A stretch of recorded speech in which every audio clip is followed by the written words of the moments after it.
The day's finally come! We're off to meet the tsaritsa of Snezhnaya! What is she planning? And why does she need the nosies? Soon, we'll have our answers! Guess this'll be the end of your journey that your sister mentioned. What is she expecting you to find there? Snezhnaya still feels like a long way away. Hopefully, there'll be plenty of time to relax, eat some good food, and have fun before we arrive. But whenever Paimon gets thinking about how our destination is right around the corner, all these questions come flooding into Paimon's head. It makes her so nervous. Yeah. Anyway, enough about all that. We can't start the final leg of our journey with that kind of mindset. Just think, we've fought dragons and sea monsters, defeated creations of the gods, faced prophecies of doom and the threat of the abyss. Heck, we've even been to the moon! With all that experience under our belts, how could we be any more prepared? Sure thing! Now, stick close to Paimon, the best guide you could ever ask for, and let's charge straight for the finish line! Off we go! What about me? Do I get a call out? Whoa! Columbina? You kinda snuck up on us there.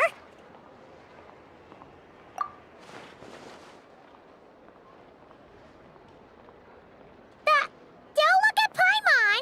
Paimon didn't sell you out this time. Oh, so it was you! Alright, guess there's no hiding it now. All your friends have gathered at the flagship to see you off. I invited Sandrone too, but she said she had to go back to Snezhnaya. She must be busy. She had some nasty things to say about you before leaving. Would you like to hear them? She hasn't changed a bit. Alright, let's hear it. If they're heading to Snezhnaya, I'll bet it's to cause trouble for Her Majesty the Tsaritsa. Attending a farewell party for people like that would not be a good look for me right now. Also, please tell them not to count on getting help from a Fatui Harbinger in Snezhnaya.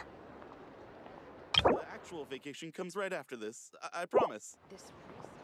Our time working together was not terrible, precisely, but we're on different sides.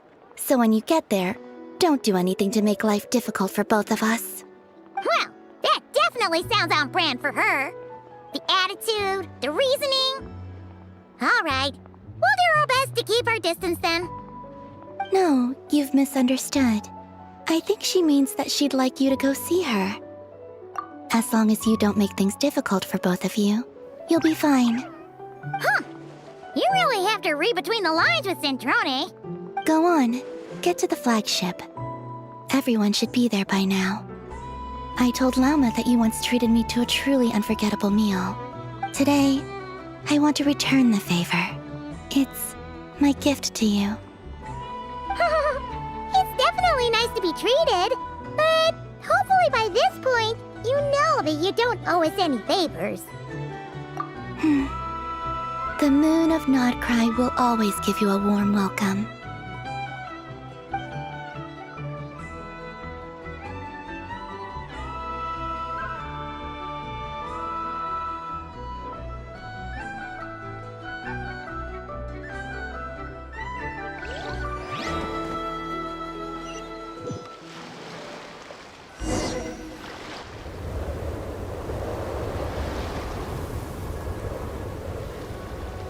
Wow! Pure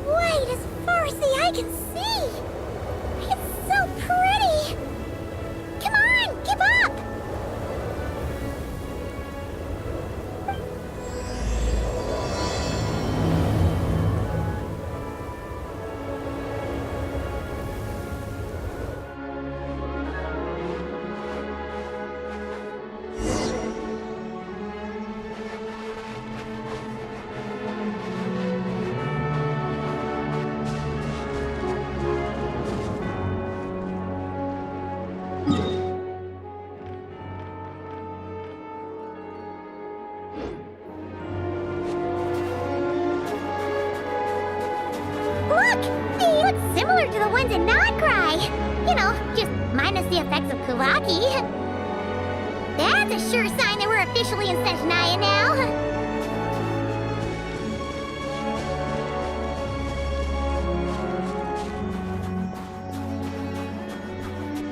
There's gotta be a treasure chest around here somewhere. No adventure is complete without a chest or two. Wah!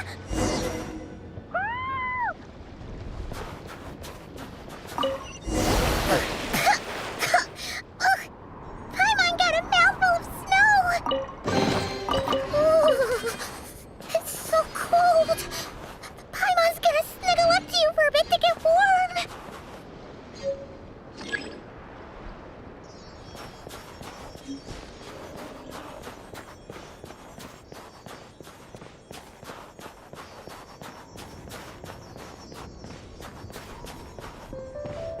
Hey, check it out! Those are bears, right? Oh, look how big and fluffy they are! So cute! Quick, take a picture before the moment passes. Right here. If we get any closer, we might...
Let's see how your camera skills are these days. Whoa, wait a sec.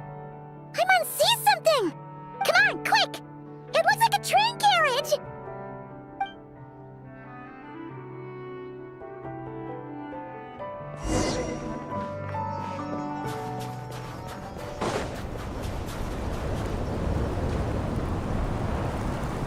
Paimon's heard that Snezhnaya has loads of railways and trains. This must be one of them. But why is it abandoned? Ooh, it's still so cold.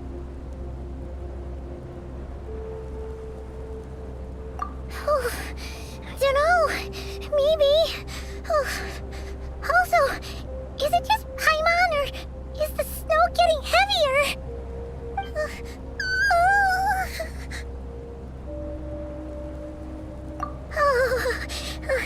Thanks for offering, but this isn't just the weather.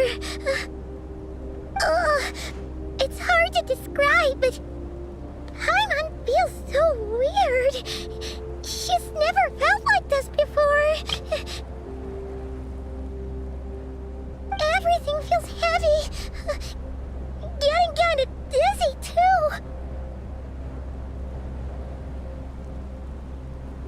Oh, no need.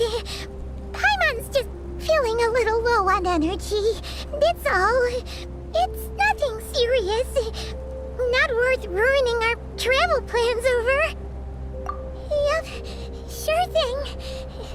Snezhnaya, here we come!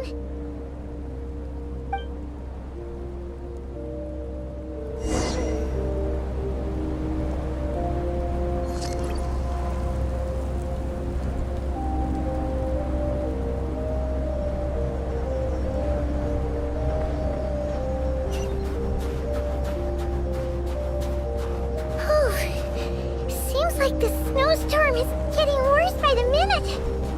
Paimon can barely fly.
What is this place?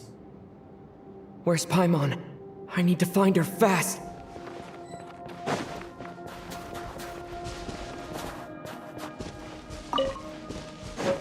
Paimon! Paimon!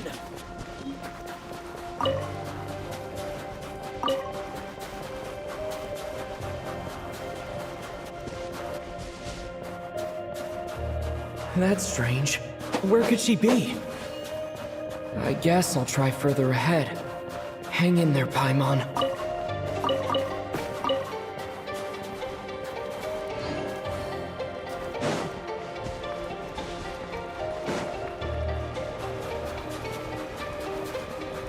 Is that a train carriage?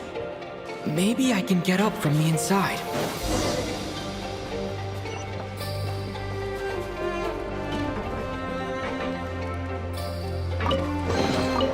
I'll keep this close.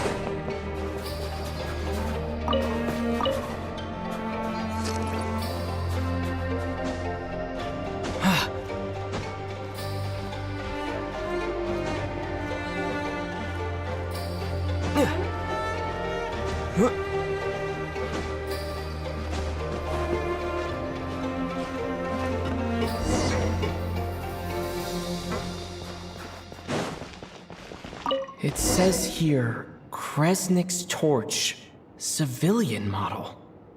It's definitely getting a little warmer now it's turned on. I really hope Paimon's okay.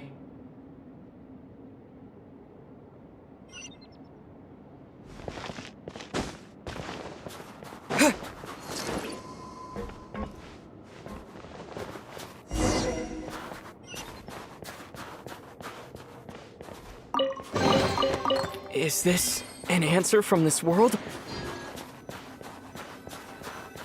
What was that strange sound? I can't tell if... Paimon? Paimon, is that you?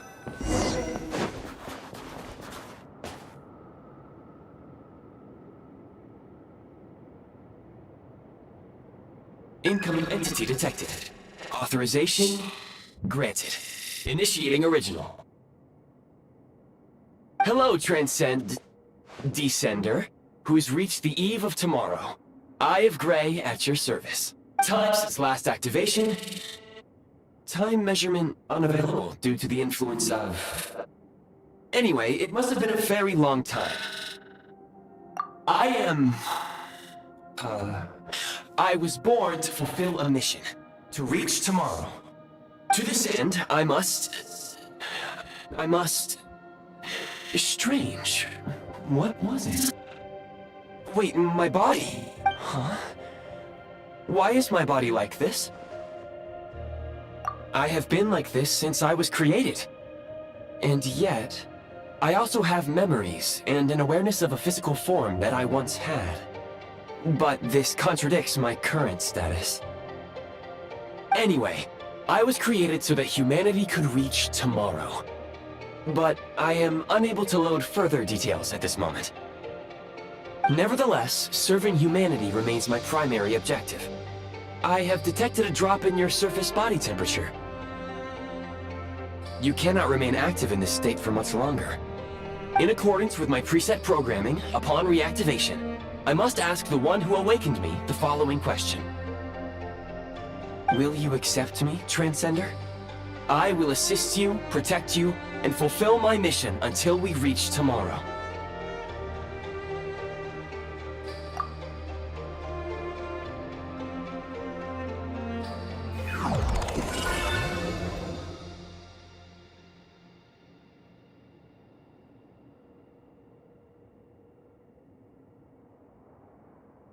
You have made a very wise decision. Now, I detected that you called out a name earlier. Presumably that of your missing companion? The name was Paimon. After helping you get out of here, I will search for a match in the nearby area and pinpoint their location. Merely the tip of the iceberg. Now that we have reached an accord, you will be my new user. May I ask your name? Very well. I will remember this name until the mission is complete. I need to recover my body. Retrieve the power to unlock tomorrow, and help the suffering masses to reach the far shores where the empty ark floats. I can sense my power scattered across this ice-covered land. I even have a vague sense of where it might be found. But right now, that is not essential. The key right now is you. You must survive and reunite with your companion.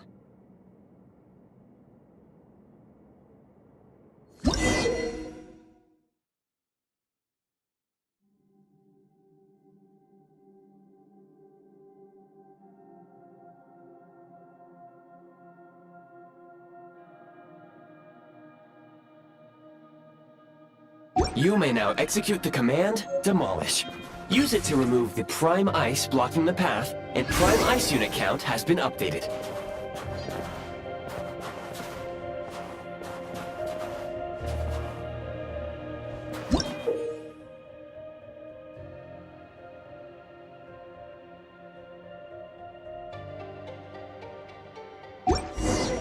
You may now execute the command, Build.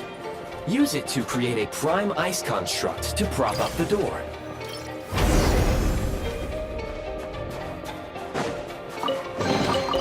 Is this an answer from this world?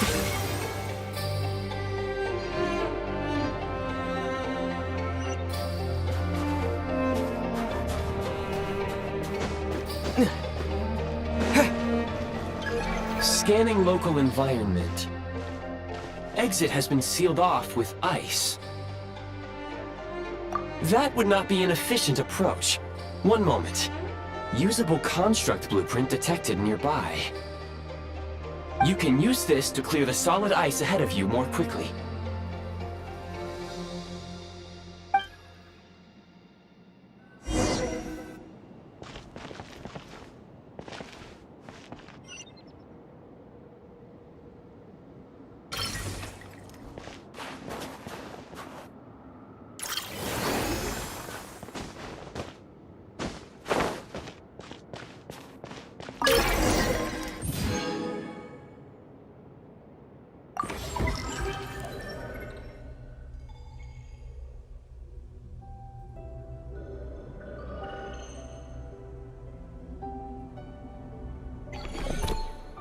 Construct blueprint added to records.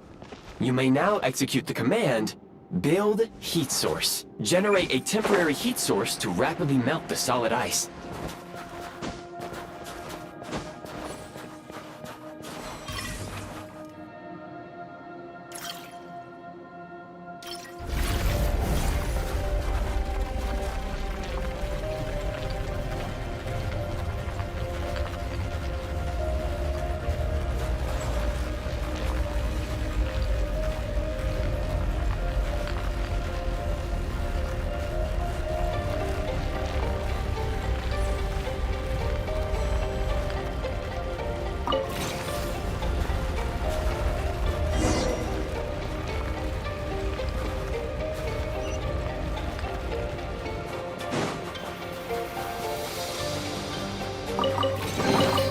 A reward on the road.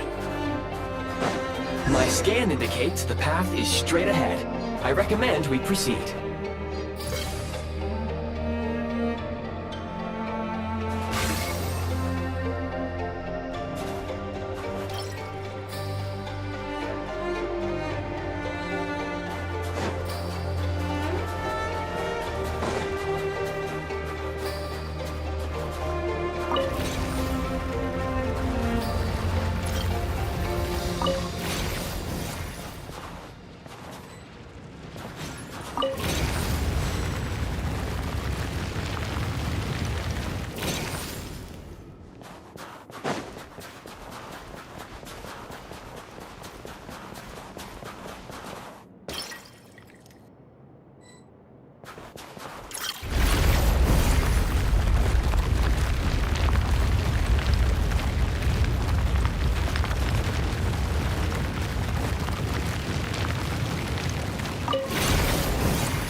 Kresnik crystal located. Please collect at your earliest convenience. The recent construct you built provides highly efficient heating by utilizing the unique properties of Kresnik crystal. Unfortunately, prime ice constructs have a very short lifespan and cannot be stabilized during the development period. Hence, the authorization to use Kresnik crystal was granted. That said, I have already forgotten what warmth feels like. Yes, perhaps then we can warm ourselves by the fireside together. But for now, all you need to remember is this. If you collect Kresnik crystal, I can extract the energy within and use it to maintain your body's surface temperature.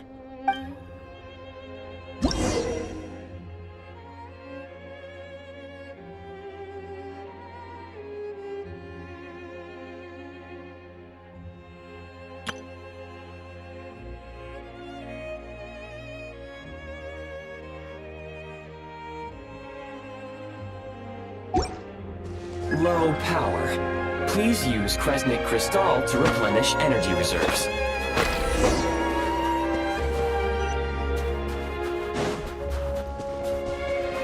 Signs of physiological activity detected in the distance. It is highly likely to be your travel companion, Paimon. Go. Go now. Be reunited and sing together. May all the people be united as one. May all of life rejoice in unison. Approaching the target location, scanning for signs of life. Life forms detected. 2. Affirmative. However, that is not the reason for my confusion.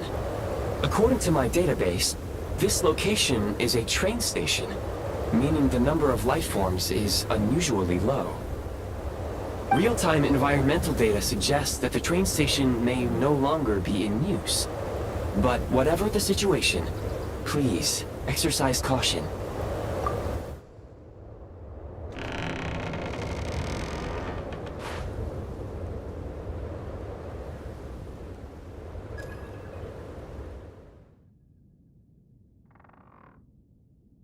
Paimon!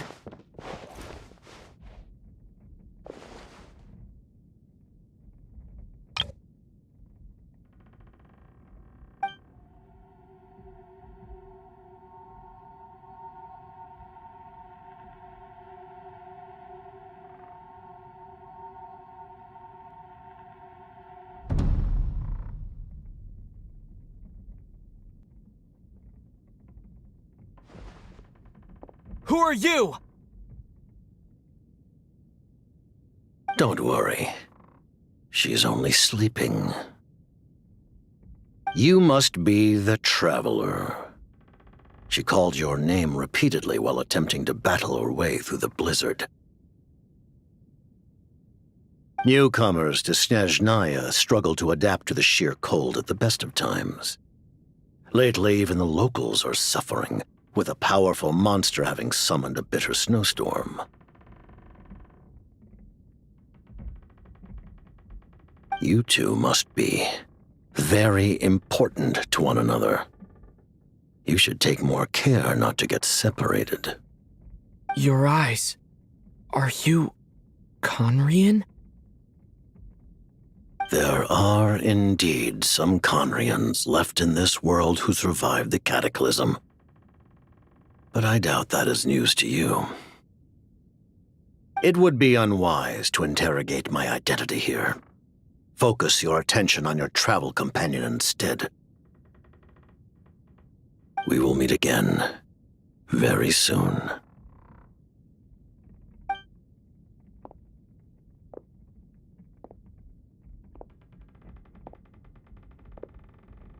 The unidentified subject has now left the area.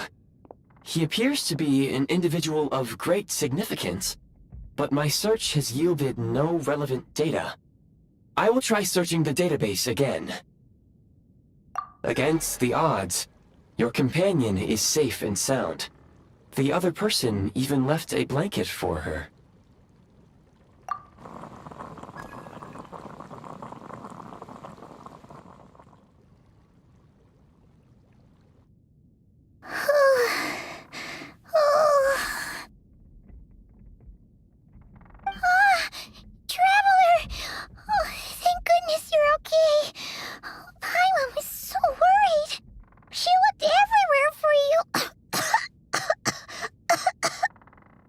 It's okay. Take it easy. Are you feeling alright? Pretty much the same as when we first got to Snezhnaya. Paimon must have got a cold. She was feeling so faint. She just couldn't keep going any longer. So she had to lie down and sleep it off. Wait, where did the jester go? Yep, the director of the Fatui. The jester Pierro. So, you met him? The jester must know everything about the tsaritsa's plans. But there's no way he'd tell me just like that. We might well have ended up clashing. Well, he was right about one thing. Right now, the most important thing for me is to take care of Paimon while she's unwell. He had no intention of explaining his motives, and he left in something of a hurry. Hey! What the? Who is that? It looks like half a pair of goggles. How amazing! A self-aware, talking pair of goggles. Snezhnaya was once the land of the Fae. There are many ancient creations here that I'm sure would broaden your mind further still. Mind you, my database is also expanding as we speak. You must be a rare creature yourself. Oh, wow! Well, thank you so much. You've earned yourself some of Paimon's favorite candy. Oh, but by the looks of it, you probably can't eat that, can you? Goodwill detected. Instead of candy, perhaps I can suggest my preferred strategy. Please clean me regularly to keep me operating at peak efficiency. Oh, that makes sense. Every pair of goggles needs wiping clean once in a while. Sure thing, mister. Anyway, back to the jester for a second. Paimon's still confused about something. When he first showed up, he already knew Paimon's name. And he acted like he expected Paimon to know who he was, too. Paimon could tell that he was Conran from his eyes. And he definitely seemed like someone pretty important. But beyond that, Paimon didn't know anything about him. It was only later, after he rescued Paimon from the snow, that he properly introduced himself. That's the only reason Paimon knows he was the jester.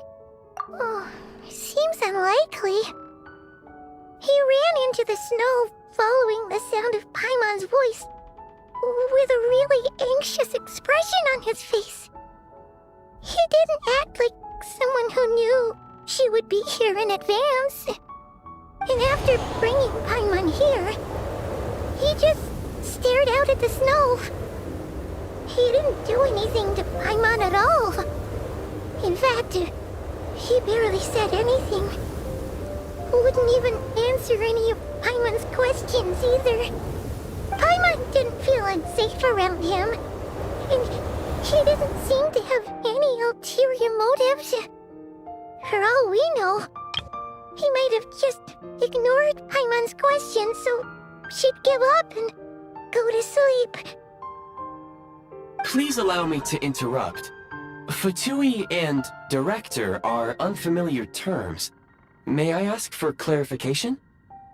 Wait, you've seriously never heard of the Fatui? Oh, they're like the tsaritsa's inner circle. Really powerful people. And the director is their boss. Understood.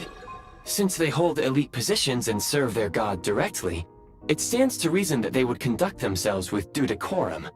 I am inclined to agree with your assessment, Miss Paimon. I did not detect any ill will from the gentleman in question.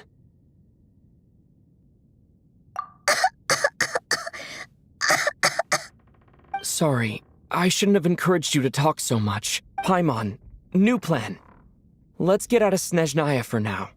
We can come back after the weather clears up and you're all better. The jester mentioned that this snowstorm, being the work of a monster, is worse than most. Even if we made it to Snezhnagrad, we'd still have to wait out the storm before we could do any exploring. Oh, well, it's really nice of you to look out for Paimon, but she doesn't want to hold you back. We were really psyched up for this journey when we first set off. Just think of all the burning questions we have. If we turn back now, who knows how long it'll take before we finally get answers. Further information is required regarding the monster situation. But objectively speaking, there is another, more pressing issue at hand. At this point, we have traveled a significant distance into the blizzard. Were we to turn back now, the road would be extremely treacherous, especially since we would need to travel on foot. If, however, we continue onward, there may be a better solution. Do you remember what I said as we neared this location? I told you that this is a train station. While it has evidently fallen into disuse for unknown reasons, the tracks remain intact. We can break through the blizzard and forge ahead by driving a train. That is the Snezhnayan way. There is a small town up ahead, which would be the perfect place for Miss Paimon to rest and recover. Paimon thinks Goggles here makes a great point. Let's do that! Oh, come on. Don't worry. Think of all the traveling we've done so far. When has Paimon ever gotten sick before? Practically never. 'Cause she's in great shape. Sure, she's a little tired right now, but it's sure to clear up on its own. Affirmative. Should you ever need my assistance during your future adventures, please call for the Eye of Grey whenever you wish. Otherwise, I will remain silent to avoid causing any unnecessary distraction. Now, please follow me to the train tracks.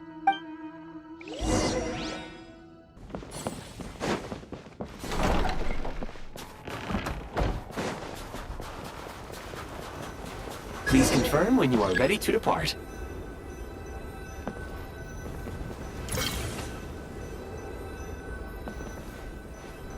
Yeah!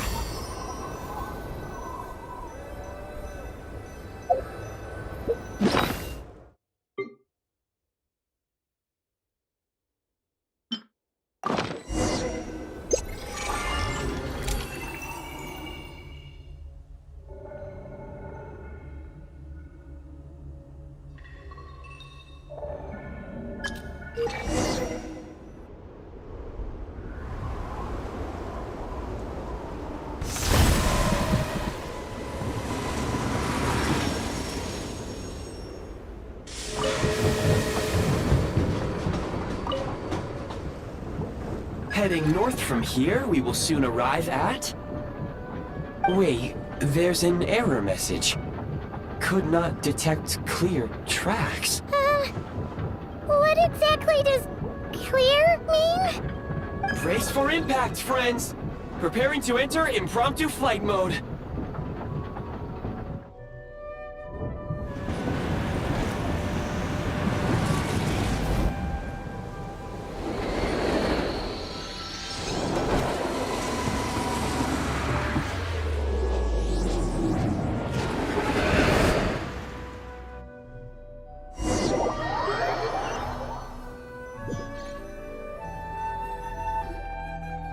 How strange. Not only was the station's status different from my records, but even the railroads and the terrain itself have changed substantially.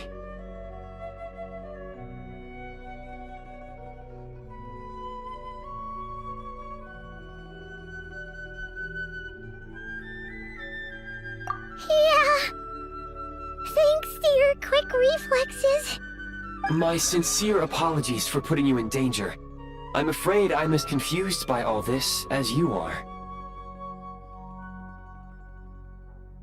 Agreed. This is likely a consequence of outdated railroad data.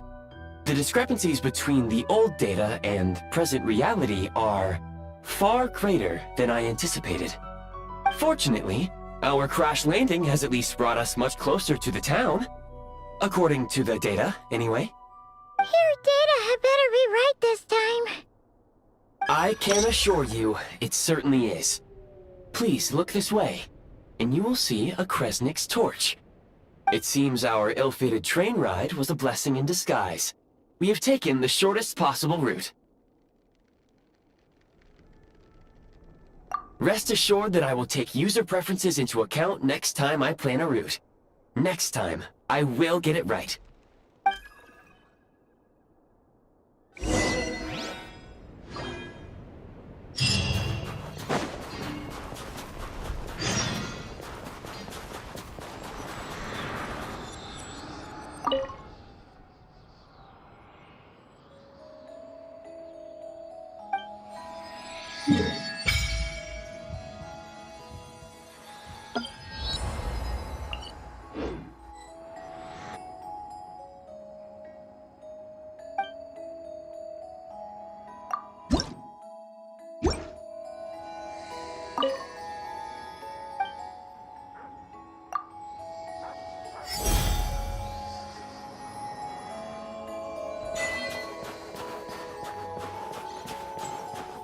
Excuse me, is there an inn nearby?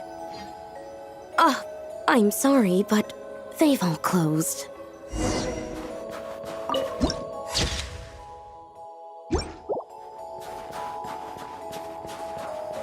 Sorry to interrupt. We're looking for a place to stay. I can't even afford to warm my own house, let alone run a business. Excuse us. Is there anywhere we can stay around these parts? I'm afraid not. You'll have to try your luck somewhere else. All we can do is wait for the next shipment of Kresnik crystal to get here.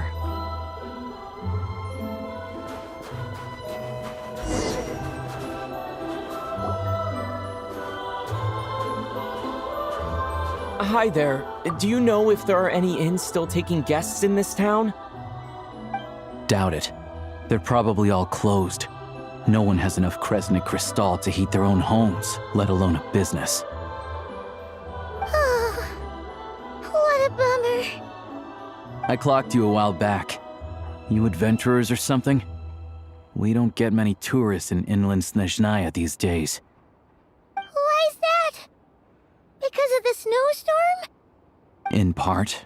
But the bigger reason's Project Stuzha. Since it's Her Majesty's will, we have to put up with it whether we like it or not. Oh, sorry. I assumed it was common knowledge by now. Basically, the tsaritsa is planning something big. Something that requires an enormous amount of energy. Even if they used all the surplus Kresnik crystal in Snezhnaya, it still wouldn't be enough to meet demand. So, the Vetja passed a resolution requiring all factories and households to reduce their energy consumption.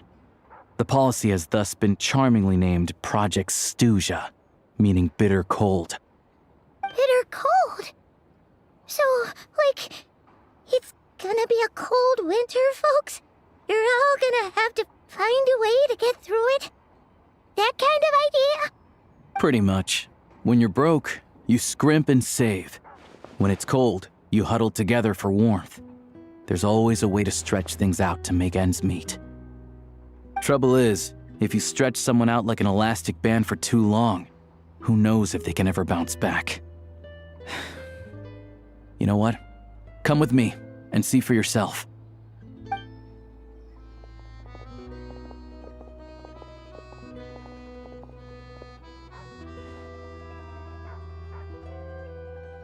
Can you please explain to me why the price of Kresnik crystal has gone up by 1/3 again? Even as our purchase quota has gone down. You only come here twice a month. This won't even last us a week. The supply and pricing of Kresnik crystal are based on current production volumes and price data. We Fatui are only responsible for delivery and security. I'm not in a position to explain to you how the figures are calculated. but I assure you, they are as fair and reasonable as possible. Oh, so our lives mean nothing to you? How can you expect anyone to survive a single night in this weather without heating?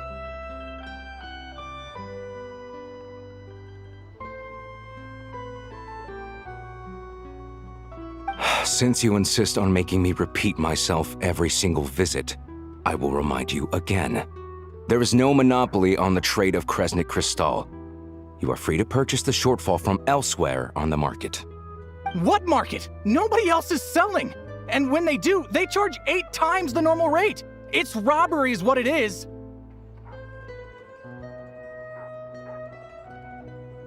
Which is why the Snezhnaya Veche passed a resolution to support border communities, without which you wouldn't even be able to buy crystal from us to begin with. So if you're here just to argue, move aside and let the next person in line come forward. Everyone's feeling the cold here. You... All right, everyone, let's calm down for a second. A few words, if I may. We're all subjects of Her Majesty the Tsaritsa, and I'm sure every one of us is dedicated to her great cause. We all know how cold it is. And the more it snows, the harder life gets. Everyone's struggling already. Let's not make things even more difficult for each other. But Liaison Shishkin, there's clearly something wrong with this quota. I have a family in Marepasak who tell me they can buy at least double our crystal allotment. Oh, believe you me, I had the same reaction when I first saw the numbers. Couldn't believe what I was reading.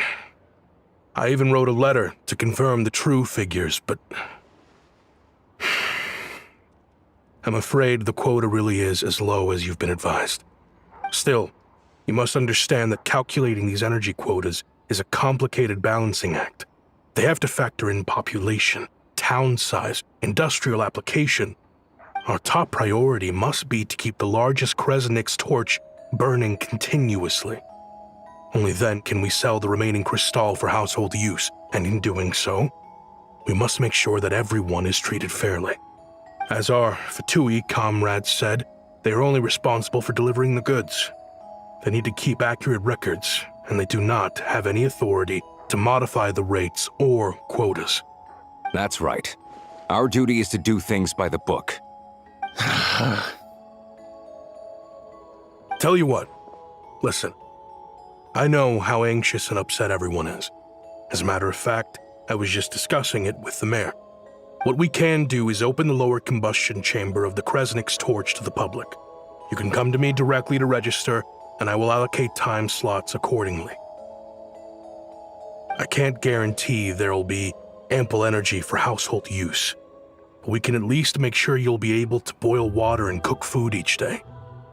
Let's hang in there and make this work together, all right? Fine. I don't see any alternative. So, this is Project Stuzha in action, huh? Oh, no wonder nothing's open for business. People are... You were looking for an inn, right? For your, Fae friend? Oh, Paimon's not a Fae. Just Paimon. She must have caught a cold or something. We only just got to Snezhnaya, and we're still getting used to the climate. I have a small place in Stratomaros. I don't stay there very often, though, so it's pretty basic. But if you're not picky, you're welcome to rest there for now. It's not much, but I've got blankets and a warm fire. Are you sure? Oh, that's really kind of you.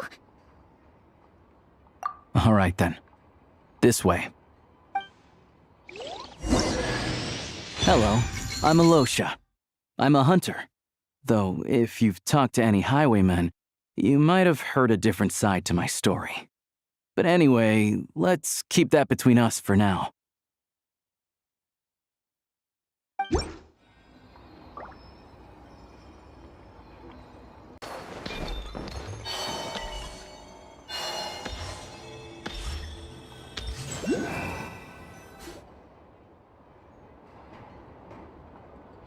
Oh, so cozy and warm. Paimon's getting nice and toasty. Oh, wait. Paimon only introduced herself so far. before, didn't she? This is Paimon's best friend, the Traveler. Good to meet you. I'm Alyosha.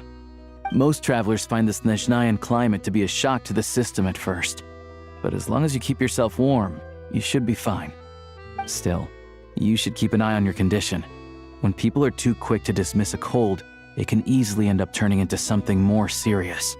Don't say that! Paimon's too young for chronic health issues. They aren't in town right now, and they won't be back anytime soon. The train station has been closed ever since these power shortages began. I do a lot of hunting, so I spend most of my time exposed to the elements. But even the animals wouldn't survive long in a storm like this, let alone a hunter. Nothing to do but sit tight in town until the weather improves. I get that you're in a hurry, but even if the station were open, that doesn't mean there'd be any trains. We could end up stuck here for a long time, I'm afraid. What? Your own train? Wait, hold on. That train? The one that suddenly fell out of the sky and crash-landed on the ice? Oh, we got lucky and found it in a cave. Oh, then our luck ran out and we had a little accident. Pretty crazy for a random find in the mountains. Well, as long as your train's good to roll, you might get to Snezhnaya after all. I've been doing some digging recently. Turns out, the real reason for the current energy crisis in Stratomeros is that some of the supply is being seized for a private stockpile. But to expose what's going on, I need to catch them in the act. So, I'm heading off to catch a rabbit. Huh? Wait, a rabbit stole the crystal? It's a figure of speech. Real rabbits couldn't pull this off. They'd prefer carrots to Kresnik Crystal anyway. Shishkin, Mr. Positive Attitude, let's all get along now, shall we? Him? Really? Paimon never would have guessed. Huh? You're coming with? Huh. Oh, okay then. Just give Paimon a second to get ready. All right. Guess there's no point pushing myself. Paimon will stay here and hold the fort then. Be careful, you two. Oh yeah, there's one more introduction to do. Tagarin, get in here. Oh, a doggy.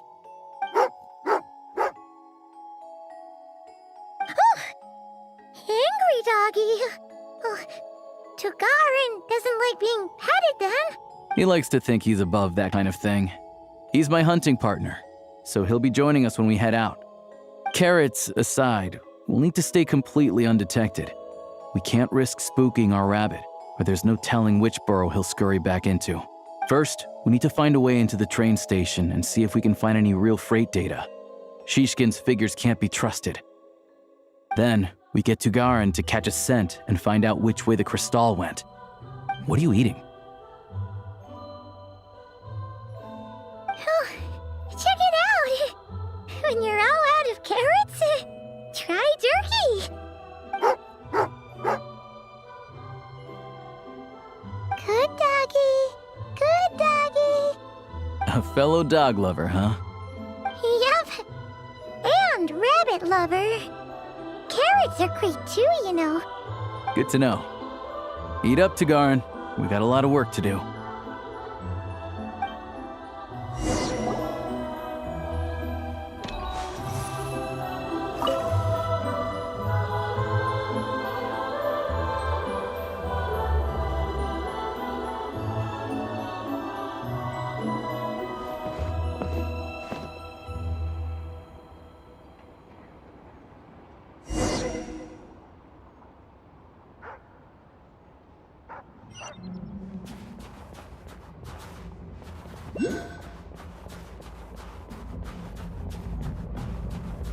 Wait.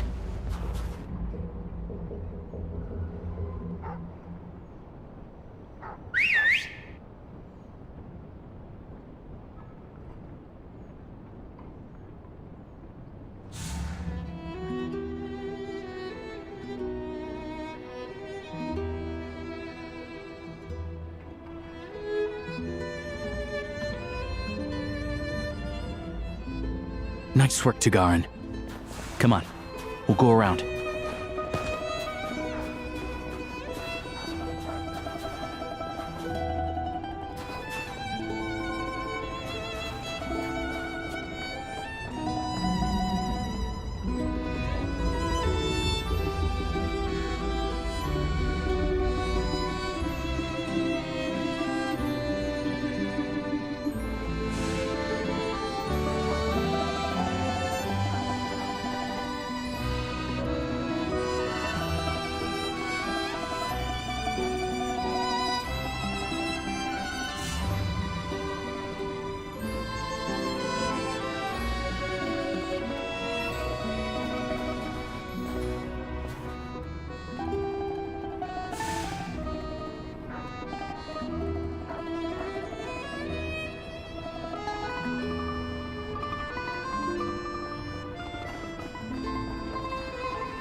This way.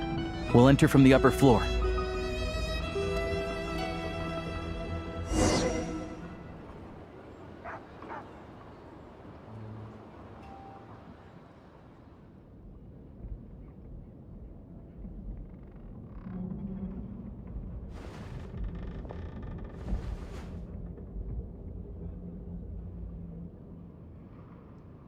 There we go. A freight list. Straight from the Fatui. So Shishkin won't have had the chance to doctor the figures. Looks as new as the day it was printed. I guess no one bothers reading these unless they have ulterior motives. Yeah, this is all we need. Come on, let's get out of here. Then go track. Tagarin's a keen hunter, and catching rabbits is his specialty.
Anywhere there's a stove, there'll be the scent of crystal. That's normal.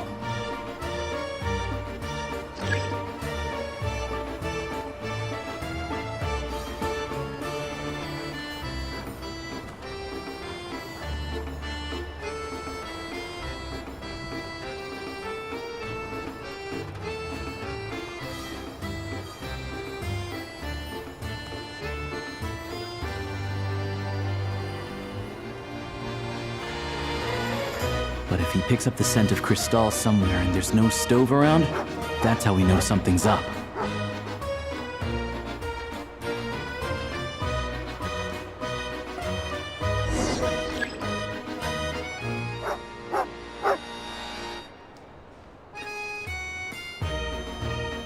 This must be the rabbit's warren. Good job, boy. Sure enough, there's a tunnel. You stay here and keep watch. I'm gonna take a look inside.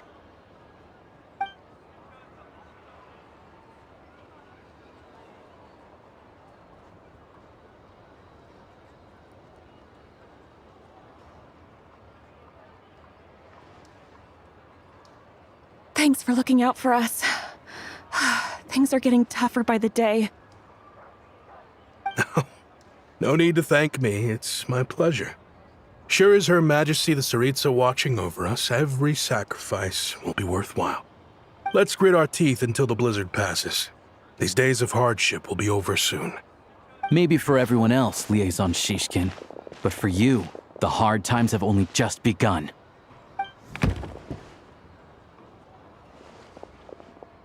Huh?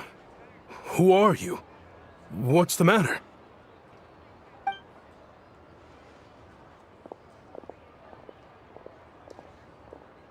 I just had a question for you.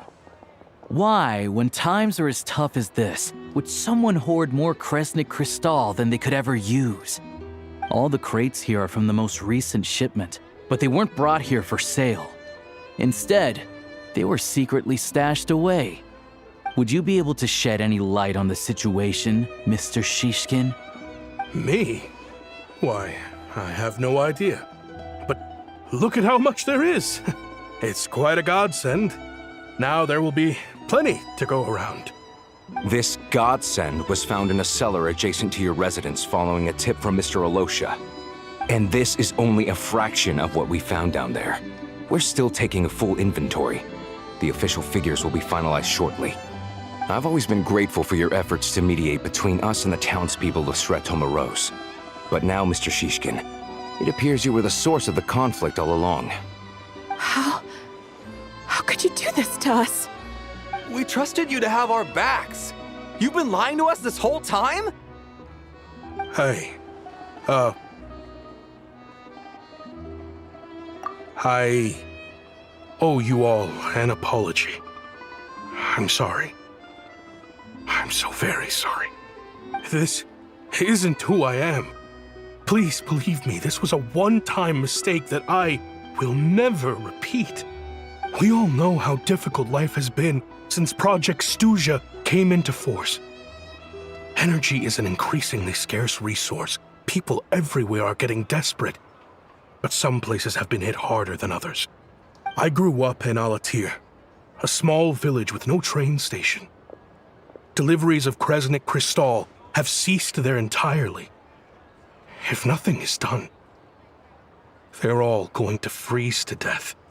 You know as well as I do how downright impossible it is to buy Crystal these days. The thought of my poor mother and father, with no one to help them, I felt so afraid.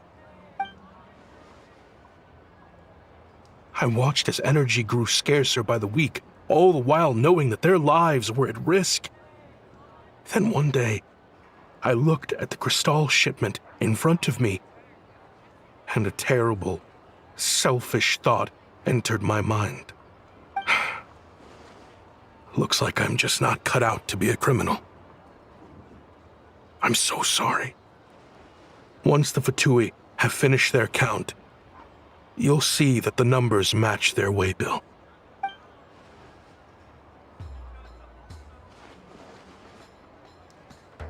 I have the official Snezhnayan quotas here. Anyone who has already purchased energy, please make your way over here to correct your transactions. I'll make a batch purchase of Crystal worth 3 months' salary for you all to use free of charge.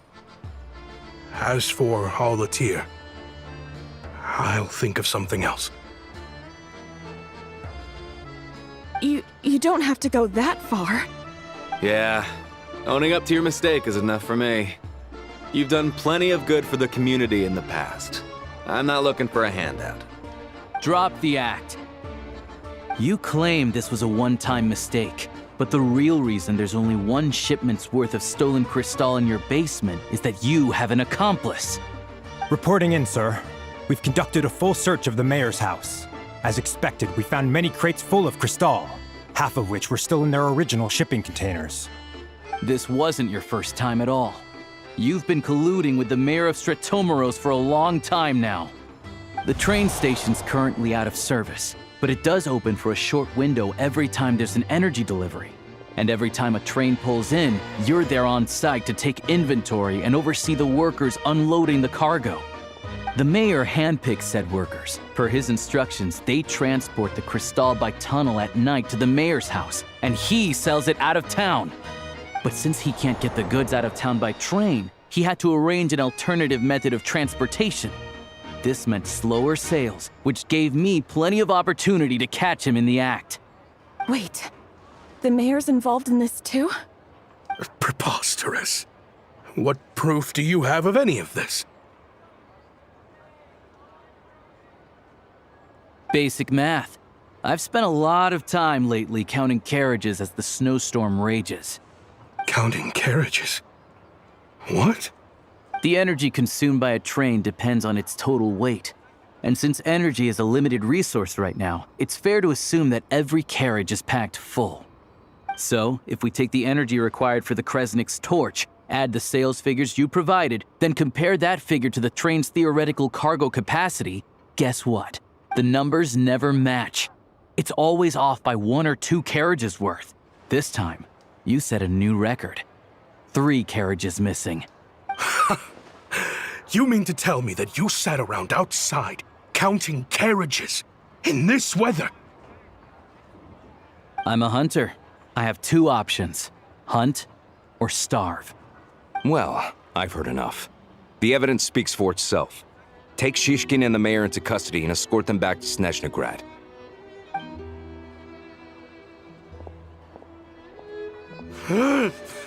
You cocky little brat! Ruining my business! Just you wait.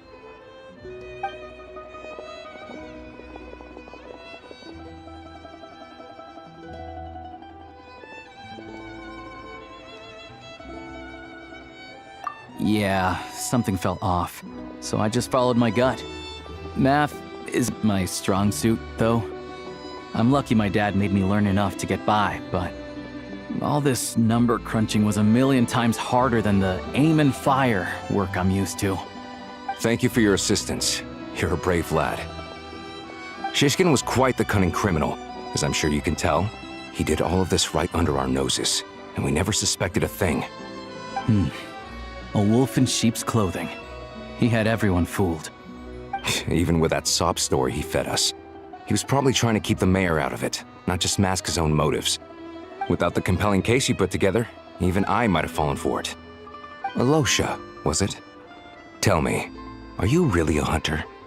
We can go find some wild animals if you want. I'll fire off a couple of shots, and you'll see whether I'm the real deal. I didn't mean to cast suspicion on your identity. It's just, well, I'm sure you've heard of the Rokot. Recently, they've been recruiting people with your kind of talent. They hide in plain sight under false identities, working against Project Stuzha, sometimes directly opposing the tsaritsa herself. They aren't a violent organization, and their goal is to improve the lives of the common folk. But still, as a member of the Fatui, I wouldn't be doing my job if I didn't keep tabs on them. First I've heard of this. I don't really keep up with what goes on in the city. All I know is, people who don't mind their own business in the city end up paranoid about everything.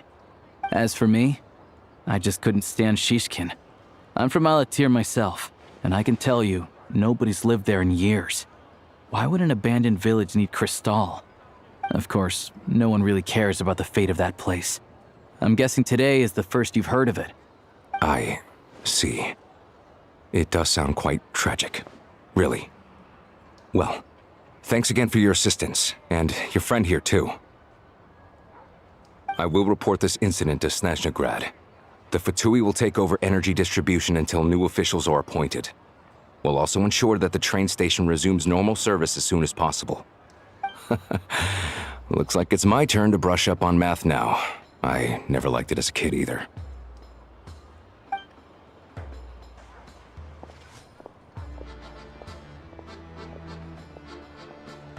Don't mention it. Isn't the soldier overseeing the delivery supposed to verify the quantity of the goods? Was he just careless? Or was he being paid off too?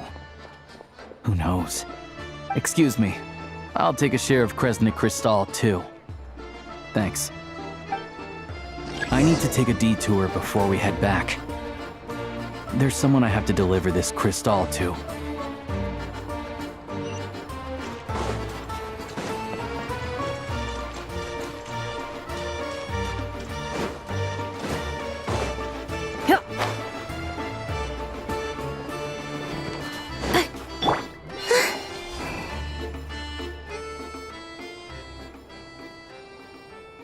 hang tight for a moment.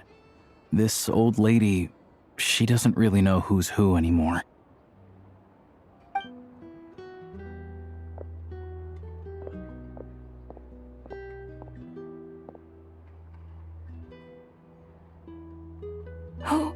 Oh, grandson. It's so cold today. You must be freezing. Ma'am, it's me, Alyosha. Alyosha? Alyosha who? You know me. I came by earlier today. Cleaned the ashes out of your stove, gave you some warmer bedding, and washed your back.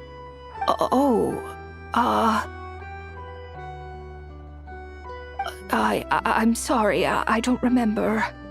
Now, how often do I get to see my grandson?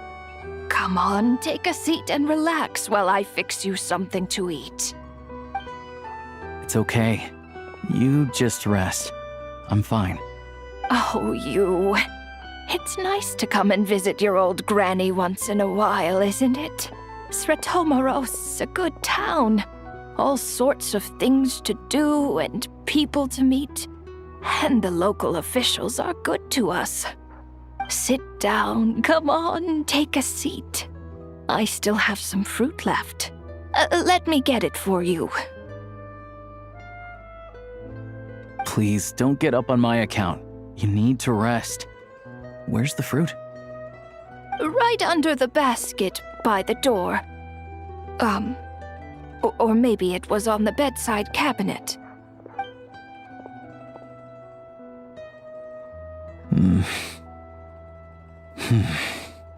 Well, grandson dear, do you like it?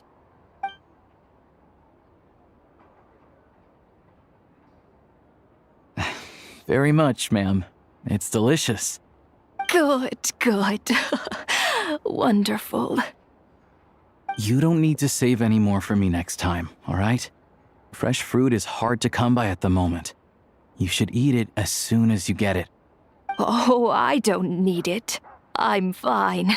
But if you like it, come back for some more soon.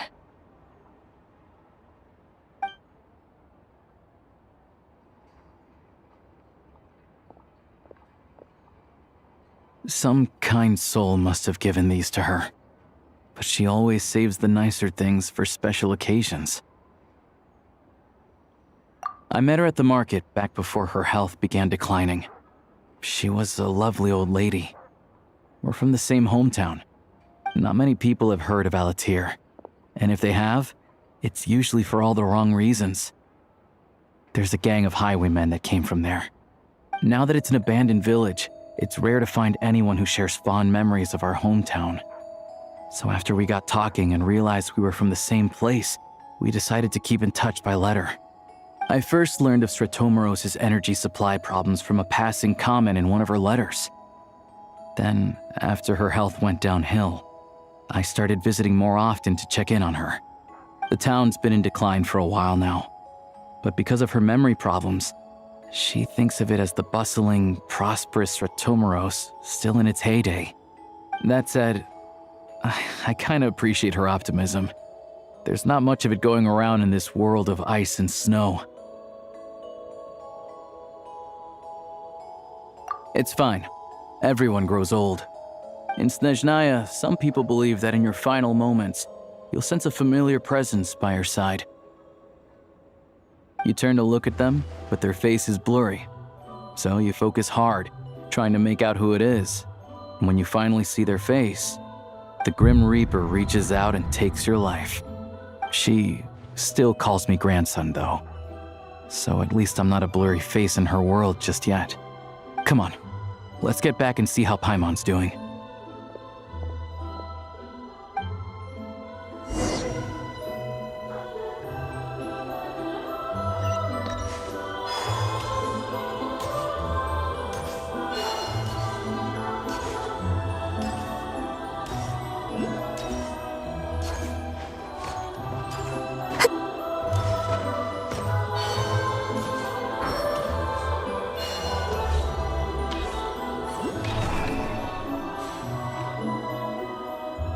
Paimon, we're back. Are you feeling any better? Yep. Paimon's not cold anymore. But she's still a little dizzy. Flying probably isn't a good idea right now. Paimon might lose her balance. But Paimon's sure she'll be fine. It's probably just from getting hit on the head by that pile of snow when we first arrived in Snezhnaya. Her complexion's looking much better. Let's keep an eye on her. Sure. But enough about that. How did everything go on your end? Are you all set? Did you have any trouble? I'll explain. It's a bit of a long story.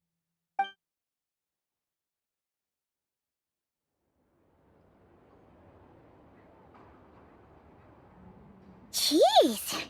You guys got pretty busy. Sounds like the liaison officer and the mayor were running quite an operation. Good riddance to both of them. It's a good thing you managed to catch them. So, you said the train station will open again soon, right? And everyone has enough crystal now? Yeah. Well, enough to survive at least. Project Stuzha isn't going away anytime soon. People will still have to scrimp and save to make ends meet. Don't know. The goal of Project Stuzha is to gather energy for the tsaritsa, but no one knows where that energy's going. It's never been made public. The thing is, we were told that the project would only last for 6 months, but time and time again, they keep extending it. Extending it? Does that mean the tsaritsa's plan isn't going very smoothly? That's what everyone suspects. In principle, any proposed extension needs to pass by majority vote in the Snezhnaya. But even though opposition has been growing, any detractors end up caving in to political pressure from the rooster, Pulcinella. He's the chair of the Snezhnaya and a key figure in the voting process. He has the backing of many powerful and influential people. How come the Fatui are picking on ordinary people even here in Snezhnaya? I don't see it like that. Fundamentally, the Fatui will always think and act in the tsaritsa's interests. But that doesn't mean they don't care about the plight of the common folk. The only reason Sir Tomoro still receives crystal shipments is because of a relief proposal put forward by the rooster himself. Then there's the Fatui soldiers providing support in every corner of the nation. Even the Northland Bank provided some mora for disaster relief, and they're as conservative and indifferent as they come. It's just that the rich and powerful in their fancy palaces live in a completely different world from us. There's always going to be some conflict when those worlds collide. Yeah, well, even though we all believe in Her Majesty the Tsaritsa, there are still many differences of opinion on how best to tackle the big issues of the day. Regular folk don't have an easy way of getting their voices heard in Snezhnaya, while the rich and powerful are either unwilling or afraid to speak out for all sorts of complicated reasons. The Rokad provides the disaffected with false identities and an outlet to vent their frustrations. Of course, an organization like that exists in a gray area. The moment the Veche think they've crossed a line, there's sure to be a crackdown.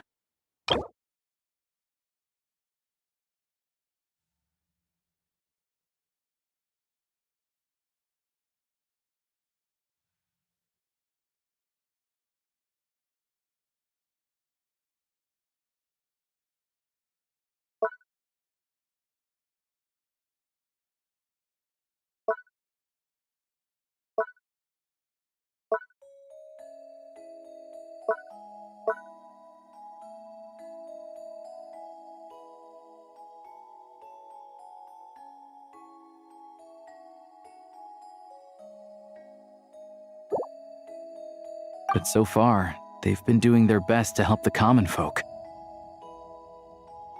Like us, don't you mean? You didn't hesitate to join in. You're not new to this, I can tell.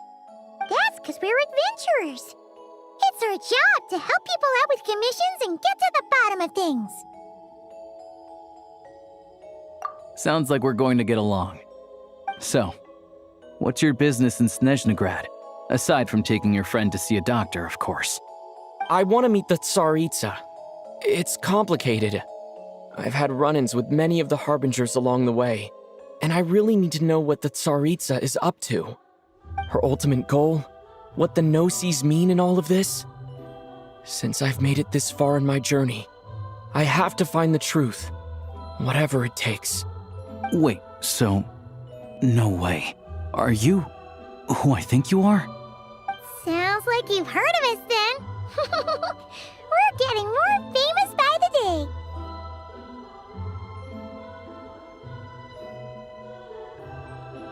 I didn't realize I was in the company of giants. Honestly, we're all as curious as you are about what the Tsaritsa's planning, and why it has to involve us freezing to death in the snow. But getting in the same room as her won't be easy. The common folk aren't permitted to meet her at the best of times, and right now, she's probably not even in Snezhnaya. Word is, she's heading east on a campaign to slay a monster. Yeah, so you've heard of it. A wild, unpredictable monster with the power to summon snowstorms. It also absorbs everything around it into its body, so it's growing constantly. Now, it's so big that the tsaritsa has deemed it the #1 threat. Luckily, as it grew, it became increasingly less mobile, so it doesn't pose an immediate threat to this town or to Snezhnaya. I'm sure the tsaritsa and her personal guard, the druzhna, won't have any trouble defeating the creature between them. It's just a question of how long it'll take.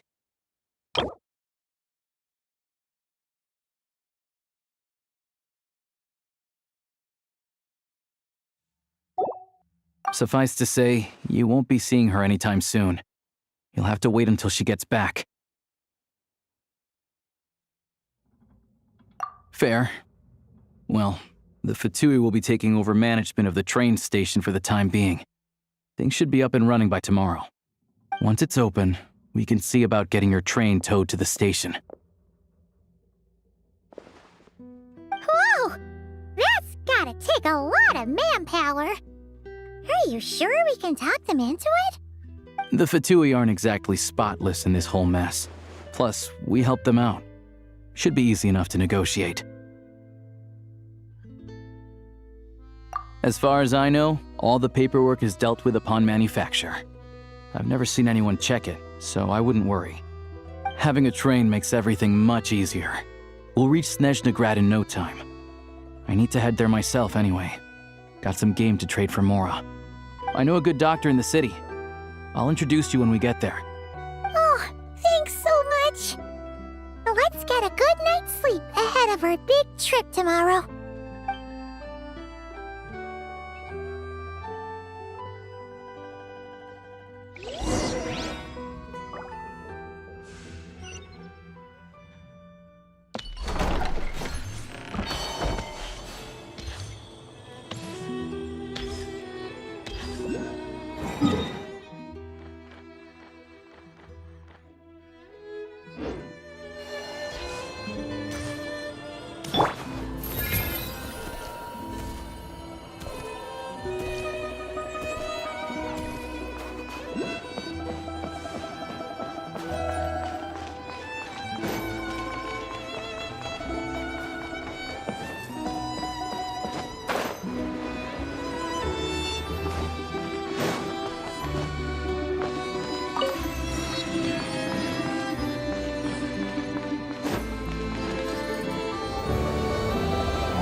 Drive carefully, all right? You don't want to end up in this situation again. Also, I don't think I've seen a train like this before. Is it a new model or something? Not a fan of small talk, are you? Anyway, take this. It's an up-to-date map of the Snezhnayan rail network. All the track switching is automated, so as long as the train's moving, you don't need to worry about collisions or anything. We'll leave you to examine the train's conditions yourselves. Fingers crossed nothing's broken. I doubt Sratomaros has any engineers with experience working on this model. Shouldn't be a problem. Thanks for everything. All right then. Have a safe journey. And make sure to check everything's working before you set off.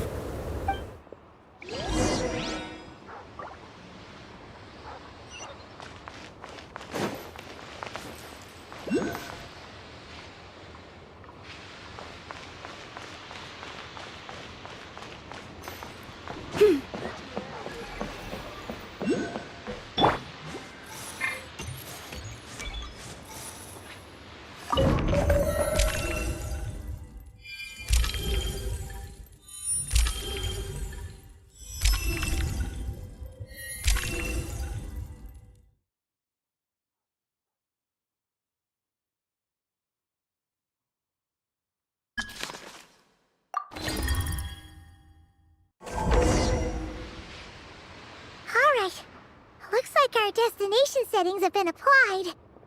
Let's give this thing a final once-over and then head out. Goggles, your time to shine! Affirmative. Running vehicle diagnostics. What's this? Engine, green. Wheels, green. Frame, minor damage, but no impact on function. Diagnostics complete. All systems nominal. Neat! Huh. Paimon still can't get over the fact that you just found this tech lying around in a random cave. I've lived in Snezhnaya my whole life, and I've never heard of an interactive, talking train autopilot. Strictly speaking, I wasn't designed purely to drive trains, though I doubt you have any interest in navigating the practically unreadable operator's manual yourself. All configurations are complete. Should you require any further assistance, please call for the Eye of Grey. Away we go! Oh, nope. Paimon's gonna find a warmer seat.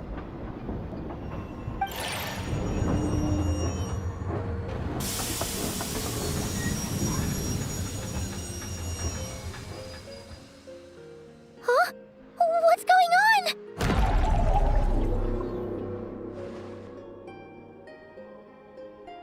Oh no.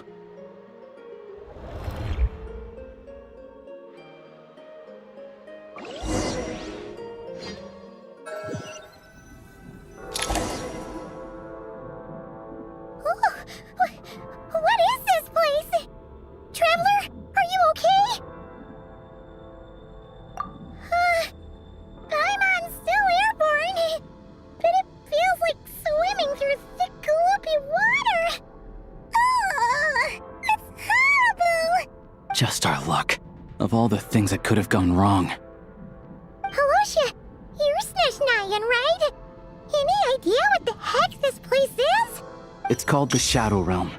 A place where no wind blows, no light shines, and no elemental energy flows. Even time itself doesn't exist here. It's a world where everything seems to come to a standstill. I've only seen it a few times before, and this is my first time inside. It's a dangerous place. Most people who get sucked into the Shadow Realm are never seen again. And the few who do make it back, they're never quite the same. Huh? Then what the heck do we do now? Oh, maybe Goggles knows something. Goggles? Great! Now we're done for! Hold it together. Let's not get ahead of ourselves. I heard a story once about the world of shadows. If it's true, there's a way to escape. We just need to find the exit.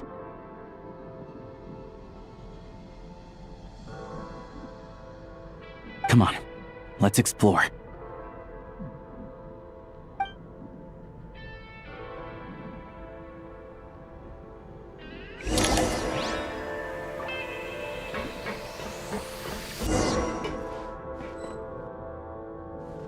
Look at these Fatui!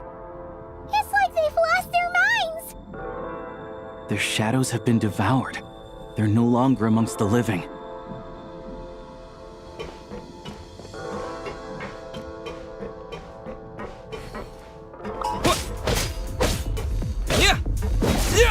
I can't channel elemental energy here, but I have a few gadgets that still work.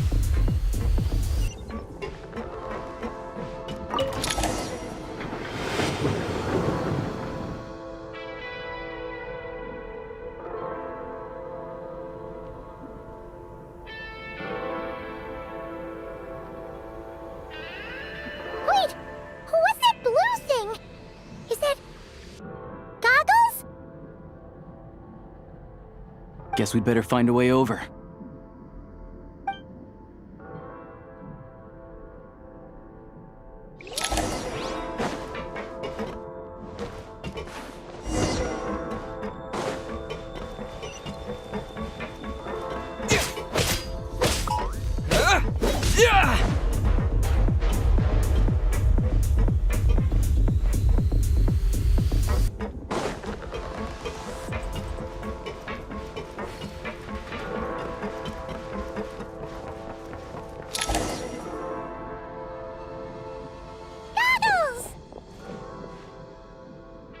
Hello. I am glad to see the three of you safe and sound. For now, at least. But things aren't looking too good. Correct. We are now inside what is known as the Shadow Realm, the darkest space in the shell, where even the Most High is loath to cast its gaze. Time and space hold no meaning here. It intersects with the world of the Light Realm only rarely, like an air bubble that rises to the water's surface. We must leave this place before it sinks back down into the depths once more. Sounds like you have a plan. Yes. In fact, the very purpose of my creation was likely to... from the Shadow Realm. It appears that key data is currently inaccessible, but now is not the time to resolve that problem. I have marked the exit to the Shadow Realm for your convenience. In addition, I have prepared some equipment to aid you as you traverse the Shadow Realm, traveler. It may well be one of my core functions. Scan complete. Construction in progress. Activation code? We once peered into the past from the ruins of the shadows. This is what remains of the Golden City, Hyperborea.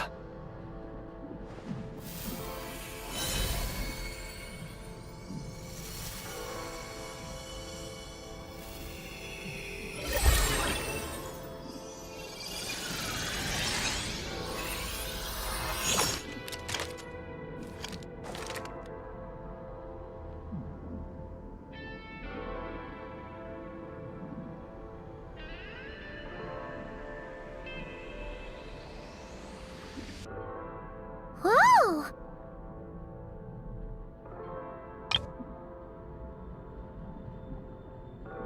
Now go. Arm yourselves with weapons of the spirit. Bring down the walls of the stronghold, and extinguish the flaming arrows of the wicked. Is this a gun?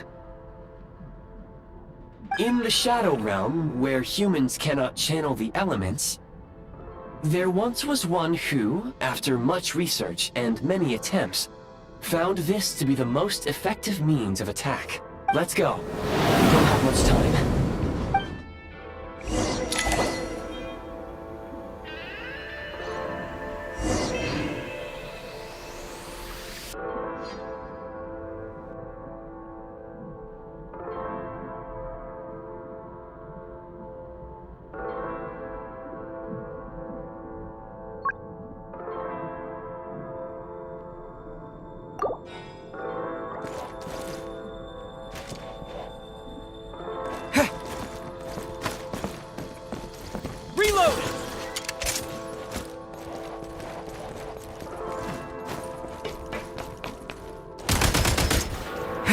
When you encounter small obstacles, you can simply clamber over them.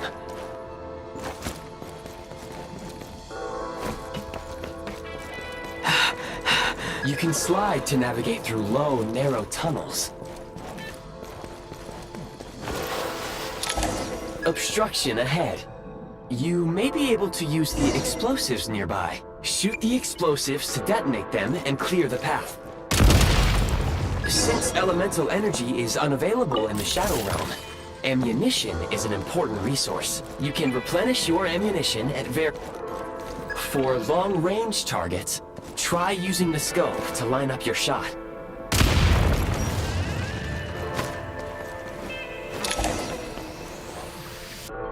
Many hostile units approaching.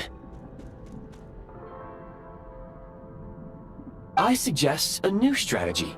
Take cover, and pick them off one by one.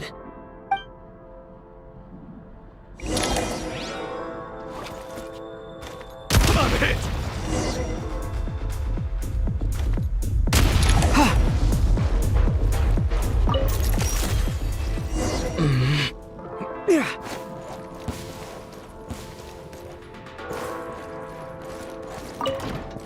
More enemies detected.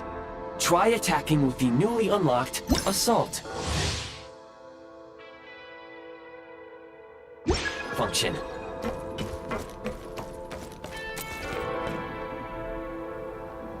Switch mode! Where's the...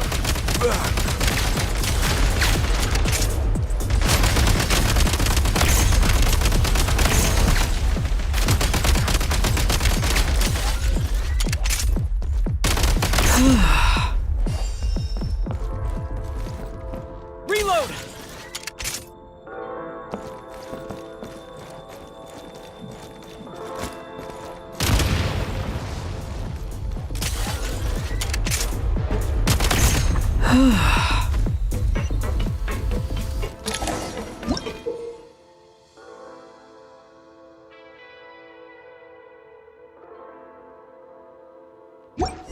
Aim at the freeze mark and pull the trigger to move using the rope.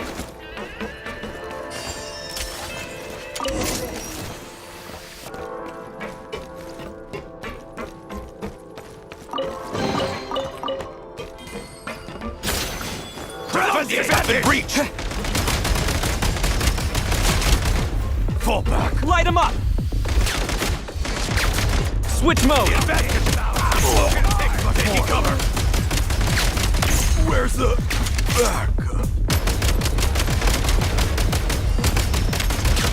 It's over.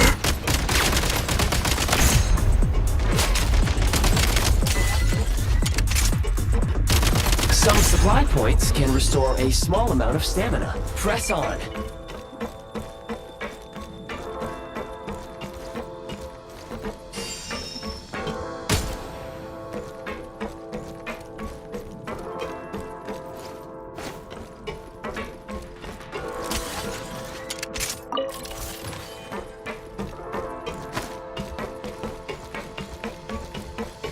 You should be able to use the prime ice construct left here to cover long distances.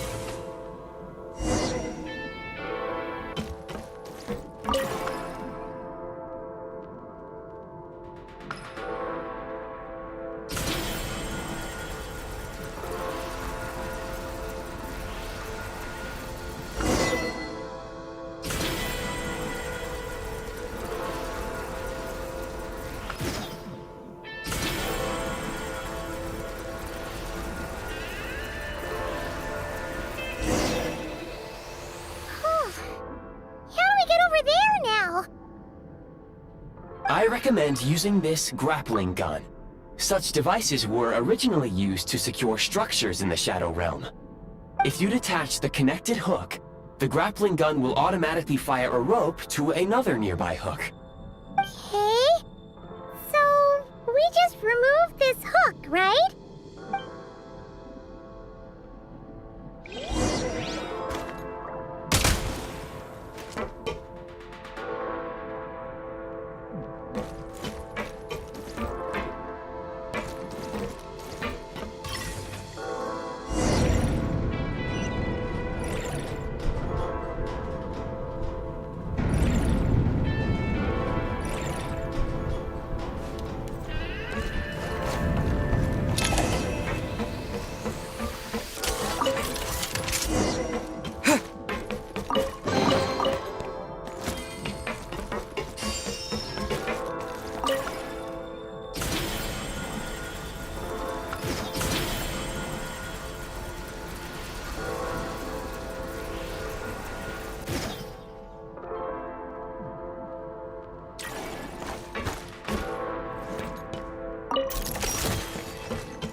Sprint at the prime ice launcher to reach high places with ease.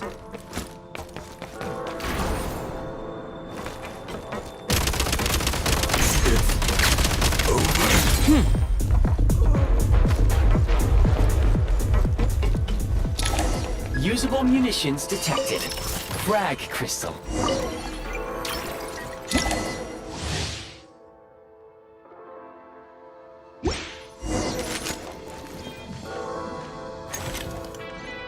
Demolition time! Nice. Taking cover! Taking cover! Where's the...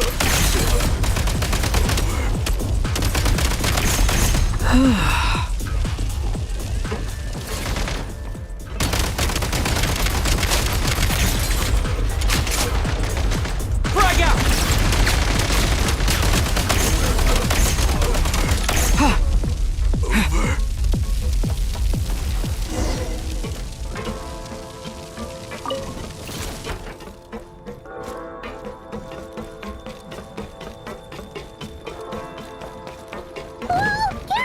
Shift your center of gravity and slide down.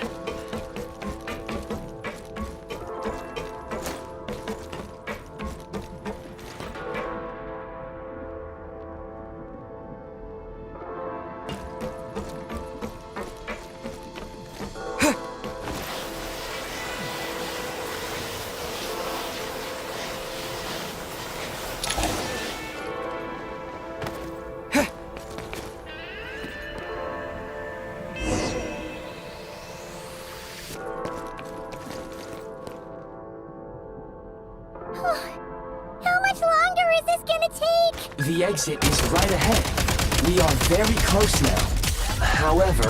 It's like they're trying to keep us trapped here. That platform and the carriages are swarming with undead fatui. Guess we gotta storm through.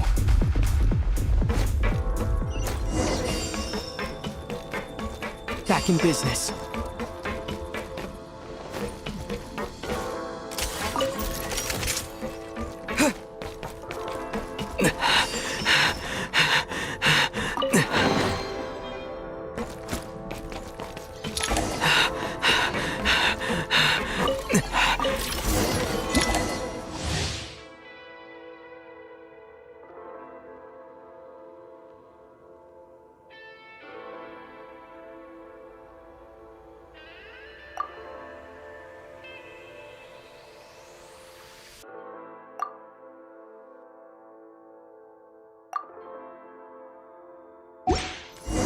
You may find switching to assault mode makes your attacks more effective.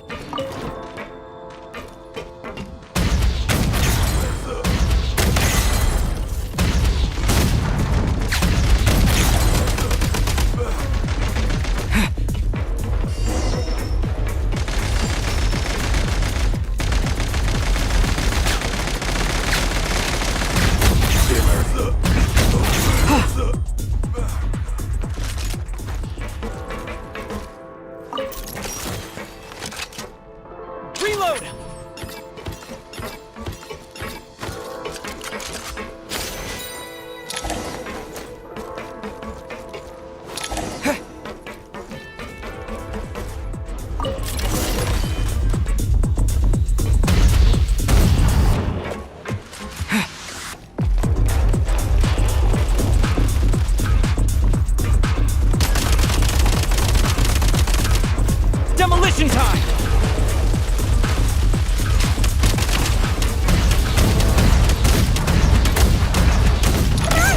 We're almost there!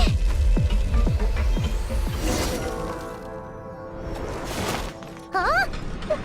Why is everything shaking so much? Looks like the Shadow Realm is about to sink back down into the depths. The exit is right here. You mean this weird bubble thing? Wait, how exactly do we... No time to think. We just gotta go for it.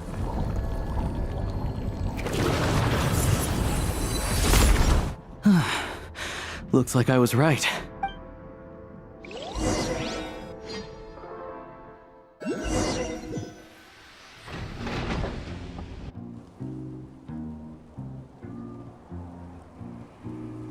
I can't believe the Shadow Realm manifested right on the railroad tracks. It's almost unheard of. Lucky we made it out. All thanks to you and that awesome gun. Ah, so you have heard of the Golden City before? Yeah, it came up a whole bunch in Nocturne. You're a pretty neat surprise in that sense, aren't you, Goggles? We had no idea they left cool gadgets like you behind. Make no mistake, it was a team effort. For a first-time firearm user, Your performance was quite outstanding, far beyond my expectations. As Alyosha said, it is highly unusual for the Shadow Realm to manifest in a place like this, but we should still watch out for similar dangers ahead. Let's hope not. If anything else goes wrong with this trip, Paimon's gonna have train trauma for life. The Shadow Realm can appear anywhere, not just on the railroad. I am simply advising that we take sensible precautions. Now, if you wish to further calibrate and upgrade your firearm, you may do so over there, provided you have the necessary components. Please take a moment to catch your breath while I repair the body of the train. Amongst other things, this will ensure Paimon is a little warmer while on board. Oh, thanks, Goggles. You're a trusty train conductor. Well, maybe trusty isn't quite the right word, considering. Anyway, at least you get the job done. Yes, of course. And just like the Eye of Grey, I am sure it will be a great asset to you in your future adventures. If not the trustiest, then it will at least get the job done. Let's get some fresh air while the Eye of Grey fixes the train. Yeah, sure. Paimon wants to forget all about the Shadow Realm. It was so creepy in there. Stretching her legs might help take her mind off things.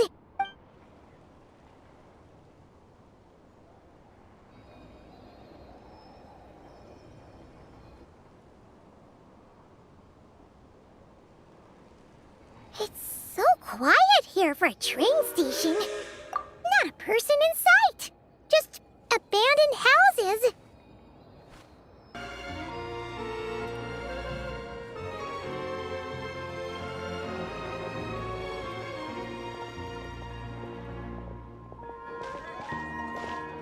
Huh? So much for repair? You've swapped our train out for a whole new model! My plan was to restore the train to its original appearance per my records as quickly as possible. Now that the repairs are complete, the train offers optimized performance and a significantly improved trendiness level. Huh. Didn't know trendiness was a parameter. According to my calculations, parameterization is the most effective way for the Eye of Grey to understand trendiness. Hyperborea, huh? I'm sure I've heard of that in a story somewhere. What an incredible little gadget you are.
the railroad over a canyon, huh? You might want to avoid looking down if you're afraid of heights. No,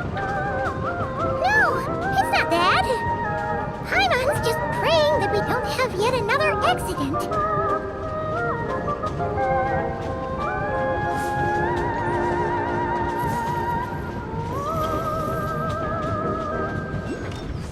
That mountain is breathtaking. Reminds Paimon of Dragonspine. They say this mountain's the domain of a Snegovic lord. A lot of the Snegovic retreated there to live in seclusion, so it's a pretty mysterious place. You hear all kinds of stories. Even the residents of the nearby town of Svietlo-Lidovka steer clear of the summit, and they make a living off of harvesting prime ice.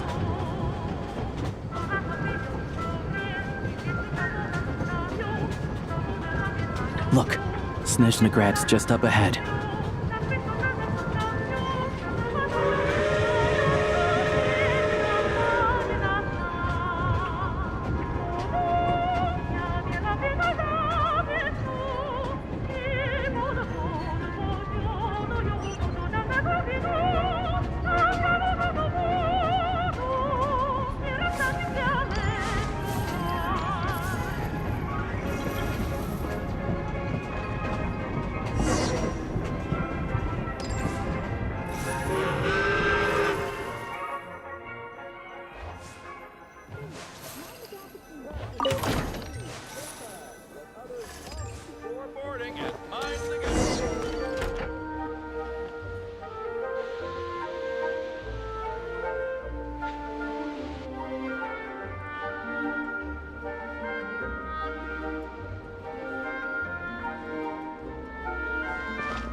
Here we are. Welcome to Snezhnagrad train station, the biggest transport hub in the nation. Wow! It's so majestic! Just flying from one side to the other would probably leave Paimon out of breath! It's built for maximum efficiency, but yes, transferring trains here can be a little tiring. In the future, you can use this train station to travel anywhere you want in Snezhnaya. For now, though, come with me. Let's get Paimon checked out. This way. There's a lift car that goes straight to Sapoliarni.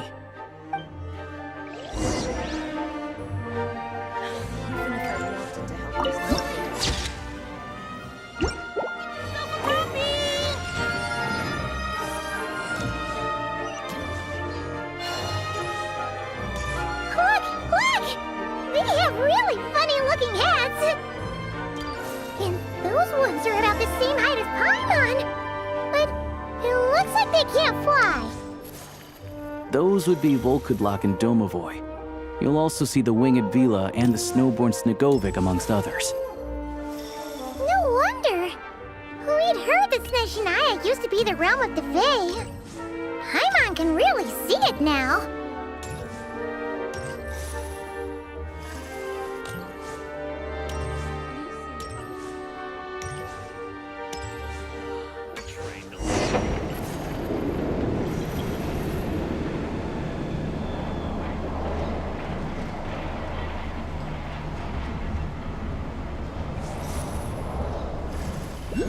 To the left is the market of Zolny. They sell everything there. You can often find some nifty little trinkets. To the right, you'll see the Korolyevsky Theater in the distance. Look at that! Incredible! Beautiful and peaceful. And I can have snowball fights with the Kuhenki. Shall we have one now?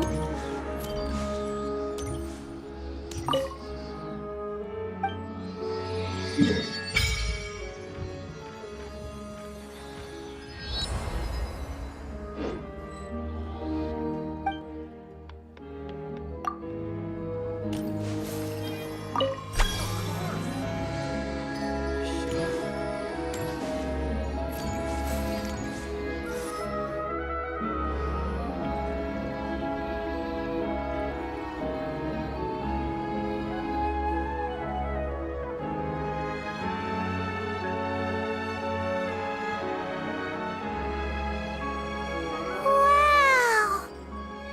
Snezhnagrad is stunning! their own eyes makes all the trouble we went through to get here worth it. I found it pretty stunning when I first came here too. But I soon found out that stunningly beautiful means stunningly expensive. The prices here are crazy.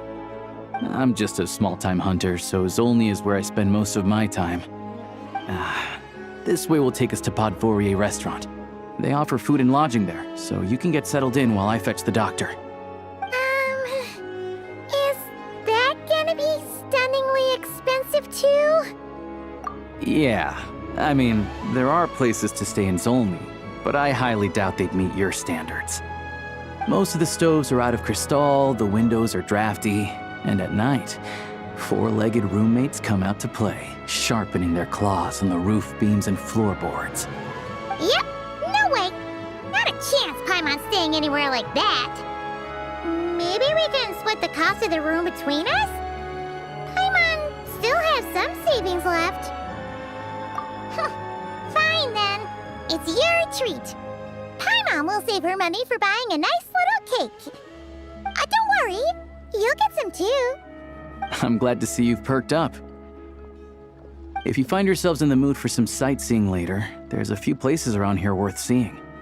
This way leads to Zapoliarny Palace, which serves as the tsaritsa's audience chamber and also her personal quarters.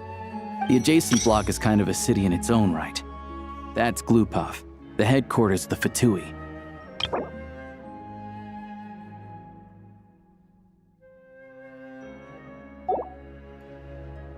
Inside, there's a munitions factory known as the Armory Palace, producing a constant supply of all kinds of equipment for the Fatui. A lot of important research happens there too. And over there is the Snezhnaya Vecha, where all the big shots meet regularly to make policy decisions. These places are best admired from a distance. I'm sure I don't need to explain why. Yeah, they probably have super strict security. We're not looking for trouble right now. The downtown area is near the center of Zapoliarny. That's where you'll find the restaurants, bookstores, and gift shops. Another place of interest is the Northland Bank, which is over this way. Oh, and I'm sure you'll want to make contact with the Adventurers Guild at some point, right? That's right here. Ooh, speaking of adventuring, we use alchemy quite a lot. Do you know where we can find a crafting bench? No one practices alchemy at Snezhnaya, I'm afraid. Apparently there's some historical reason for it. Oh. We'll just have to use the one on the train then. Kinda inconvenient. Wait, how come there's one on the train if that's Snezhnayan too? Yeah, I don't know. Not my area of expertise. Still, I wouldn't say the absence of alchemy makes life here any less convenient. Anyway... Finally, there's Zolny in that direction. It's mostly residential buildings and factories, but there's a few shops too. Worth a look around if you're interested. That's about it. You guys go ahead and get checked in while I track down my doctor friend. Sounds good. Thanks for all the recommendations. It'll be good to get out of the cold wind. Paimon's starting to feel another headache coming on. Podvorier restaurant is right this way.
Looks like you get what you pay for, huh?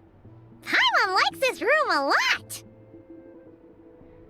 Yeah, much better now that we're out of the cold.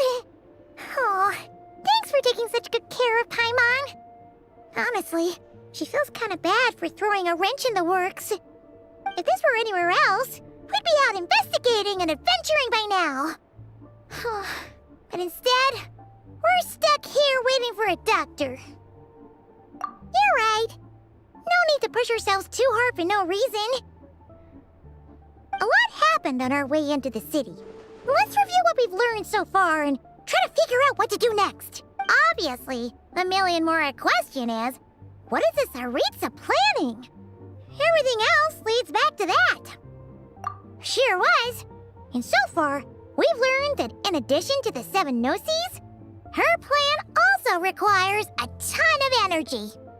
But we won't get to see her anytime soon. Alyosha said that she went east to fight that big monster.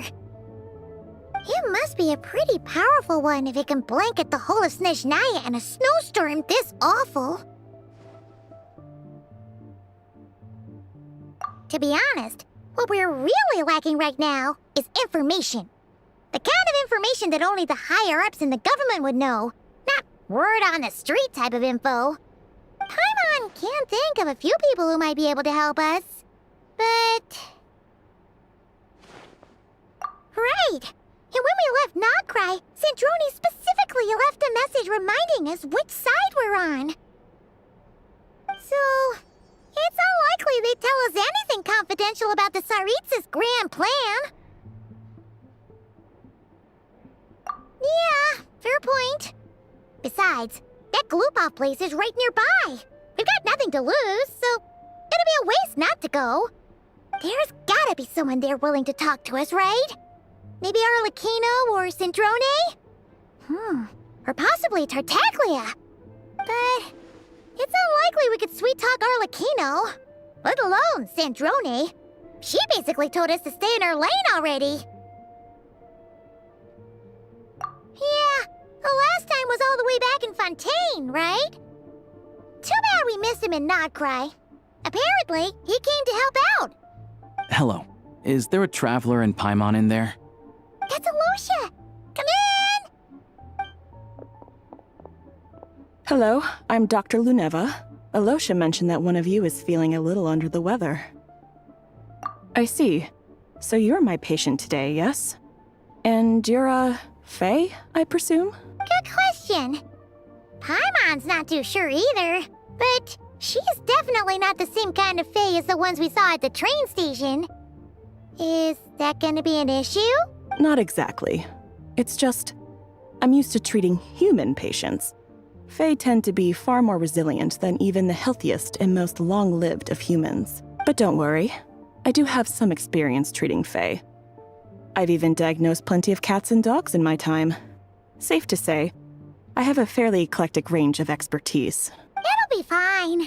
Paimon's basically the same as a human, right? We're no different when it comes down to it, are we? More like you don't eat enough. The more talking you do, the more you need to eat.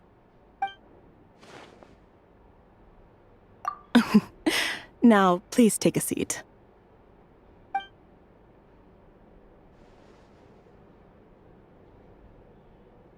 Okay, vital signs are good. Test results are all within normal ranges. I don't think it's anything serious. More than likely, you've just caught a cold. I can give you some medicine to tide you over, but as long as you rest properly for the next couple of days, you should feel better. Make sure to keep an eye on your temperature, though. If you find yourself with a persistent low-grade fever, or if your symptoms don't improve, just contact me again. Sounds like there's no cause for alarm. Thank you, Doctor. You're very welcome. Just doing my job. I'll leave you in peace now. Time to visit my next patients. Take care. You heard the doctor. Best you rest up here for a couple days. No sightseeing for the time being. All right, then. Guess we've got no choice. Let's just treat it as a short vacation. I have to get back to it. If you need anything else from the doctor or me, go to the Hunter Trade Station in Zolny. The boss there knows how to reach me. Hey, no big deal. You saved my life in the Shadow Realm. This is the least I could do. See you around.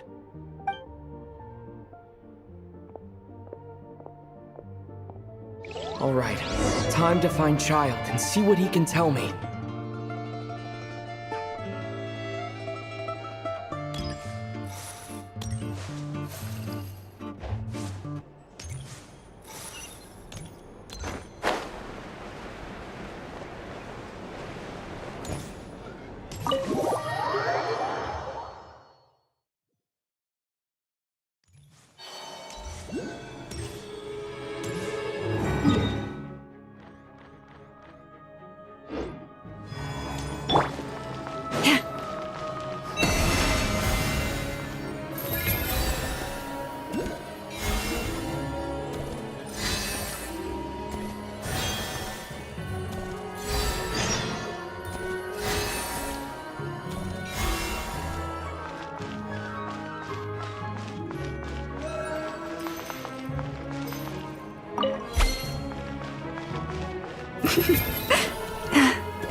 Hold on. Please display your invitation letter or permit. Glupov does not accept meeting requests without a prior appointment. You'll have to apply per the advertised booking process and wait until your invitation letter is issued. Might I ask who you're hoping to visit? Another one who thinks the rules don't apply to them. I don't understand why people think they can just talk their way in here. You don't just show up and land a meeting with the Harbinger. But I have to go through the motions for protocol's sake. Honestly, it's such a waste of time asking when I already know what the answer's gonna be. Wait a moment. I'll pass on your message. If Child is unavailable, you'll have to go through the proper procedure.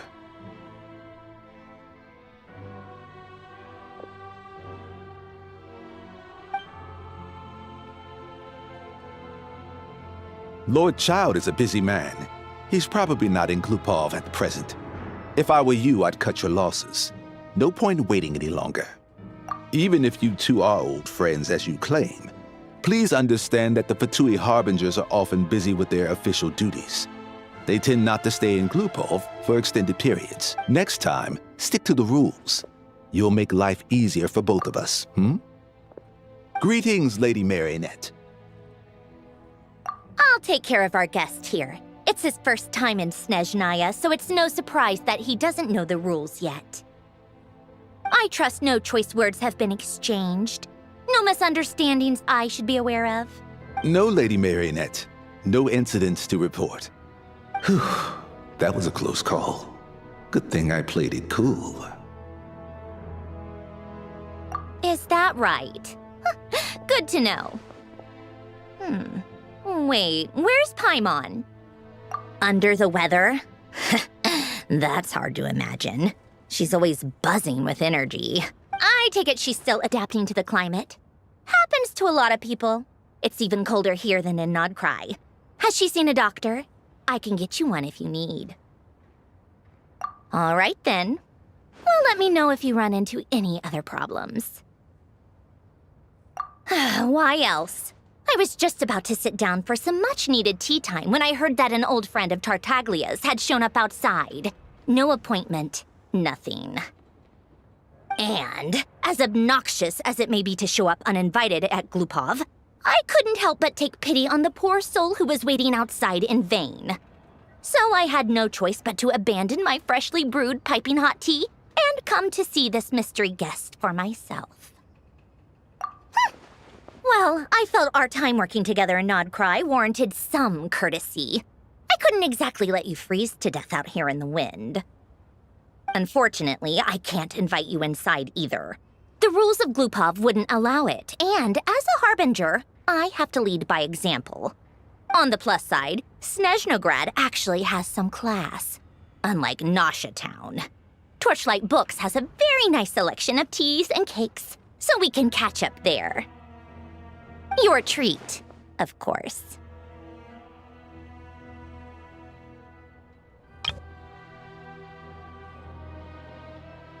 Because I already wasted one perfectly good cup of tea today. That's why.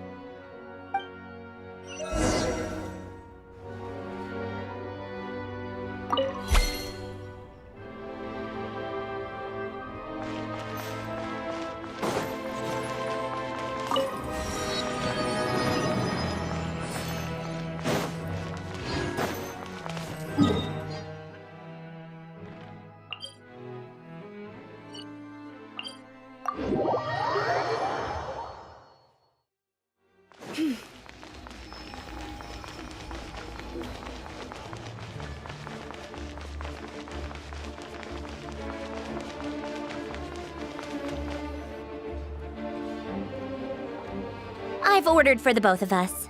No objections, I assume. I'm sure you trust my taste. Okay, let's get down to business. I'm guessing you don't actually have any urgent business with Tartaglia, per se. You just want information, right? Wanna take a guess? Of course you'd say that. You shouldn't underestimate Counselor Tartaglia, you know. That's right. I'm sure you've heard of the Snezhnaya Vetcha by now. Well, he's busy preparing some paperwork for their next meeting. They'll be discussing yet another extension to Project Stuzha. It's basically all anyone cares about in the Vetcha these days. Yeah, he's more of the shoot first, ask questions later sort, isn't he?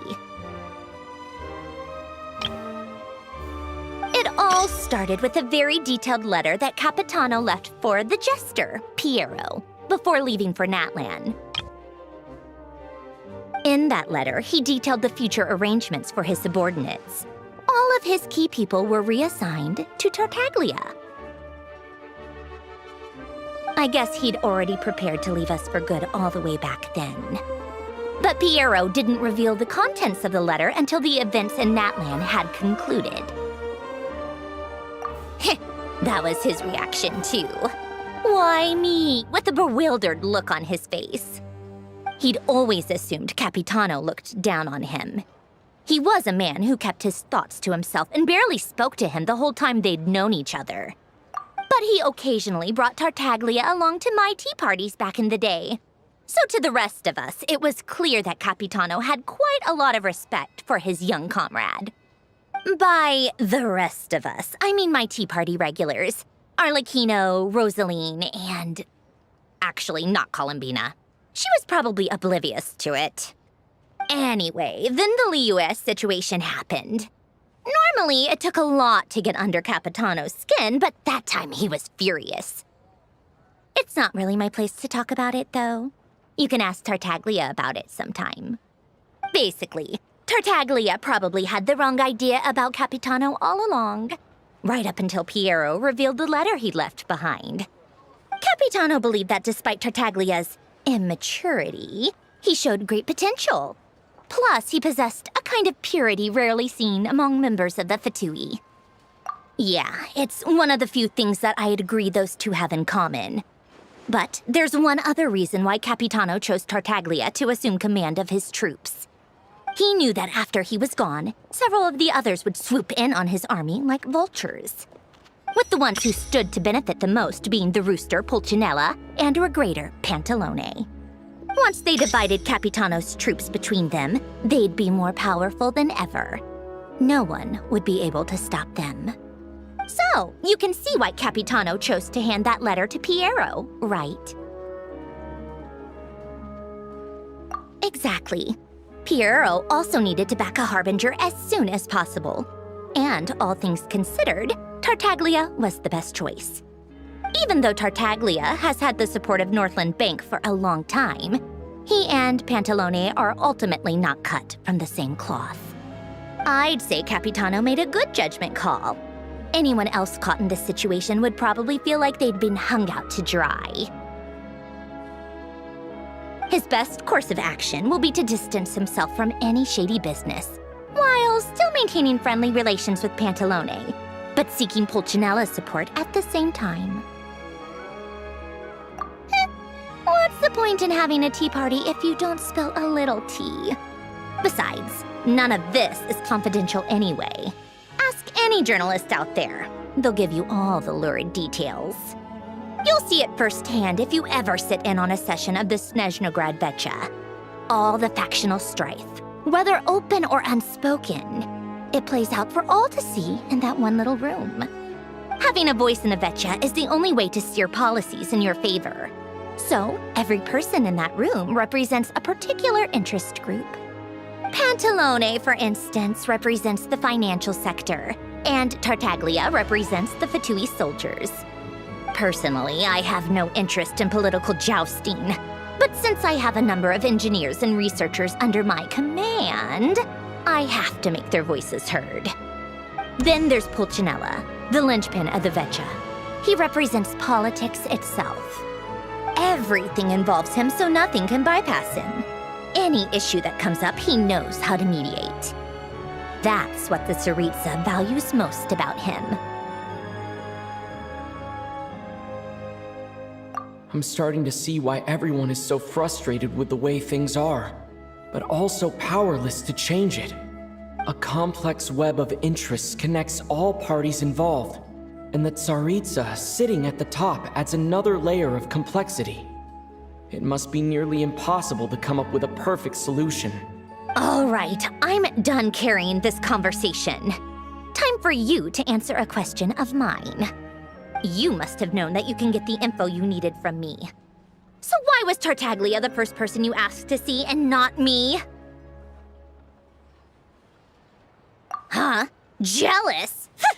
As if. Wait. Oh, I think I know what it is. Columbina passed on my message to you before you left Notcry, right? I only meant you should be mindful of which side you're on. Is that actually why you didn't ask for me? Because you took that to heart? Fair enough. It's not your fault. I blame all these politicians I've been hanging around with lately. Always beating about the bush when they talk. I guess it must have rubbed off on me. Anyway, just ask for my help next time, okay? Little things like this are no problem. Lady Marionette. What now? Can't you see I'm on my break? Whatever it is, just leave it on my desk. I'll look at it later. Sorry to disturb you during your break, ma'am, but I'm afraid it's an emergency. Isn't it always? I've told you before, fixing the tracks and transporting ice blocks does not constitute an emergency. The equipment in Svietlo-Laidovka is in urgent need of maintenance. With how the weather's been recently, we suspect that the cause is a buildup of snow, exceeding the maximum weight limit. The supports on one of the machines broke and fell, awakening a dormant beast and leaving many of the ice miners trapped in a nearby ice cave. Luckily, Odette's team was nearby and launched a rescue operation, but we're still facing a severe manpower shortage for both the rescue and engineering teams. I guess that's it then. Our tea party will have to end here. I'm the only engineer you'll need.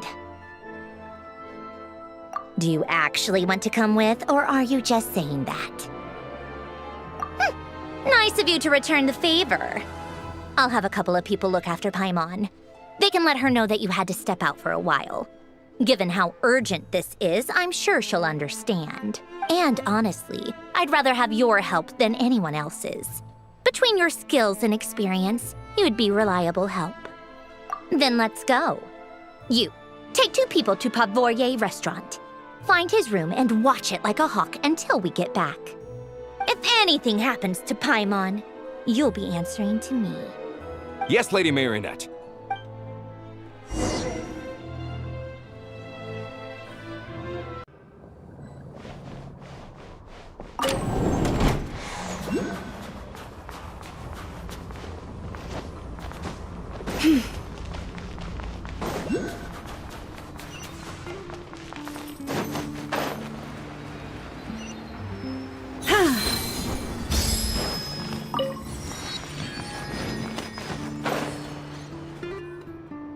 they weren't exaggerating. This is really dangerous. It's a good thing only one of them broke. From what I've been told, most of the trapped miners are over in that direction.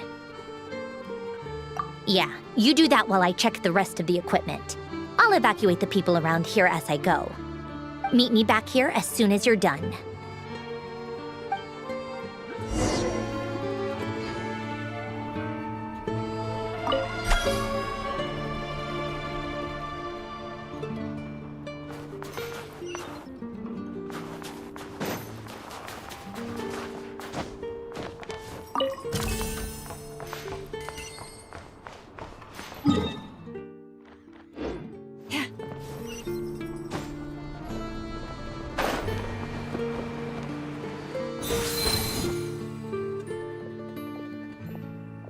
I have to be getting close.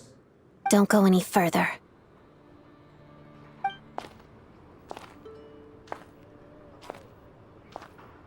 It's too dangerous here. There's a highly aggressive monster on the prowl. You need to leave, now. Ah, I see. You're the backup from Snezhnaya. Well, I'm Odette. Good to meet you. Ah, so this is Odette. She was the first member of the Fatui on the scene.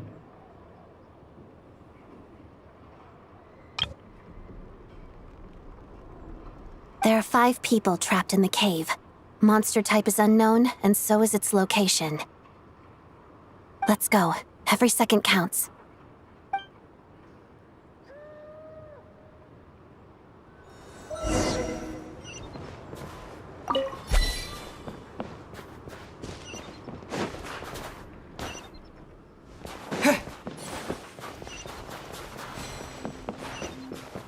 Careful. Something's moving.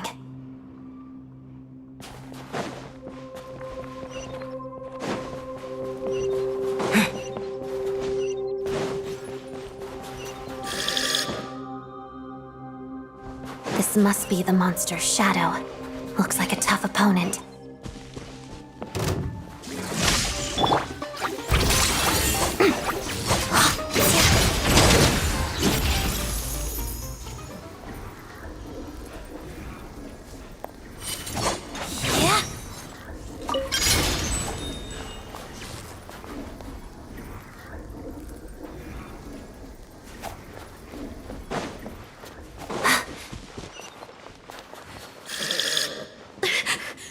Stay back!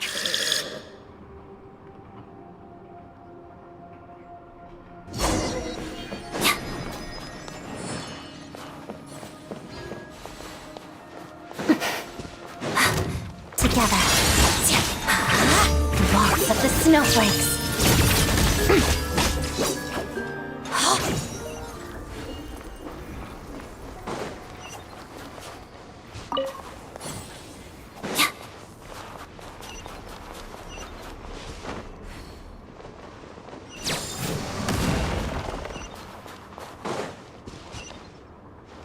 I see them. They're right behind the monster. The monster seems very agitated. It could attack at any moment. Let's make the first move.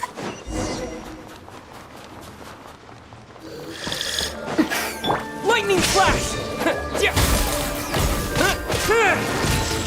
Shadow me. Pot of dust.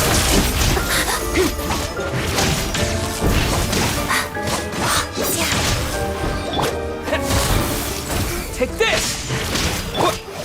Together, crystalline adagio. Pirouette.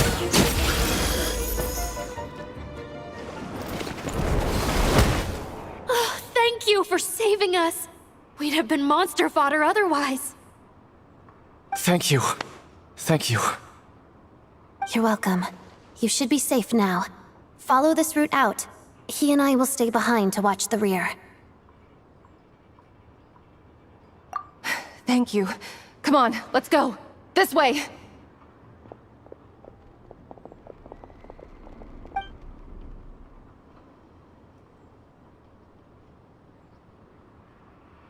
I've searched the area. Pretty sure the monster made a tactical retreat.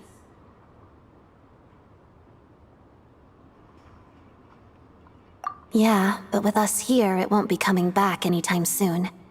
It may be small, but don't be fooled. It's a ferocious beast. People are just food in its eyes. It's lucky we got here when we did. The trapped miners have been successfully evacuated. Time for us to leave. Wait, this place. There's something unusual about it.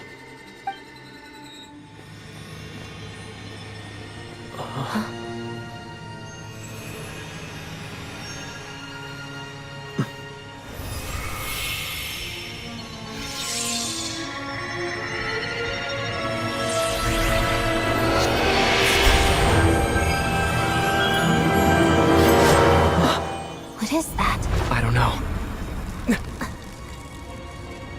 It's back? Guess it has family.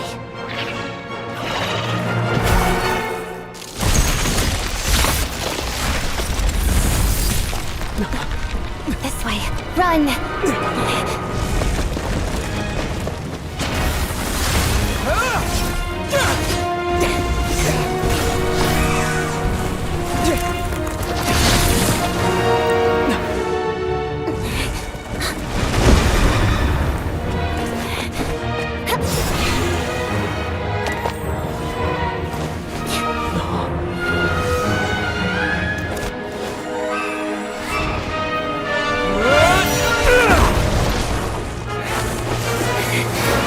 Thanks.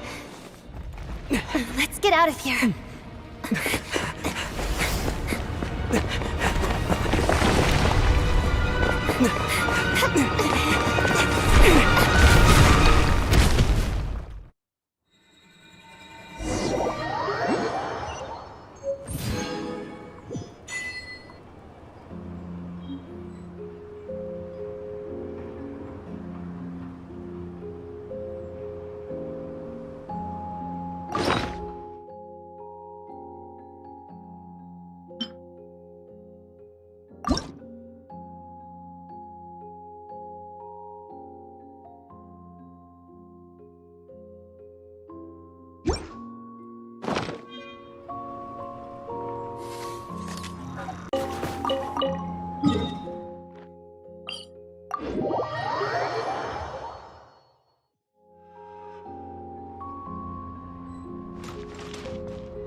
Everyone's accounted for. We managed to rescue them all. We also placed a sign at the entrance to the cave, warning people to stay away. You really held your own today. I still don't know your name. Don't think I've seen you before. I'll remember the name. All right then. See you around. Hello, Lady Marionette. I hear the rescue operation was a great success. I knew I could count on you. What brings you here, Odette? Here for a performance? No, a Fatui mission. I happened to be nearby and heard the crash. She hasn't introduced herself then. Odette is the prima ballerina of Snezhnaya. She's quite the celebrity. If you ever hear people mention the two crowning jewels of the Korolievsky troupe, they're talking about Odette and the prima donna, Vodyanitsa. On top of that, Odette's also a rising Fatui star. It's looking likely she'll inherit the title of the Fair Lady. She learned all her combat skills from Rosaline herself. Used to be one of her most valued subordinates, too. You flatter me, Lady Marionette. If she's Rosaline's protege, that makes me...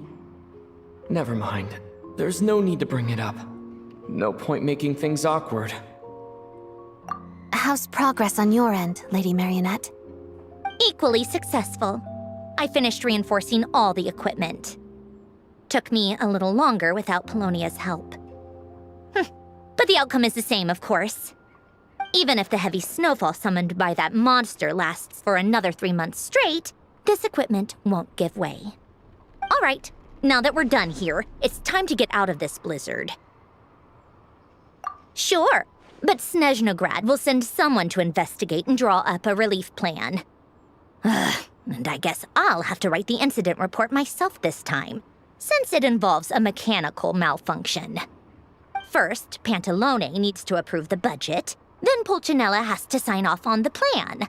Once they've argued it out and reached a compromise, we can move forward. That's the rough process anyway. Could take anywhere from a couple of weeks to a couple of months, depending on how smoothly it goes. Yup, nothing we can do about it. There's a whole stack of incident reports like this back at the office. The snow has eased a little for now, but there's no telling when that will change with that monster still at large. Fuel for heating is in short supply, and relief is weeks away. There's no immediate threat to life, but still, it just feels like there should be a better way. Hey, quit daydreaming. Let's get back to Snezhnaya. When did you get a new sword? I found it in a cave. It handles pretty nicely. You have a strange affinity for secondhand swords.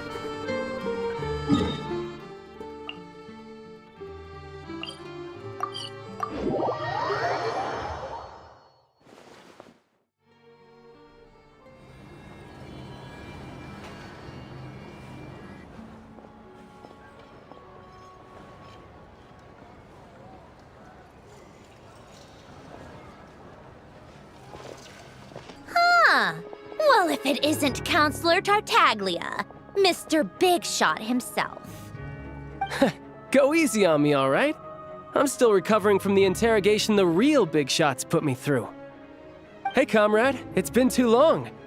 I heard you came looking for me earlier. Nicest surprise I've had in a while. Good to see you too, Odette. I'm guessing you guys just got back from Sviatlo-Lajdovka. How'd it go? Crisis averted? It went fine. How about you? Any new developments? Not really. Same as ever. Growing opposition to Project Stuzha, and the usual rebuttals are starting to ring hollow. The results of the mock vote were pretty dire. Pulcinella was fuming. I've never seen the old man so angry. That's not good news. It takes a lot to rattle him. Yeah, obviously if push comes to shove, there are ways to crack down on dissent. But... Sorry, I have to ask something. This is going to sound blunt, but may I? Huh? Of course, fire away. It sounds to me like everyone's tearing their hair out trying to figure out how to deal with opposition to Project Stuzha. But what exactly is this project's purpose? And how can it be so important that even people like you two refuse to stand up for the ordinary people of Snezhnaya? Interesting. I gotta hand it to you, comrade. You sure don't mince your words. Excuse him? What does he mean, refuse to stand up for ordinary people? Oh my gosh. How does he dare speak to the Harbingers like that? Are you interrogating us now? It's okay, Sandrone. Let me explain. I think I understand where he's coming from. If I could, I'd take your side right now. In fact, my position's very similar to yours. I've only held back on casting a dissenting vote in the Vetcha because the tsaritsa would never let me get away with it. Still, I have a responsibility to the Fatui armed forces, so I do what I can to make their voices heard. Most of them are just regular folks from small towns far from the capital. I'm sure you've seen how much those kinds of places are struggling right now. Oh, and for what it's worth, I'm from Arepasak myself. Things aren't going so swell there either. The tsaritsa wants to create a better, safer future for the people of Snezhnaya, but she's thinking long-term. I don't doubt that from where you're standing, Project Stuzha seems to be creating all sorts of issues for everyone. But considering the tsaritsa's vision for the future, these are sacrifices worth making. Sounds cold, I know, but I promise it's not as black and white as it seems. Maybe Sandrone and I can't oppose Project Stuzha outright, but we're constantly raising our concerns in Vetcha meetings. And even though we can't put an end to it, there are plenty of other ways to make a difference. We're trying everything we can think of, and so is Pulcinella. I respect Her Majesty, the Tsaritsa, and trust her decisions. But at the end of the day, I'm still just a normal guy who cares deeply about my homeland. And my family, who all live here. There's no way I would ever abandon them. As contentious as things can get within the Vetcha, there's no selfishness or malice behind it. Everyone wants to get through this period as smoothly as possible. The issue is that there's no way of pleasing everyone under the present circumstances. Most of the time, we're trying to decide on the lesser of two evils, which obviously isn't a great look. But that is not the same thing as being blindly loyal to the tsaritsa. No one's got their head in the sand here. We're all well aware of the way things are. We're just doing our best to make it work. In fairness to Snezhnaya, she rushed to Svietlo Lydovka's aid the moment she heard that people were in danger. And even Tartaglia, who used to only care about the thrill of the fight, is clearly doing his best to rise to the demands of his new role as counselor. Hey, come on. There's only so much we can say, so don't press us too hard. Look, I know how untenable the Tsaritsa's position looks if you don't understand her motives. Maybe you've heard already, but she's currently leading her army on a campaign to the east to defeat the monster that's been causing these brutal blizzards. Striking that monster down will be a significant step in dealing with the present energy crisis. As laser-focused as she is on realizing her lifelong ambitions, she's still putting time and energy into taking down this powerful monster. To me, that says a lot. If she thought Snezhnaya and its people didn't matter in the grand scheme of things, why would she waste her time on something like this? Thanks. I meant every word I said, though. I wasn't just trying to placate you. I've already done more than enough diplomacy for one day. I still think this adventurer raises a very important point. Our two harbingers have made their positions very clear. But there are many others in the Vetcha who must feel trapped and forced to vote against their conscience. I think it's a very valuable quality to be willing to speak one's mind, despite the risk of offending powerful figures. You can say that again. I highly doubt we'd feel the need to explain ourselves so much if we didn't know you so well. Forgive me, adventurer, but might I be so bold as to ask about your background? How is it that you can converse so openly with two harbingers? Oh, haven't you been properly introduced? Easier said than done. I like to think I'm not the kind of person who goes around busting open people's old wounds. I've only learned his name so far, and no details of his experiences. Is something wrong? Uh-oh. Is there no avoiding the subject of Rosaline? No, it's just... all right. I guess there's no getting around it. This is the world-renowned traveler who helped resolve the storm terror threat in Mondstadt, cleaned up after the mess I made in Liyue, and then went to Inazuma, where there was a duel before the throne in which the traveler defeated Rosaline. Oh. I'm sorry. I didn't think you two would be seeing much of each other, so I figured it wasn't worth bringing up. It's fine. It was a long time ago. It's fine. Sorry, I just remembered that we have a rehearsal coming up. Please excuse me. I should get going.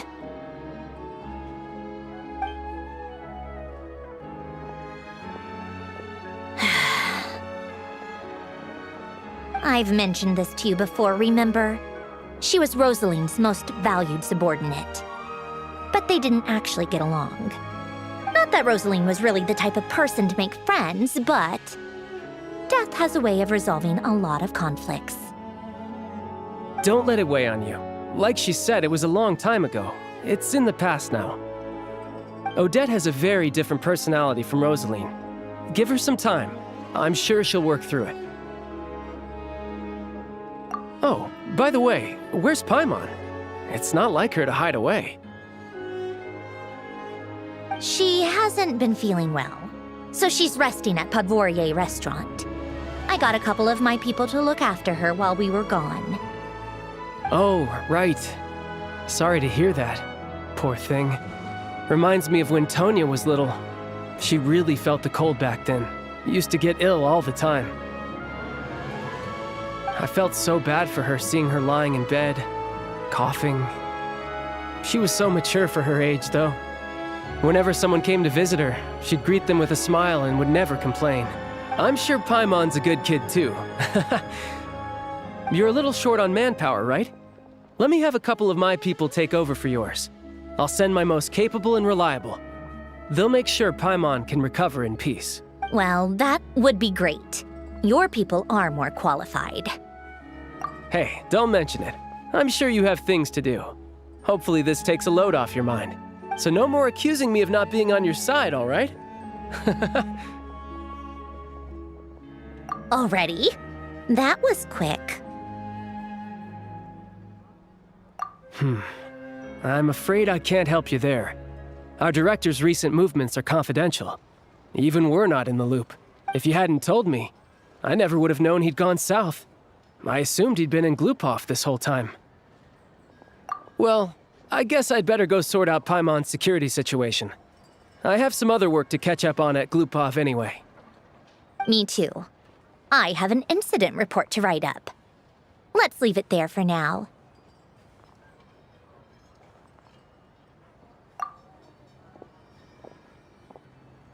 I guess everyone's in a difficult position. But Tartaglia's right.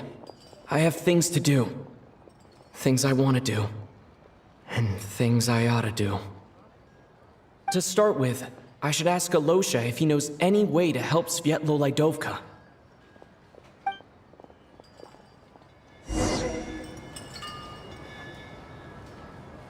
Combat data updated. Please rest assured that I will not blow the roof off again.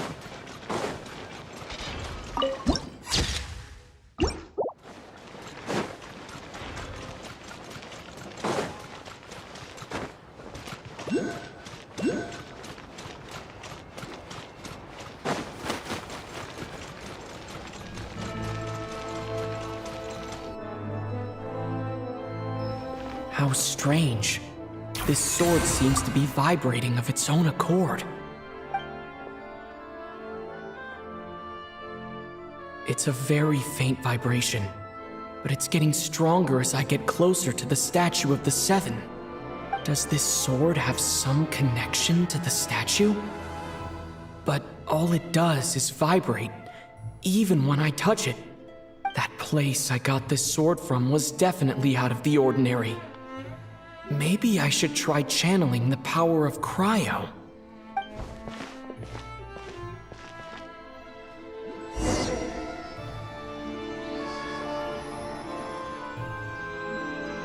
Encase! It worked. There really is something special about this sword.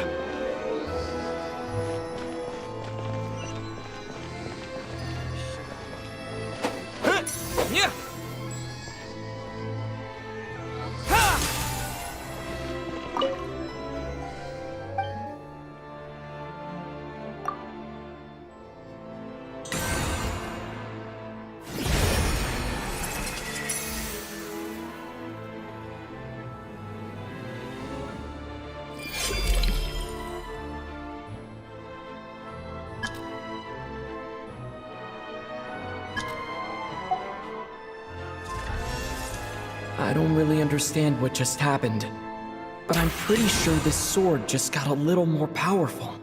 I'll have to try the same thing again when I come across another statue of the Seven. In the meantime, I'd better go find Alyosha.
Hello there. How can I help? Ah, sure thing. Give me a second, I'll go fetch him for you.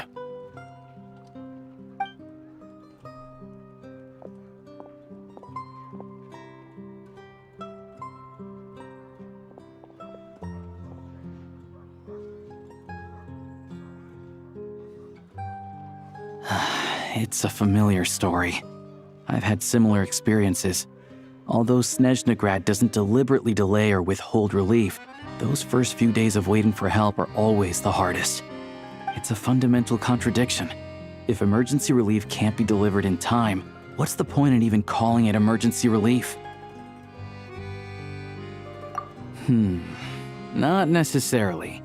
I think there's a good chance that Kresnik Crystal from Stratomeros will start flowing into the market.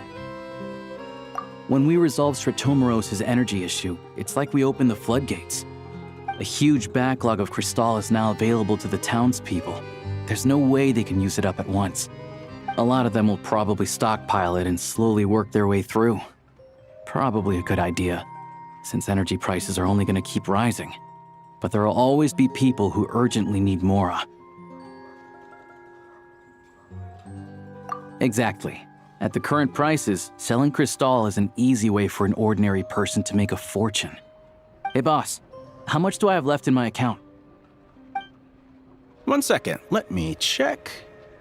So, you're planning on buying the crystal out of your own pocket? Yeah. I don't know if I have enough, so I'll chip in a little extra and buy as much as I can afford. No, it's fine. You're new to Snezhnaya, and you have your own living expenses to worry about. Besides, you're already providing the train. Here's your Mora. See what you can find at the market, but I doubt there'll be much crystal left. Yeah, well, can't hurt to take a look. Let's see. Huh?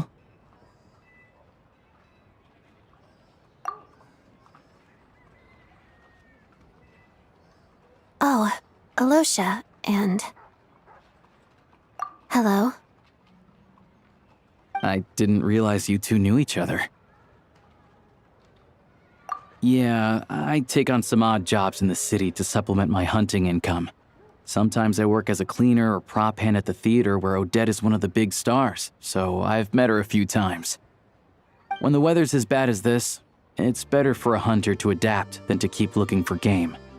Yes, and we sometimes need extra help.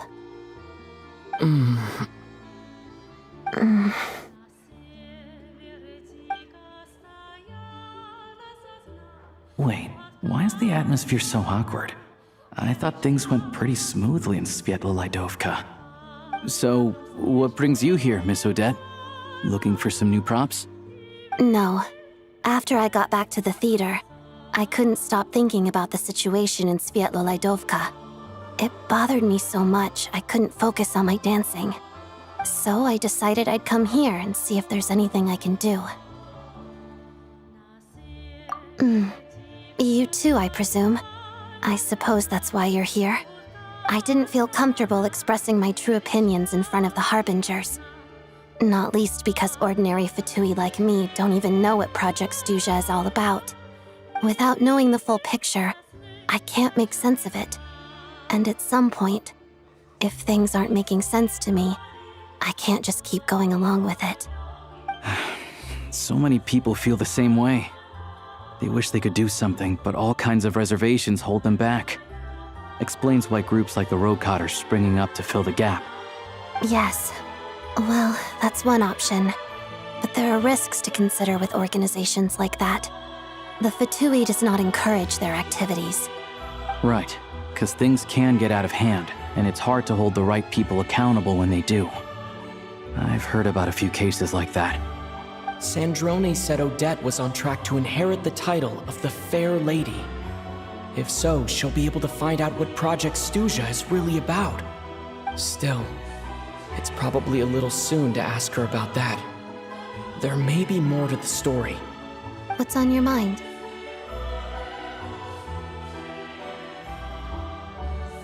I think we can both agree that no matter which side you're on, it can't stop you from doing the right thing.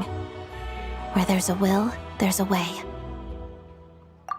I know what Rosaline did while she was abroad. You made the right decision, so no hard feelings. So, what's your plan? Oh, we were gonna buy some crystal. I heard there's some on the market right now. Funny. I had the same idea. In that case, let me pay. I can claim it back as mission expenses. The real issue here is that government relief is behind schedule.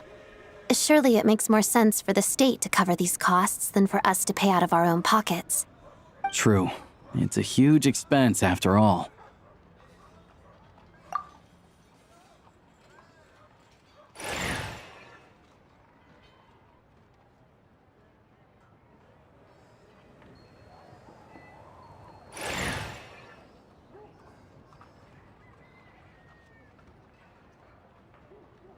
Let me see. I'll take it all, please. And I'll be needing a receipt. Right. Choose mission budget under the expense category, but be sure to specify emergency rescue operation in the description. Otherwise, the normal reimbursement limit will apply. Let's book this train. Regulations say that if we need to transport Kresnik Crystal during Project Stuzha, extra carriages can be added 1 hour before departure.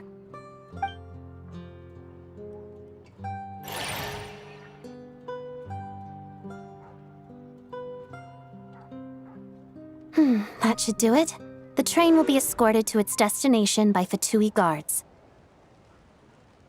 This is my first time seeing you handle Fatui affairs, Miss Odette. It seems you're as skilled an officer as you are a dancer. You flatter me. It's only because I've been doing both my whole life.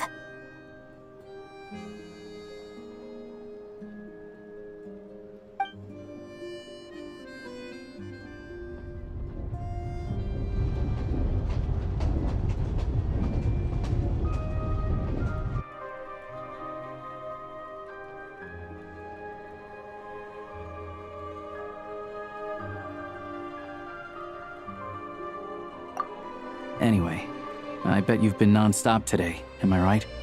Any idea how Paimon's doing? What's wrong?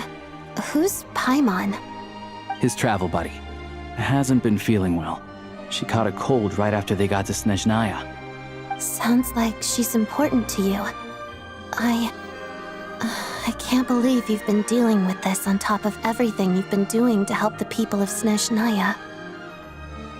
I've got nothing going on right now, so I'll join you. I want to see how she's doing. May I come too? I have some candy that someone gave me back in Svietlo-Lidovka. Plus, I know a little bit about relieving cold symptoms. All right then, let's go.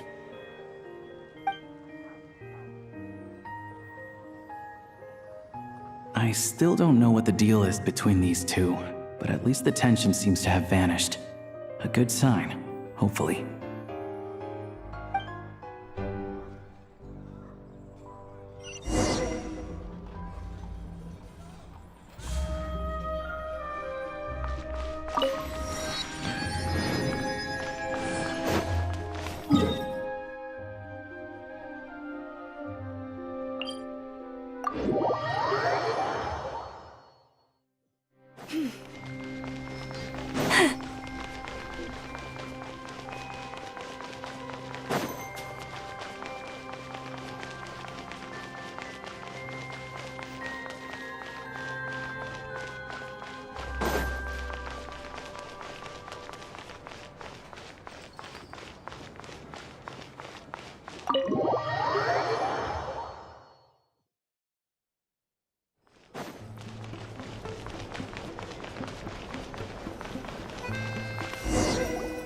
Hello.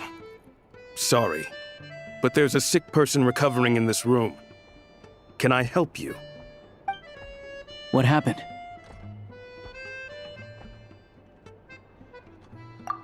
Oh, please, excuse me. Are you the Traveler? Could I take a quick look at your Adventurer Handbook? Master Child said I should verify your identity.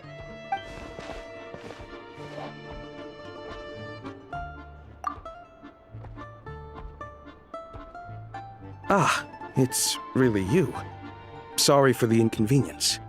We're under strict orders from Master Child to keep this room well guarded. At the same time, we can't interfere with Podvoye Restaurant's business. That would only seem all the more suspicious and draw unwanted attention to this room.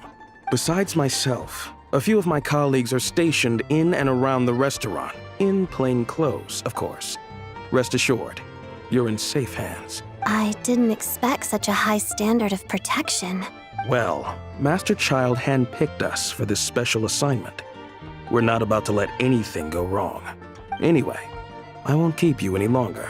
Please, head inside.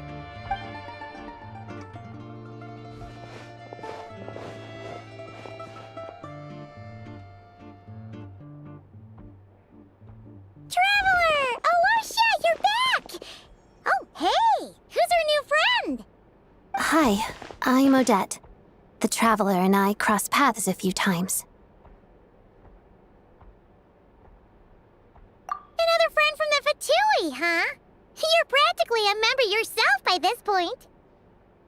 Paimon's definitely on the mend. We should be back to our usual travels in a few days' time. Seems like that doctor was right. It's just...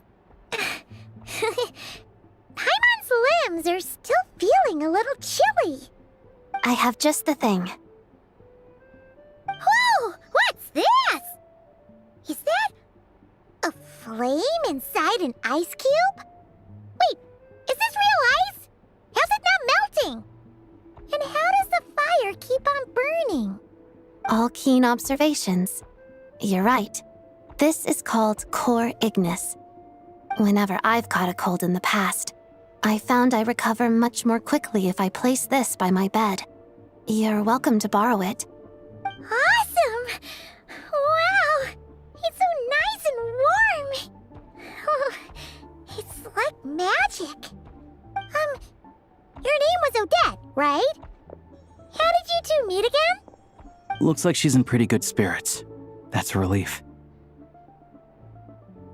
Any progress with your investigation yet? No surprises there, I'm sure. They're not likely to let anything slip. The Rokot, huh? Let me think. Members of the Rokot keep their true identities hidden, but I think there might be someone I can introduce you to. Leave it with me. Meet me at the Korolyevsky troop tomorrow, and I'll tell you how it goes. Would anyone like a drink? I'm gonna head to the bar. Paimon will have... maybe some hot milk? Yeah. Paimon's in the mood for something warm. Enough with the secret chat, you two. Let's catch up properly in a minute. Paimon wants to know everything that's happened today. It'll be kinda like tabletop troop. No reason why listening to a story can't be an adventure.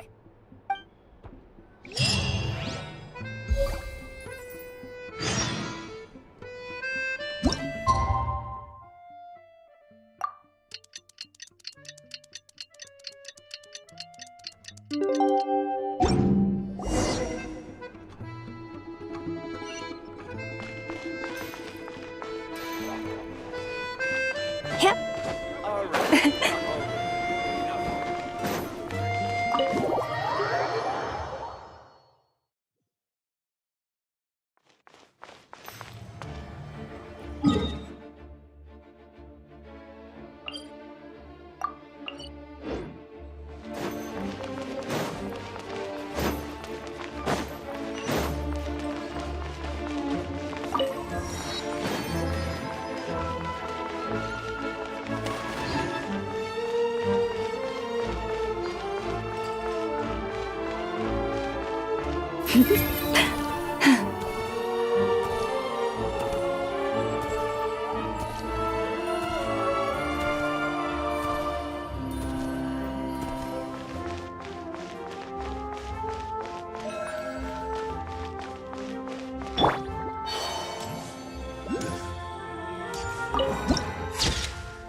Ah, you made it.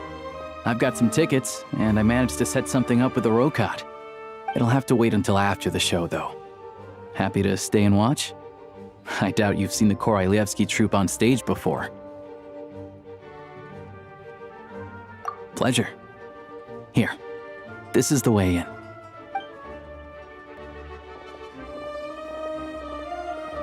Please present yourself for a routine inspection in accordance with theater regulations. Thank you.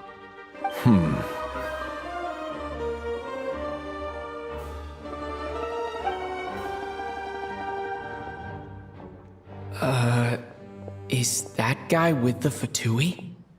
Looks like he's waiting for something. Okay, all done. Thank you for your cooperation. Please proceed through to the theater.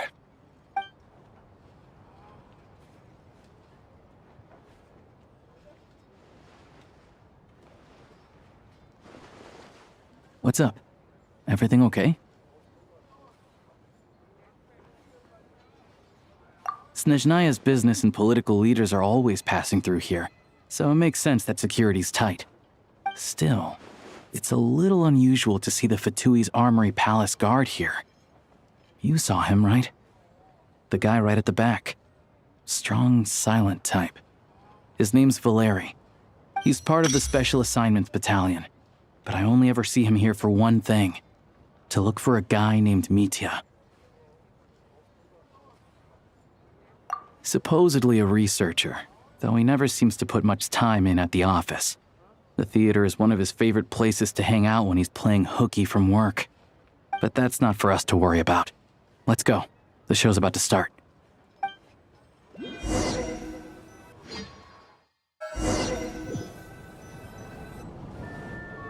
What do you think? Pretty impressive, huh?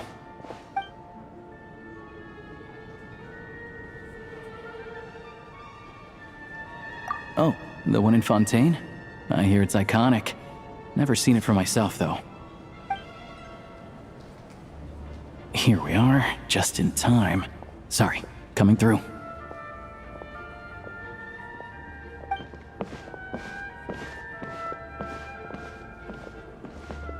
Ugh.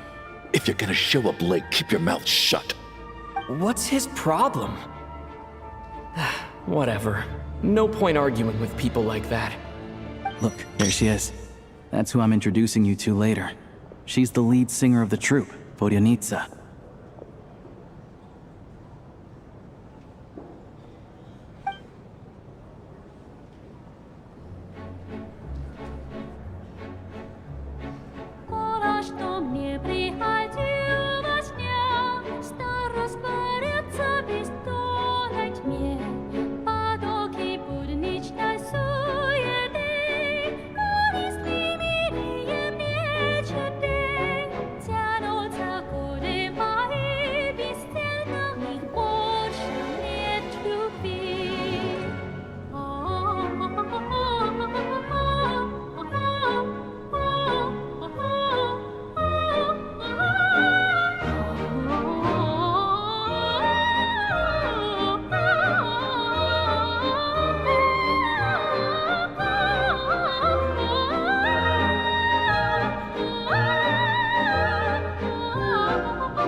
This leads directly to the green room.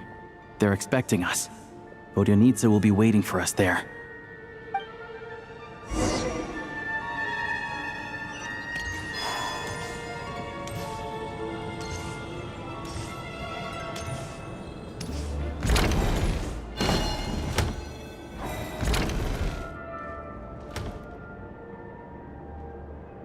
Hey there. Excuse me. Ugh! Can you believe it? I'm so mad right now. Come in.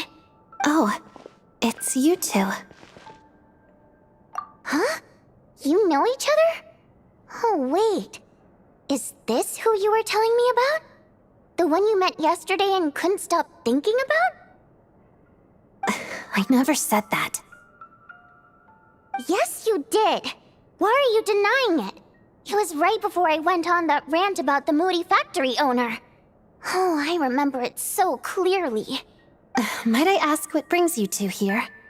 Oh, I just brought him here to see the show. And when it finished, he was full of praise for Vodyanitsa's performance. So I thought I'd try my luck, see if we could get the chance to chat for a bit.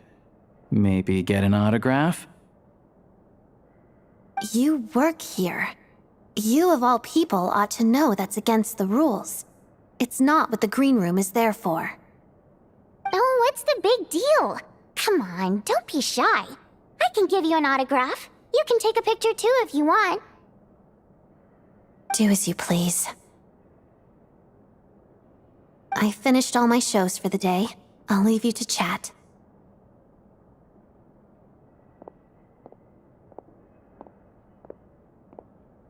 I wasn't making that stuff up, you know. Odette's just too proud to admit it. She thinks very highly of you. And so do I. You did the right thing in Svietloladovka. We're good. Odette's out of earshot. I'll lock the door.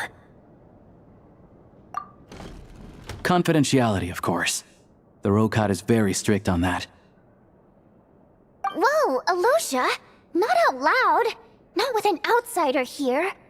Relax, I've taken care of it. Look at this. The President's reply sent this morning. Wait, so he's been approved to join? You told me last night that you wanted to get intel from the Rokat. Unfortunately, Rokat intel is only available to members. But ever since you set foot in Snezhnaya, we've been working together. I've seen the way you work, your character, and your motives. Everything about you is perfectly in alignment with what we're trying to achieve in the Rokat. So I figured I might as well cut to the chase.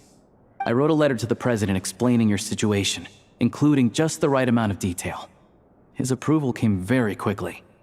Of course, it's still your decision whether you want to join or not. We'll respect your choice. Well, assuming Odette was telling the truth and she didn't misjudge you, I guess we don't need to worry about you blowing our cover. Still, you gave me a real fright.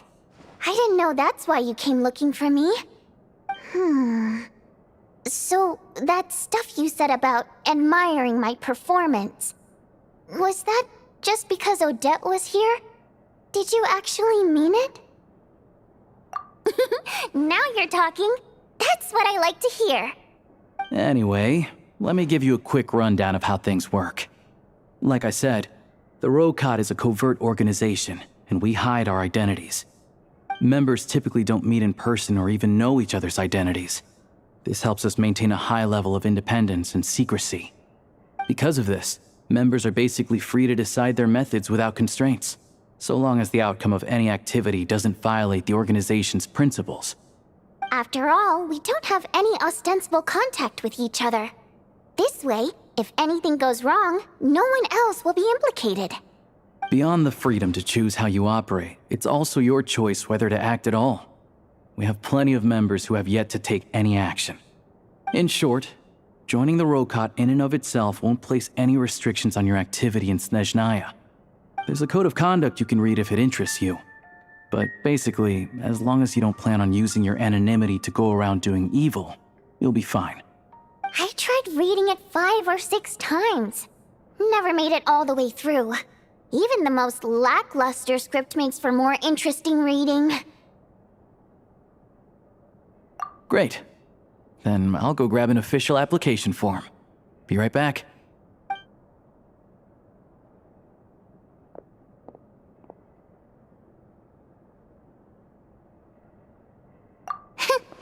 Well, Alyosha has this pet dog, you see. His name's Tagarin. And this one time, Alyosha brought him backstage. Dagarin took quite a liking to me, so I played with him for a little bit and fed him some treats. Then, the Rokot was out on a mission one day, and even though we were all in disguise, Dagarin recognized me right away. Just a coincidence, really. We didn't report it to the higher-ups, though, to avoid dealing with the fallout. Like... my job at the theater, for instance. I really needed to make ends meet. By the way, what were you complaining about just before we came in? Did everything go okay with Chuganov? Everything did not go okay. That's why I was so mad. I tried to make some small talk with him before I went on stage to fish for intel about the Iskra manufacturing plant. But he wouldn't take the bait. No matter what I said, he kept dodging the question. And then he started complaining. He said he didn't appreciate his second-rate seat in the stalls because he usually gets a private box. I mean, what did he expect? Everyone knows that if you want a box seat, you buy a ticket well in advance. But instead, he sends me a letter the day before the show when we're practically sold out. I had to juggle things around just to get him a half-decent seat, hoping he would appreciate the gesture enough to share some information. But nope, he didn't give me anything. Yeah, meeting Chuganov in person has definitely been a disappointing experience. Oh, you probably don't know who we're talking about, do you? Chuganov was that older guy you were sitting next to today. I'm sure he didn't make a great first impression on you either. To the citizenry, he's a family man and a kind boss. But our interactions with him tell a very different story. It's one thing to ask for a favor, but he acts like it's his right. He always expects special treatment. Take the ticket situation, for instance. I've actually gotten him a private box in the past. But not only was he not even grateful, now he's acting like I've sold him short this time. Not to mention that he's never paid for a single one of his tickets. And another thing, if he's such a big family man, why doesn't he bring his wife and daughter to see the show once in a while? I've never seen them here, not even once. Calm down, Vodyanitsa. If you won't do it the easy way, we'll have to try the hard way. But first things first, here's your application form. Go ahead and fill it out.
Looks like I'll need to make a few little tweaks here and there.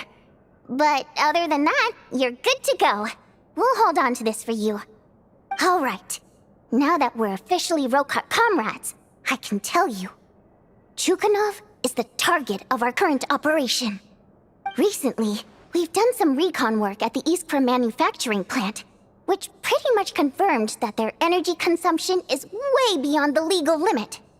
All we need now is some direct evidence to present to the Vetcha, so we can demand that they shut the plant down. That way, the Kresnik Crystal can be allocated to where it's needed most. I was hoping he might let slip during one of our chats, but but he's too tight-lipped. We'll have to find another way. I'm meeting another regular theater goer tonight, Mitya.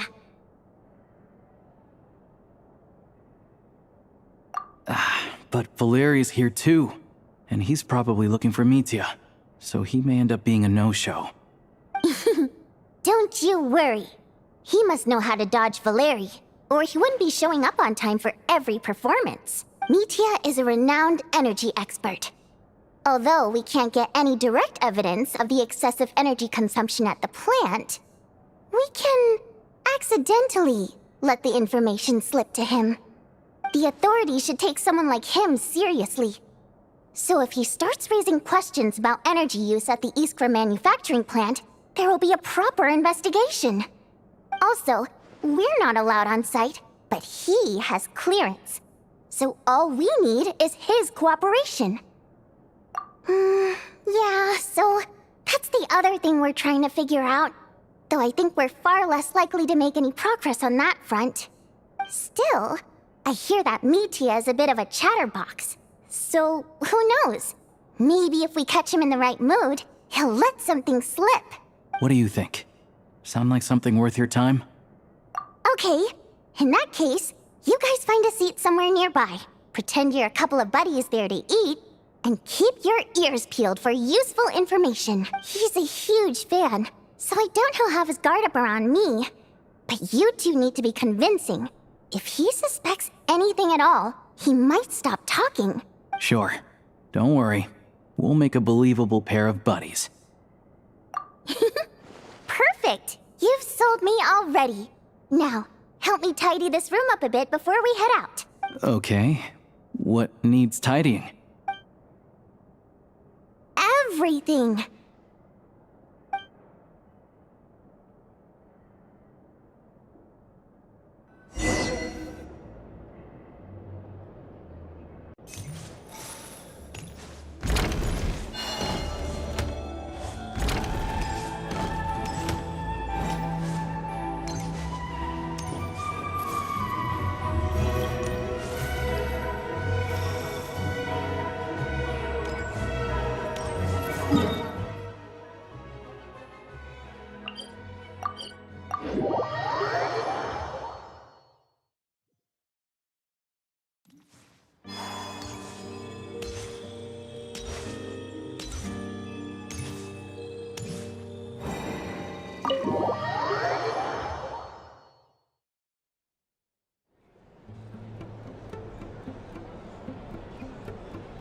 We come here often, so we shouldn't stand out.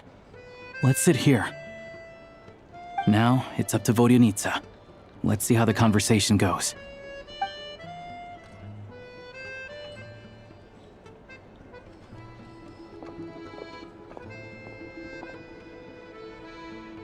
Mr. Mitya! Over here! Over here!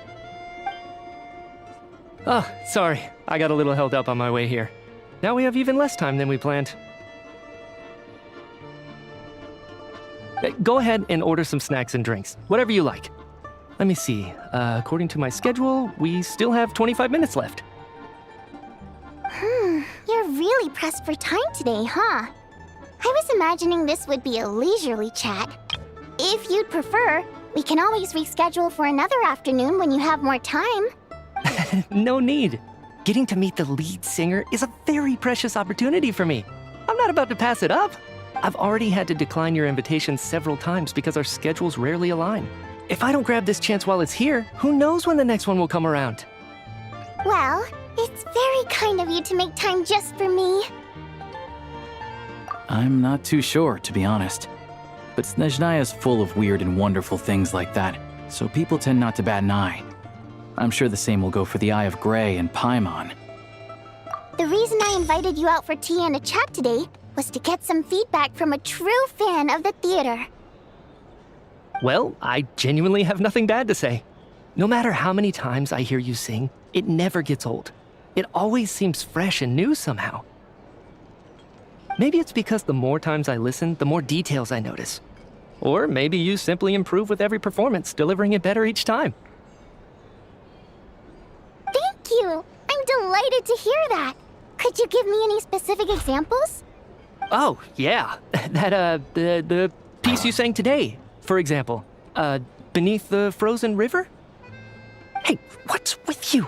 I'm just praising a good performance. I always used to find that such a bleak and lonely song. But the more you listen, the more you realize that it's not as cold and nihilistic as it appears. When you really dig down into it, there's a certain level where you're surprised by the emergence of hope. Wow, I'm impressed.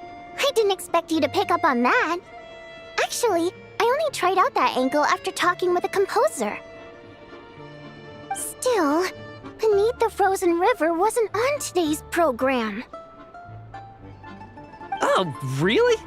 But it's a classic. You sing it every time.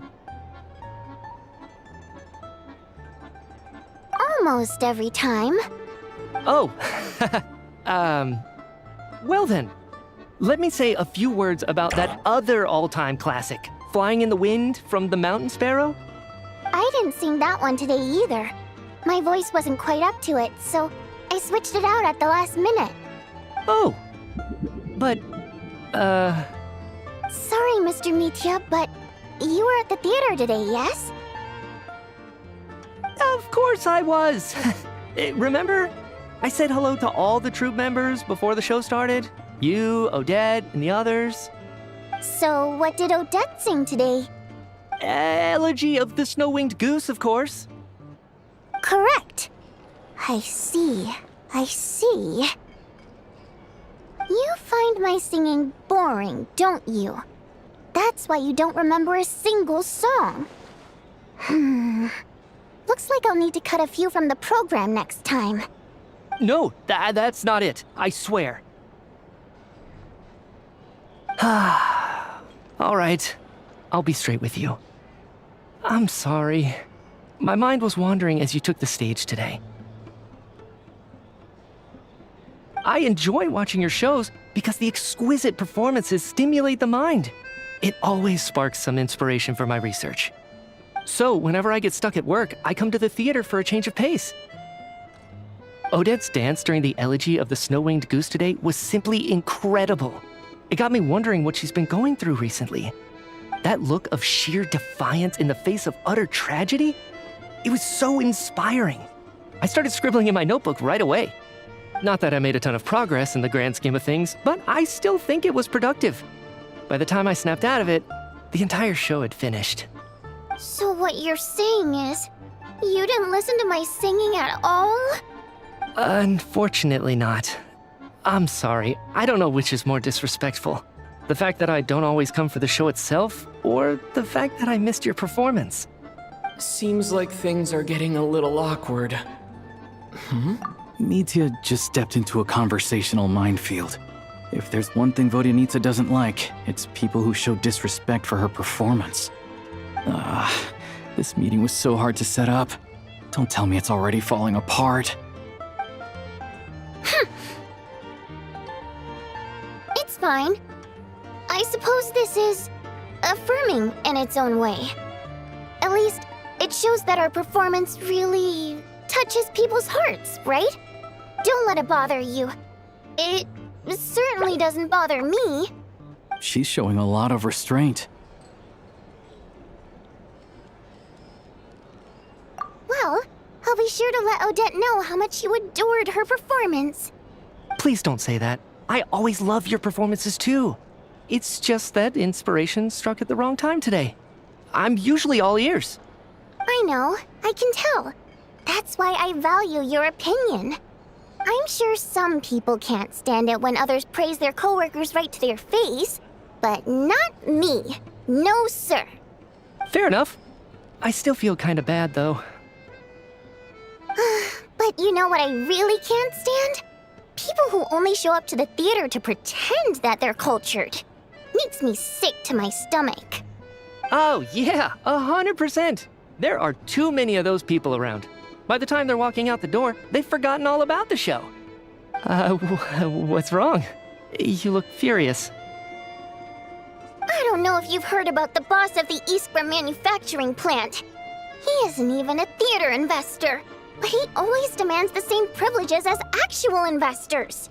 Box tickets only, premium drinks, even the right to request specific songs. Well played, Vodyanitsa. Seems like she's harnessing her rage to steer the conversation back on track. Now that you mention it, I've interacted with that guy before. I gotta say, everyone holds him up as an example of a benevolent businessman, but I don't know. I don't see it. Yeah, he couldn't care less about what's happening on stage. He's just there to flaunt his social status. I hate that I have to prepare programs for guys like that. What's the big deal with that factory he runs anyway? I asked around a bit and heard some pretty shocking stories. Sounds like he's just another greedy capitalist. Oh, really? Yep, the things people are saying are pretty damning. Low wages, insanely long working hours, equipment running around the clock. And as if that's not bad enough, he also strictly forbids his employees from giving any kind of interview. Project Stuzha has now been extended so many times, we're at the point where crystal rations for the common folk are barely enough to survive on. Yet he even wants to get his greedy hands on them just to boost his own profits. If the rumors are true, he's in serious violation of the law. Interesting. So you've heard about it too? What? So it's really true? Who knows? I've only heard the same rumors you have. But there's no smoke without fire. The Rooster's been coming down on us hard lately, demanding that we track and trace every single batch of Crystal. My coworkers in the Department of Energy have been tearing their hair out over it. The Rooster? I didn't realize he cared that much. Yeah. Even though there are no restrictions on Crystal trading, the poor will wind up freezing to death if we let the rich buy as much as they want. That's clearly unfair. Looks like we'll need to arrange an investigation into the Iskra manufacturing plant as soon as possible. I never knew you kept up with current affairs beyond the theater, Miss Vodyanitsa. You really have a heart for the common person. Most Fae in your position have long been indifferent to the plight of humans. Well, those of us who choose to live in human cities are naturally going to pay attention to any significant upheaval. Isn't the Rooster a Fae himself? I'm just surprised to learn that even someone with as much experience as him is getting so stressed out over Project Stuzha. What is the end goal of this project anyway? This is it. We're finally going there. I'm sure Mitya can sense on some level that she's fishing for information. But since their conversation is so relaxed, he might just let something slip. It's stressing me out too. If I'd only made better progress with my research, things wouldn't have dragged on this long. Oh, so your work is related to Project Stuzha? That's right. The Armory Palace needs a brand new energy source. Not the power of the Light Realm and not elemental energy. Right now, the only thing that meets the requirements is the power contained within stellar linchpins. But harnessing that power is costly. Each step of the process requires enormous amounts of Kresnik crystal, from extraction to quantification to attempts at conversion. Progress has been painfully slow, and the team is getting burned out as time goes by. Sometimes, I see people staring into space as if in a trance. Could it be that this new energy source has side effects?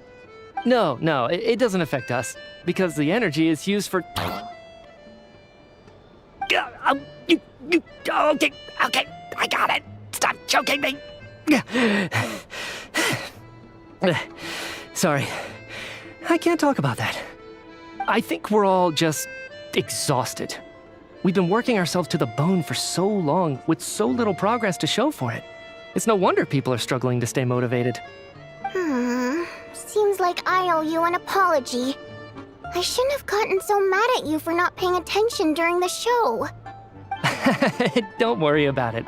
I count myself lucky, to be honest. I don't envy the people who work closely with the tsaritsa herself. I'd much rather be in my current position. At least I don't have to shoulder any major responsibilities. So they're trying to develop a completely new kind of energy. Yeah, censored by a scarf. Who would have thought? Oh, dear. It looks like my time is up. I'm afraid I have to leave. I'm so sorry. We ended up barely talking about the theater. That's okay. It was a pleasure chatting with you, really. Let's make up for it next time. Yeah, hopefully once the work pressure eases up a little, I'll be able to focus more on the performance, and then we'll have more to discuss. We touched on some confidential issues today. I'd be grateful if you could keep it between us. That could have gone worse. Nice job. Why was Mitya in such a hurry to leave, though? Sorry, routine inspection.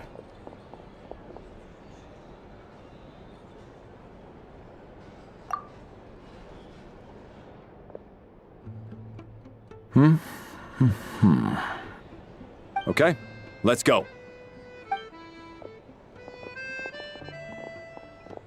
So he wasn't rushing to get back to work.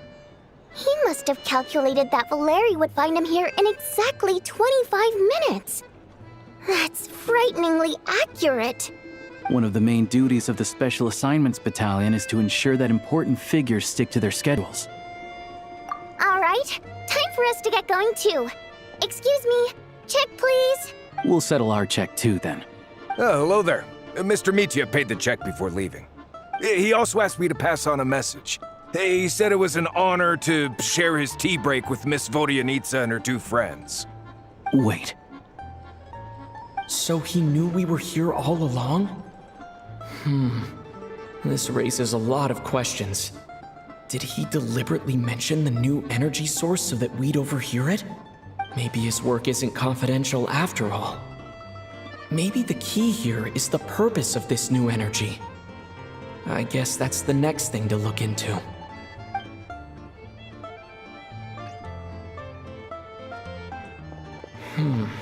Vodyanitsa and Alyosha have left. Time to head back and call it a day.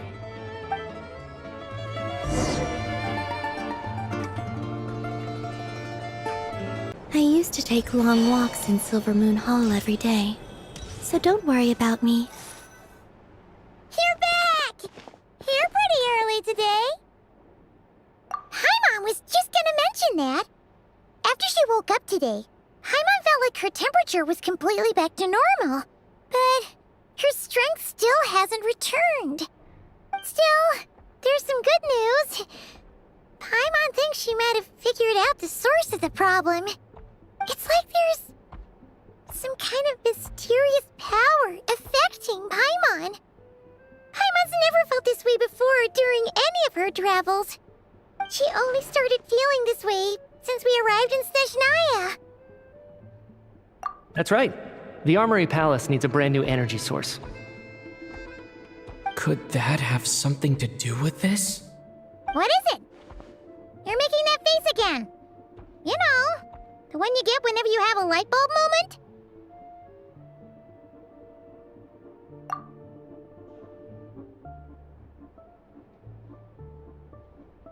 So, they're trying to develop a new energy source here? And you think that might be why Paimon's feeling unwell? Well, Mitya denied that the energy they're researching has any side effects. Although, he did say that people working on the project have been having issues with their concentration and short-term memory. And even so, those are completely different symptoms from Paimon's. It's pretty faint, so it's kind of hard to tell. But if anything, it seems like it's coming from roughly the same direction as the Armory Palace. Sure, Paimon's with you there. But how, though? The robot only has a limited amount of intel. Oh, great point! They argue about Project Stuzha every day. If we could sit in on one of their sessions, we might pick up some new leads. Good idea!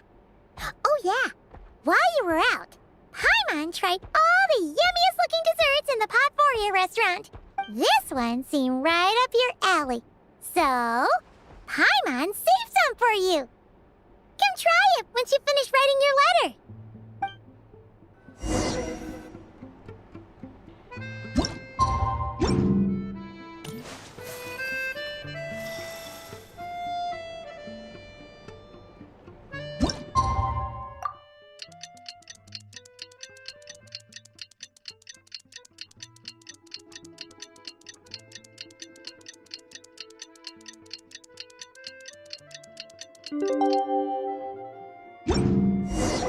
Alyosha replied. He says that we won't be able to speak at the Vetcha, but he can arrange for us. Time to get...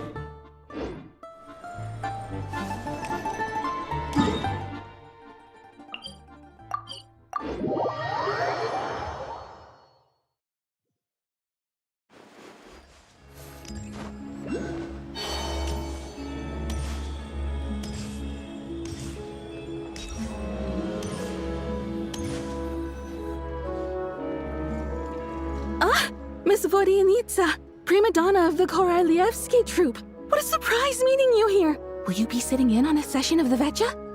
Sorry, I'm not taking interviews today. Oh good, you're here. The session's about to begin. Let's get inside. Please wait, Miss Vodyanitsa. Could you introduce me to your new friend?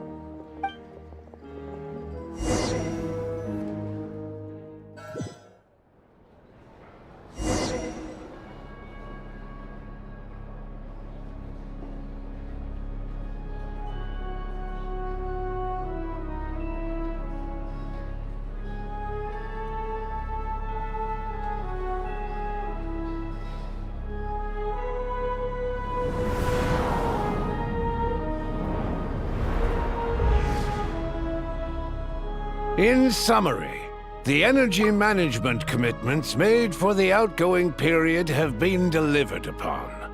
Furthermore, both the production and consumption of Kresnik Crystal show clear signs of stabilizing.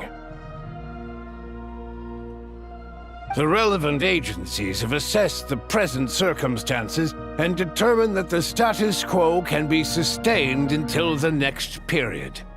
For detailed statistics, I would refer you to the industry reports that have been distributed to all persons present.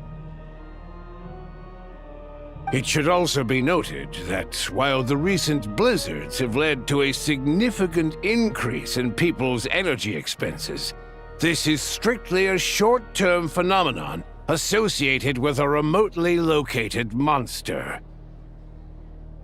Her Majesty the Tsaritsa is giving her full attention to this matter.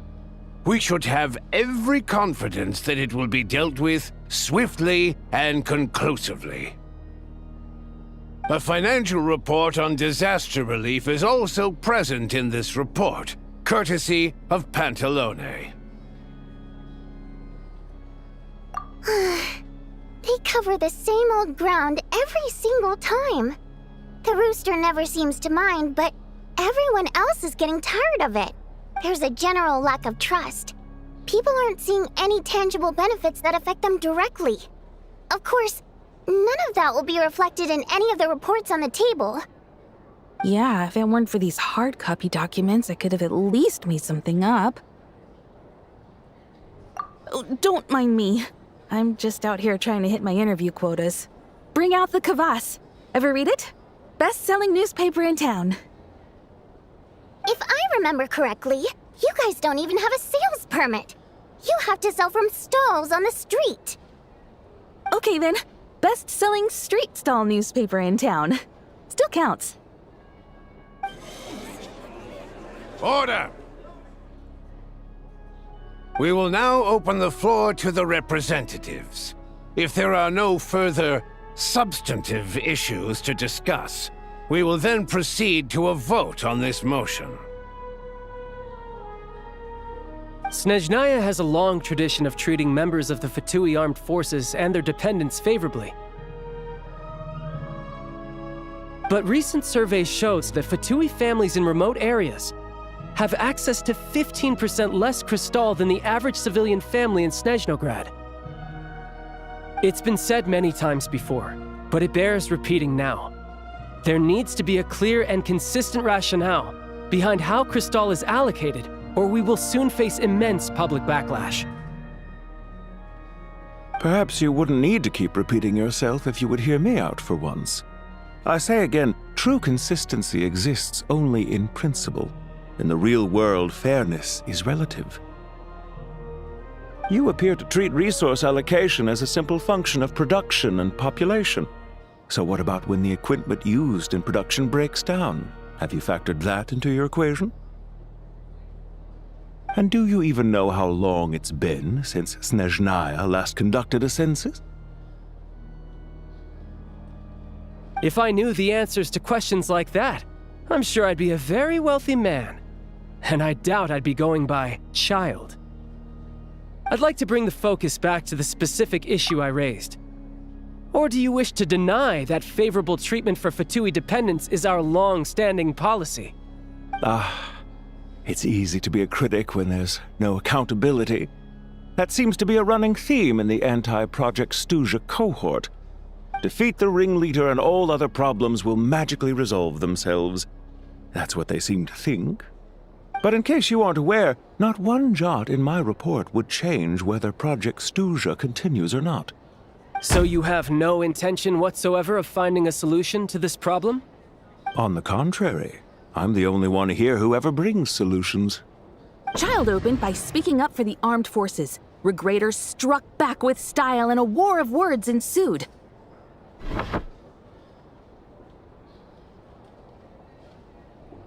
Our reporter was live on the scene to get the audience's reaction as it all unfolded.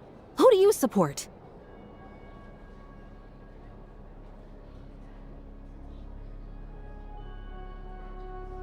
The people have spoken!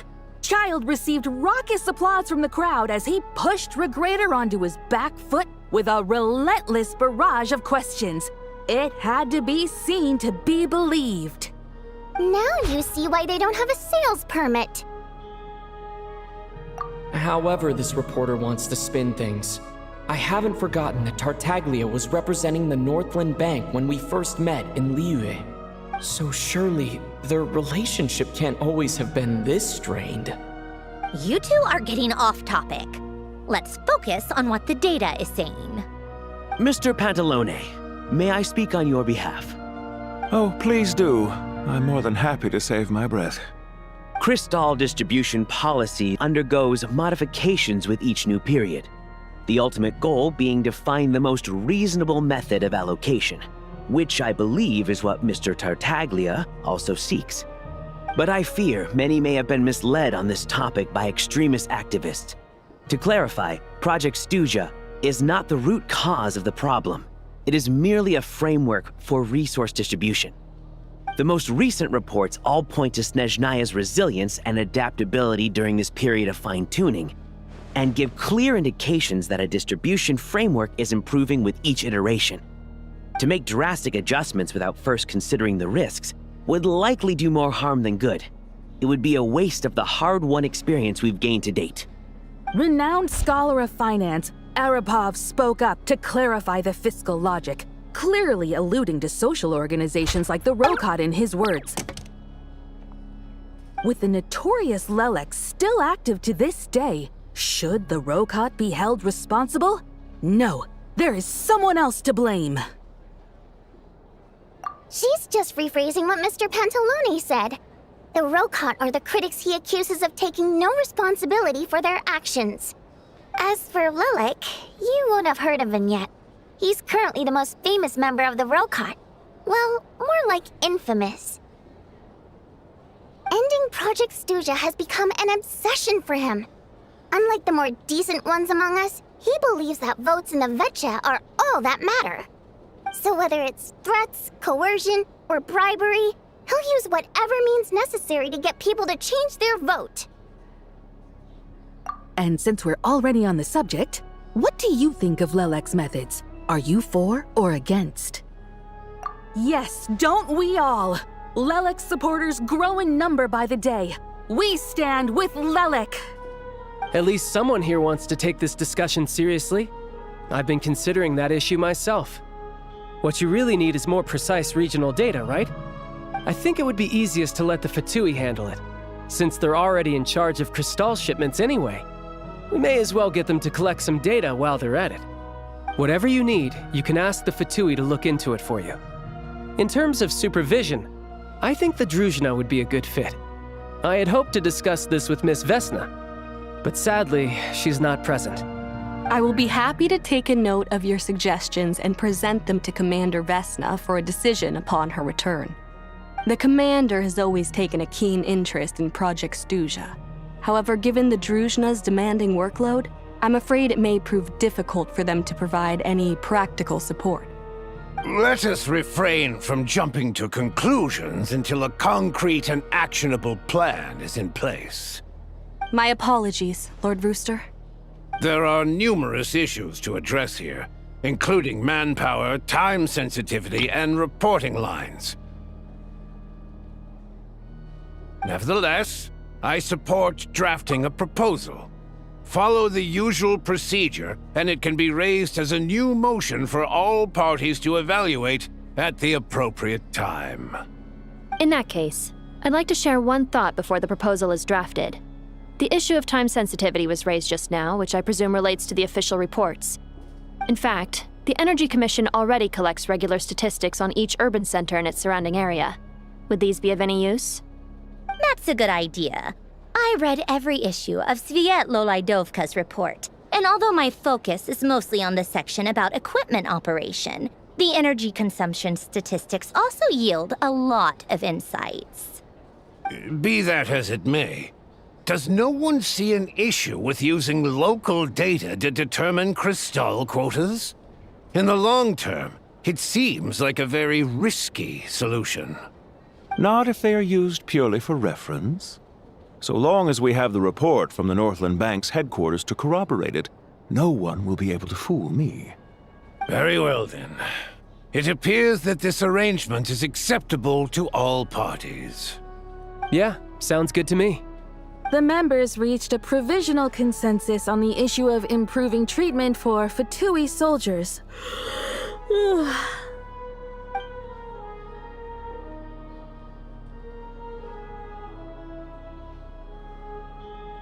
Today, the prima donna of the Korylevsky troupe attended a session of the Snezhnograd Vecha in the company of a dashing young man.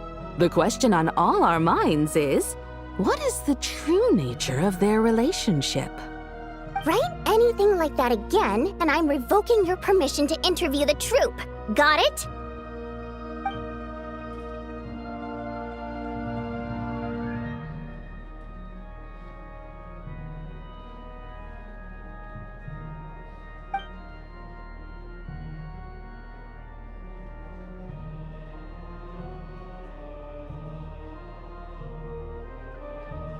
Now then, if there are no further contributions from those present, we shall proceed to the final vote.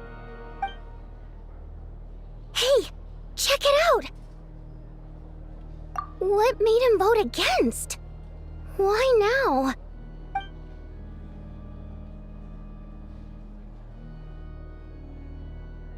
The votes have been tallied.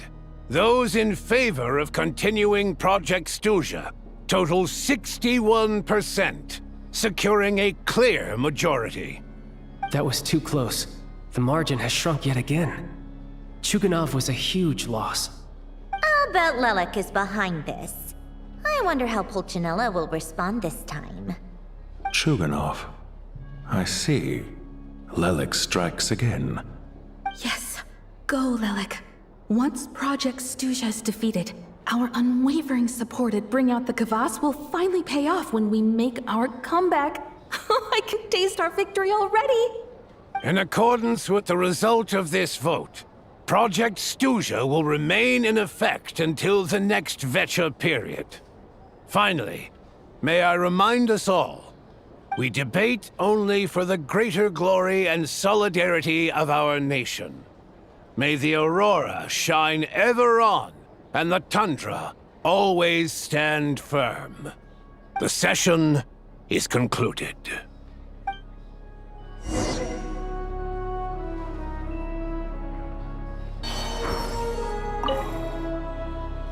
I have to say, I really wasn't expecting Chuganov to vote against Project Stuzha. Well, in principle, Snezhnaya's business and political elites ought to be the ones least likely to oppose it. As we heard, Project Stuzha is basically just a resource distribution framework that requires everyone to cut back during the winter. But even if the policy got cancelled, the tsaritsa's energy needs wouldn't suddenly go down. The extra demand from the public would have to be filled from somewhere. So logically, the factories would have to take the hit. I got a letter from Mr. Mitya just before today's session. He said he's confirmed that there are issues around overtime and excessive energy consumption at the Iskra manufacturing plant. In a situation like this, once the Rooster receives the report, he'll order the factory to halt production and submit to an investigation before issuing a penalty. But that's a week-long process, and thus didn't make it onto the Vetcha agenda this time. I don't think he suspects anything so far. Exactly. And as you know, he's a very selfish person. I was originally gonna try and flip him after he received notice of the official sanctions. My plan was to convince him that the whole thing was completely unfair. Rather than just sit back and take the hit while his factory stopped production, he'd be better off voting to end Project Stuzha. At least that way, no one else would be able to make any money either, because all the factories would suddenly have more limited energy to work with. But now, he's already voted against it, which means someone must have used more forceful means to change his vote, just like with everyone else who flipped. Yeah, no one knows why Lilac is so obsessed with ending Project Stuzha, but by the looks of it, he's inching closer and closer to success. Lilac must have strong motivations, given how he'll stop at nothing to achieve his goal. Maybe he knows the full truth of Project Stuzha. Maybe my next step should be to focus on him. All right. What are your plans for the rest of the day? Shall we head out? Hey, comrade. I noticed you were here during the debate. I didn't take you for a political enthusiast. Greetings, Harbingers. I just happened to have some free time today, and my new friend here thought it might be fun to check out the Vetcha. Ah, Odette must have introduced you. Looks like you two are getting along pretty well. I'll leave you to catch up. I should head back to the troop. Sure. Break a leg and all that.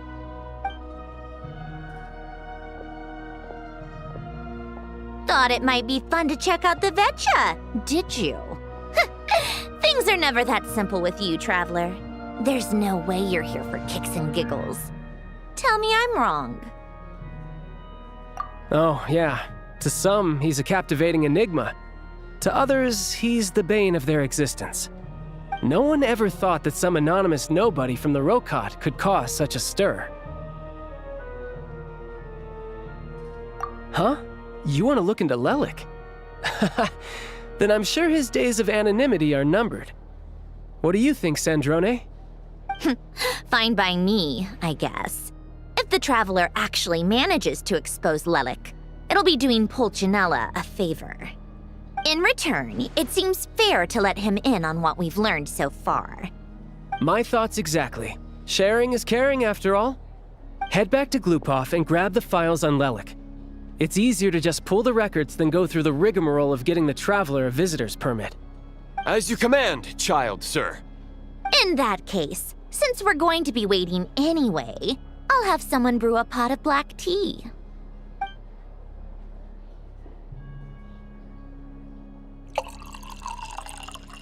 One common thread among the many incidents Lelik has been involved in is that the victims are all too scared to share any real information about him. Clearly, he must have threatened them in some way. His modus operandi is to silently infiltrate the scene and leave a threatening letter behind. But neither the letters nor the crime scenes ever yield any clues to his identity. So all these files have to offer are short statements by the people affected. They don't give us a lot to go on.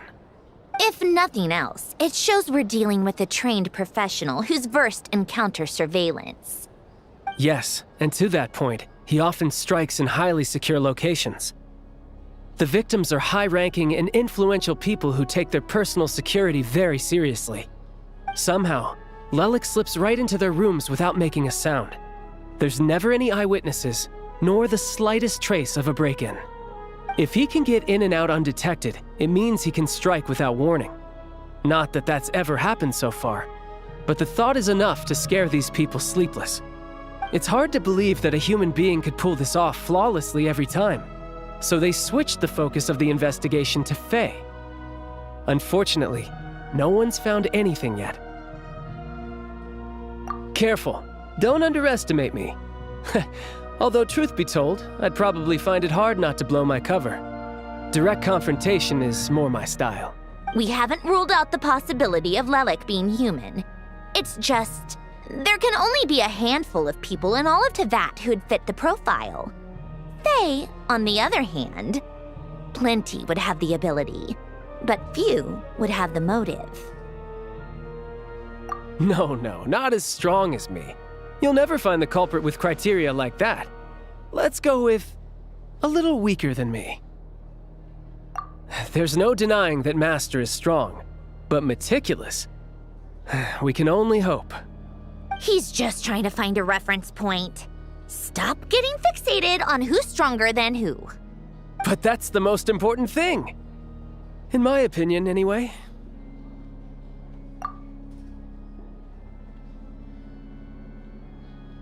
Odette?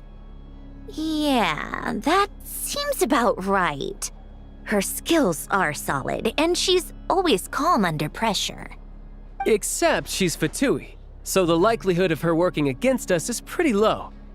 But yeah, much more accurate than your previous example, at least. No, wait a moment. Maybe we should interrogate that assumption. What do you mean? Which assumption? Her Fatui identity doesn't necessarily exonerate her. And when you think about it, the Rokot would be precisely what she needs to conceal her identity. Plus, she wouldn't need to be such a pro at covering her tracks. She'd already know where the Fatui will be and when, so she could choose the perfect time to act. Oh, yikes. I was just thinking out loud. Why is this starting to sound like such a convincing theory? Still, what reason could Odette possibly have for trying to call off Project Stuzha? Arlecchino would be the best person to ask. She knows Odette best. Unfortunately, she isn't back yet. Rosaline used to open up to her in private about her struggles with Odette. As I'm sure you can imagine, Arlecchino is quite a lot better with children than Rosaline was.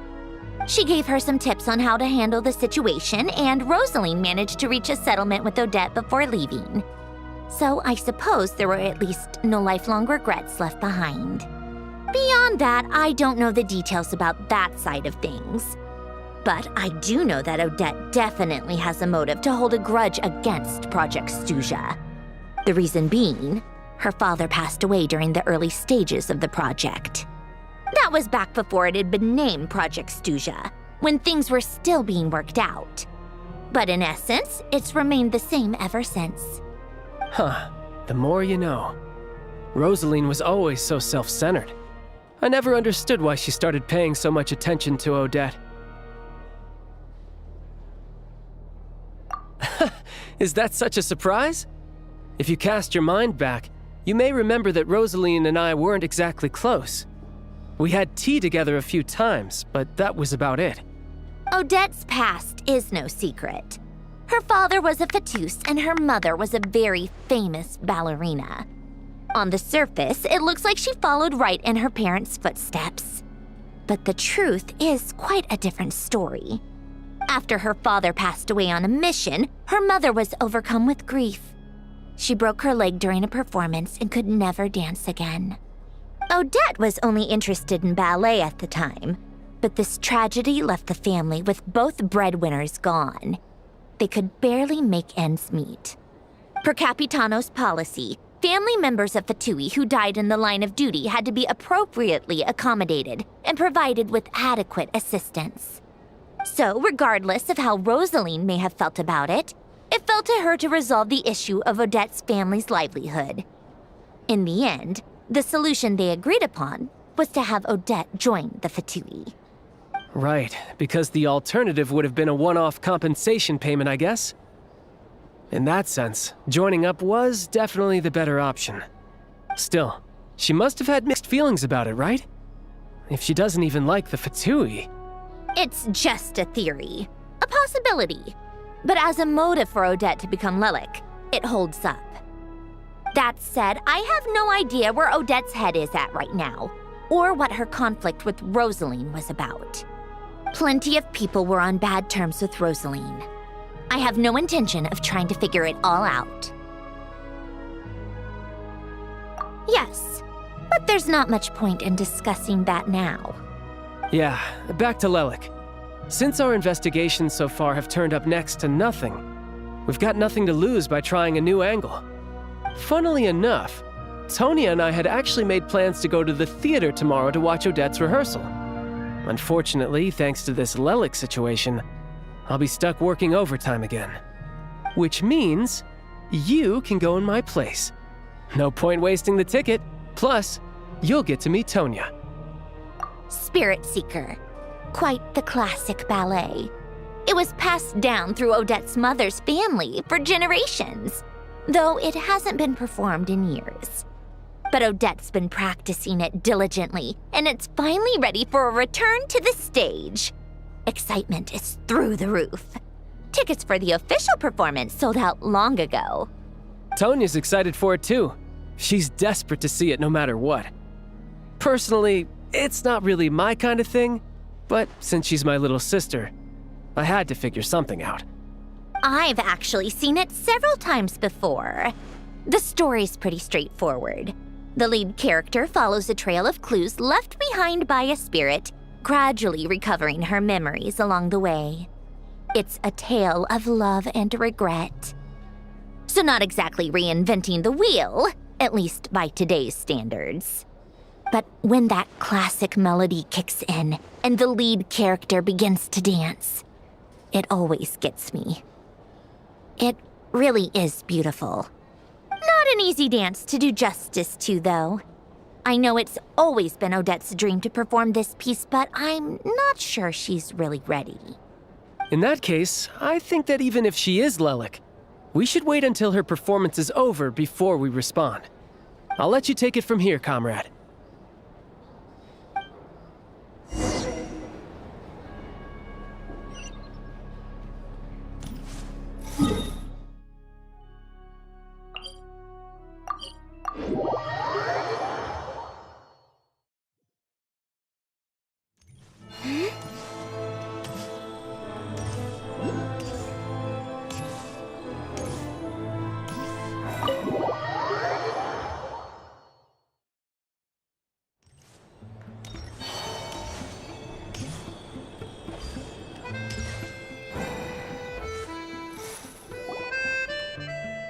You've made a ton of progress today.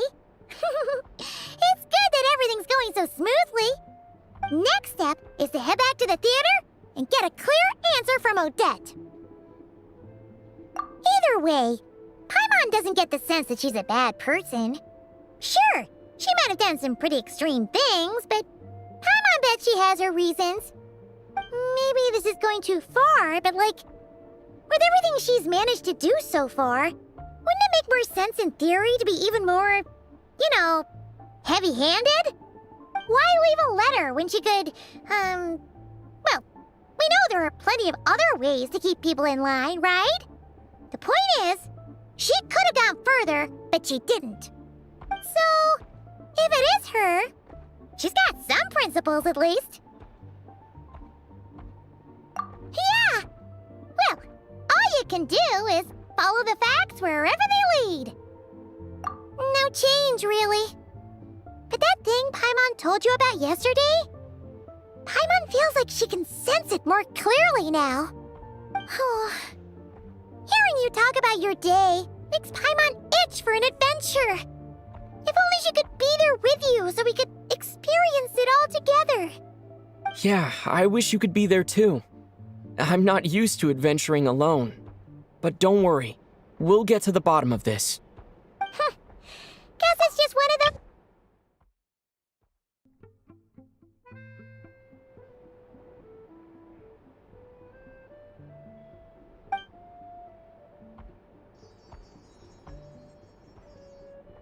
If Odette is Lelik, she may well have inside information on Project Stuzha. Her father was involved with the project's early implementation and tragically died in the process. Now, she's dedicated herself to bringing it to an end. It's hard to imagine she could have gotten this far without knowing anything at all about the tsaritsa's true intentions. When she spoke to us as a member of the Fatui, how much did she let on? And how much was she hiding? Only time will tell. Maybe tomorrow, everything will be answered. Hey look! It's snowing! Could be a tough day ahead. Make sure you wrap up warm tomorrow.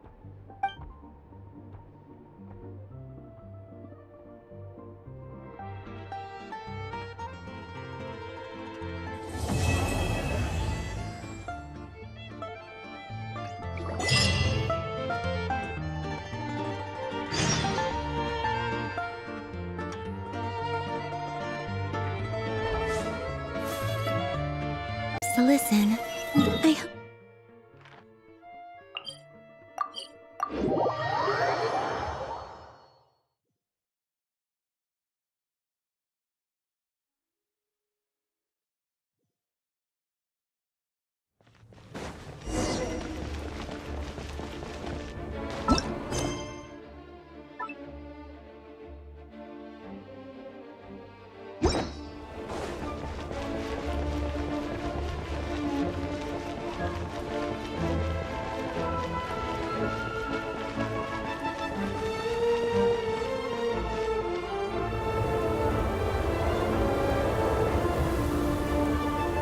Ooh, it sure is cold today. I wonder how much heavier the snow's gonna get. Here to see Odette? I just need to see your tickets for the preview. Perfect. Thank you. I'll hold on to your tickets. Come on in. It's freezing outside.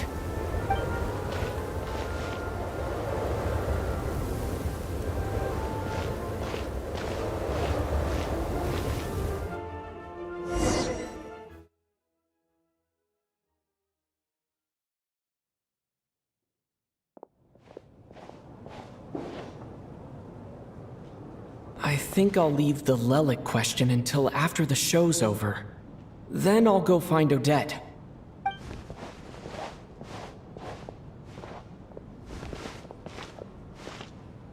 Child said he was originally going to come with Tonya. So I'm guessing Tonya's already here somewhere. Is there anyone here who looks like a Tonya? Let's see. It's a small audience. Makes sense for a preview. But wait, I do see some familiar faces. Mr. Chuganov's back again by the looks of it. Oh, and is that Mitya? And that Fatui officer, Valeriy. Guess he must be playing cat and mouse with Mitya again. Oh no, it looks like the show's starting and I still haven't found Tonya. Never mind. I'll just have to take a seat for now and see if I can catch her afterwards.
Members of the audience, I'm a staff member here at the theater. Today's performance was a very special one for us, as it marks the first attempt in a long time to revive the classic Snezhnayan ballet, Spirit Seeker. To commemorate this occasion, we would love to take a group photo of the cast, crew, and audience members present today. Could I kindly ask the audience to please come up onto the stage?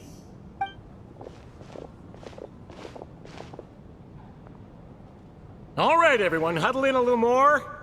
Now, look at the camera. One.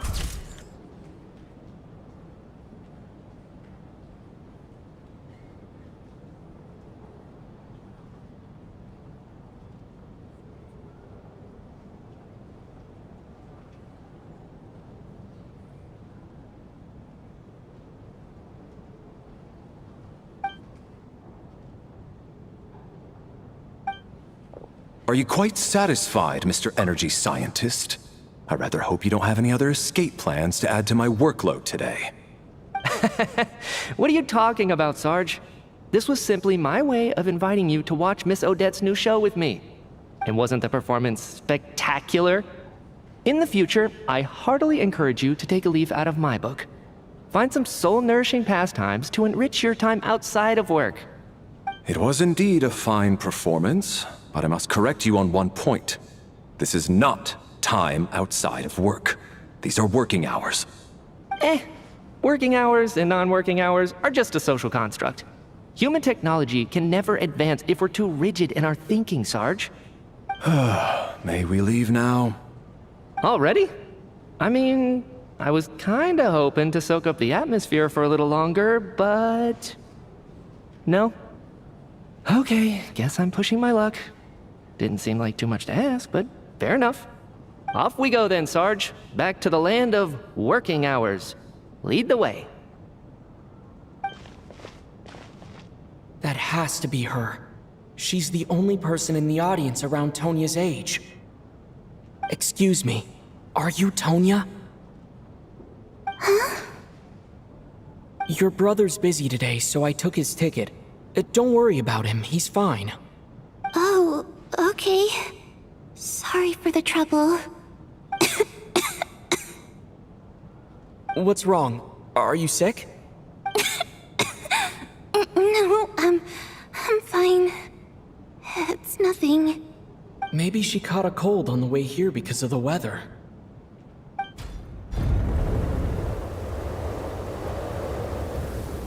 I haven't seen snow like this in a long, long time. It's most unusual. I know. It's completely white out there. You can barely see a thing. I've never seen such heavy snow in my life. Let's wait it out for now. You'd be lucky not to freeze to death in this weather, let alone find your way. Well, look at that. Maybe we shouldn't be in such a rush to get back after all. What do you think? Let's wait and see. Why do you need to take it so seriously? Fate has given us this wonderful chance to take a break. We owe it to ourselves to make the most of it. Come to think of it, there's a small inn not far from here that always keeps plenty of extra blankets on hand for guests. I know the route well. Shall I head over and borrow a few blankets? That way, anyone in a hurry can wrap up warm for the journey back. Just remember to return them next time you're over this way. Sir, there's really no need to go to all that trouble. Hey, it's no trouble at all. Wait here, I'll be right back. What a kind gentleman. Very good. My wife and daughter are waiting for me at home, so I shall be heading back as soon as I get my blanket. So... are you expecting us to go back to the Armory Palace wrapped in blankets too? Don't worry about that. I made arrangements in advance. Should I not return to the Armory Palace within 3.5 hours after Operation Showtime begins, an armed squad will be sent to collect us. They will escort us back. You are one of our key military personnel, so any weather-related risks must be eliminated. Operation Showtime? So, wait. Every single time you drag me back to work when I sneak out, it's a whole official operation? I gotta say, you've really turned this into quite a moral dilemma for me. It's snowing pretty hard out there. I think you should stay here for now. You seem a little under the weather. Sure. My brother might come pick me up in a bit anyway. Time to get to work. I should head backstage and find Odette. I need to look her in the eye and ask her about Lelik. Excuse me, are you looking for someone?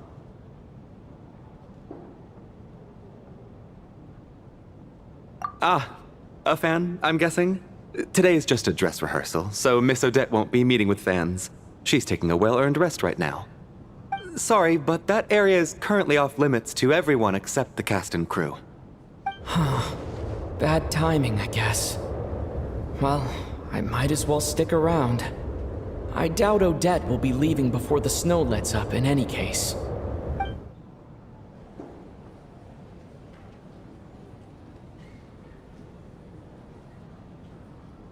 What happened to the gentleman who went to fetch the blankets? How has he still not returned? I was thinking the same thing. It's still snowing very hard. Do you think something might have happened to him? Whatever the reason for his delay, I must say I hate nothing more than people who make empty promises and fail to deliver. Well, I have to treat my employees like that on occasion, but that's different.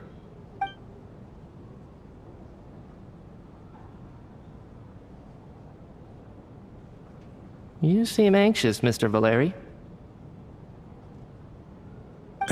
It's been nearly 4 hours since I left the armory. The army should have arrived to extract us by now. They know how much I despise tardiness and disrupted plans. There's simply no reason that they shouldn't have shown up by now, barring exceptional circumstances. Surely a snowstorm like this one counts as such. Few things in this world can stop the Snezhnayan army, Mr. Mitya. And a snowstorm is certainly not one of them. Why don't you go out and take a look? They might be right outside, waiting for your orders before they dare come in. An absurd hypothesis. I have no intention of leaving your side for even a moment until I have escorted you back to the Armory Palace. This doesn't look like an ordinary snowstorm to me. That guy who left earlier. It looked like he just vanished into thin air. Either that, or my eyes were playing tricks on me. A man-eating snowstorm? Come on. Night hasn't even fallen yet. Spare us the ghost stories.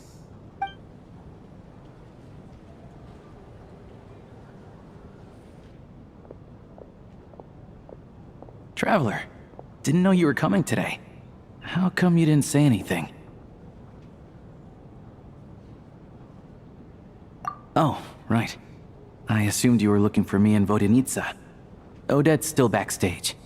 Whoa, that's quite a snowstorm out there.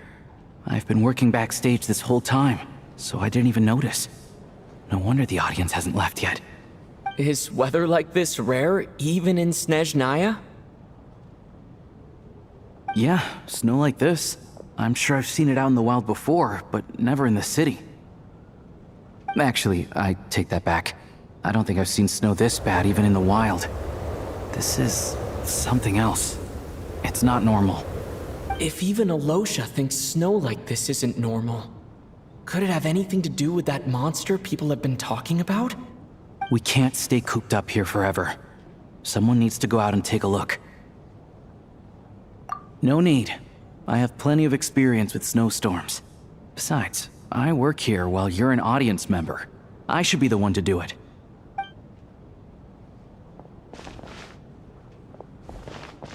Everyone by the door. Careful not to let the snow soak into your shoes. In a snowstorm, you gotta look after your toes above all else.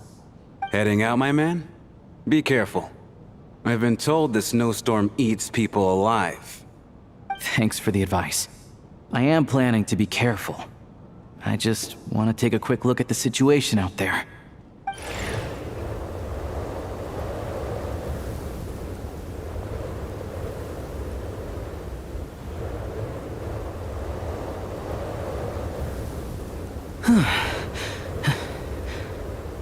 He's back! He's back! How was it? What's going on out there? Did you see any soldiers patrolling the area? Something about this storm isn't right.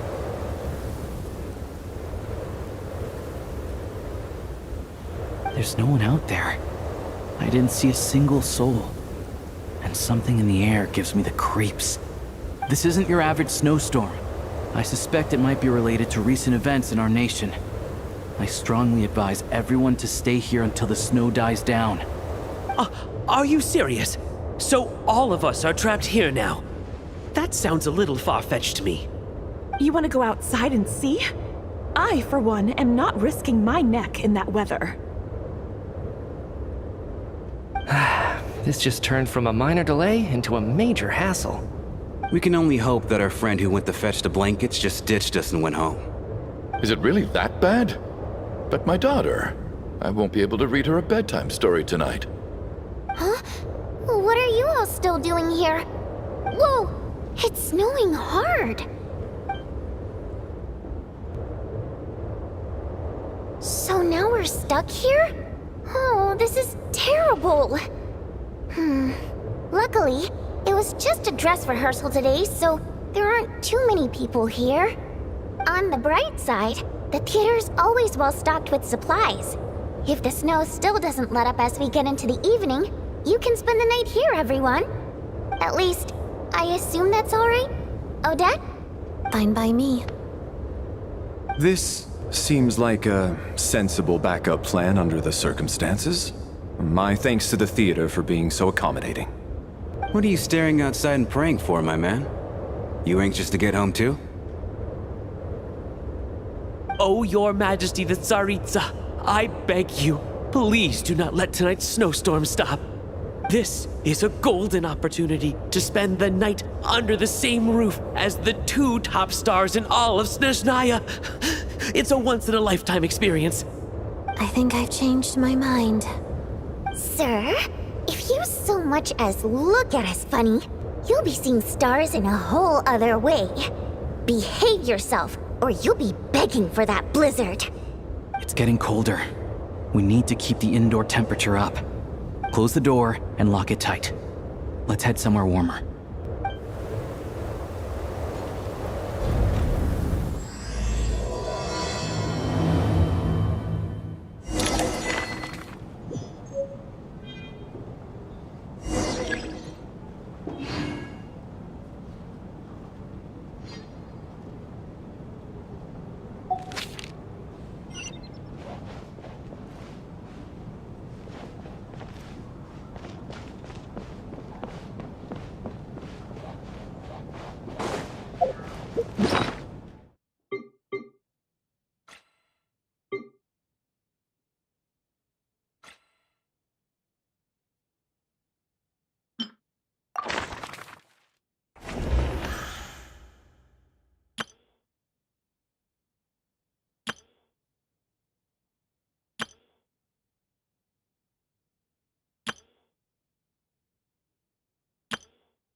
And then there's the aristocrats.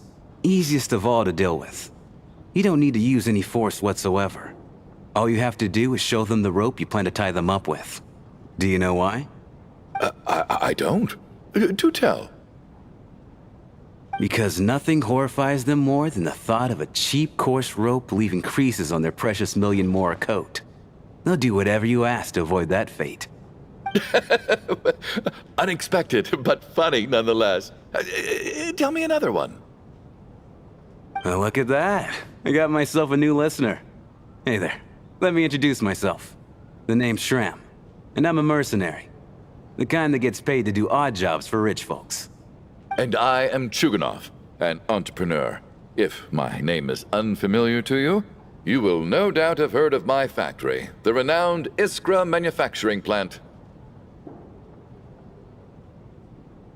Are you really that famous, Mr. Chuganov? How come I've never heard your name before? Excuse me? Is that a joke? Or are you being serious? Oh, I'll have to ask my rope later. It's probably tied up more entrepreneurs than I've ever heard of.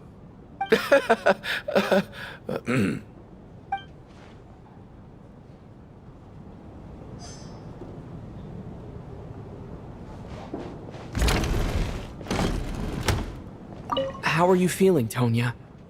I'm fine. Sorry to worry you. I'm used to it by this point. I take medicine for it. My brother usually helps to get it ready for me. Child must take great care of his sister.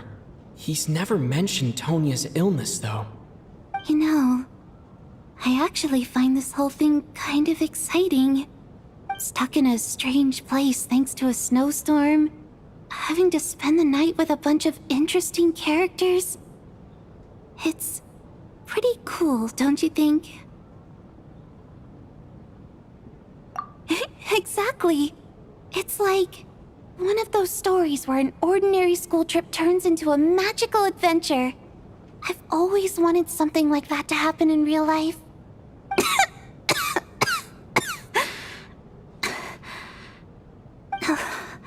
I'm fine, really. Just got a little overexcited. Look after yourself. Otherwise, your brother will come after me.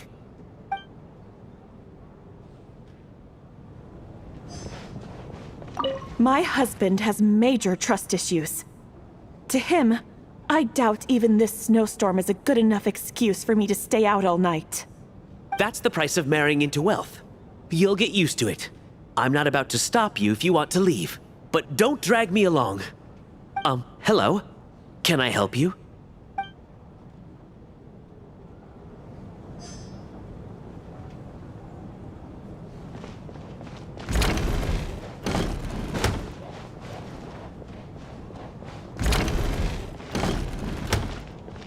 This is highly irregular. A delay of over an hour during an operation like this theoretically warrants a Harbinger-level response. I wonder what the issue is. The storm, or something else. Sarge, the day you learn to let go and just enjoy moments like this is the day you'll finally understand the meaning of life. Why, hello, sir. I believe you were the one sitting at a nearby table back at Podvorye restaurant. Any friend of the theater's star performers is a friend of mine. It's a pleasure to meet you. I'm Mitya, from the Energy Commission. Greetings. Major Valeriy, head of the Special Assignments Battalion. Armory Palace Royal Grenadier Guards, 1st Regiment. I am here to ensure Mr. Mitya's personal safety. Please let me know if I can be of any assistance. Mr. Traveler, I cannot help but notice that Miss Odette is stealing glances at me. Any idea what that could be about? I've racked my brains, but I can't think of anything I might have done to offend her. Perhaps she noticed me spacing out during her performance? What? You mean I really did do something to upset her? Well, thanks for letting me know. So, Mr. Mitya, is your work related to Project Stuzha? Yes, that's right. The higher-ups in the Fatui transferred me from the Energy Commission to the Armory Palace because they wanted me to... Really? I can't even talk about that? Pretty sure it counts as part of my private life. All right, I won't say anything. Sorry, Traveler. As you can see, I'm afraid this pleasant chat will have to end here.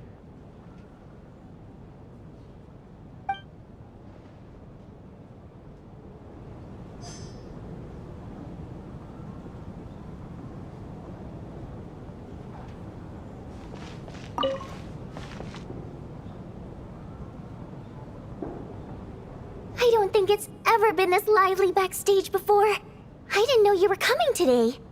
Hey, have you seen Chuganov? I heard he was coming today. Have you spoken to him at all? I'm with you. This could be just the chance we need.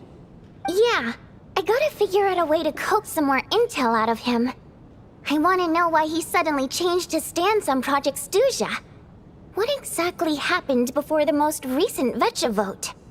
For the Rokad, or just out of personal interest? Shh! There are other people around. Don't say the R word.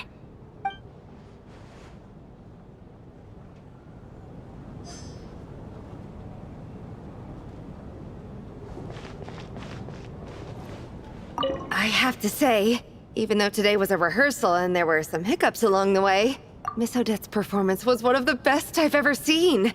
even compared to an actual show. Oh, I couldn't agree more, especially considering the weight of the subject matter.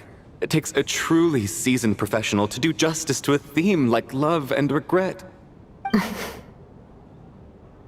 Do you think we were coming on too strong? Odette's ignoring us again. What about you? What did you think of today's performance?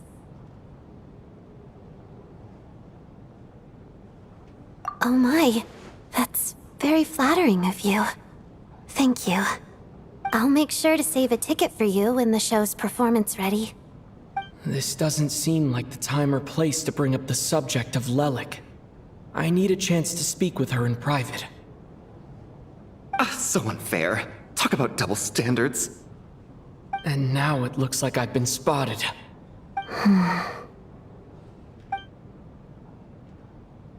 You know Mitya too? No, I don't. I just have a feeling that he might be dangerous.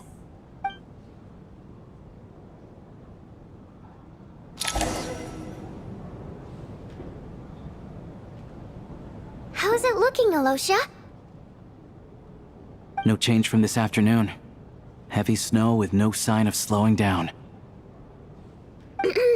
May I have your attention, please?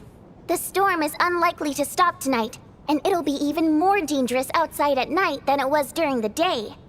We at the theater owe everyone here a duty of care.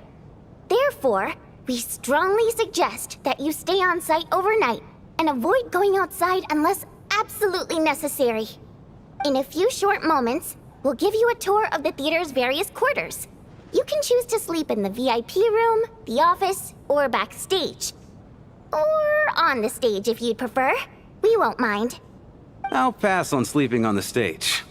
What if the snow is stopped by tomorrow morning? The early birds in the audience might think we're part of some experimental new show. A drama about sleeping? That could be fun.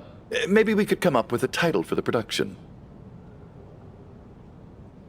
Not bad. Clear selling point, at least. Could be a big hit. Anyone who doesn't wish to sleep on the stage, please follow me. I'll show you to the rooms.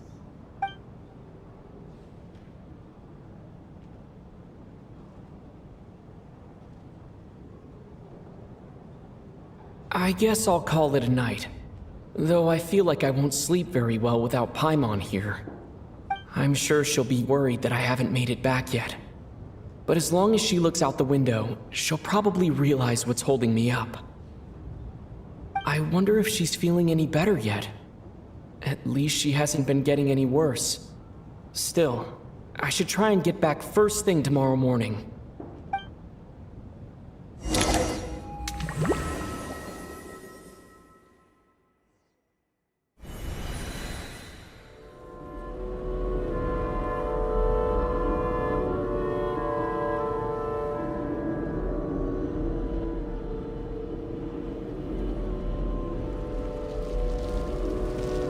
Ah, finally.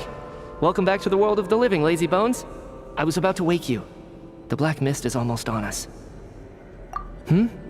Still waking up, huh? You know, the black mist. It's been chasing us from below ever since we were born. You're just dozy. There's no way you've forgotten. Come on, let's keep heading up. Onwards and upwards is the only way to survive. Don't listen to a word those black mist cultists say. Here we go again. The endless march toward survival. What's going on? That black mist down there is creeping me out. And it's rising. Guess I should head upwards and get away from it. The black mist cultists believe that being swallowed by the black mist leads to everlasting peace. But if you ask me, they're just lying to themselves. We're the only heretics left. The only ones who refuse to give in. We have to keep going. But how do you actually know that they're wrong? Dangerous question there, Torgoff. The moment your faith wavers, you start a chain reaction that ends in the collapse of your will. Put the question out of your mind. Stay strong and believe that the black mist means certain death. Okay, but it's not my mind that's the problem. My body's about to give up on me. It's already starting to falter. I can't do this anymore. I've had enough of being forever on the run. What's the point of it all? All this will pass eventually, I promise. Keep fighting. It will be worth it. You accuse the Black Mist cultists of being liars. But you're lying too. There is no end to this path. It keeps going up forever. There was never any hope to begin with. The cult of the Black Mist has poisoned your mind, Sobolova. Are you thinking of giving up as well? I am. I think I'll take my chances with the Black Mist over this perpetual torture.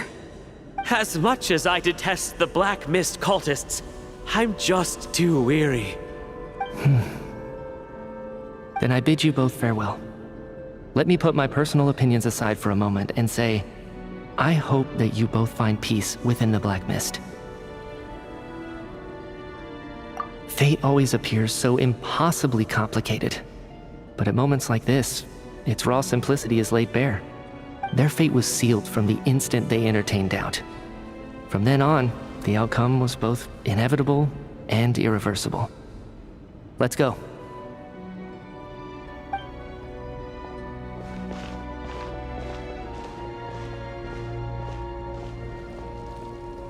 Torgov and Sobolova are gone. I never thought the day would come when even they would be swallowed by the Black Mist. It's just you and me now. Yes, it looks like it's satisfied. For now. This happens from time to time. But it won't be long before the Black Mist starts chasing survivors once again. No one knows how to stop its advance for good.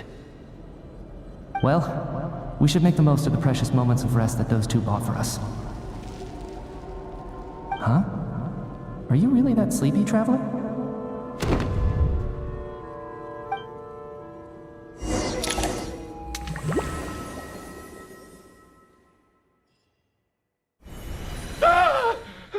Help! Somebody, come quick! What is it, Chuganov? What's wrong? Huh? Is it morning already? What's all the commotion? Sounds like it's coming from next door. I should check and see what's going on.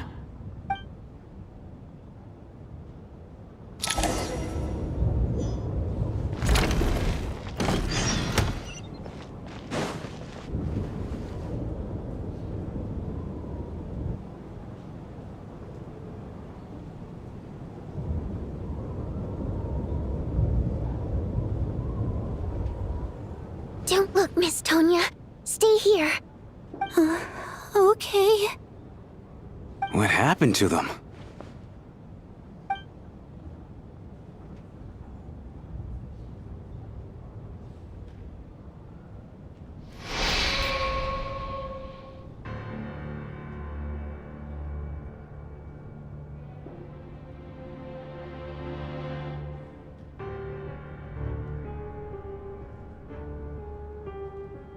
These two people have passed away.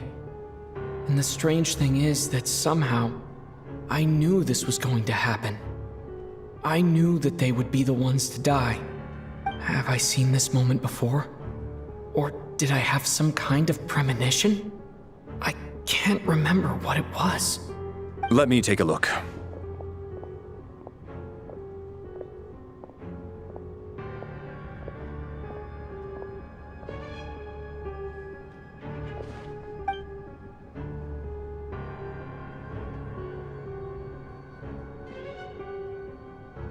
No vital signs in either of them. They're dead. The cause of death, however, remains unclear. No wounds on the bodies, no signs of a struggle, and no skin discoloration caused by the buildup of toxins. But just last night, they were chatting and joking away. This is so sudden. Could they have had pre-existing medical conditions? Even then, the odds of them both dying of sudden complications on the same night are extremely low. It's hard to believe that they died of natural causes, nor does this appear to be a suicide. Who was the first to discover the bodies? It was me. But these deaths have nothing to do with me, officer.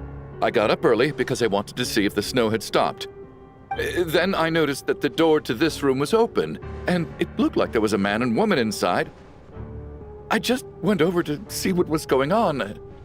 I had no idea they were... I can corroborate this. I was doing my morning exercises near the stage. When I saw Mr. Chuganov heading this way, I followed him.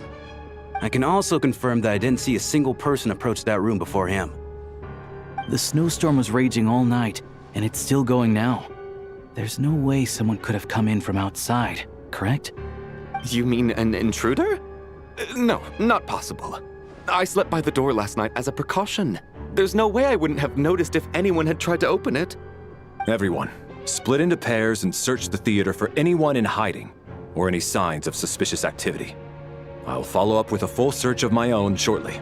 Go. There is no time to waste.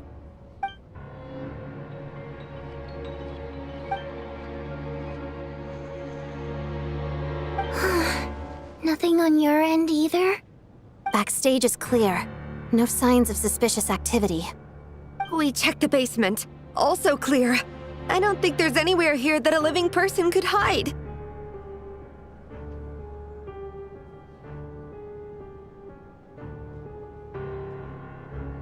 Are we certain that the theater doesn't have a back door? Or any tunnel or passageway wide enough for a person to fit through? No, there's nothing like that. If people were sneaking in through some secret tunnel to avoid buying a ticket, we'd have sealed it off ages ago. I also checked the windows. All of them are locked from the inside, and there's no sign of anyone entering or leaving. It sounds like we can safely rule out the intruder theory. If anyone came in during the night in this weather, there'd be no way for them to avoid leaving footprints or water stains. This can only mean one thing.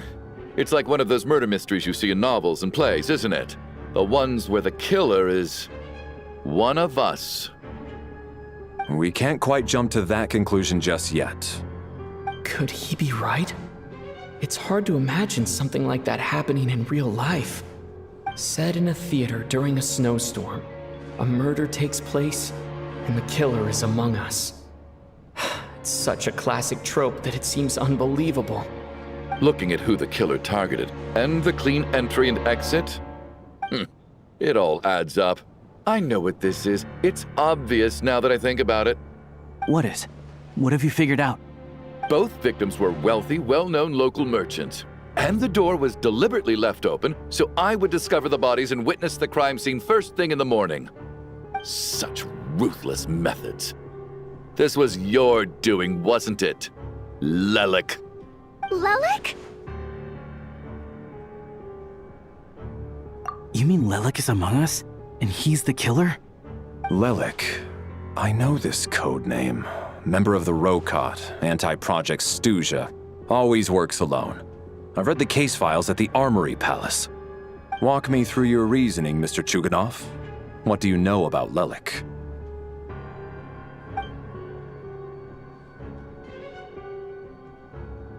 What now, huh? What now, Lelik? What more do you want from me? I already voted against Project Stuzha at the Snezhnaya. You snuck into my house the other day while I was asleep. Left a threatening letter. And I did all that you asked. But Project Stuzha cannot be so easily shaken. Not with the rooster in charge.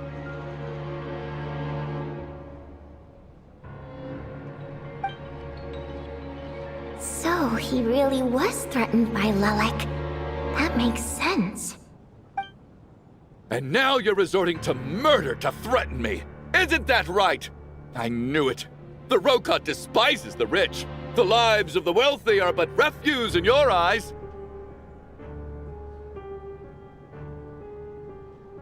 Show yourself! Which one of you is Lelik, Tell me! I'll do whatever you want! Just stop playing these mind games!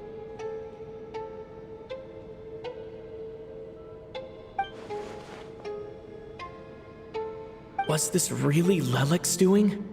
Would Odette really do something like this? If Odette really is Lelik, this seems out of character. But then again, how well do I really know her? I'm probably the only one here with a compelling theory about Lelik's true identity. But if I reveal it now, I'll be putting Odette in the line of fire. What should I do? I don't think it's likely that Lelik killed anyone. At least from the stories I've heard, he's never killed anyone before. And his name has never come up in connection with any murder cases. Besides, even if Lelik did want to threaten you, why resort to such an extreme and roundabout method? It's not his style at all. Vodyanitsa doesn't know that Lelik might be Odette, but her assessment is pretty much identical to mine. Miss Vodyanitsa, why do you suddenly feel the need to speak in Lelik's defense? Defense? Oh, no, it's just... I'm worried that we're jumping to conclusions here, so I wanted to share my point of view. Also, I don't think the Rokot is as bad as you're making it out to be. Well, if you think I'm so wrong, what's your theory then, Why don't you tell us who the killer is? The case is still evolving, Mr. Chuganov. Please do not prevent others from expressing their opinions so early on in the discussion. Even so, there's no denying that the recent threat received by Mr. Chuganov may well be an important clue. So there's still a good chance that Lelik is right here among us. I can't do this anymore. I don't care if it's still snowing outside. I have to get out of here.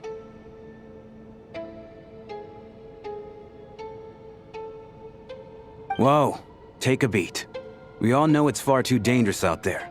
Even the soldiers can get to us. Go out that door, and you might not live to tell the tale. And whoever this Lelik is, they're surely not going to murder anyone in broad daylight.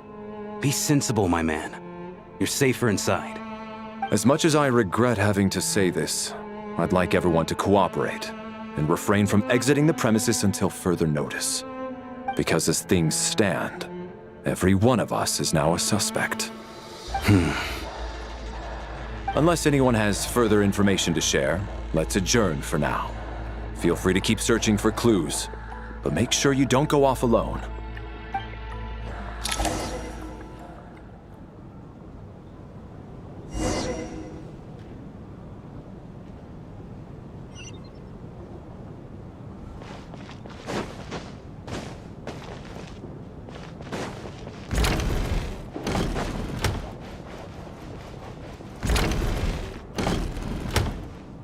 You're right, that was my bad. It was a knee-jerk reaction. I didn't think it through. Luckily, no one suspected my identity.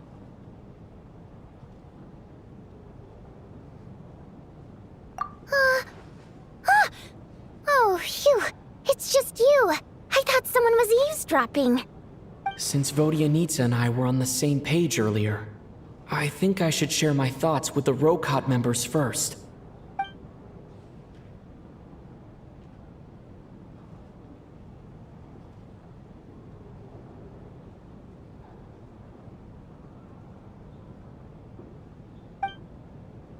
Whoa. Are you serious?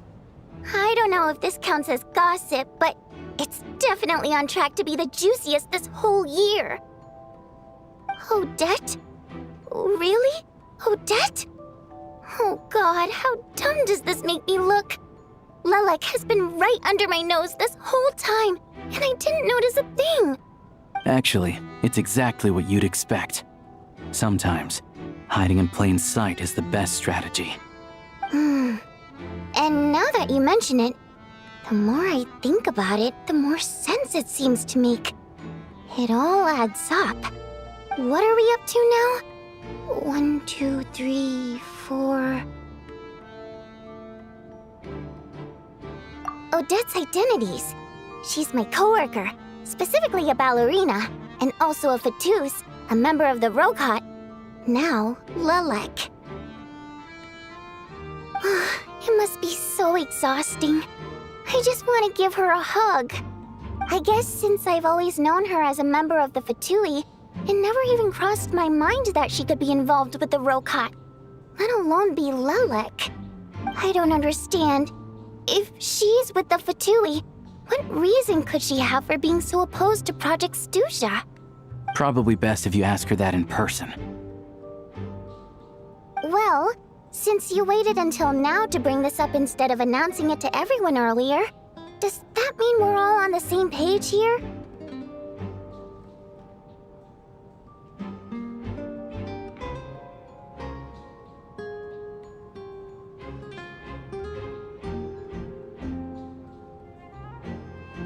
Yeah. Lelik may not follow orders from the Rokot leadership, but as far as I'm concerned, she's never crossed the line. If anything, her actions benefit the poor. We need to confront her face to face. Do you think she'd really admit to being Lelik? I don't know. We'll have to see how it goes. For now, we'll work on the assumption that she didn't kill anyone, and see how much she's willing to tell us.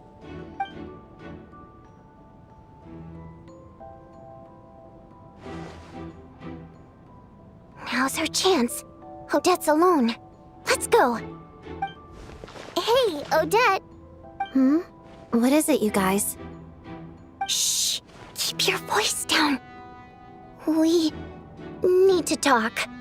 So, you're Lelik, aren't you? Alright, fine. You don't have to say anything or explain yourself. Just hear me out first. None of us believes you kill innocent people. Whoever murdered those 2 people last night, it wasn't you. The Traveler was the first to figure out your identity, but he kept quiet during the discussion just now. Still, it's clear where the group consensus is heading. Everyone believes Lelik is the culprit. If your identity is exposed, you'll be in a really bad spot. We're your colleagues, and we know what kind of person you are. I don't want anything bad to happen to you. So, can you clue us in? Tell us everything. The more we know, the more easily we'll be able to cover for you. Alright. Yes, I'm Lelik. And no, I'm not the murderer.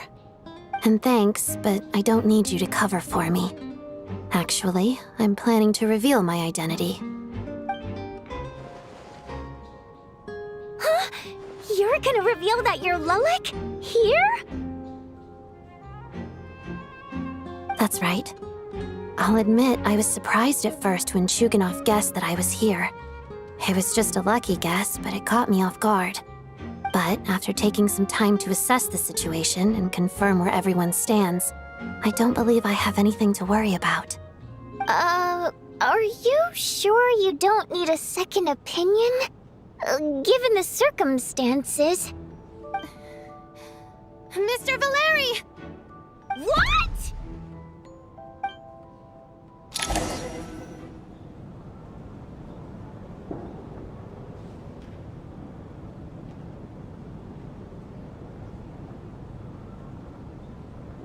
So... Odette is Lelik? I don't know what game you're playing, but you've got a lot of nerve. It's just one identity. So what if it's exposed? I can disappear and adopt a new identity anytime I please. I made my peace with this when I chose to become Lelik. But more importantly, I promise I am not the murderer, which means that someone else is. So, if anyone still insists that I did this, you'd best produce the evidence now. Otherwise, I suggest that you bite your tongue. Because if you really believe I killed 2 people without making a sound or leaving a trace, pointing fingers at me would surely only make you my next target. Is this really the truth, Miss Odette? That's confidence, all right. I believe you. A real no-nonsense attitude. I can see why Marionette said that she's on track to inherit the title of the Fair Lady. Are you seriously buying this? Hey, officer! She just admitted to being Lelik. Aren't you going to do something about this? I do have one question, Miss Odette. Why have you chosen this moment to come forward and reveal your identity? If I didn't say anything, everyone would be focusing all their efforts on finding Lelik. And that is exactly what the real culprit wants. I don't want to be the scapegoat who lets the murderer get away with this crime. Despite all the accusations, she made the smart choice. A remarkable display of rational thinking under pressure. Clearly, Odette's talent extends far beyond the art of dance. She thought so far ahead. Ugh, why do I always feel like I'm one step behind her in everything? You've convinced me. Dealing with the murder case remains the top priority right now. Let's put the name Lelik and all related incidents aside until further notice. Nevertheless, the group still considers you the prime suspect. I assume you have no quarrel with that, Miss Odette? I understand. You're welcome to keep an eye on me around the clock. I have no objections. Mr. Chuganov? For my wife and daughter's sake, I'll let you off the hook for now. But don't think you're forgiven for breaking into my house and threatening me. Just wait till we get out of here, Lelik. We'll settle the score then.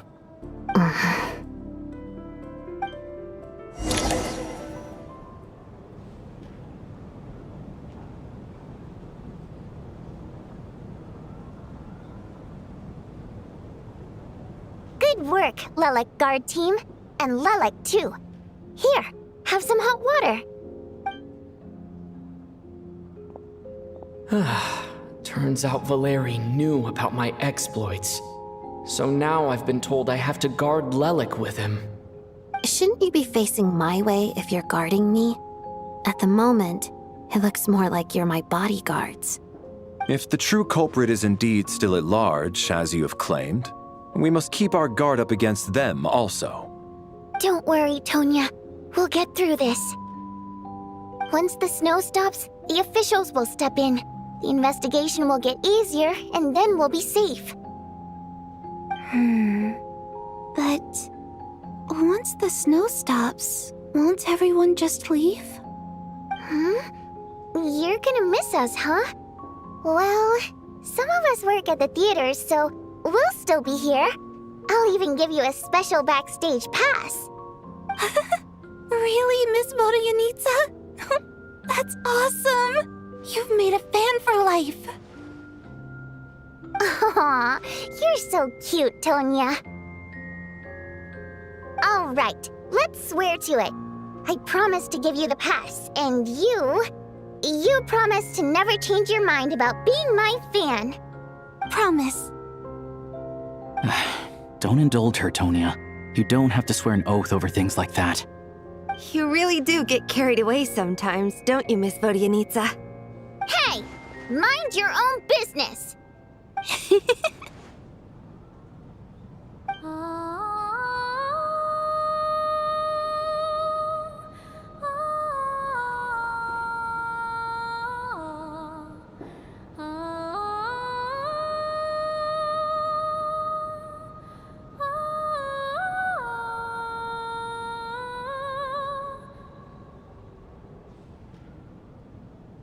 Don't be nervous, Miss Water Imp.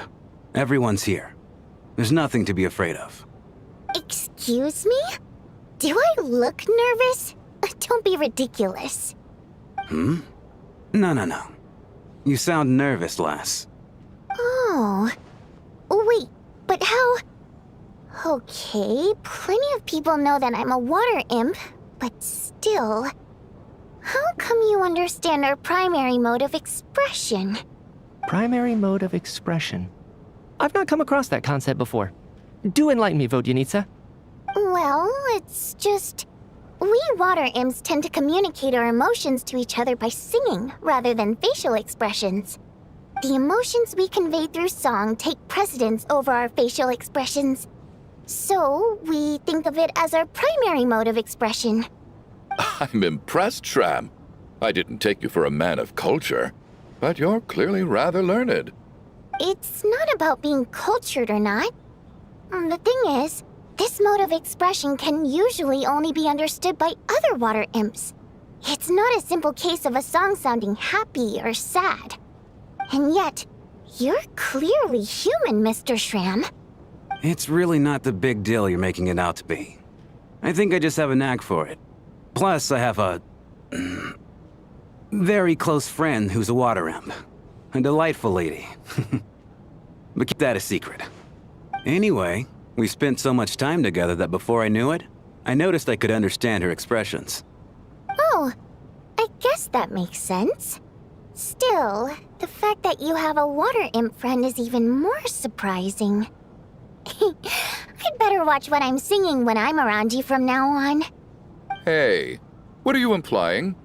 You're not secretly insulting the audience in your songs, are you? Heavens, why would I do a thing like that? It's getting late. We should discuss our sleeping arrangements for tonight. To guard against the killer, someone needs to keep watch. I suggest that we don't sleep in separate quarters tonight. It will be safer if we all stayed together. As long as someone keeps an eye on Lelik, I'm quite sure we won't have any trouble. Are you saying that you wish to bet your life on Miss Odette being the killer? Nonsense. Of course not. Then I propose the following arrangement for tonight. The Traveler, Odette, and I will form the Night Watch. We'll sleep in shifts, but 2 of us must be awake at any given time.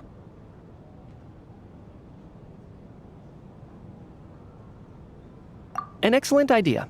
This allows us to handle the Night Watch while also keeping an eye on Lelik. Meanwhile, the rule of taking shifts in pairs resolves the other issue.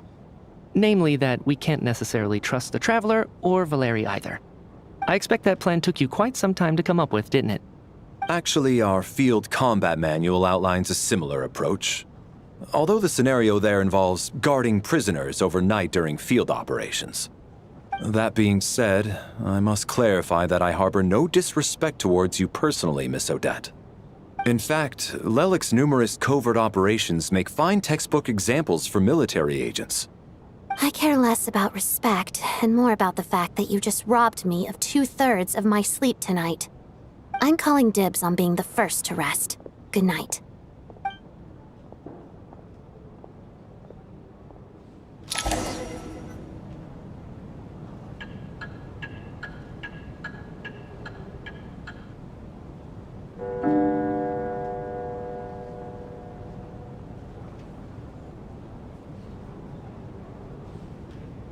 It's almost time.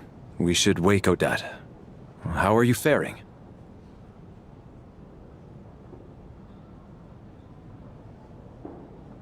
Oh, not going to argue with that. I'll take a quick nap. If you start to feel sleepy, wake me up anytime. It's finally time for Odette and I to share the Night Watch. I should wake her up.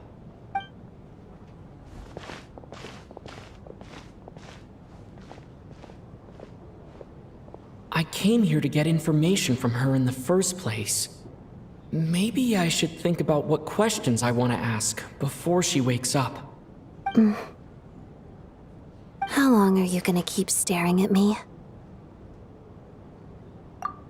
Couldn't sleep. My mind's been running haywire. Plus, there's something I've been meaning to talk to you about. I had a hunch that you wanted a conversation, too. Let's take this chance to clear the air, shall we?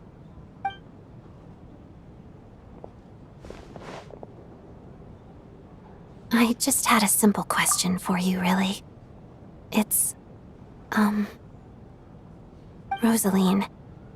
In her final moments, did she have any last words or anything? I see. Well, that was all. I have no other questions. No. She was utterly ruthless in pursuing her goals. That kind of person should be hard to miss. And yet, even though I never approved of her methods, and she was an abrasive person, the fact remains that I am indebted to her. Oh, she told you. I guess that makes sense. I think she and Rosaline were on pretty good terms. Yes, Rosaline wasn't the kind to gossip about this sort of thing. Not that it's any huge secret to me, though. When I was a child, I had to join the Fatui for the sake of my mother and me. I trained under Rosaline. It was extremely grueling, and it didn't exactly come naturally to me. All I could do was try to ignore the biting cold and practice, practice, practice.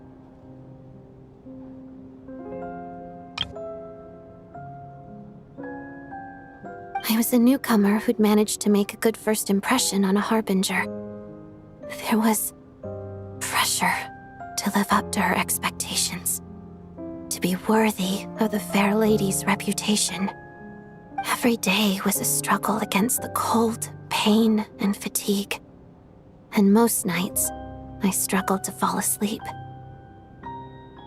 After enduring all that, I've become almost immune to the sensation of pain. I suppose that was the cost of survival. Surely, any child who had to experience that would grow to hate her lot in life, don't you think? So, I put an equal amount of effort into my ballet. Because in my young mind, that was the only way to defy my fate. It was my way of telling her, the Fatui's demands and your expectations of me are not what I wish for. One day, I will leave. I think she probably blamed my poor performance in training on my passion for ballet. She knew my heart wasn't in it. One time, when I was secretly practicing a dance at night, she suddenly showed up. I knew she was there to catch me red-handed.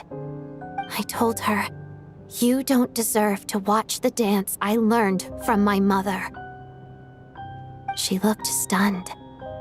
I guess she was surprised that I lashed out first, before she had the chance.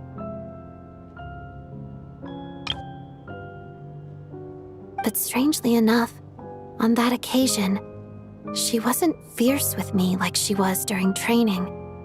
Instead, she fell silent for a moment, and then left.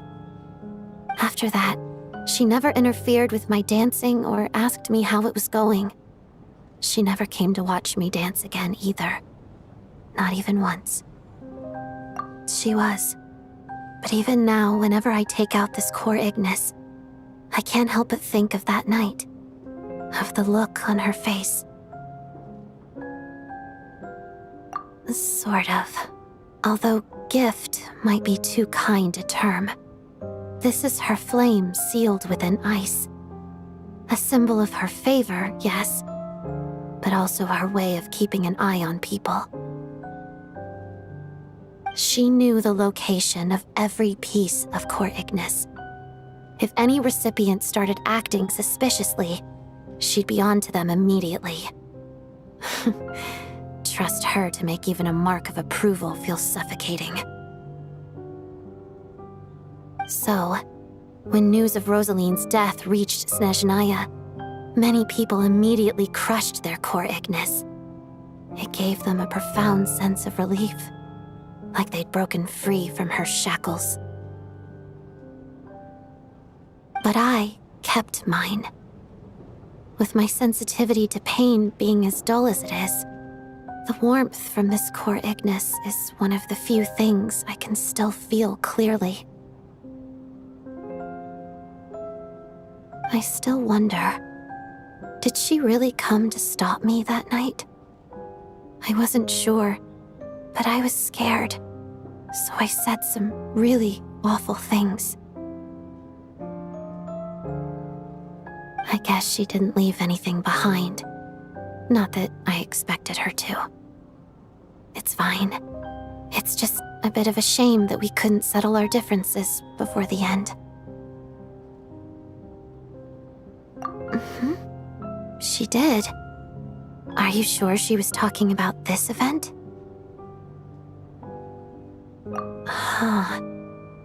No, she didn't.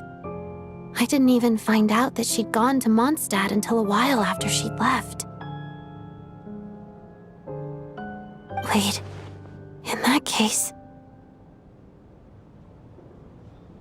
Okay, I will. Thanks for letting me know.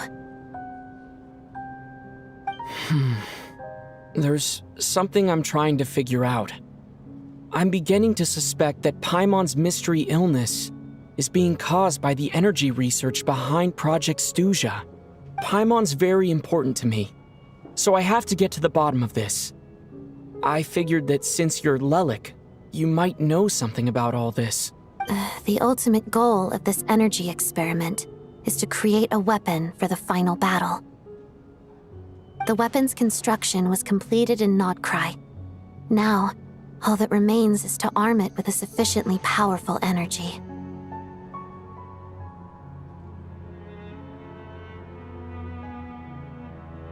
Yes, the weapon's development and all the related experiments are overseen by Lord Pierro, the jester, and the lab is located deep within the Armory Palace. I'm not sure why this experiment would be making Paimon feel unwell, though. The best way to get to the bottom of it would be to go there in person. Once we get out of here, I'll help you apply for an entry permit. And I'm hardly the organization's proudest member, as you know. You answered my question about Rosaline. I want to do you a favor in return. It's that simple.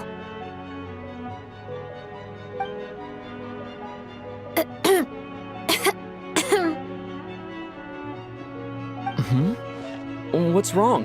Are you not feeling well?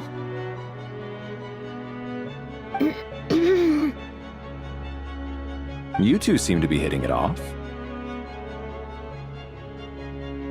I thought you were sleeping. Of course I was. In the military, one learns to fall asleep quickly, even in the most inhospitable environments. It's vital to staying alert and energized. Why? Is something wrong? Even if he was awake, he can't have overheard us, right? Well, thank you both for keeping watch. Traveler, I'll take over for now. It's your turn to get some sleep. Sure.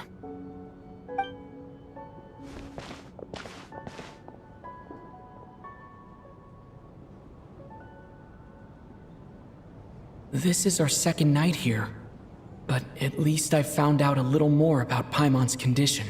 I hope she's been sleeping well the past couple of days. Why do I feel like I'm being watched?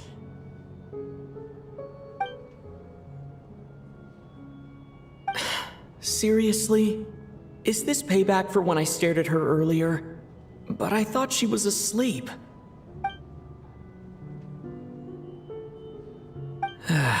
Never mind. I'd better try and get some sleep myself.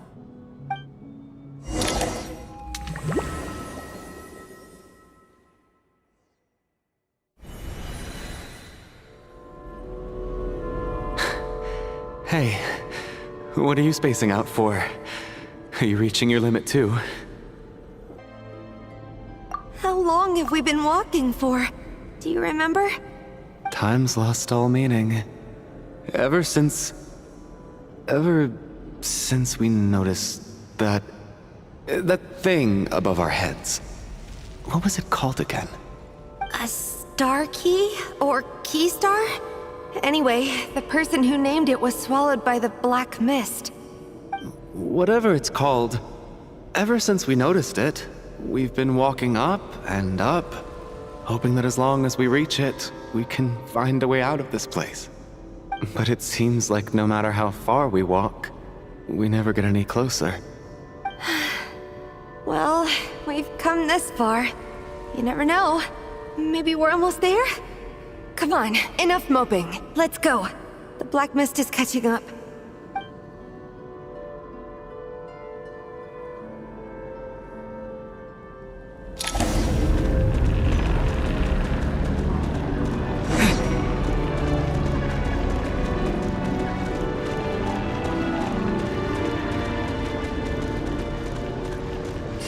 Monsters!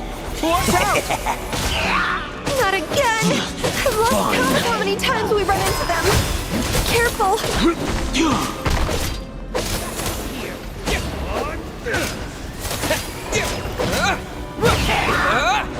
That's it!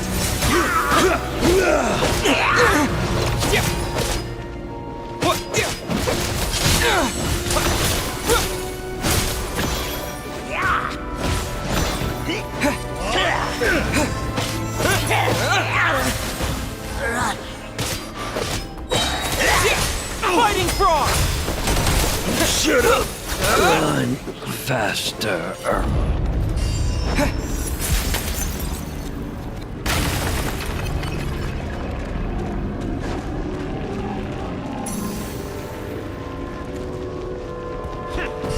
Here they come again! Get ready! You wanna fight? Let's go!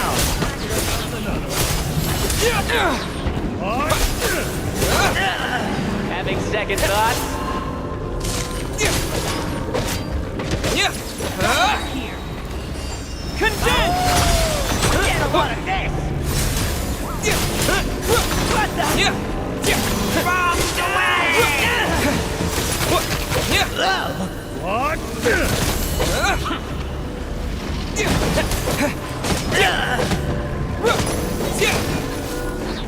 Encase!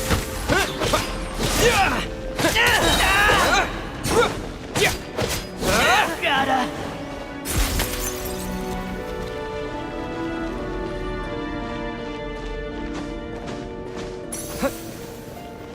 Monsters ahead of us? The black mist behind us? Feels like there's no escape.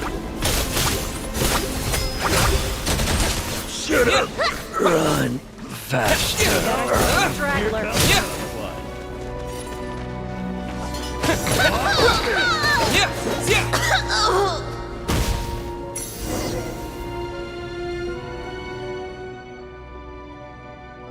Are you hurt, Coolish? No, I'm fine. It's just... suddenly I don't want to walk any further. I get you. In fact, I reached my limit a long time ago. Sometimes it feels like there's hope where there shouldn't be. Yeah. The hope that the star gives us is the only thing keeping us going. But I'm not sure it's real at all. It may just be a collective illusion. Otherwise, why would it always be out of reach? We know you mean well, but you're only saying that to try and encourage us to keep going, aren't you? Thank you, friend. But enough is enough. Please don't give me any more false hope. Hope is poison in this place. You're going to continue, aren't you? I admire that. I've given up, but I wish you the best. May there come a day that you catch up to the star and leave this godforsaken place.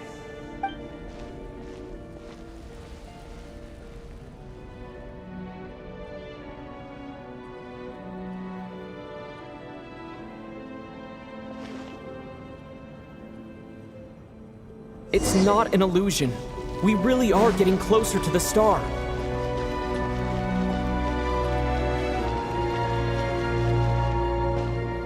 Congratulations. You are the first person to make it here.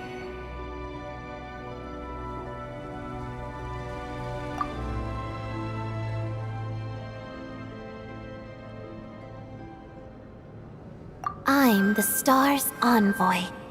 The black mist has stopped rising. Its hunger is satisfied for now, having devoured your two companions. This is a good opportunity. I'll let you get some rest before we continue.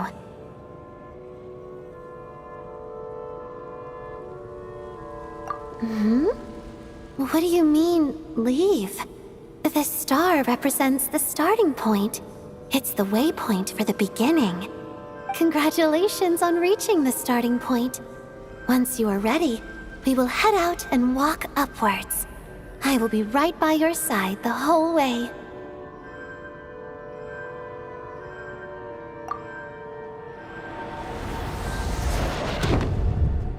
Huh?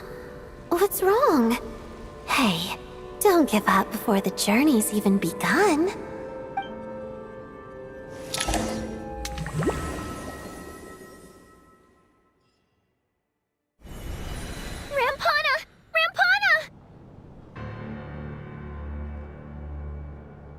Is that Vodyanitsa's voice? What happened? Coolish, wake up! Please wake up!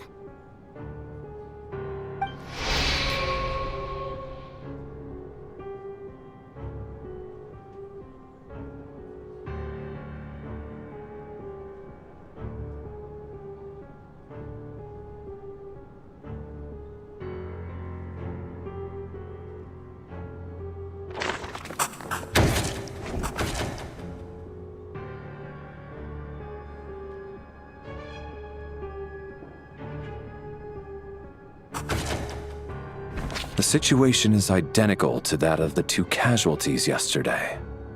We cannot ascertain the cause of death. At least there are some elements that we can rule out this time. They slept on the stage with everyone else, so I suppose the surrounding environment can't be a relevant variable. Rampana. Coolish. Weren't some of us keeping watch last night? 3 of us, in fact. How could you not notice something was wrong? I'm as confused as you are. Certainly nothing unusual happened on my watch. Likewise, and from what I've observed so far, both Miss Odette and the Traveler can be trusted. To be honest, I didn't get a wink of sleep last night. I couldn't help but think I was the target, so I just laid there with my eyes closed. I heard the Traveler and Lelic chatting, but otherwise I don't recall hearing any commotion during the night. Me too.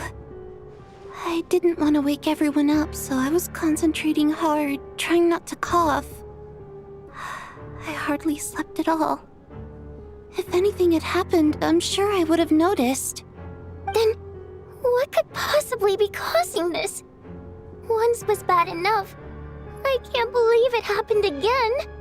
I worked closely with Rampana and Coolish for so long. I never imagined that one day they'd... And on the stage of all places... Vodyanitsa. 4 victims in just 2 days, and we still don't have a single lead. I need to get to the bottom of this as soon as possible. And above all, keep Tonya safe. I'd never be able to look Child in the eye again otherwise.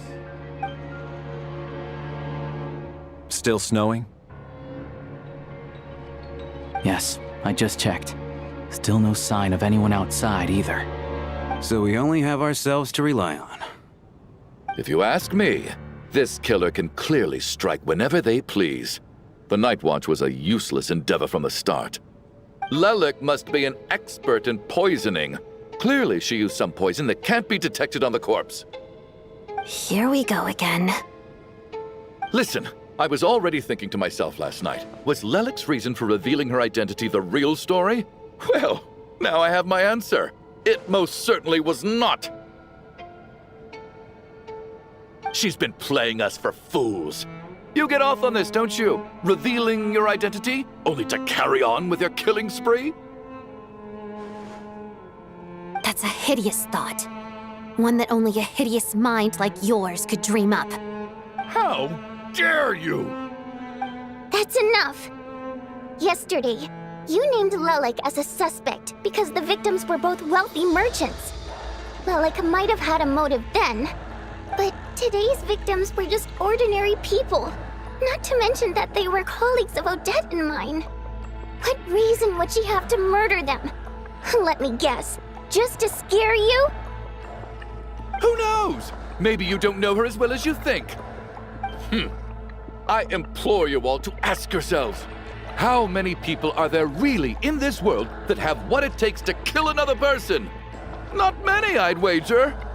Lelic is well known to be a ruthless operator, and now she has revealed her identity. How could it be any more obvious? Everything you said so far is still just conjecture, which doesn't constitute a concrete lead. You need to back up your claims with some evidence. How can you defend her, officer? What did she say to you while you were on Night Watch? Maybe I shouldn't be so surprised. You military types are always colluding with criminals to target the rich.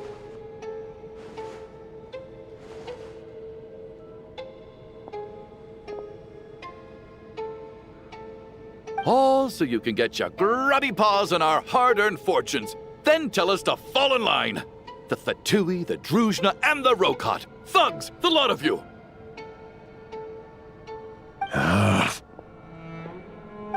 Don't you dare!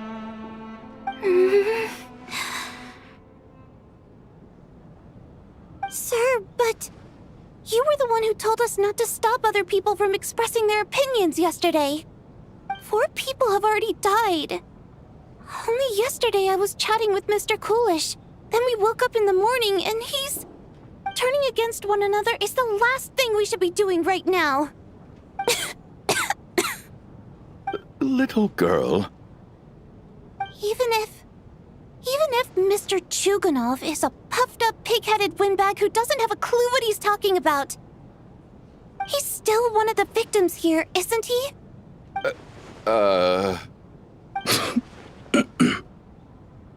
Quite. I had no intention of resorting to violence. But you're right, Miss Tonia. I ought not prevent him from speaking his mind. In any case, I believe Mr. Chuganov has calmed down a little now. We may resume our discussion. I don't think there's any need for that. What is there to discuss? Nothing about this situation is normal. Did you have an idea, Mitya? You're the brainiac here, right? Come on, clue us in. I've been mulling something over. All the leads we have so far concern things from outside the theater. Miss Odette's alter ego, the threats Mr. Chuganov received. But then there's the 2 double murder crime scenes themselves, which have given us absolutely nothing to go on whatsoever. That's highly unusual. Even with the most careful killers, there's always some evidence left behind.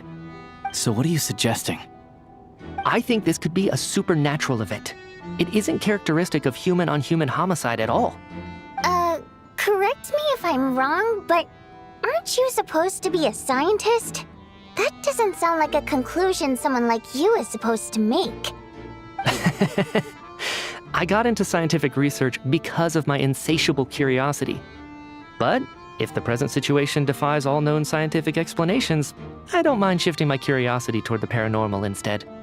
Now that you mention it, I remember when I first came to the theater. I heard rumors about this place being haunted. Haunted? Yeah, I think I heard the same thing. But I mean, they're only rumors, right? We've worked here for years. Surely we would have noticed any spooky goings-on by now. Well, this has taken an unexpected turn. A haunted theater? If Paimon were here, she'd probably be hiding behind me in fear right now. Why don't we take this opportunity to look for clues again with a more open mind? Maybe a different perspective will help us see something different. Very well. Whether it's criminals or ghosts we're looking for, the same rules apply. Everyone needs to tread carefully. I'll move the bodies into the same room for now.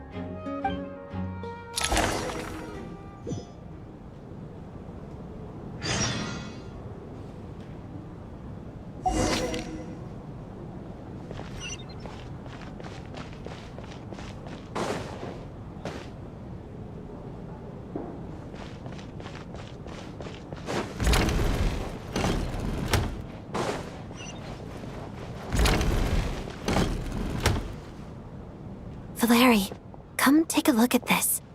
You too, traveler. Some sort of notebook. What is it for? It's the on-duty logbook for the theater. Kulish was the main person to use it. He mostly used it to record any unusual incidents during a show, audience numbers, exit times, and so on. Yes, he'd always have this logbook with him when he checked tickets at the entrance. This should confirm a lot of key details about the recent show. So, you find anything unusual? Yes. The number of people. I've checked and double-checked, but the numbers just don't match what's recorded in the logbook. Apparently, we have an extra person among us. Are we certain that logbook is accurate? Could someone have sneaked in without buying a ticket or something? Unlikely. Kulish took his duties very seriously. I've rarely seen any errors in his work. Not to mention that this was a dress rehearsal, meaning smaller audience numbers and tighter ticket restrictions than usual. Everything would have been well within his control. We no longer have our tickets with us, do we? They got collected on entry. I assume there's no way we can check them again. Unfortunately not. The theater recycles tickets. Once people are in the door, they don't tend to leave until the show ends, so we collect the tickets at the point of entry. Still, I'm inclined to believe that this discrepancy in the head count is significant somehow. Did an extra person just materialize out of thin air?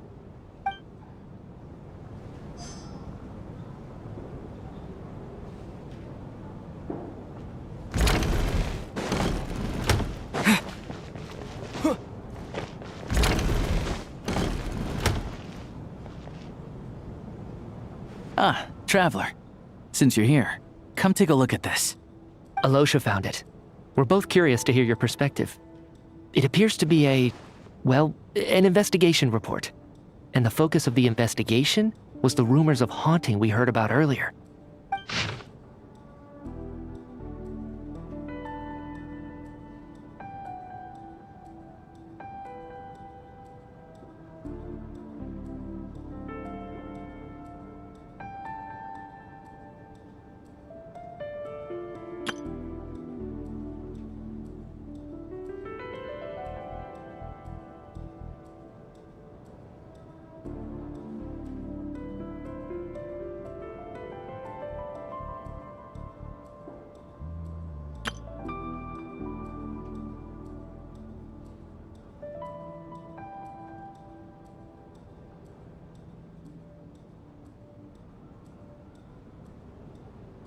An investigation report, huh? Looks quite old. This person's name looks to be of Sumeru origin to me. Was the investigator from Sumeru? The theater manager must have hired an investigator once specifically to look into this issue. But it doesn't look like anyone ever looked at the report. Presumably, the manager wanted to know if the supposed haunting was dangerous, while also being fearful of word getting out in case it affected the theater's business. Anyway, the bottom line is, the haunting is actually real after all. It's caused by an obstruction in the ley lines. Is there any chance this is the key to finally making some progress with the murder cases? Ley line problems are pretty unexceptional to me by this point. And while it certainly offers an explanation for the ghosts, it's hard to imagine what connection it could have to these two murder cases. Some of the language that appears at the very end of the report caught my eye. Angel civilization, ley line renovation? My area of research doesn't touch on any of that, so it's completely outside of my wheelhouse. Huh? A piece of paper just fell out from the report. It landed right by your feet.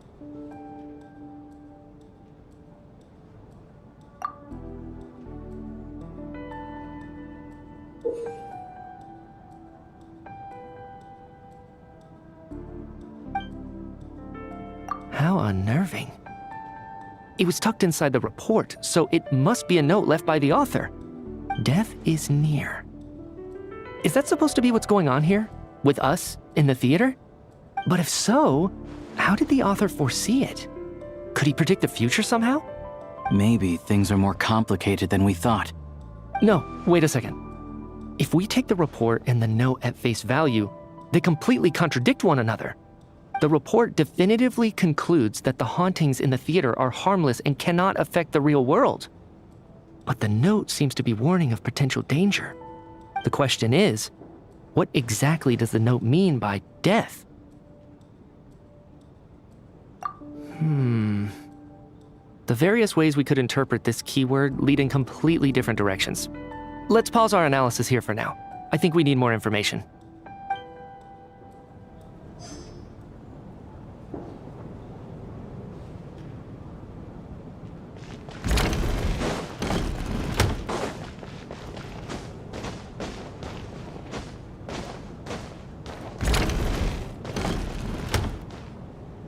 Tonya, did you find anything? Not yet. Still looking. So... Are we supposed to be looking for something paranormal? I think I'd prefer teaming up with you than looking around on my own. This looks like somebody's notebook. Shall we read it together?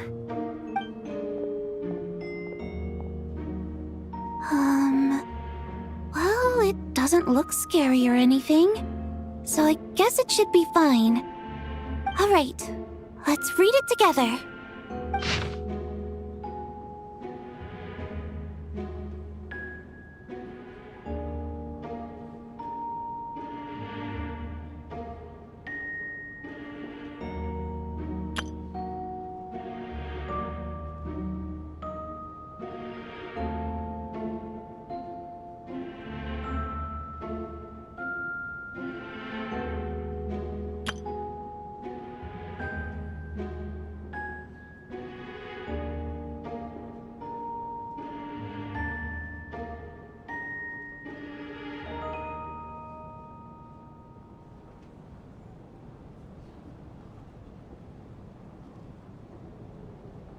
Huh.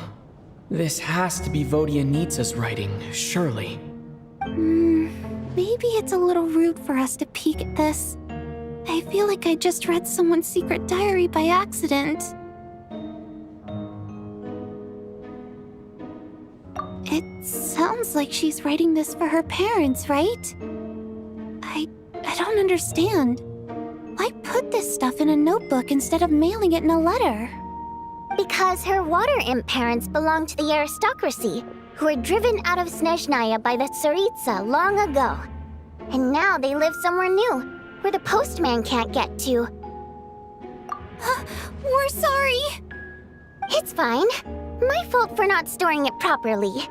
I can't leave things lying around and expect them to get ignored when everyone's scouring the place for clues. All right, give me my notebook back. I'll take over the investigation in this room.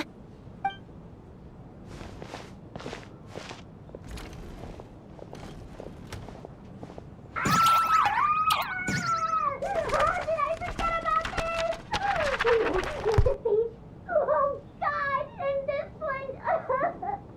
Oh, my. Why am I so embarrassing?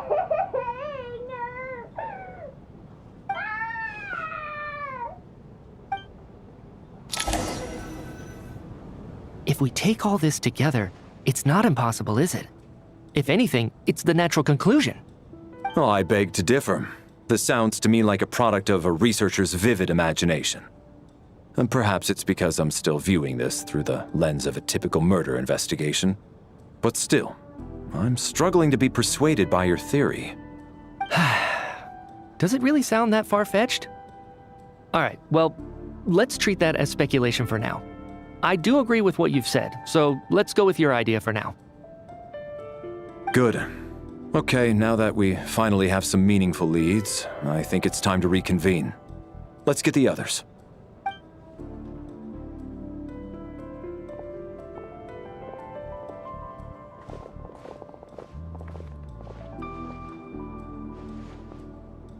So, that's about everything we've discovered so far. I'll share my theory first. Based on what we've learned from the logbook, I believe the extra person among us is most likely the killer. If the killer had simply bought a ticket, it would have greatly increased the risk of their identity being exposed.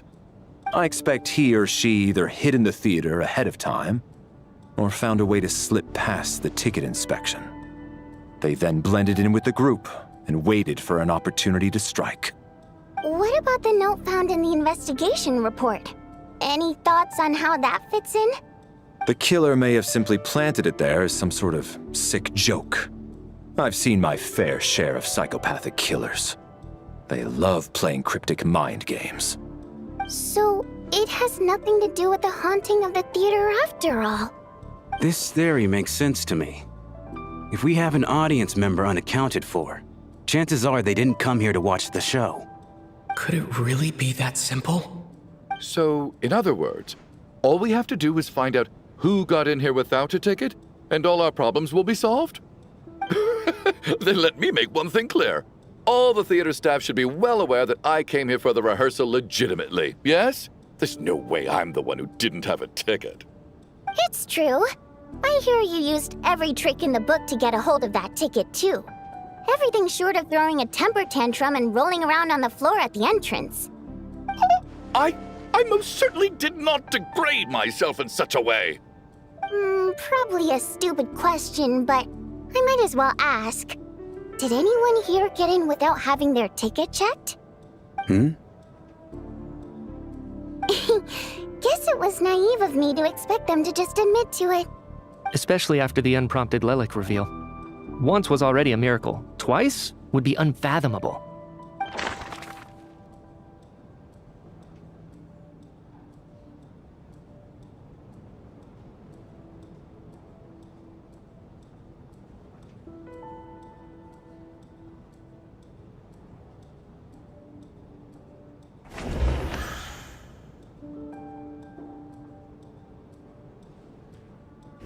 Valeriy came to the theater to catch Mitya.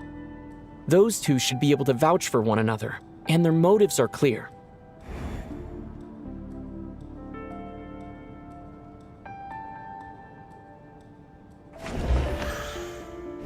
Sounds like Chuganov went to a lot of trouble to get his ticket, because everyone at the theater knows about it. Tonya received her ticket the same way I did. I assume Child got both of them together. As things stand, the audience head count doesn't add up. I guess we can rule out the theater staff.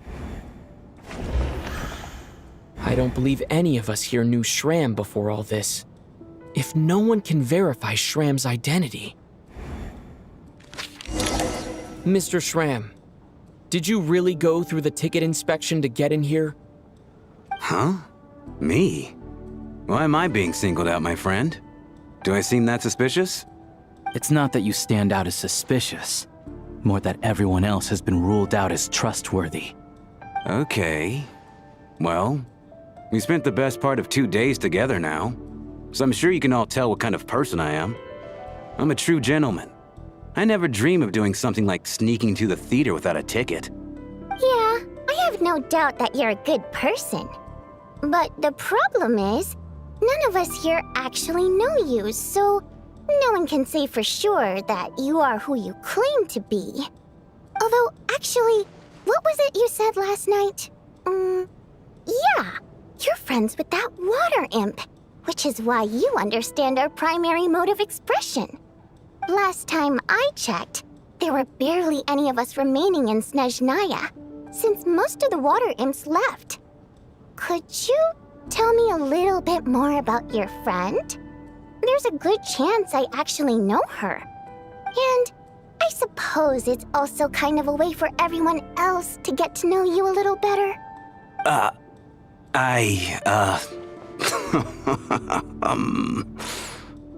Good grief. Are you blushing? Pull yourself together, man. Stop giggling like a teenage boy. It's revolting. Hey, revolting is a little strong. All right, fine. I'll admit it.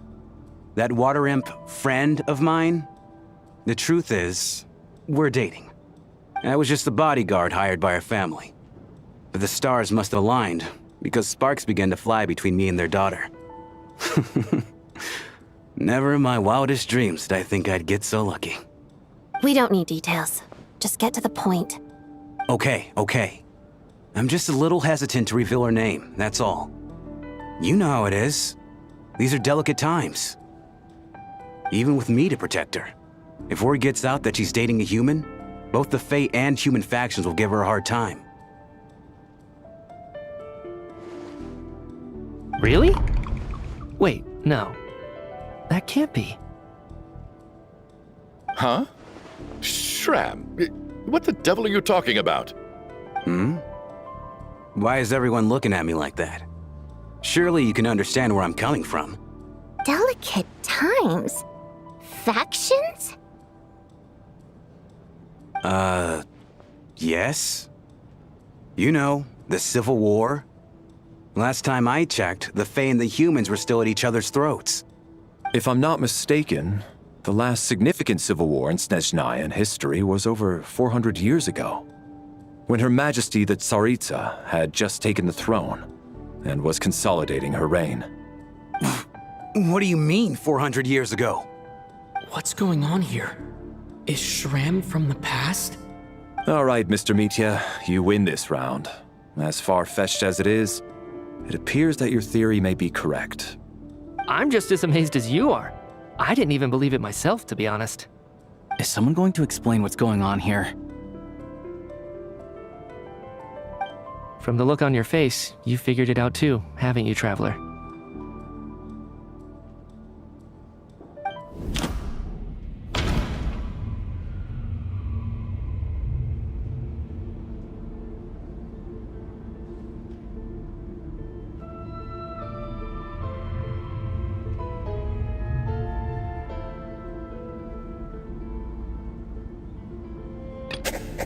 That seems to be the case.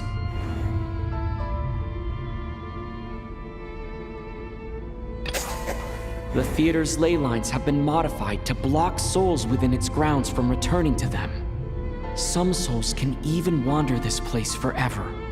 Mr. Schramm's statement proves he is from hundreds of years ago. And according to the investigation report on the theater hauntings, Mr. Schramm is very likely a lost soul wandering the theater.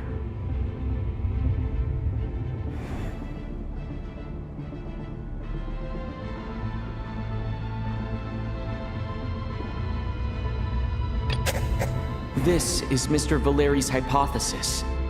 If there is no supernatural element to this incident, it's very likely to be true. For some unknown reason, the soul that has been wandering the theater due to the ley line issues has joined our group and blended in. Yeah, that must be the immediate reason why the ticket count doesn't match the number of people present.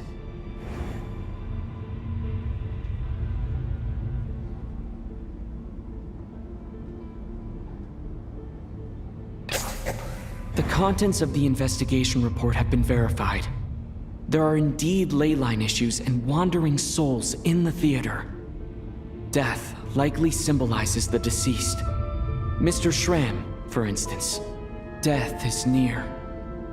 That must mean that there's a dead person in our midst. That's the truth, isn't it?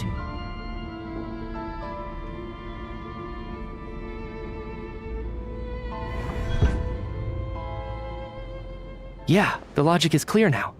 The investigation report said that there would be souls stuck wandering around the theater because the ley lines were cut off. Mr. Schramm must be one such soul who died in the theater a long time ago. In which case, that also makes him our extra person. So when the note said death is near, it must have been referring to death as in the deceased, people who died a long time ago.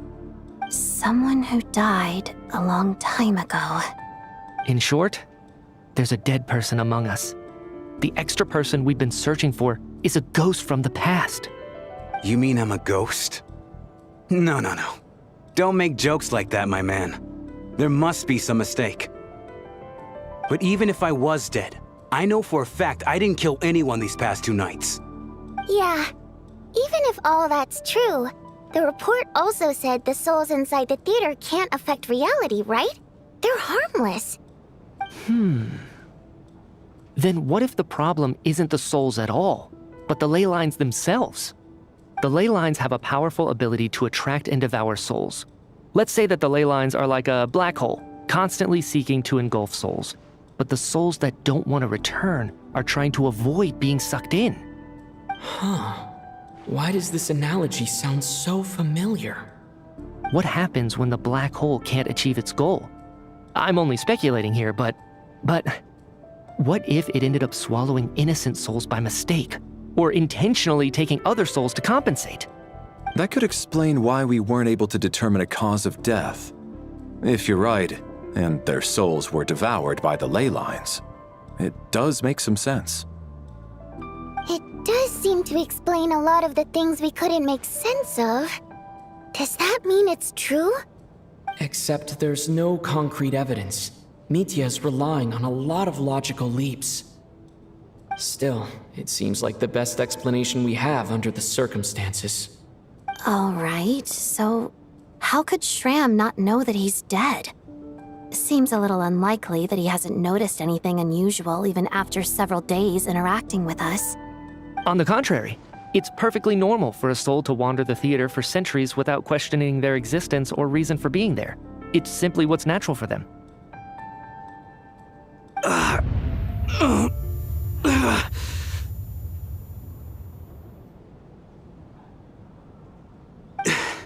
You know what, Mr. Brainiac?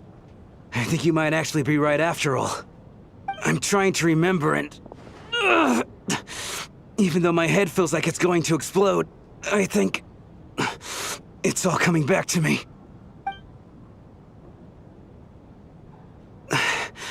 I was the one who didn't want to remember my own death, so I forced myself to forget. Well, I'm sure those are painful memories. My lady and I snuck out to go on a date one day. We bought tickets for the theater. It wasn't really my thing, but I was just happy to be together. All of a sudden, a group of people burst into the theater, shouting for all the water imps to get out, performers and audience members included. It was clear the conflict between humans and Fae had reached a boiling point. This time, the extremists were even coming after the water imps who had nothing to do with the war. I thought I could pull one over on them, so I took off my jacket, draped it over my lady, and tried to sneak out amid the chaos. But I got caught. They started shouting, calling me a traitor to humanity. But I was going to do whatever it took to buy our chance to escape, no matter how many people stood in my way. I had to, both as their bodyguard and out of love. It's all right, friend. You can stop there if you want. You don't need to dig all that up again. It's just... Even now, I'm still struggling to accept the truth.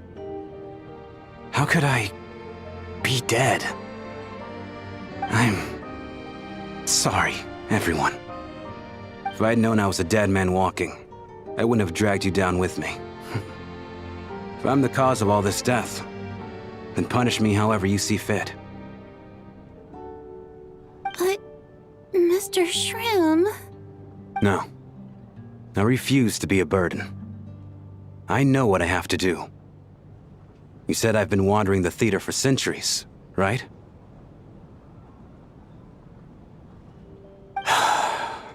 I guess it's high time I got a breath of fresh air. Out there, I mean. I'll leave this place and take all this death with me. Go out on my own terms. Mr. Shram, I'm sure we can figure out a different course of action. My good sir, we both know I'm not supposed to be here. I should have accepted my death long ago. One way or another, this has to end. Unless you're saying this goes against another one of your military principles somehow. No, I'm speaking on a personal level this time. Let it go, man. Oh, wait. One last thing. Miss Water Imp. My lover. Her name was Mitya. Mitya Ozarova. Do you know what happened to her? Ozarova. Oh, Auntie Ozarova. That's what we all called her. I remember her as a very kind elder. She had a bunch of kids, too. I'm so glad she survived. And she had lots of kids? Good. That's... good. I could hardly expect her to stay single just because of what happened to me, right? As long as she went on to be happy, that's all that matters. Besides, I'm dead. My soul has been wandering around here for so long because I was worried about her. But now, I can go without regret. There's no need to see me off, my friends. I've enjoyed our time together over these past few days. Perhaps we'll meet again in the next life.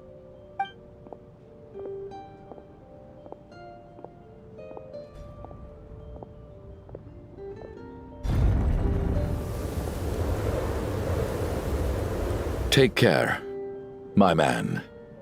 I knew Mr. Shroom was already dead, but... I still feel so sad. Death is cruel, no matter how we might try to make sense of it. So, was the conflict between Fae and humans really that bad back then? I was only little, so I don't remember much. It's terrible to think that so many innocent people had their lives turned upside down. Even the historical records about that time period don't say much about it. All people know is that the Tsaritsa founded the Fatui, drove out most of the Fae aristocracy without explanation, then used her terrifying power to suppress the humans. It seems to me like the Tsaritsa chose to make herself the enemy. She downplayed the conflict, directing whatever animosity both sides had for each other at herself instead. That's also why, despite how brutal the conflict was at the time, there hasn't been much lingering tension between humans and Fae since. Things have been fairly harmonious for the past few centuries. So, the Tsaritsa banished the Fae to protect the Fae living in the city? She offered herself up to be hated in exchange for peace. Maybe it's not quite as bad as it sounds. I don't think Her Majesty is too concerned if mortals hate her or not. And besides, there are very few who truly do. All this time, I had no idea. All right. If Mitya's theory is correct, then I think we can consider this matter settled. Let's all take a break.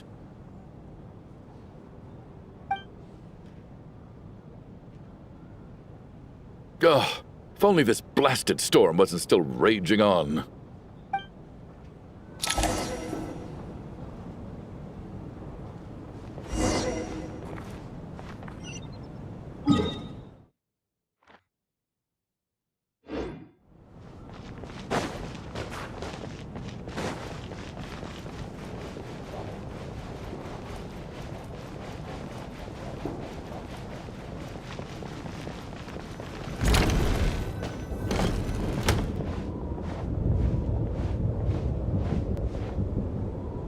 Looks like now we can just rest until the snowstorm stops. I still can't believe Shram turned out to be a ghost who'd been in the theater for hundreds of years. To think he was dead this whole time. What a strange turn of events. Knock knock. Huh? Knock knock. You know the door isn't closed, right? You don't have to knock. Think of it as a signal then. When I'm entering someone else's room and I knock, I'm here as Odette. If I don't knock, it's Lelic.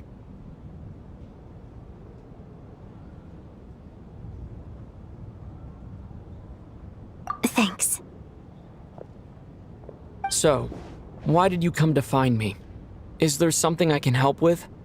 Vodyanitsa said you knew about my secret identity from the start.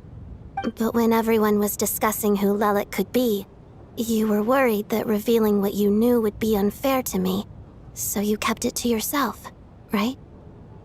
Yes, I'm extremely grateful for that. It's nothing. I mean, you didn't hold what happened with Signora against me, so I should thank you for that as well. Actually, there's something else as well. I found myself in a situation similar to the one you were in when you helped conceal my identity. So I thought I'd come and ask you for advice. It's about Mitya. Before all of this, the last time I saw him, he was dead. As I'm sure you know, my goal as Lelic was to stop Project Stuzha. Well, when I found out the tech lead for the experiment behind Project Stuzha was Mitya, I immediately started planning to track him down and threaten him to back out. I often saw him around the theater, but I soon concluded that making my move there would risk exposing my identity. So I decided to infiltrate the Armory Palace and go directly to his lab. That way, the threat would be much more effective.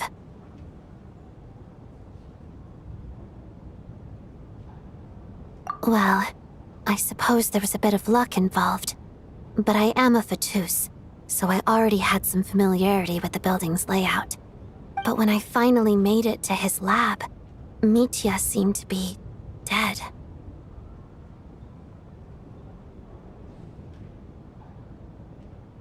I checked his breathing and his pulse. He had no vital signs whatsoever. I'm certain of that. I thought maybe another anti-Project Stuzha activist had beaten me to it, and chosen a much more brutal method, so I made myself scarce. That's why you were so on guard around Mitya that first night here. Yes. When I saw him sitting in the audience during the performance, I could barely contain the shock. To me, it was a miracle. Somehow, he'd come back from the dead. But then, the murder started happening and things got so complicated that it wasn't really at the front of my mind. That is, until Mitya himself said there must be a dead person among us. Then, I couldn't ignore it any longer. And yet, you thought that bringing it up right away would single Mitya out. Just like when everyone was suspecting Lelic. Exactly. I thought there could be something I was missing. Besides, we soon figured out that Mr. Shram was a ghost, and we knew there was only one extra person, so we thought he had to be the one. But now, it seems like there's another candidate. I understand why you kept it to yourself. There was so much information being thrown around during that discussion. Bringing up Mitya would have just introduced more confusion. So, what do you think we should do? Let me confirm one thing first. When was it that you found Mitya dead? Around a week ago. Sometime in the afternoon. A week ago? That's earlier than I thought. I saw him just a few days ago at a restaurant. That definitely would have been after you found him dead. He seemed completely normal to me, chatting with Vodyanitsa, trying to avoid Valeriy. So he was definitely alive on that day. Huh. Well, all I can say is I know what I saw. Here's a thought. The reason we even suspected a dead person could be among us was because of the problem with the theater's ley lines. But Mitya's death happened inside the Armory Palace. The ley lines affecting the theater shouldn't reach that far. You're right. I guess he doesn't fit the profile of the person we were searching for. I think the chances of it being him are very low. Surely he can't have died for real in the Armory Palace. Unless... Unless what? Unless he really did come back from the dead. You're right. Do you think we need to disclose this to the others? Huh, what's this? A private meet and greet? Where do I line up? That's not what's going on here. Well, I was just making the rounds. Thought I'd try to lighten the mood a bit. Vodyanitsa's handing out food if you're hungry.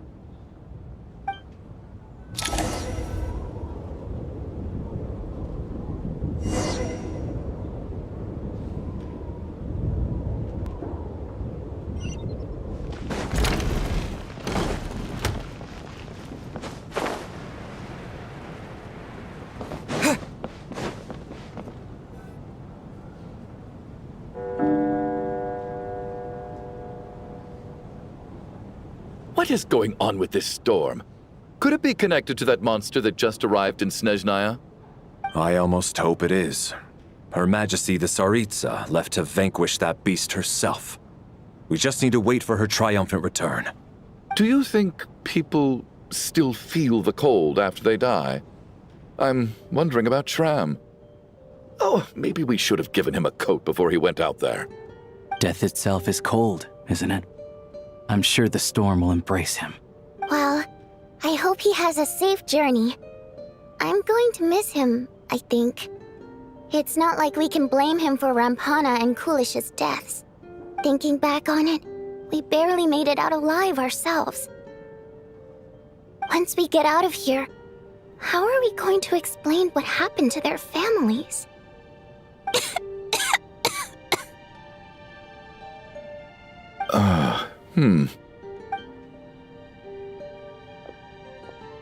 Are you okay? Here, take this. I've never used it.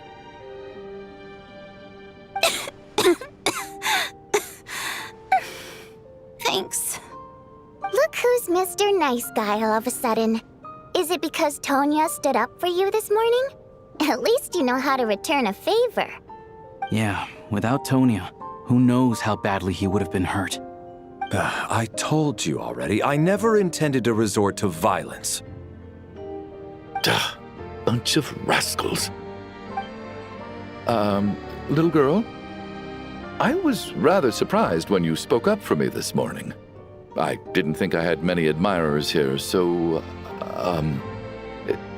thank you. Oh, no need to thank me. I said some bad stuff about you too. I've been, too embarrassed to admit it, but, you remind me a lot of my daughter. So kind to everyone, but never lets her old man off the hook. Unless my wife and I are having a fight, then she's always on my side. Especially when she was little. Every time I took her out,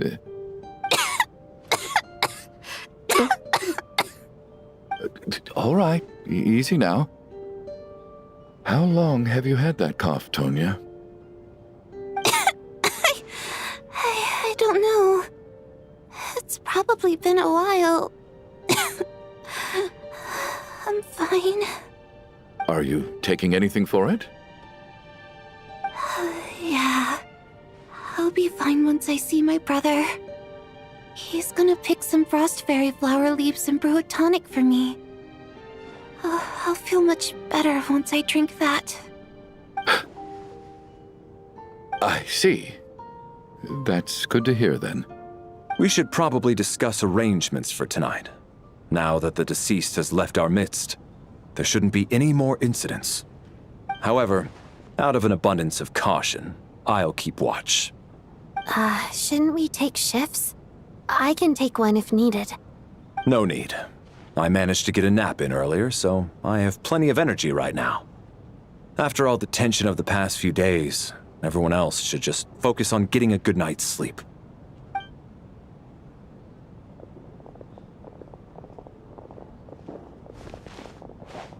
What a long day. This whole situation turned out to be way more complicated than I expected. But Valeri's right. I should just try to calm down and get some rest. The last thing I want is to give myself nightmares.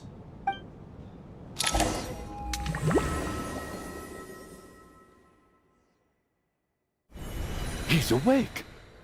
He's awake! Get over here, you big lug, and take a look!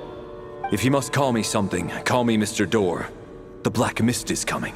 You need to go. Are you all right? Can you walk? We just got attacked by monsters on our way up. That Mr. Door fellow protected us. He just seemed to come out of nowhere. Not much of a talker, but when it comes to taking down monsters, that man doesn't hold back. Curses! The Black Mist is catching up to us. We need to keep going. Mr. Door, I don't believe I've ever seen you around here before. Why is that? There's no need to try to get to know me. I'm just Mr. Door. Mr. Door! Looking for trouble! Get rid of them! I can just push these ones off. Oh, well, anyway, we're lucky to have you here. Thanks for saving us earlier. No need to thank me. This is where my duty lies.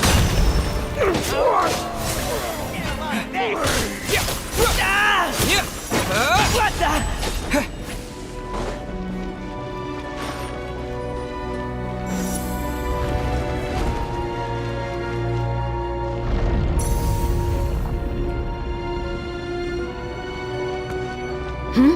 Oh, so we're doing this the hard way.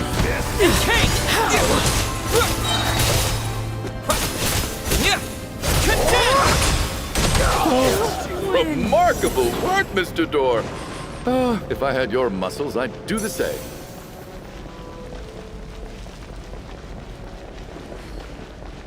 Are none of these doors the one you're looking for? No.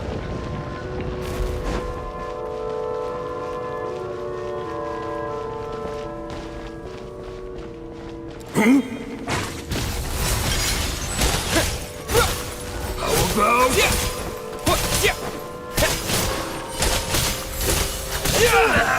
Come no closer.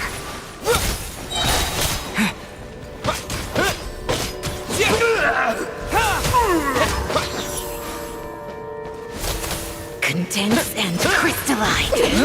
Impossible.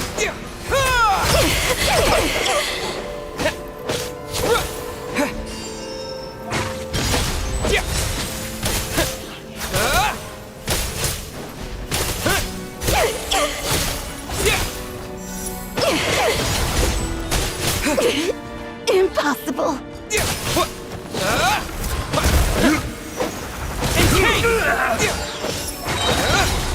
Fighting frog! Oh, goodness! I'm so exhausted. And the Black Mist is still rising. Oh, wait, look! There's more monsters down there. Are they coming from within the Black Mist? No, no! They're gaining on us! Quick, keep going, or they'll be at our heels any second!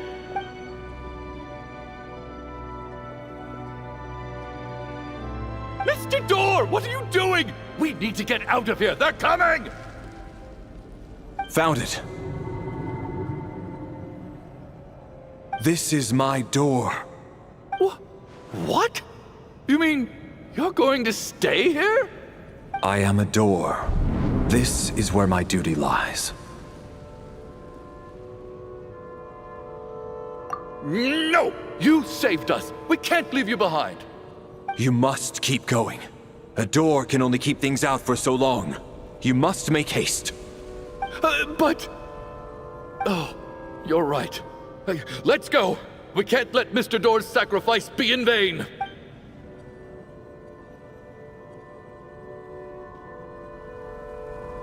The black mist isn't moving anymore.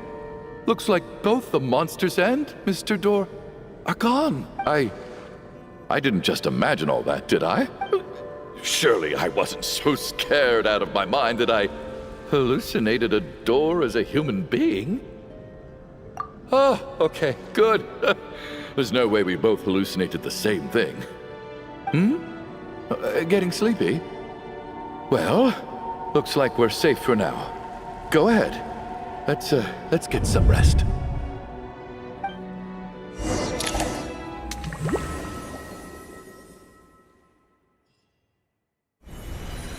What time is it? Is it morning? I think I had a nightmare. I guess everyone's still asleep? These past 2 days have been exhausting. Valeri's keeping watch though, so he's probably the only one awake. Valeriy?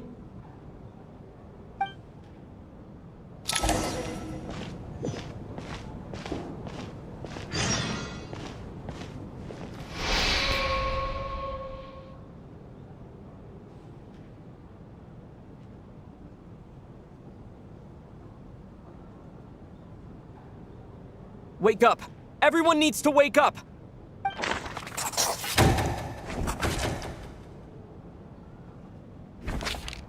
Just like the last 2 nights. No clear cause of death. I've been a real thorn in your side, haven't I, Mr. Valeriy? Now you can rest in peace. But for me, life will be all the duller for not having to run away from you, my friend. How's Tonya? Is she okay? I just checked on her, and it doesn't seem like anything serious. She's just exhausted from the past couple of days, and she's still recovering from her illness. We should let her sleep a bit longer. That means Valeriy was the only one who died last night. If Valeriy was awake and keeping watch, it would have been impossible to kill him without waking everyone else up. That much is certain. This is so frustrating. Why has nothing changed since yesterday? I thought we already dealt with the dead person causing all this. Actually, one thing has changed. There's only 1 victim this time, not 2. Does that mean...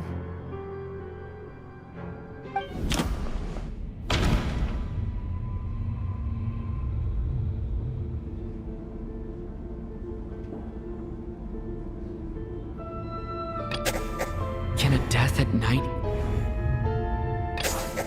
After the deceased Shram left, there was 1 less victim last night. That more or less tracks. It's a reasonable conclusion, considering the only variable that changed.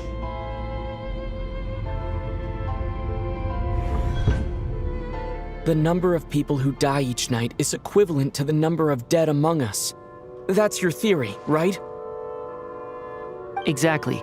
We identified Mr. Shram, and the night after he left, the death toll dropped from 2 to 1.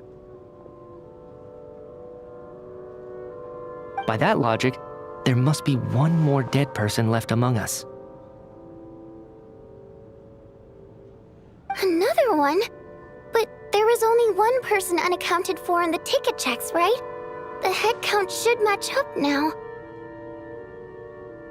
Having an extra person was definitely a cause for alarm, but being 1 person short isn't nearly as unusual. Someone could have left in the middle of the show, or made it out before the storm hit. 1 more dead person among us.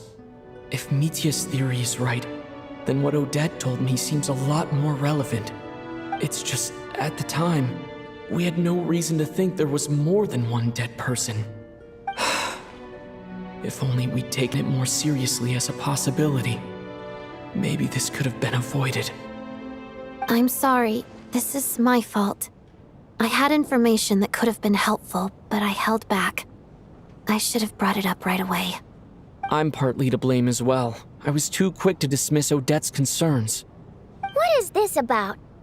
What have you two been getting up to behind my back? Sounds like there's some big news you've been keeping from the rest of us. Well, we're all ears.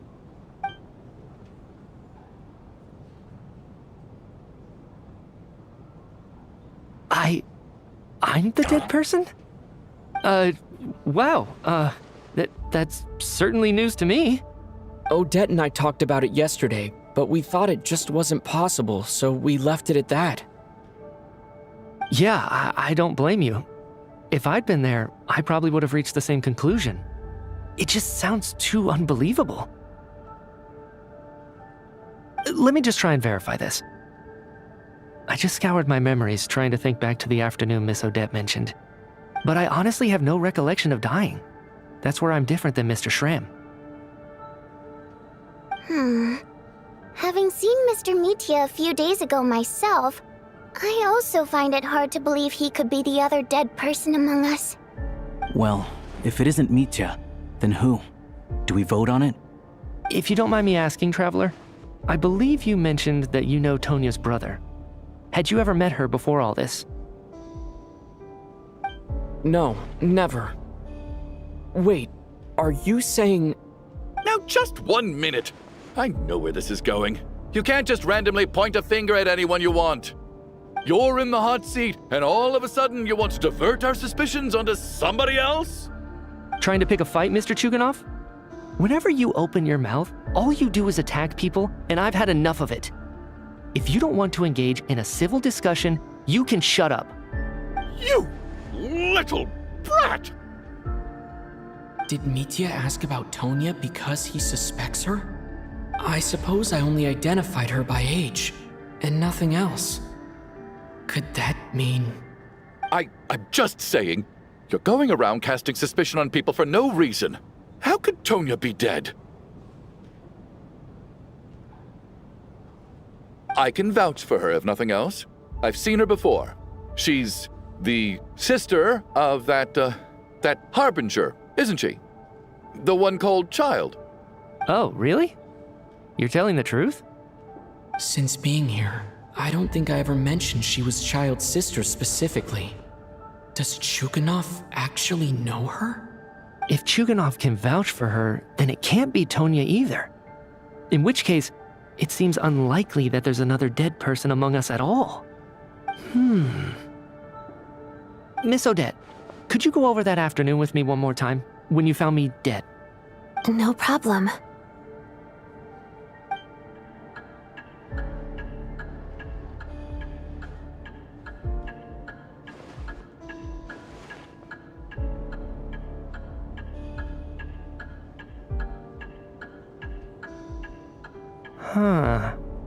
No matter how hard I try, I just can't remember anything about dying. But I do remember something else. Miss Vodyanitsa, during our last meal together, I told you how some of the researchers were suffering from temporary memory loss. Do you remember that? Oh, yeah. You said it was hindering the progress of your experiments. You thought they were just under too much stress or something. Right. And even though I don't remember dying that day, I'm pretty sure I experienced something like amnesia. Some of my memories from that afternoon are missing. Are you suggesting you're missing the memory of your... Of course. How am I only just realizing this? Humans aren't necessarily aware of their own death. You mean being silently assassinated, or dying in your sleep? Situations like that? The researcher's amnesia. Suddenly it all makes sense. I must thank you, Odette. I think your perspective just helped me reach a breakthrough on a series of issues that have been troubling me for quite some time. All right. It's decided then.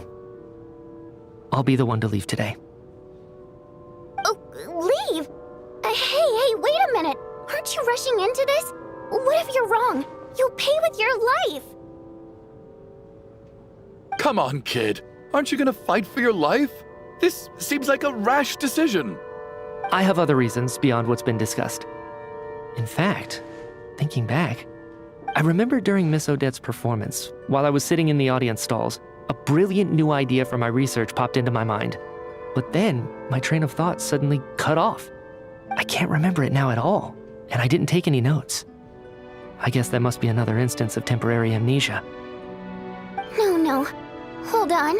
I see where you're going with this. You're suggesting that each instance of temporary amnesia is a death, right? There's a glaringly obvious flaw in that idea, no? How can one person die so many times? I believe Miss Odette's account. During the period where my memory is blank, I must have been either dead or in a similar state. All it would take is for the same thing to happen in the theater, and I would come under the effect of the ley lines in this vicinity.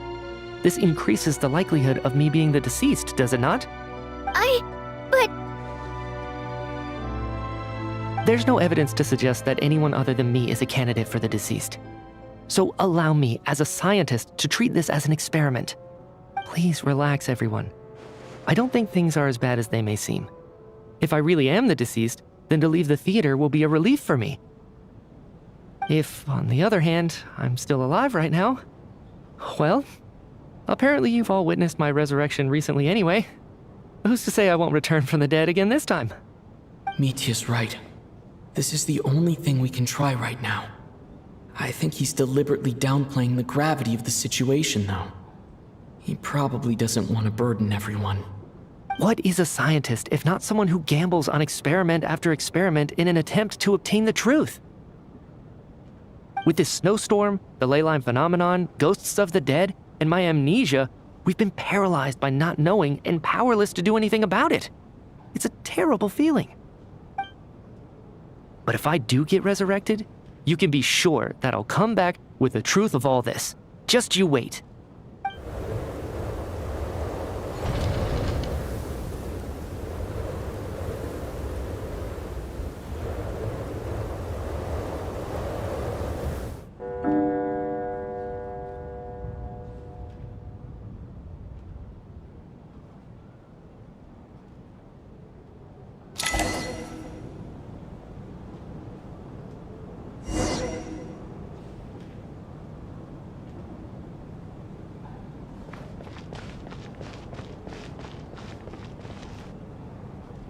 Poor Mr. Mitya. I didn't even get to see him one last time. Maybe it's a good thing that you weren't there to see it. It was a hard thing to watch. I hate goodbyes. Why does it feel like everyone around me is slowly disappearing? Not just in here, I mean. In the outside world, too. Maybe it's the realization that, at the end of life, everyone has to face it alone. Come to think of it, the main reason we're still alive right now is pure luck. Each morning here, for every one of us, there's the chance that we might not wake up. You could take it a step further and say that the same is true outside, too. Who can ever be 100% sure when they drift off to sleep that they'll open their eyes again in the morning? If I make it out of here, I'm going to cherish every moment that I'm awake and live without any regrets. Without regrets. I feel like a strange sense of anxiety has been quietly growing inside me over the last 2 days.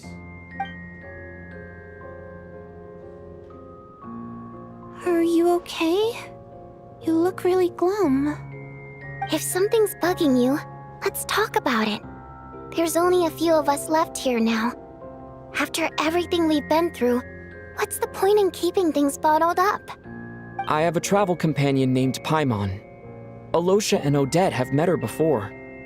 She's been feeling unwell recently. You're worried about her, aren't you? That makes sense. We've been trapped in here for days. To be honest, I used to feel like I was just a spectator in this world. watching everything that happens from the sidelines. Maybe it's because I'm a descender. A descender? But with Paimon by my side, over time, I slowly felt my connection to this world growing stronger. She loves eating, sleeping, and having fun, but she's also a great guide. It's her authenticity that makes this whole world feel more real for me. Over the last few days that we've been apart, I've often caught myself wondering, what would Paimon say if she were here right now?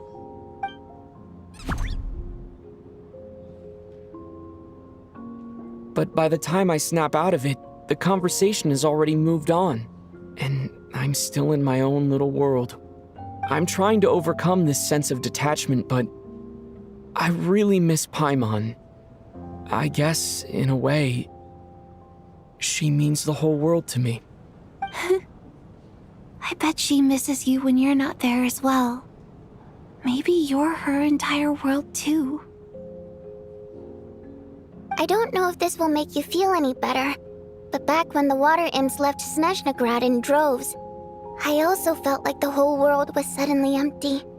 I could be surrounded by people all smiling and having fun, and still feel completely separate from it. So, I totally understand how you feel.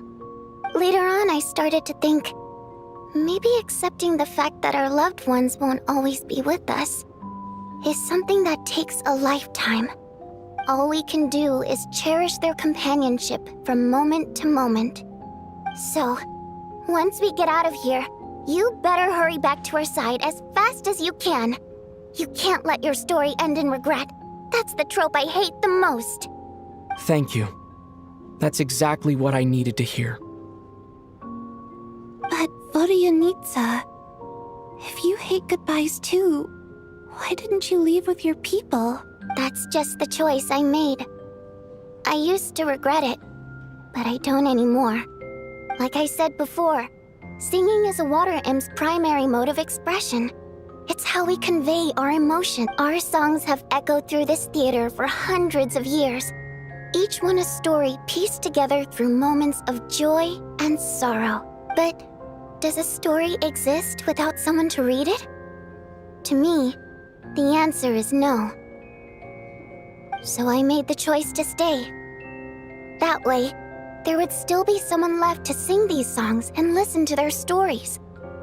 Otherwise, they could have been lost forever. Could you teach me how to understand your people's songs sometime? I want to be able to truly hear them, like Mr. Shram. A fan after my own heart. Thank you, Tonya. How about I sing something for you, and you tell me what you hear? Okay, I'll do my best.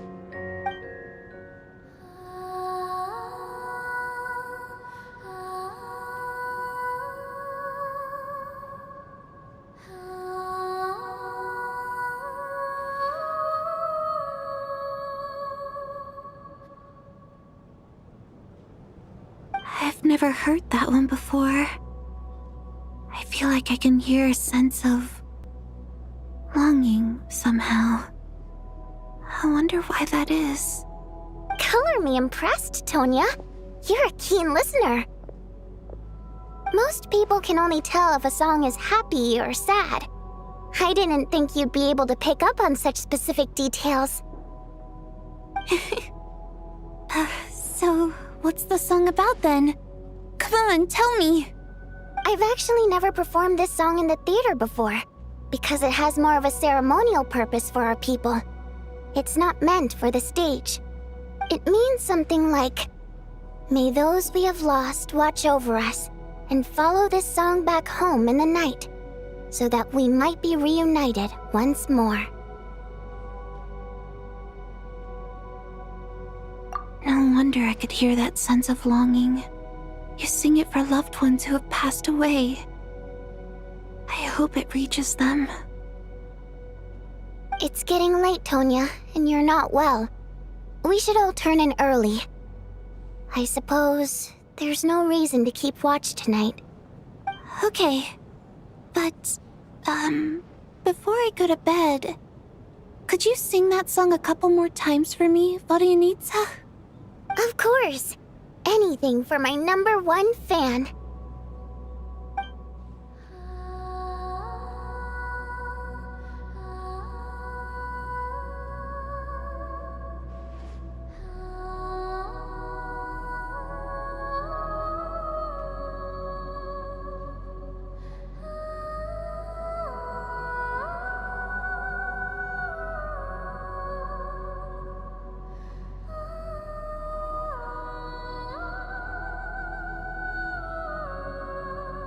Once I get out of here, I definitely don't plan on ever coming back. But I guess that means I'll never get to hear vodyanitsa sing again. That's a sad thought. Before I fall asleep, I should cherish this moment of companionship while it lasts.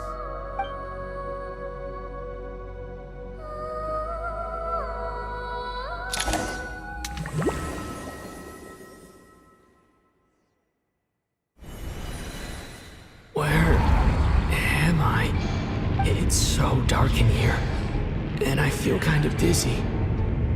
Am I alone? Huh? What was that noise?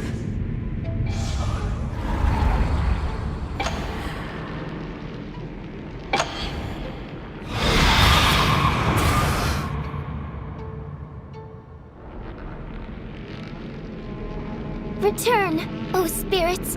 Fulfill your oath of protection.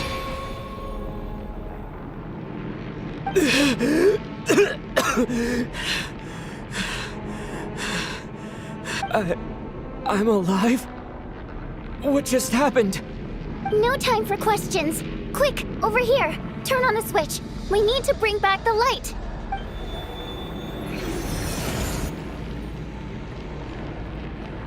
All right, we're safe. The spirit just now is called Night Prayer. The light subdues her, but she'll attack without a second thought in the dark. Sort of. I know it's hard, but you can't let this place go dark, or she'll kill you again. Yep. Luckily, I was here to resurrect you. Otherwise, that'd have been a real bummer. A bit more than a bummer, I'd say.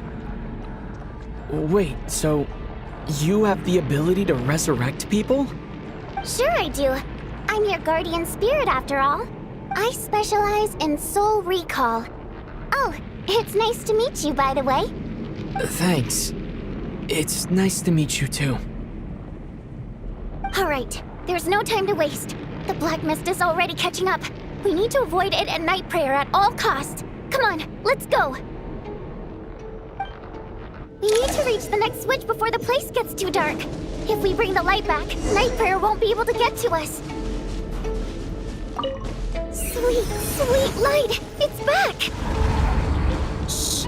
It's Night Prayer. We need to move quick, but don't let her notice you. Look out!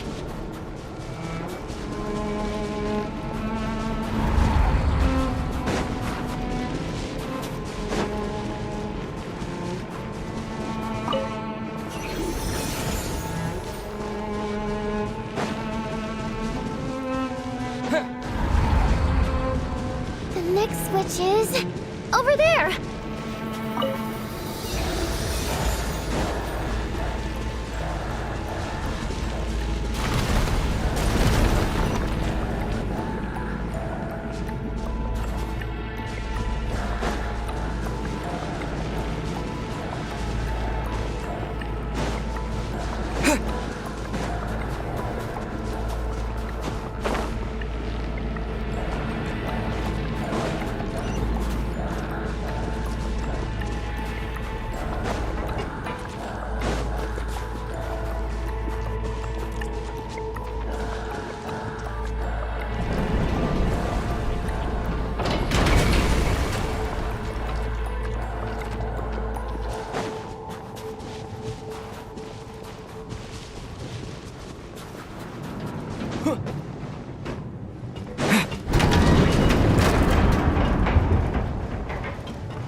Night Prayer is here too.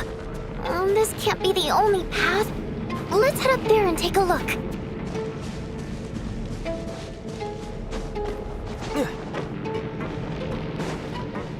The switch is just up ahead. Hurry! It's too dark. We're not gonna make it. Come on, faster!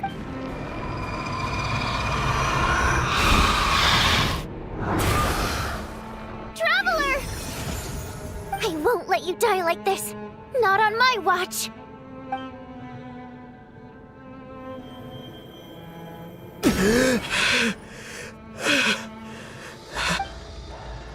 Even though it's not permanent, dying is definitely not a pleasant experience.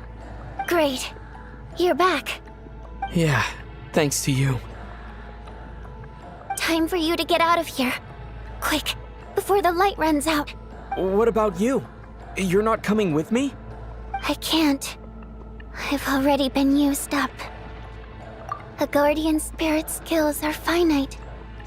I can only resurrect someone so many times. I might not look any different, but my essence has been exhausted. Now, I will slowly start to fade away. I can go no further. The black mist is where I belong. It's okay. Why didn't you tell me sooner? Because it wouldn't have changed anything. That knowledge would have just burdened you. And a guardian spirit's role is to protect. But... Go. Now, before it's too late. I already hear Night Prayer approaching.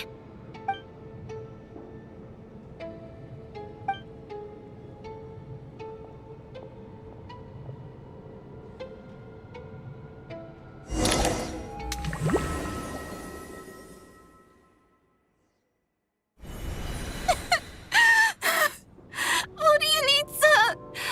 How could this happen? Well, I guess there's no need to inspect the body.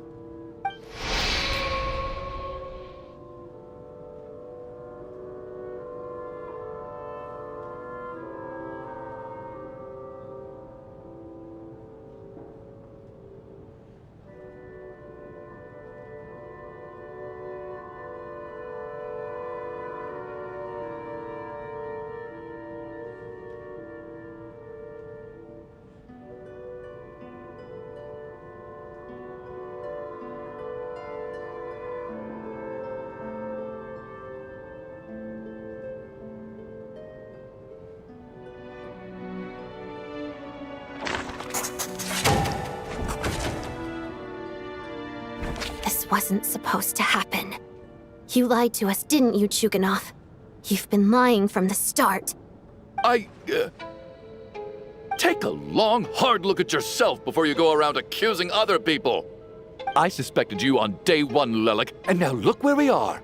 By some strange coincidence, you've never been targeted.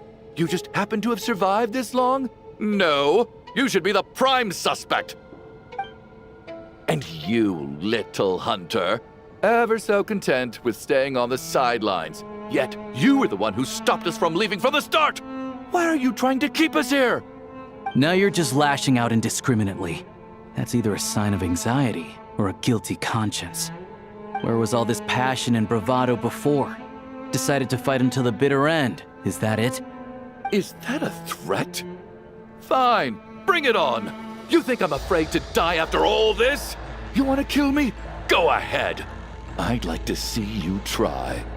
After all the trauma of the past few days, everyone's been pushed to the breaking point. Valeriy and Mitya aren't here anymore. Someone else needs to step up and take charge. But first, I need to think this through. Considering everyone left, who's the most likely candidate for the deceased?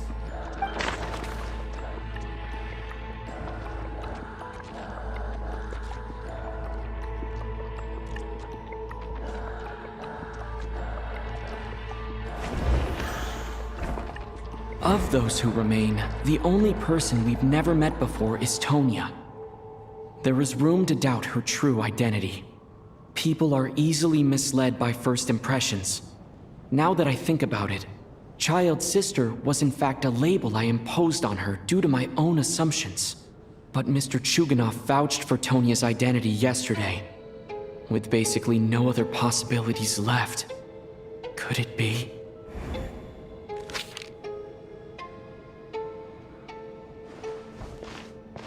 Tonia, how's Tusser been lately?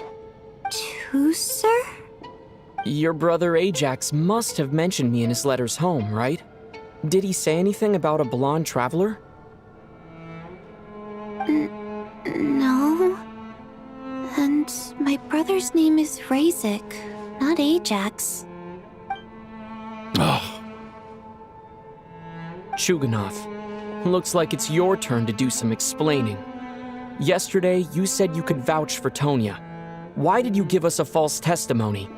I knew you were behind this, Chuganov. You've been lying through your teeth from the start. Everything about you is fake, down to the wife and daughter you're always talking about. Your entire family man persona is a charade, isn't it? That night, when I infiltrated your place as Lelik, I noticed you were home alone. Didn't think much of it at the time. Just thought everyone else was out. But thinking back on it now, that doesn't seem very likely. My guess is, you live alone, don't you? Even that was a lie? But why would he lie about having a family? Oh! Curses! Oh, why is there no end to this blasted snowstorm? If it would just stop! If it would just stop. I think I remember now. I know how I ended up here.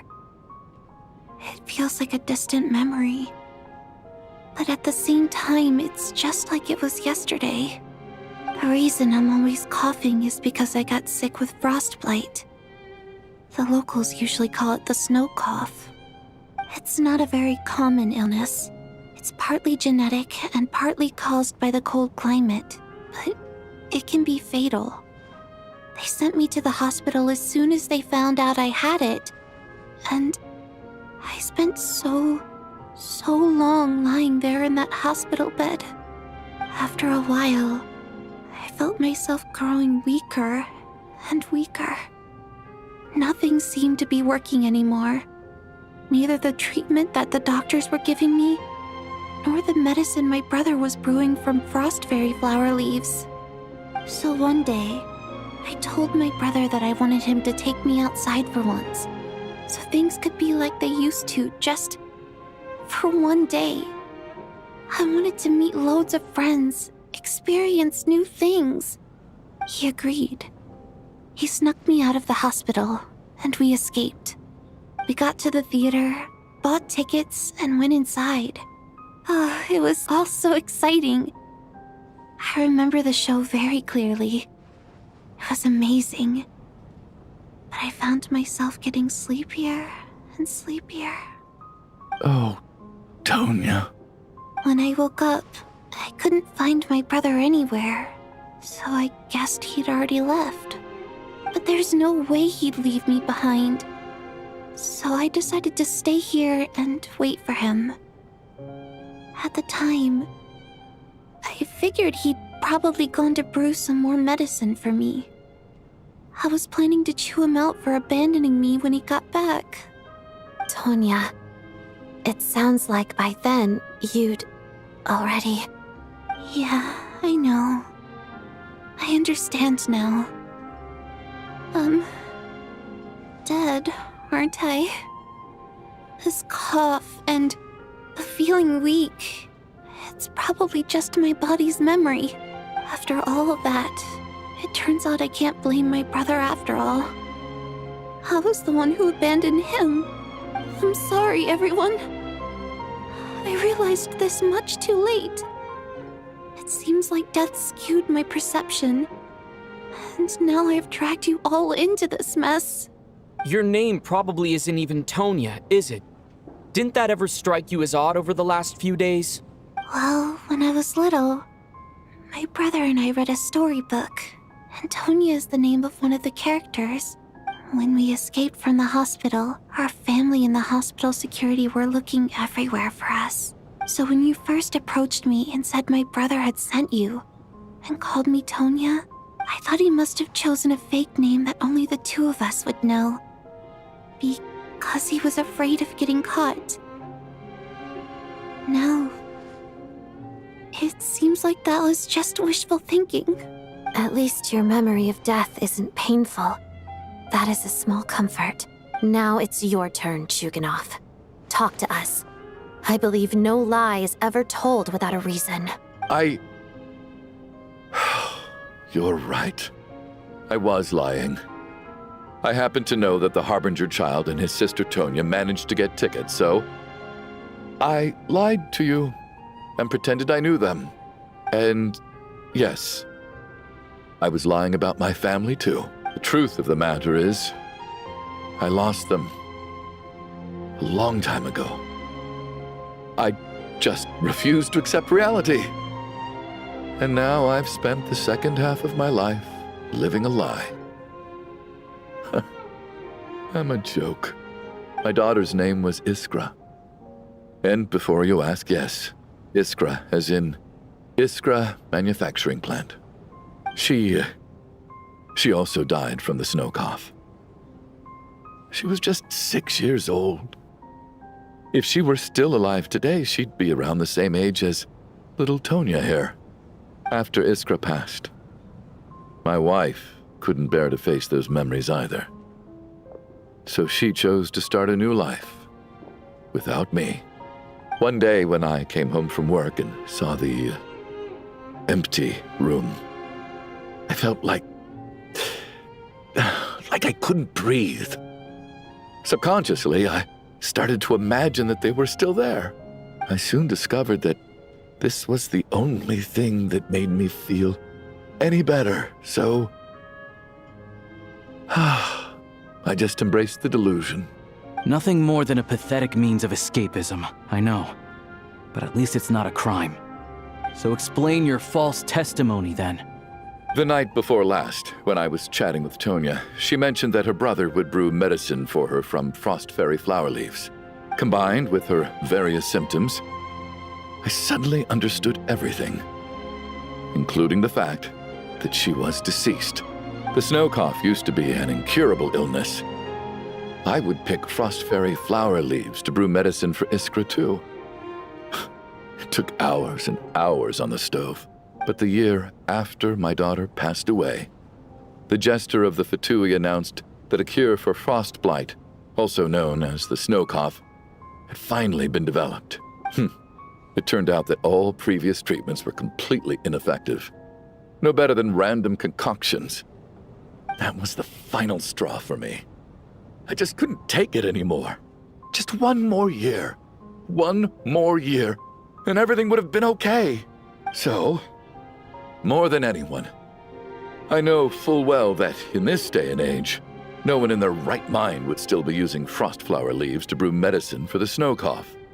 Poor Miss Tonya, therefore, had to have been from an era when snow cough was still a terminal illness. So, you projected your daughter onto her?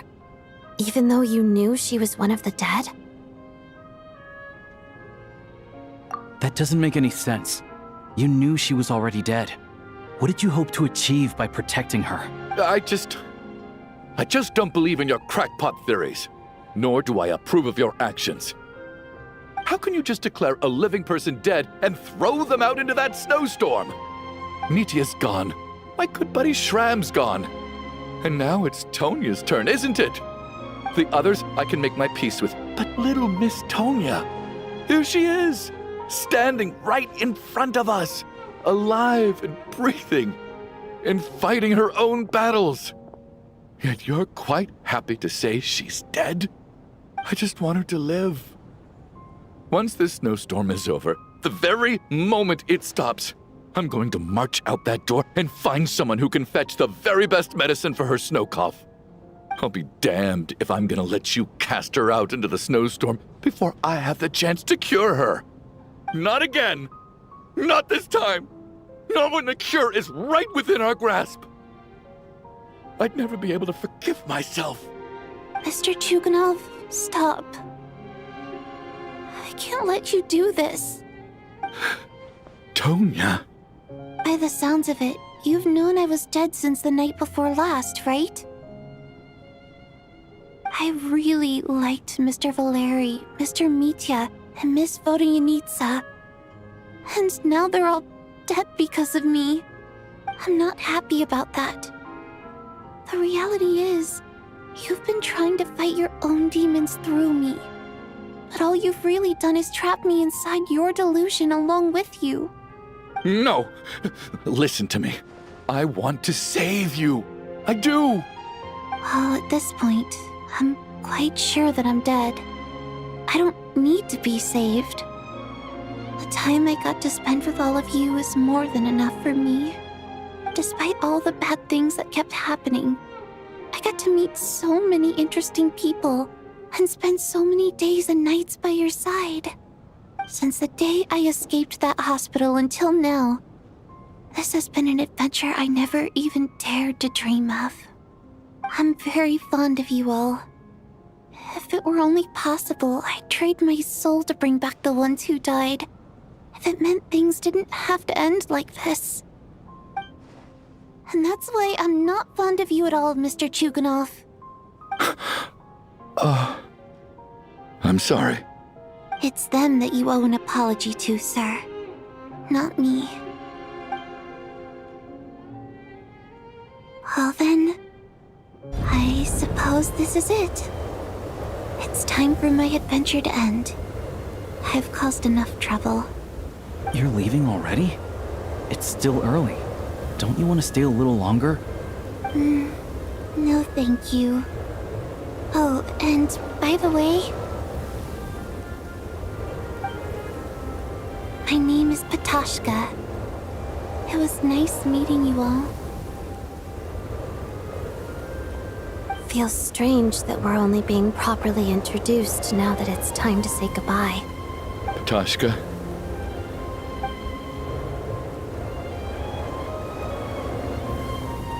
What are you doing, Chuganov? Are you crazy? Let me leave. I can't keep lying to myself anymore. In your dreams. Don't think you're getting off that easy when you had a hand in the deaths of so many people. The Fatui have honed quite an array of enhanced interrogation techniques since they were founded.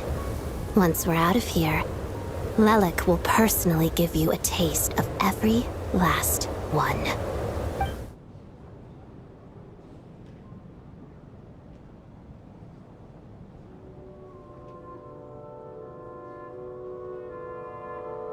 I think we should leave.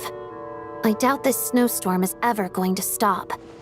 For all we know, this storm might have destroyed all of Snezhnaya by now. Maybe even the whole world. Wait, we finally solved the mystery of the haunted theater today. Maybe let's at least try to enjoy tonight? Fair enough. I don't particularly feel like dying in Chuganov's company anyway. And yet you won't let me die first.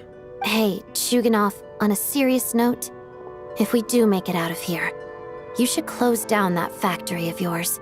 A lot of people are freezing thanks to you. Is this really the time to be discussing my factory? All right, fine. I'll shut it down. Doesn't matter to me anymore.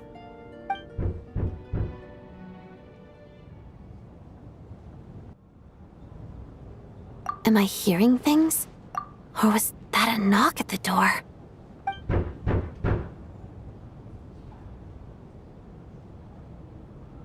There it is again. But I don't understand. The snowstorm hasn't stopped, has it? Should we open the door? Is this it? Is this nightmare finally over? If the last few days are anything to go by, I probably shouldn't be getting my hopes up. Whatever lies beyond that door at this moment, it could be something even more terrifying than everything we've been through so far.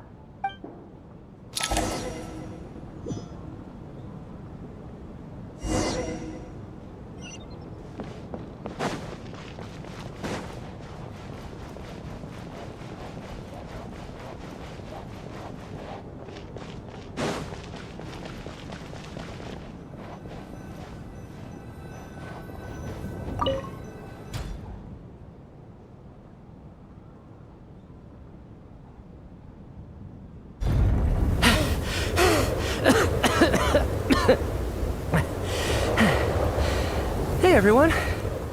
I'm back. How are you doing? Feeling any better?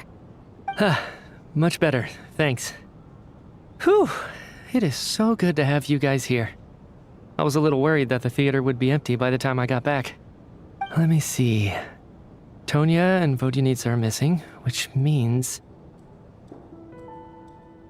Vodyanitsa died last night.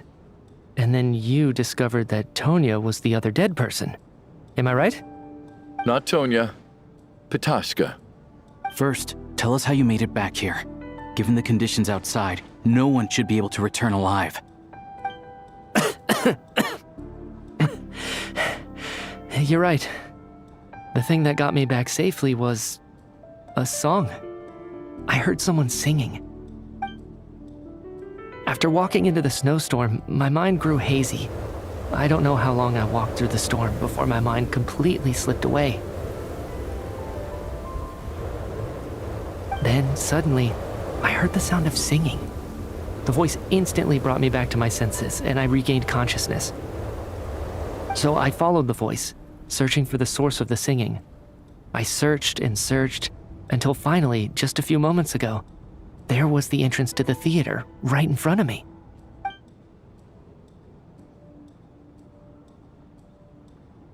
I've actually never performed this song in the theater before, because it has more of a ceremonial purpose for our people.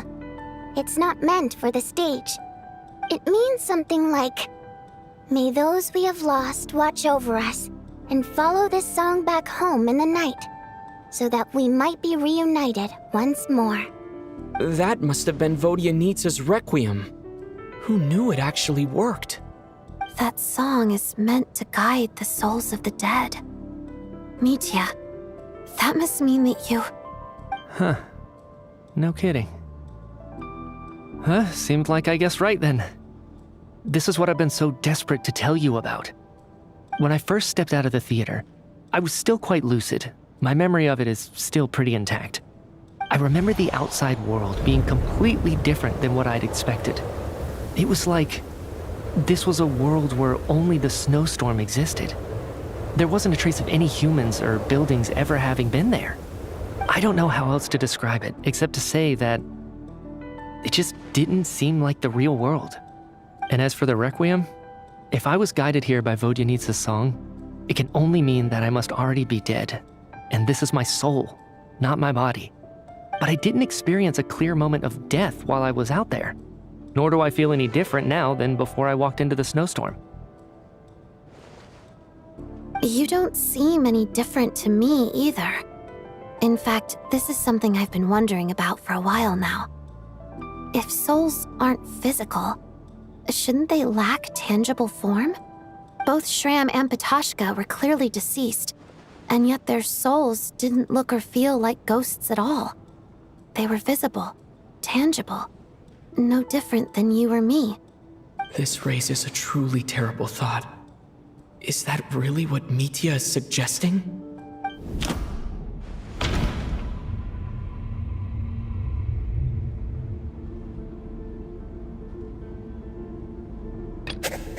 Dreams can't... Mitya said Mitya's soul was summoned back by the requiem, confirming that he is indeed already dead. And yet, he looks no different from us.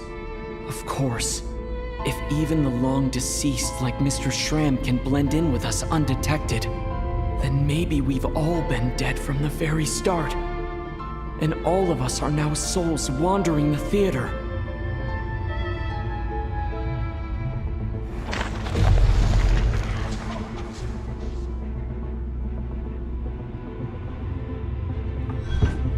Yes.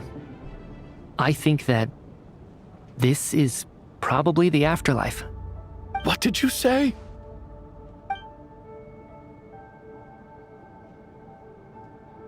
You heard me. We died in the theater. All of us did. But due to an obstruction in the theater's ley lines, our souls are trapped here, while an endless, infinite snowstorm rages outside. It's ironic, really. All that time, we were working so hard to figure out who the deceased among us were, when the truth was, we were all deceased. The only difference being some of us died more recently than others. Do you remember that note, "Death is near"? Seems like we misunderstood what it meant after all.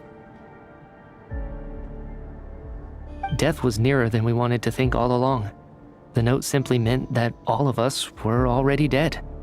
So all our attempts to survive, our search for the deceased, it was all for nothing?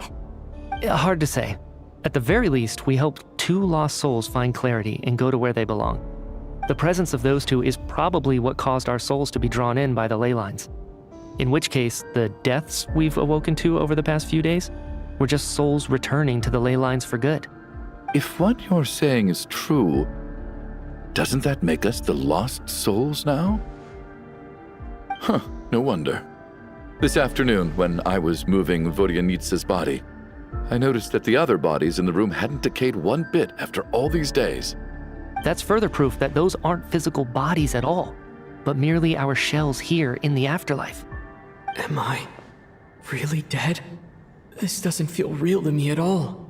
No, that's impossible. This cannot be how it all ends. I still find it hard to believe that all of us are dead. How exactly did we die in the real world? None of us have any memories of dying, right? Not even knowing how we died is preposterous. Good grief! Surely there has to be some reason. Exactly. It's hard to rest in peace when you don't even know how you died. It gave me lots to think about as I strode out into the snowstorm. I racked my brains trying to remember the cause of my death, the exact moment I died, the root of all of this, right up until my consciousness faded. Wait. Hold on. Right before I lost consciousness, I think I saw something. I can't remember. And I think I lost my notebook and pen. Mitya, your hand. Is that blood on your fingers? Huh? You're right. There's blood on the fingertips of my right hand. Looks like it's already dried. When did that happen? What the? I guess this was what I saw. I must have desperately drawn it in my own blood right before losing consciousness. What's wrong? Do you recognize the symbol? It's Ronova, the ruler of death. Alyosha, do you still remember that Snezhnayan folktale you told me about? It was about the Grim Reaper. When someone's about to die, he appears as an incarnation of someone familiar to guide their soul into the afterlife. And as soon as you recognize his face, your life is over. I heard a similar tale when I was little. You think the Grim Reaper in this story refers to the ruler of death you mentioned? That's right. In which case, death is near could also mean that the Grim Reaper is here disguised in a familiar form. Death, the deceased, and the Grim Reaper? So it's a triple entendre. When I first saw this note, I thought it contradicted the investigation report. But now it seems like that was the whole intention. So the Grim Reaper deliberately misled us. Then, we started suspecting each other and searched for the deceased while they hid in plain sight. By that logic, the one person most likely to be the Grim Reaper incarnate is...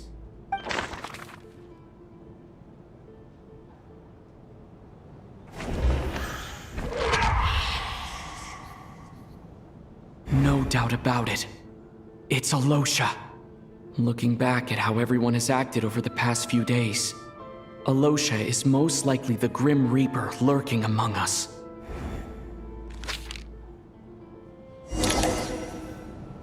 Is it you, Alyosha?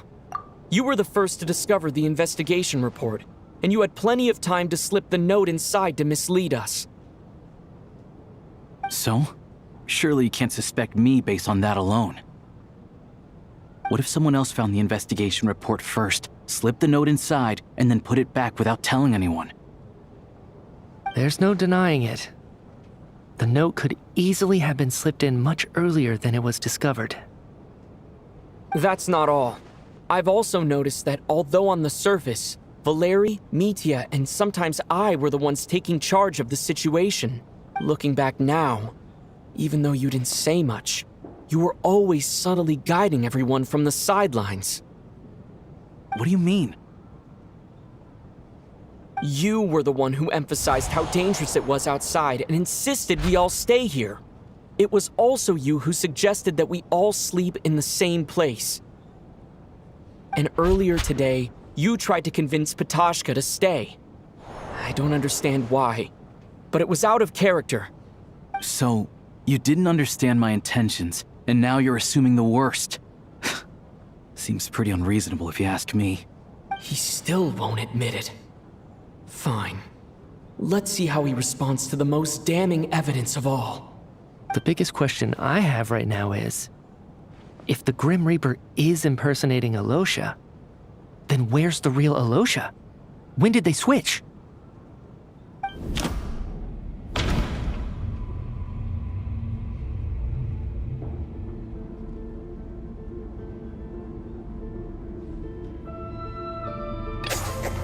That's right. This was the moment. Right at the start. Before any victims had even emerged, Alyosha was switched with the Ruler of Death while everyone's guard was still down.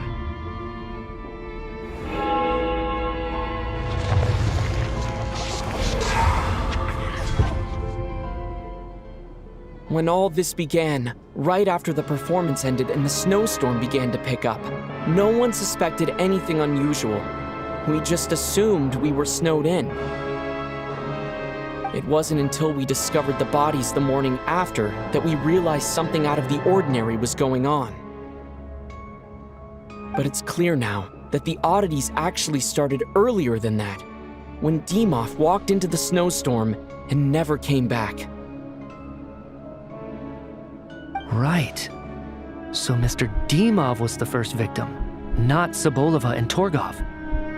And if we pinpoint that moment as the beginning of this incident, then one thing becomes clear.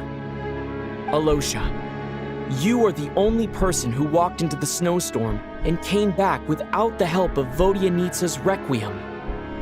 More precisely, Alyosha never came back at all. The one who came back was the Grim Reaper.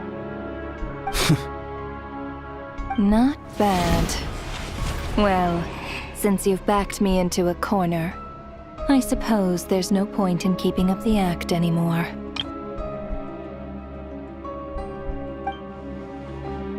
Alyosha? You're the Grim Reaper? I am no such tired cliché. Mortals should address me as the Ruler of Death.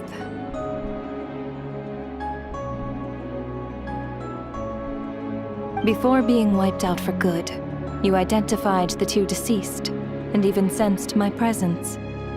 A commendable achievement, far beyond what I expected. I heard you can ferry souls. Those deaths each night. Were they your doing? Your initial conclusion was correct. Due to the existence of the two deceased, the ley lines yearned to reclaim those long-lost souls. Every night, they devoured an equal number of souls to fill the void. This required no intervention from me. Though, of course, ferrying souls is indeed my authority. Here, take a look.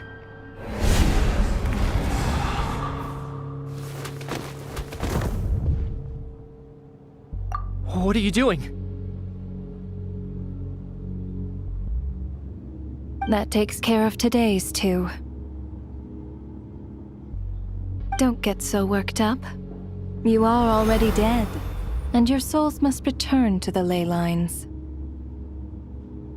I know we're already dead. You murdered us, didn't you? Murdered? No. Murder is when mortals usurp my authority. Death is my jurisdiction. If I require someone to die, I need not resort to such laborious methods as murder. You simply met the criteria to trigger my curse of death. I know about the curse of immortality. So there's another death-related curse too? You cursed us? When? And why would you do such a thing? So often, humans pray to me, begging to know when their death will come and what form it will take. But few people ask why.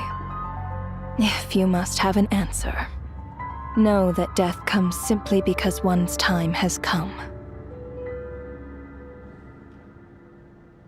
So you're not gonna tell us the truth? Hold your tongue. By all rights, you shouldn't even be allowed to speak with me. Those angels from the past are to blame for the reckless renovation of the ley lines here. It's made my work on this occasion infuriatingly complicated. Work? So trapping us here, making us watch our friends die, that's just another day at work for you? You clearly have a lot of questions. Fine.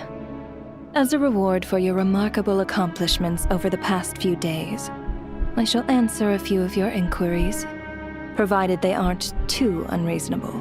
After the physical body dies, the soul must return to the ley lines for that person's death to be considered complete.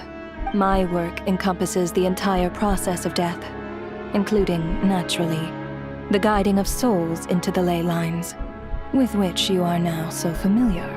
You must also be rather familiar with Natlan's Night Kingdom, I presume? It was I who supported the creation of the Night Kingdom.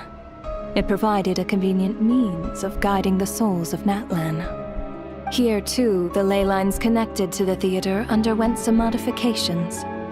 The angels hoped to make them capable of accommodating the souls of some special creations. But this actually hindered their ability to accept ordinary souls to some degree. This effect manifested itself after you died from the curse in the theater, leaving you stranded in the afterlife, unable to achieve a complete death.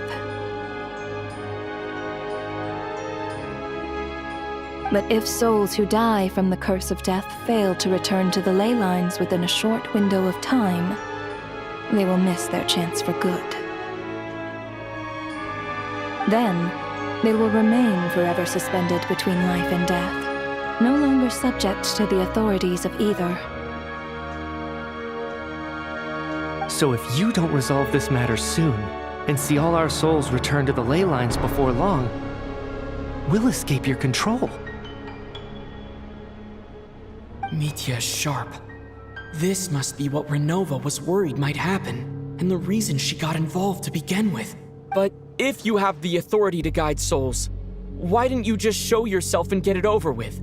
Why hide among us in the form of alyosha? You seek to understand the mind of a god.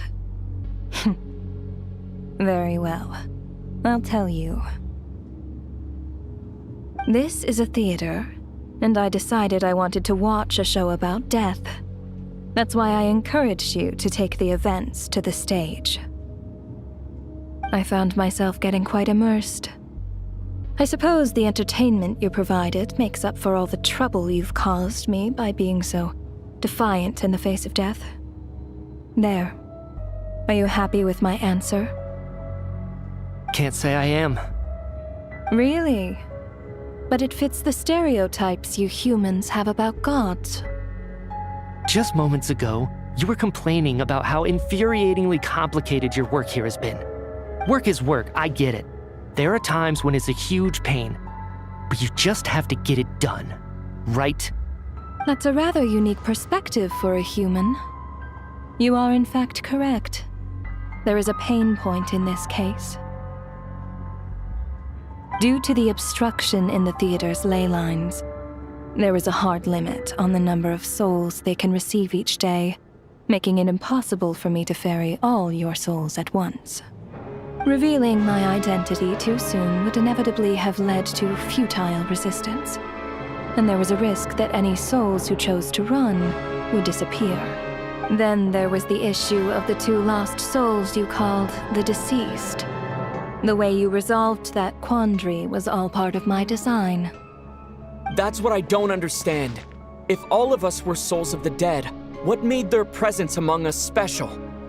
For centuries, they have refused to return to the ley lines, exploiting the issues created by the angel civilization to resist being drawn in.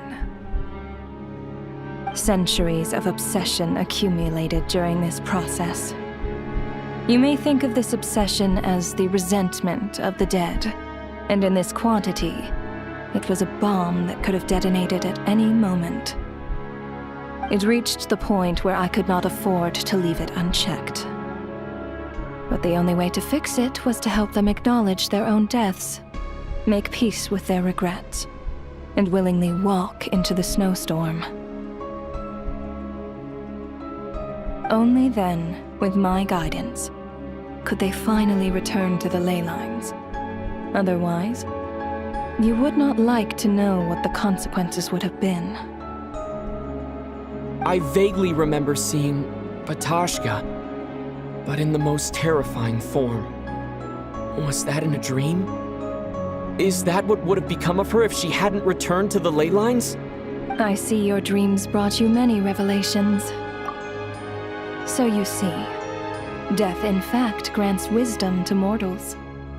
Souls connect to all things in the world and see the chain of cause and effect between them.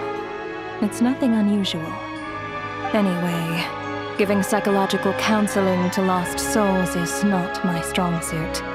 That is more of an angel's role.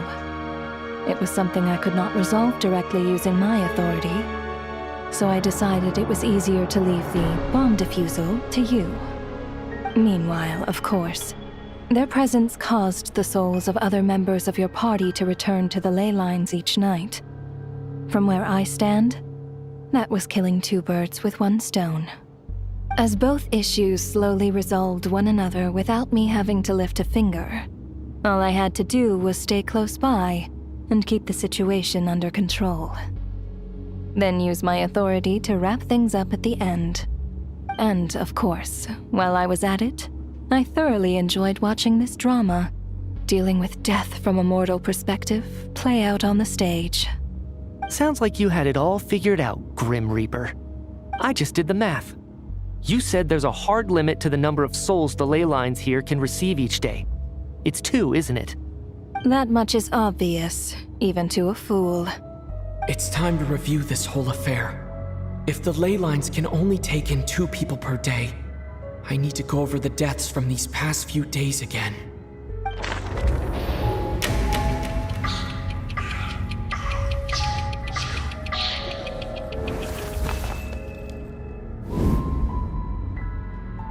Looking back now, none of us had the faintest idea at the time.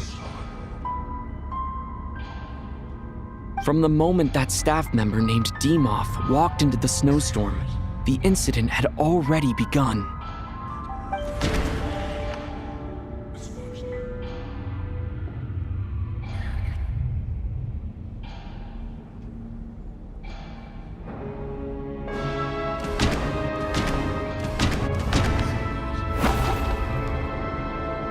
No, let me go over.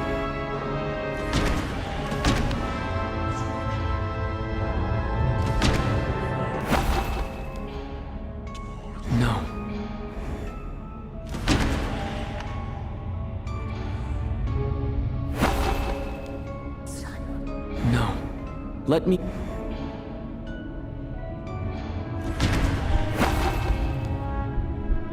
No. Let me go...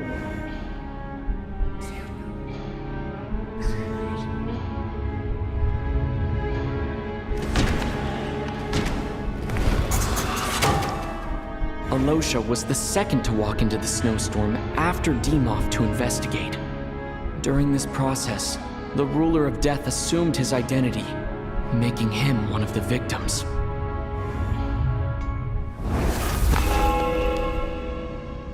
During our first night in the theater, everyone was caught up in the novelty of it all. No one could have expected there would be victims the very next morning.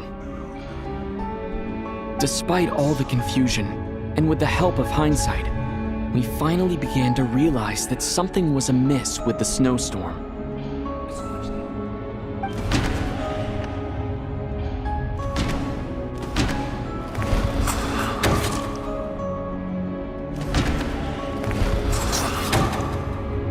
ley lines devoured Torgov and Sobolova on the first night.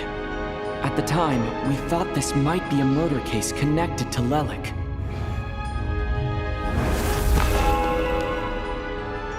Odette and I spoke a lot that night. 3 people were on watch, but in the morning, we discovered that someone had fallen victim all the same.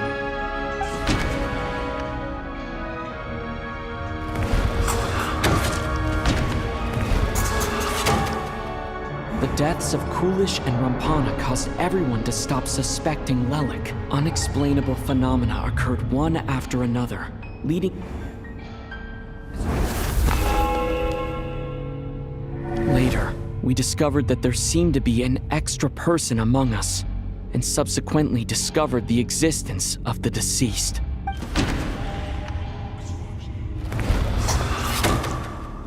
Mr. Schramm realized he was the deceased and walked into the snowstorm to return to the ley lines of his own accord.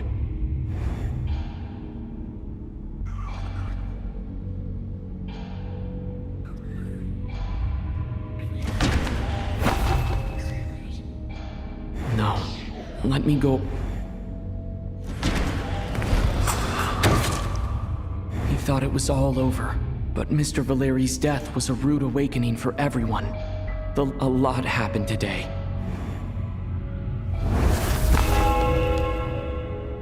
The fact that there was more than one deceased seemed to bring us back to square one. Odette revealed some information she had been keeping to herself.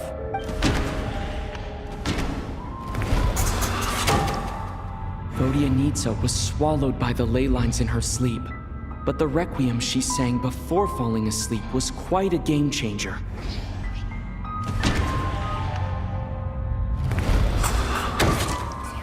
As it happened, Patashka filled the void left by Mitya's return from the ley lines by walking into the snowstorm this morning. The girl I thought was child sister Tonya turned out to be another of the theater's deceased. Come to think of it, Patashka and Ronova, unaware that Mitya would return, was concerned that her soul would overflow from the ley lines. Looking back, I suppose that was an early slip-up on her. No one could have expected anyone who walked into the snowstorm to return. But just after nightfall, Mitya returned, bringing crucial information with him. Various truths began to surface, including that all of us were already dead, and that the ruler of death was here among us. Then, after revealing her true form, Ronova callously claimed 2 souls.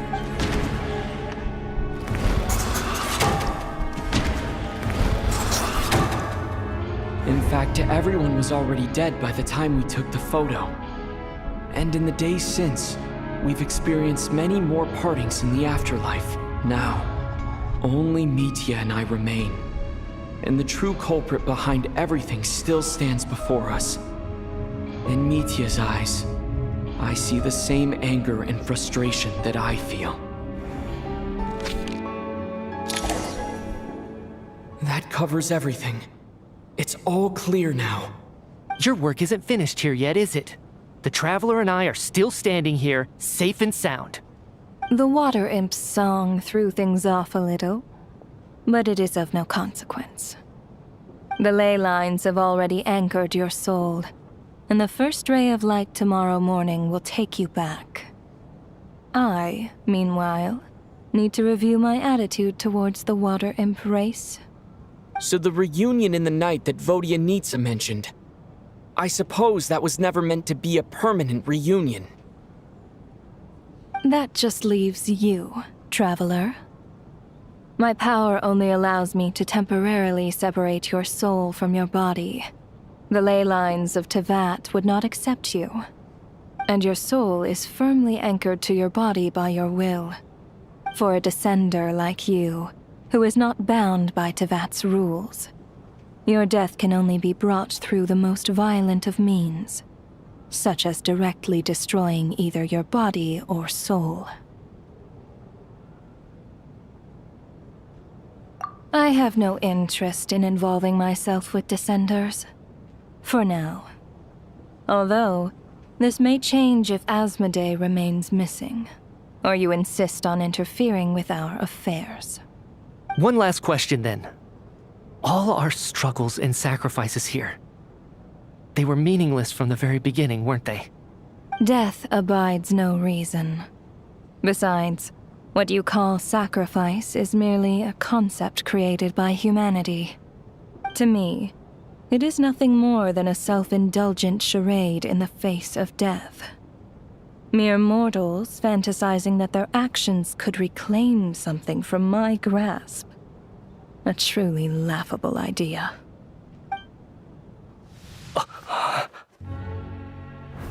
Grim Reaper, you really know how to get on my nerves. I'm not here to ingratiate myself with you. I kill merely because your deaths are necessary.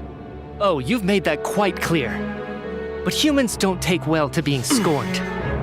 Not even by the gods.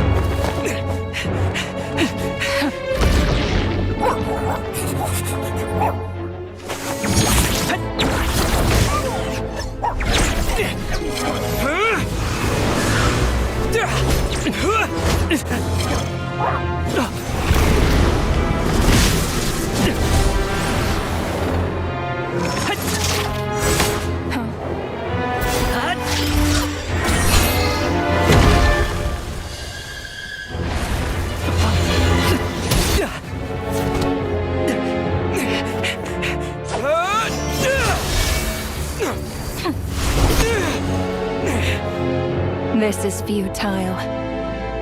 You must know that you are powerless against me in my own domain. I suggest that you save your strength. For what? Maybe we can't change it. But if nothing else, we can at least teach you to have some respect for the dead. Audacious.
How are you holding up, Odette?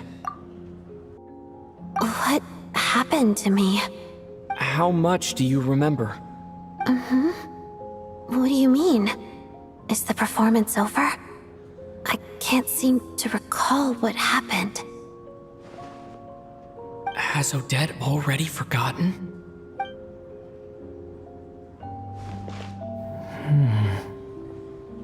Mitya? Oh, I'm sorry. I guess I spaced out there for a second. Remind me who you are? Don't you remember anything?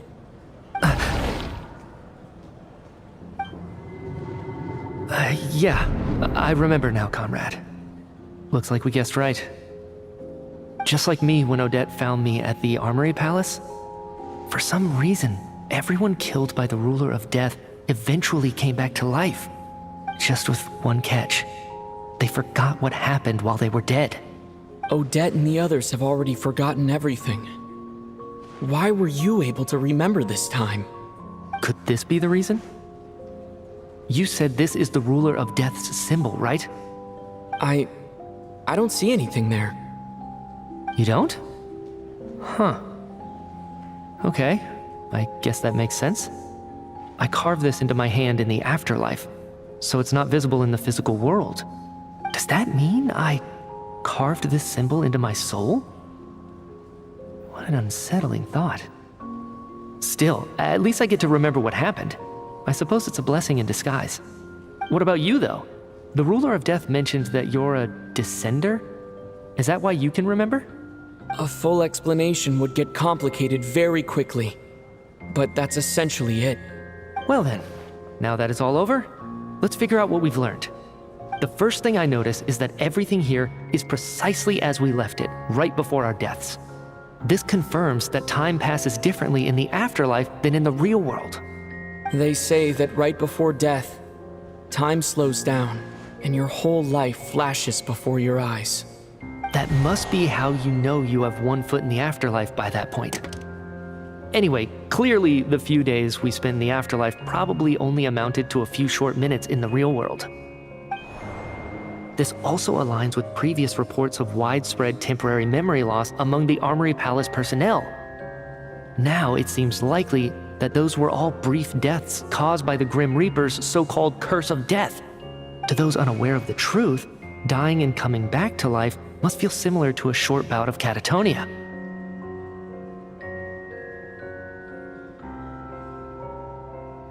This leaves me with a couple big questions.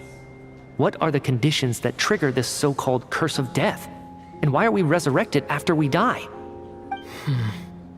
If nothing else, I think it shows that killing us wasn't her ultimate goal. We still don't know her true reasons for subjecting us to death. Right. This time only got complicated because of the situation with the theater's ley lines.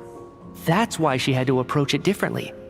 If the previous incidents of amnesia among the researchers are anything to go by, killing us is usually a pretty routine matter.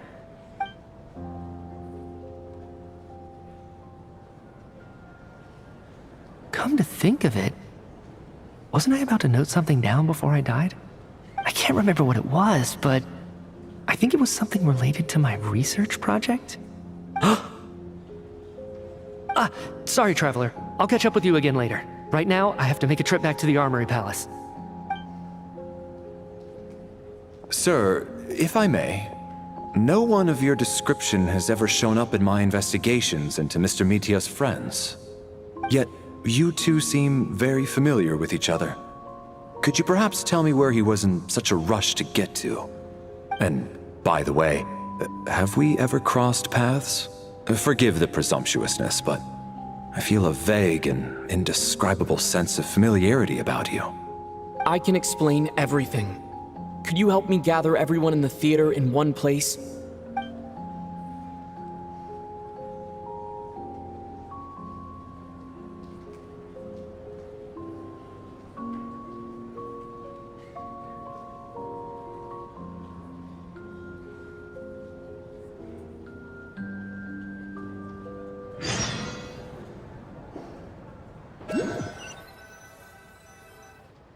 So, Chuganov really is going to shut down the factory.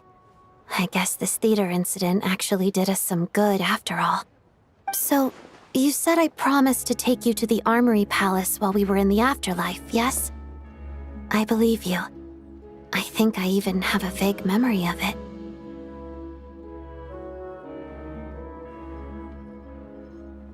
Agreed. Let's check in on her first. The whole reason for our trip to the Armory Palace anyway is to figure out what's going on with her health.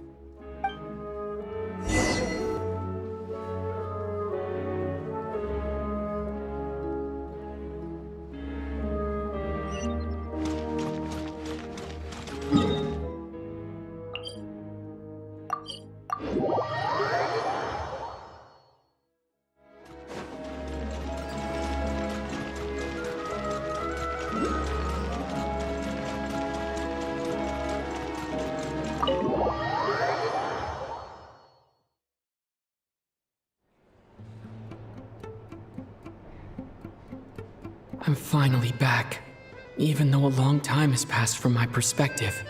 As far as Paimon's concerned, I probably just went out to watch a very short show. I should keep my emotions in check when I see Paimon again, or it'll seem weird. Wait. The atmosphere here feels off. Shh. Stay quiet. Let's go inside and take a look. Have we still not been able to notify Child yet? We need new orders. What if that person comes back again?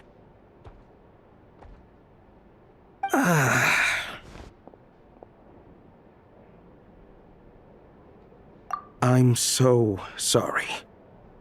Under the circumstances, there was really nothing we could do. Tell me, what happened to Paimon? It was the Jester. He came here in person and escorted Miss Paimon away. He's the director of the Fatui. His authority supersedes all others and cannot be questioned. There was nothing we could do. How long ago did he leave? And what was Paimon's status? It was about an hour ago. Miss Paimon was fast asleep at the time. The Jester simply walked off with her as if it was only natural. I assure you, he absolutely did not use any force. Do you know where they went? The Armory Palace, most likely. Lord Pierro, the Jester, has been overseeing the experiments there lately, keeping a close eye on their progress. Everyone in the Fatui has heard about it by now. I'm surprised he came in person. Whatever his reason for taking Paimon, he'll most likely return to the Armory Palace first, which is exactly where we were headed anyway. Then lead the way, Odette. Okay, let's go.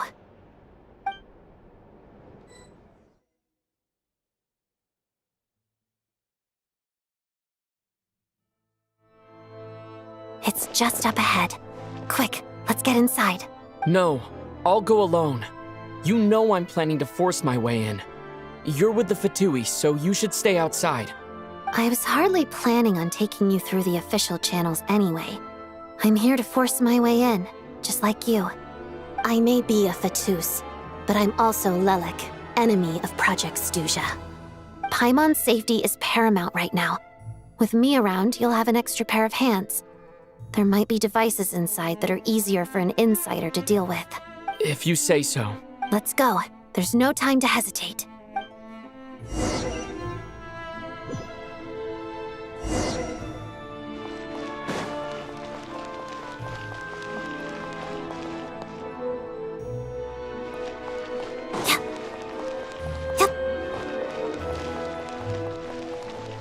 Hey, who are you?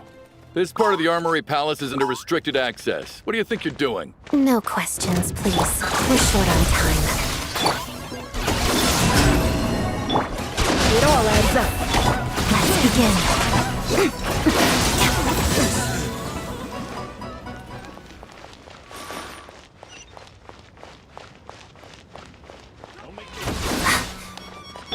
Defensive mode engaged.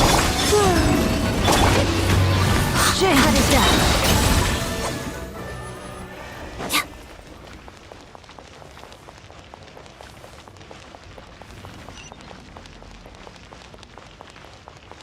Trespass at your peril. Shadow me. Pirouette.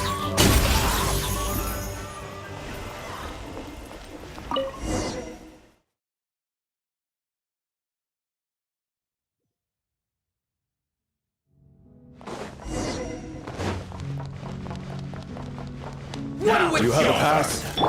Where are you coming from? So, you're intruders, huh? You waiting for what happens next!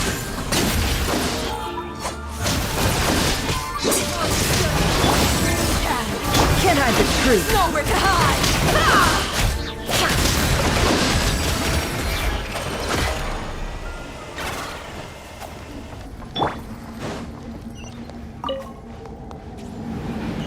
The Armory Palace is hidden this deep in? This place is much bigger than I imagined. They're conducting top-secret research after all. The deeper it's hidden, the better, is standard Fatui logic.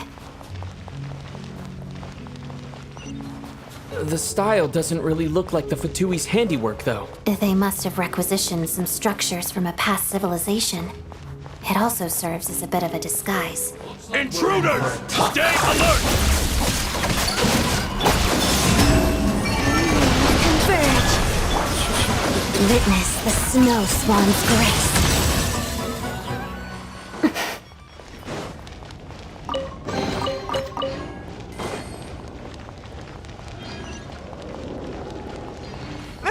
Intruders?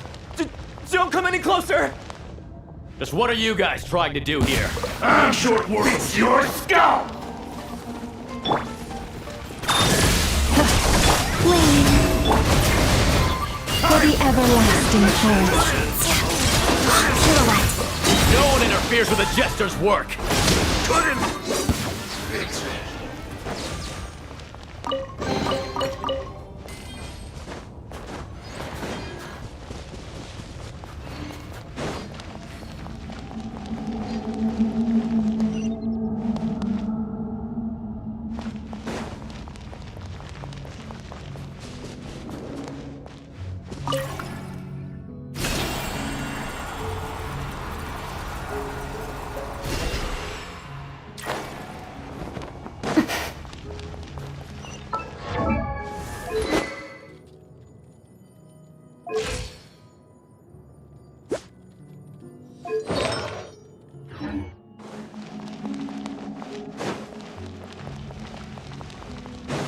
Looks like no one's guarding this place. There's something off about that decoration over there.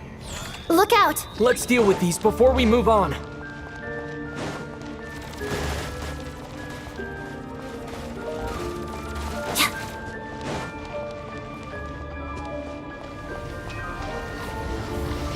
Installation chamber deployed. Forest, protect us.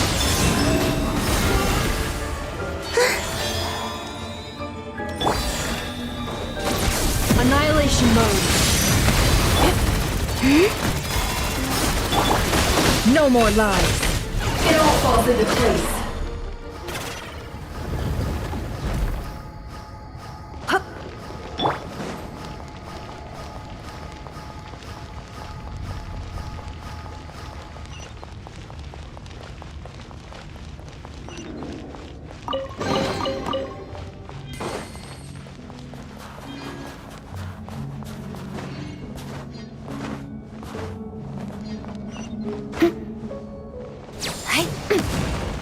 The researchers here probably don't know that we're uninvited guests.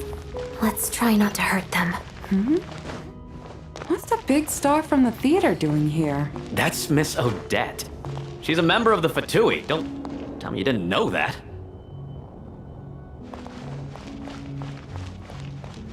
Was the whole reason for Project Stuzha to support the research here at the Armory Palace? Just what are the Fatui and the Tsaritsa planning?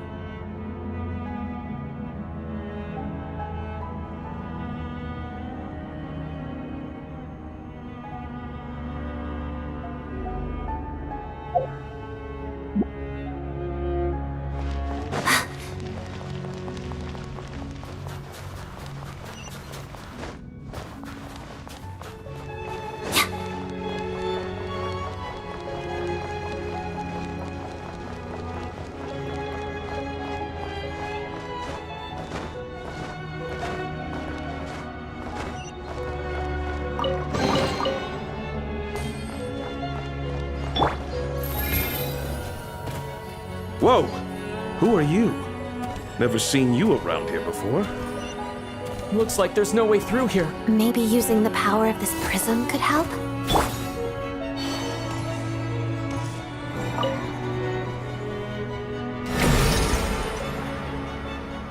I think I see some images. It's the prism's power at play, causing images of the past to reappear, albeit only as illusions. Paimon. And the jester. Is this another scene from the past? Yes. It looks quite old, though. I don't think it happened in the recent past.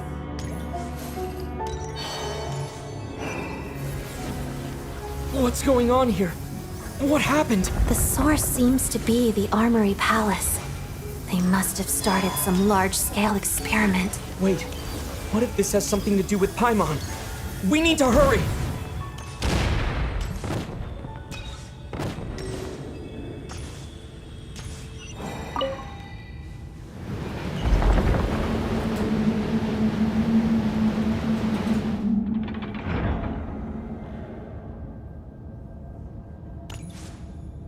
We're almost there. The Armory Palace is just up ahead. Paimon, please be okay. Defensive mode engaged. Surge. Can't hide the truth. Together. Pot of death.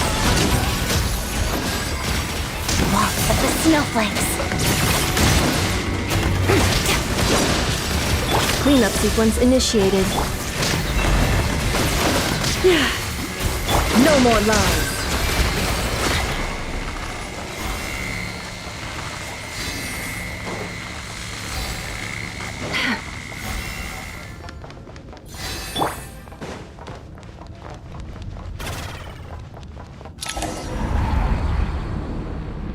What's going on?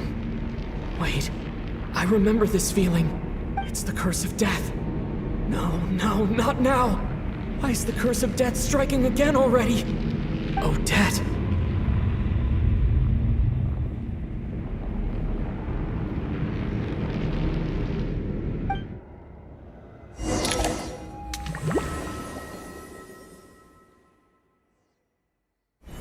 Is this the afterlife again?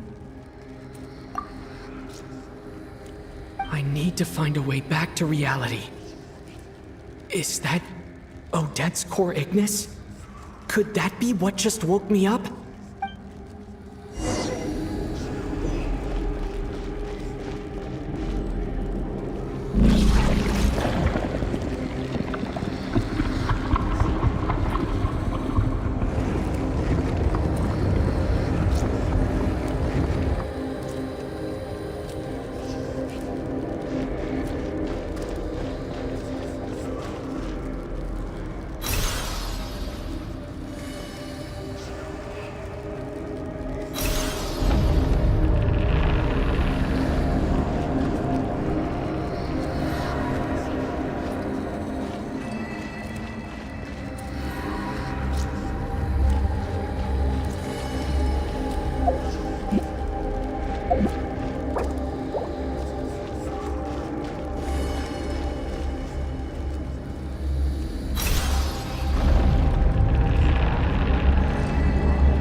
Odette?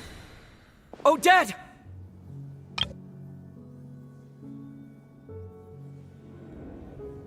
No signs of life. But past experience says that she should be resurrected before too long. Right? Did Odette intentionally use her core Ignis to guide my soul? I feel like something similar happened in a dream I had before. Thank you, Odette. If not for you, my soul wouldn't have found its way back to my body so quickly. And I might not have woken up so soon. But I'm sorry.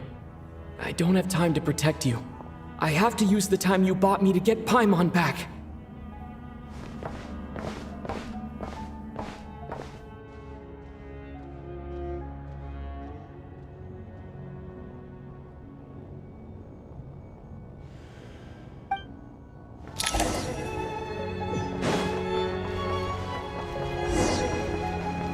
Sure enough, everyone here has been affected by the Paimon! Paimon! No, wait. Paimon probably didn't escape Renova's curse either. She won't be able to respond to me right now. I'll have to find her myself.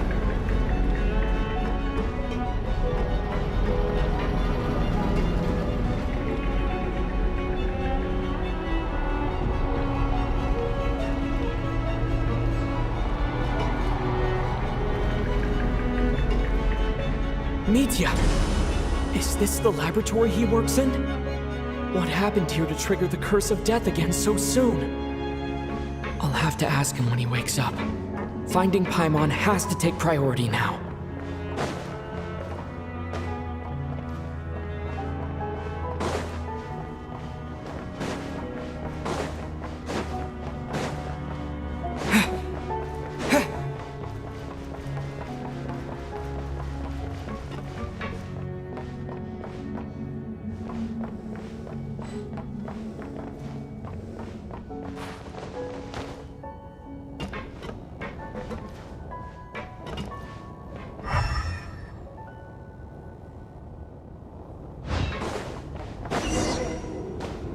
Found her!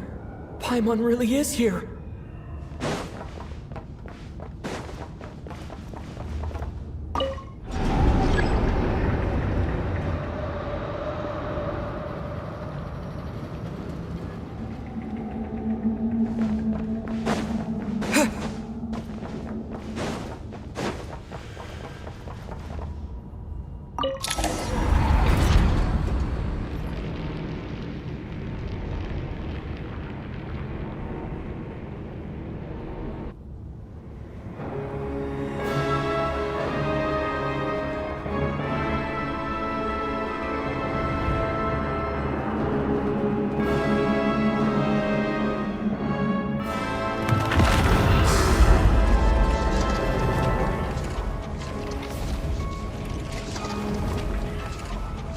You don't learn, do you?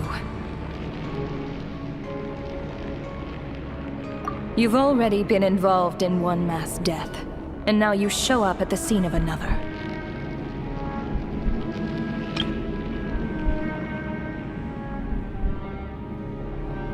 This might have passed for a coincidence the first time, but a second time? Am I to assume you are intentionally interfering in Snezhnaya's affairs?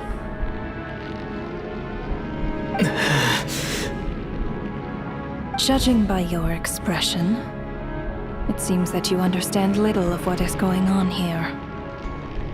In that case, a word to the wise. Do not interfere in Snezhnaya's affairs. A civilization that fails to learn its lesson constantly depletes its own worth. It will one day lose any reason for its existence. And as a descender, you are perfectly suited to be the lifeline to which a dying civilization might desperately cling. Consider your position carefully. No advice needed. I'll make my own judgments. Suit yourself. When the day of reckoning arrives, not even a descender can hope to escape unscathed. The time for resurrection fast approaches. The mortals here are not yet worthy to behold my form. So that will be all for today.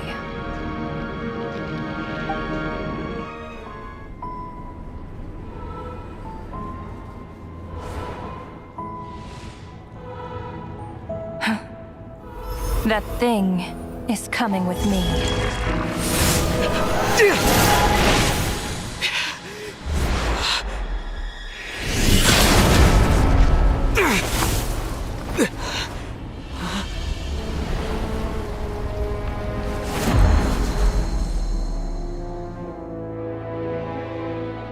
You awoke sooner than I thought. The curse of immortality is stubborn, unable to enter the ley lines, yet not content to remain a spirit.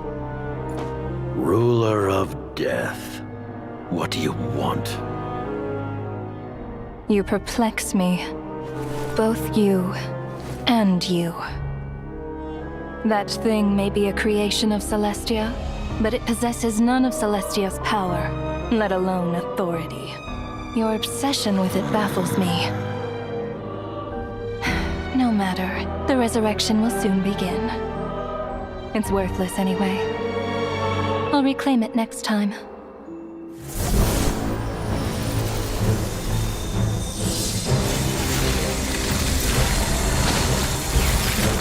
Hey, who says there will be a next time?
I missed you, Paimon. What are you talking about? We haven't even been apart for that long, have we? It was different this time. You seem to be in pretty good shape. Yeah, Paimon's back in tip-top condition. It's the weirdest thing. Paimon fell asleep earlier, and when she woke up, she found herself here. The jester and that guy talking to him used some kind of energy on Paimon, and she could kind of feel it canceling out that other thing that was making her feel unwell. So, Mitya helped too? Apologies for leaving in such a hurry at the theater earlier. I was in a rush to verify some theories.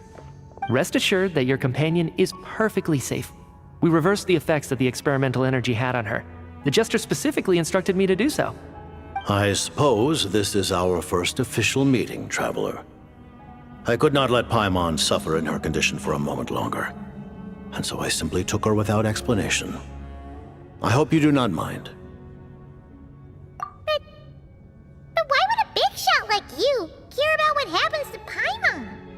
As I said when you first arrived in Snezhnaya, we once spent some time together in the distant past. Oh yeah, you did mention that. And Paimon did think you seemed strangely familiar the first time we met. I'm afraid the reminiscing will have to wait. Mitya, let us continue with the report.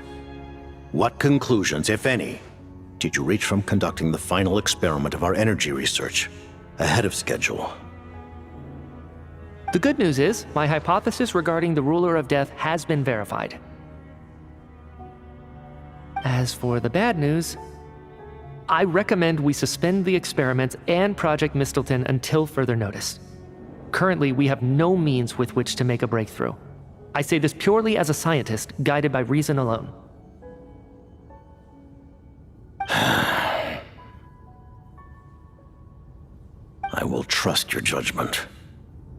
We shall put the project on hold until the ruler of death has been eliminated. Wait, what are you guys talking about? You want to get rid of Ronova? Like, how? By killing her? By whatever means necessary, so long as it removes the threat she poses to us. Until then, everything we do will be in vain. After what just happened, I've ascertained Renova's goal, or rather, the trigger condition for the Curse of Death. Okay, let's hear it. What she's doing is blocking Snezhnaya's technological progress, preventing us from possessing any means with which to threaten the heavenly principles. Just like the little lapdog she is. So, any ideas, research, or experiments that lead to technological progress can trigger the curse. Just now, for instance, I was set to launch a final phase energy experiment ahead of schedule.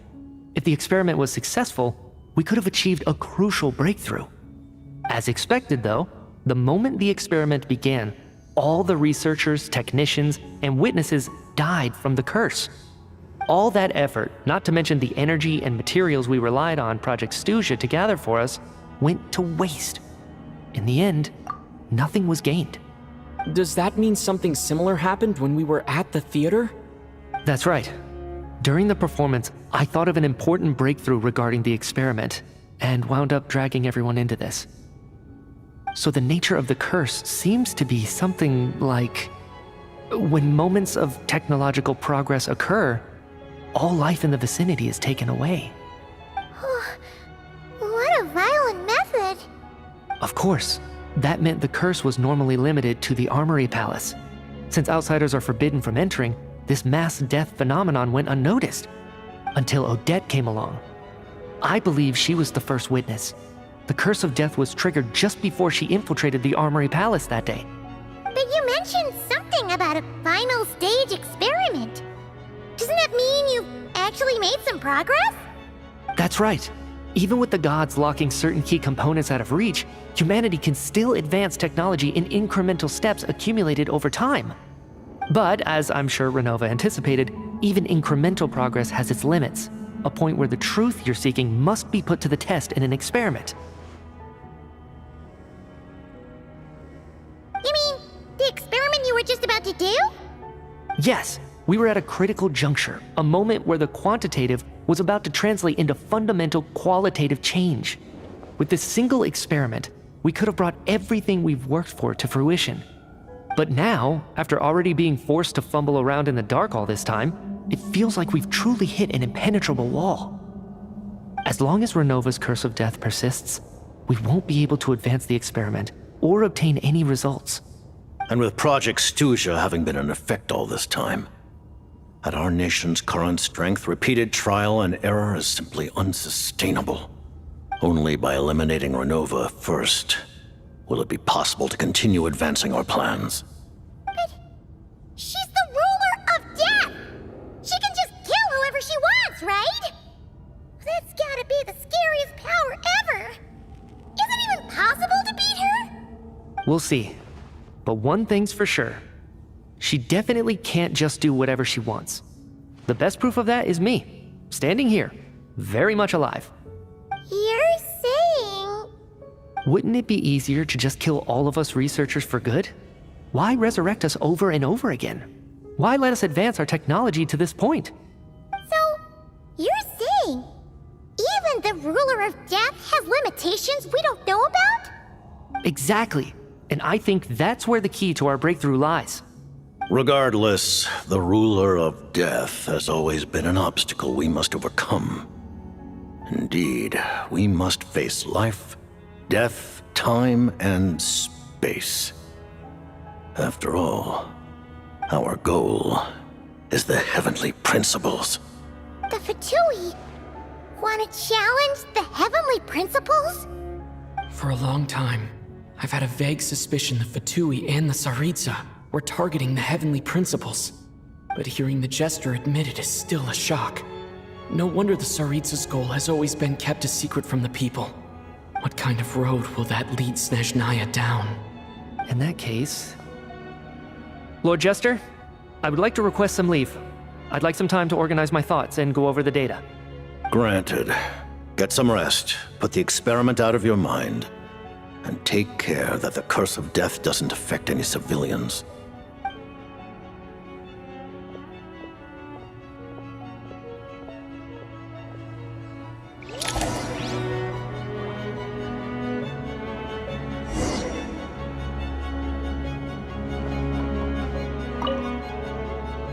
While there is yet time, allow me to offer you my hospitality, honored guest of Snezhnaya.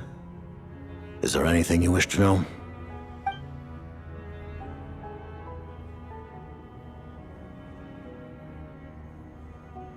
I remember hearing the term Mistleton from Columbina.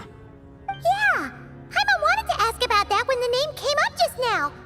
What is it? Paimon's heard of Project Stuzha, but not this one.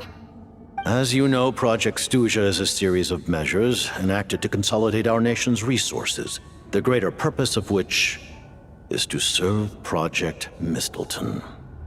Many of the things you have encountered thus far are essentially for the advancement of that project.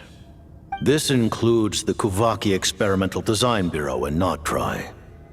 Researching Kuvaki was merely a facade. Its core objective was to use local resources and research findings to build Mistleton itself. And that's a weapon built for the final battle against the Heavenly Principles, isn't it? Huh? How did you know that? I was given some intel, and I made some deductions. Wait. You must mean that thing over there. Oh, Paimon's gotta take a closer look at this thing. Especially after you guys sent so many people to Nocturne to work on it. Kuvaki alone will not break through Celestia's defenses, let alone challenge the Heavenly Principles. The Heavenly Principles are no doubt accustomed to combating the power of the Light Realm, and elemental energy is simply the power of the human realm, converted to that form by the Heavenly Principles themselves. Any attempt to use this power against its creator would be a futile endeavor. For now, therefore, we have set our sights on the form of energy associated with the Third Descender and the stellar linchpins. This may hold the potential to allow Mistleton to contend with the Heavenly Principles. You could say that by reverse engineering the stellar linchpins to extract the energy within, we have obtained a source of anti-Celestia energy. The Kuvaki Experimental Design Bureau, Project Stuzha, and the new energy experiments. Huh.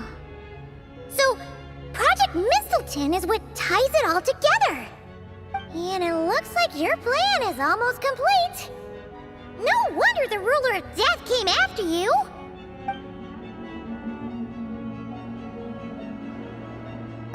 Her Majesty the Tsaritsa has embarked upon an expedition to vanquish a monster. Were it not for this, I imagine she would have been delighted to grant you an audience. Seems like the powers that be in Snezhnaya don't intend to hold my past conflicts with the Fatui against me. The Harbingers have been granted significant autonomy in retrieving the Gnosis. But by the same token, they do not completely represent Snezhnaya's official stance. You read my mind. Speaking of the Gnosis, Paimon's been dying to ask this question since forever. Why exactly does the tsaritsa want to collect them? Is it something to do with the fight against the Heavenly Principles? The Gnosis will undoubtedly serve as a key bargaining chip when she confronts the Heavenly Principles.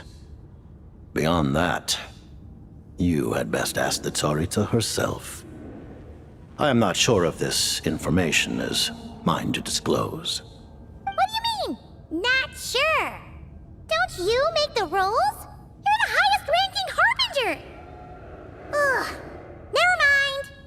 Taking on the Heavenly Principles is something most people wouldn't even entertain in their wildest fantasies. Why is the tsaritsa so fixated on this? Intervat today. Civilization is nothing but an illusion. Something whose very existence can be negated at any moment.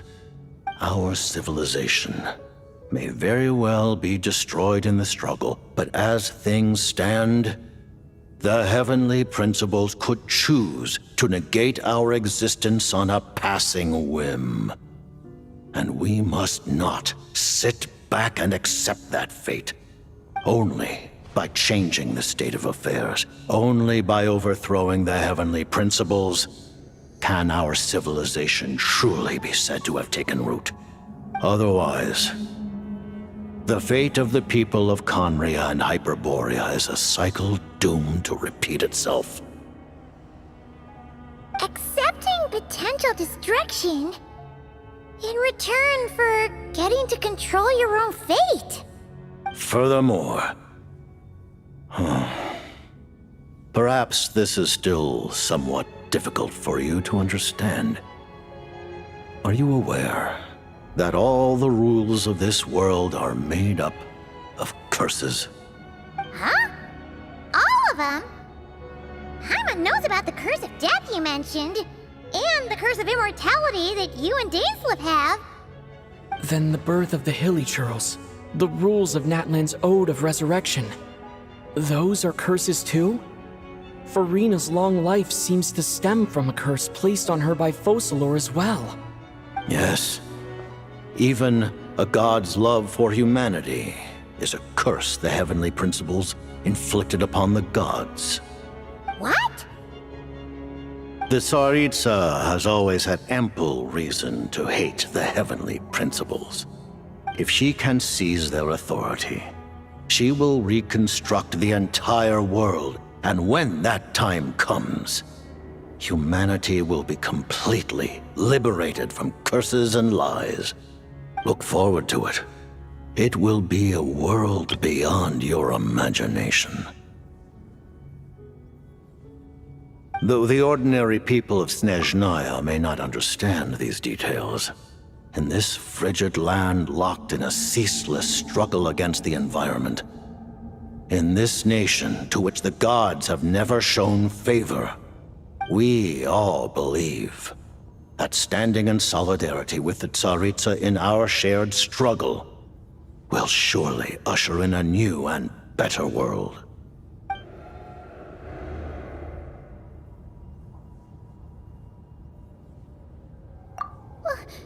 Paimon really doesn't remember! He's basically a stranger! You've gotta believe Paimon! Allow me to explain. The reason Paimon reacted to the anti-Celestia energy developed by the Armory Palace is because she comes from Celestia herself. More specifically, she is one of its creations. Paimon? A creation of Celestia?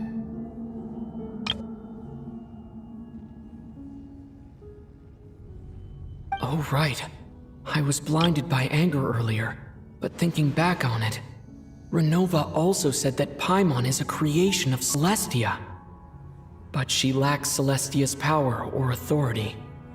As you know, the lunar fragments in Nodcry were pulled down from the sky using Fatui technology.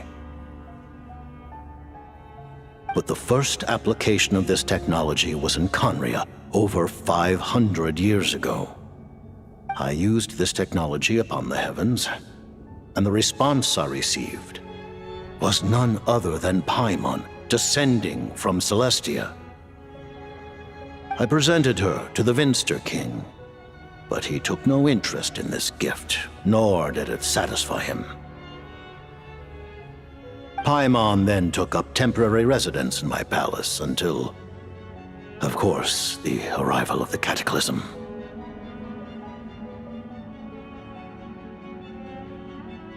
Wait, Paimon's a little confused. You're talking about things that happened in Conria 500 years ago. You're saying Paimon was there for that? But Paimon doesn't remember any of that. Falling from the sky, being given away as a gift, none of it.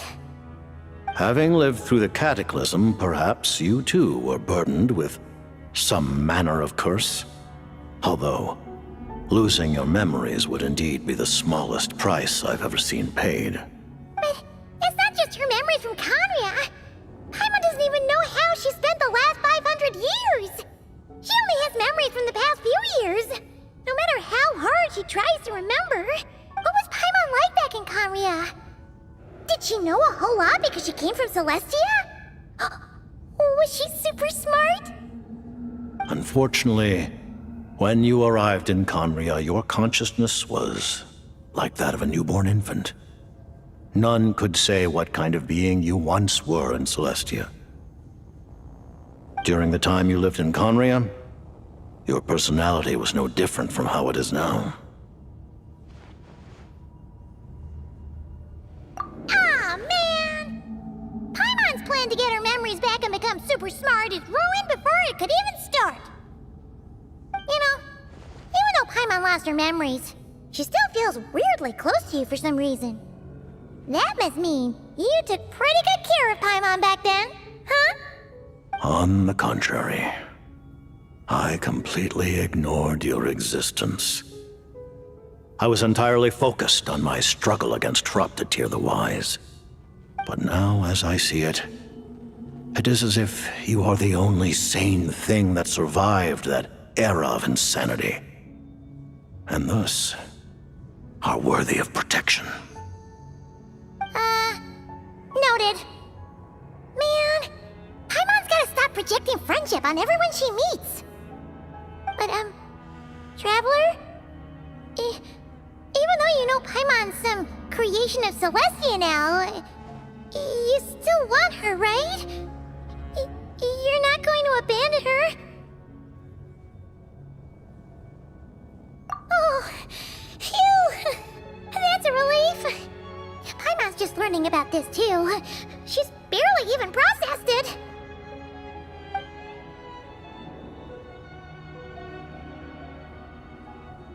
Thank you for telling me so much. I'm a bit surprised, honestly. I didn't expect you to be quite so transparent with me.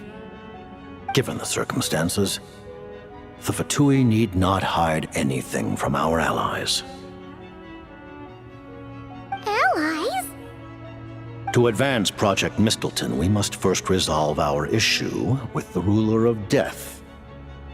And, if I presume correctly, you have no intention of letting her actions go unpunished either, do you? That's right. Ever since she said she intends to reclaim Paimon when we next meet, I figured reconciliation was out of the question. Against an opponent of this caliber, deliberating over our allegiances would waste time we do not have. We must join forces unreservedly with whomever we can, if we are to stand anything like a fighting chance. You're going to challenge the Ruler of Death? Just for Paimon? But Paimon's only... Thank you! Oh, thank you! Oh, gee! Now Paimon doesn't even know what to say! Anyway, Paimon's super touched! The tsaritsa will return in triumph in short order, and the Fatui shall hold internal discussions regarding the enemy. The time for us to meet again will come very soon. Got it. Thanks for your help with Paimon. I'll be sure to look after her for you. There was just one other thing. Well, it's just a request, really. Paimon really wants to see what this Mistleton thingy you're gonna use against the Heavenly Principles looks like. Of course, Paimon knows it's top secret and stuff, but she just had to ask. It's okay if the answer's no. Certainly you may. Whoa, for real? Actually, maybe it's best not to. What if Ronova suddenly pops up again? She might take this chance to... While the technology is not yet fully developed, it has nevertheless reached the stage where Celestia's creations are unable to damage it. In that regard, you may rest assured. Oh. Wow. No wonder Paimon felt so out of sorts recently, even though it was super far away. Alright then! Paimon's ready to take a sneaky peek at this top secret super weapon!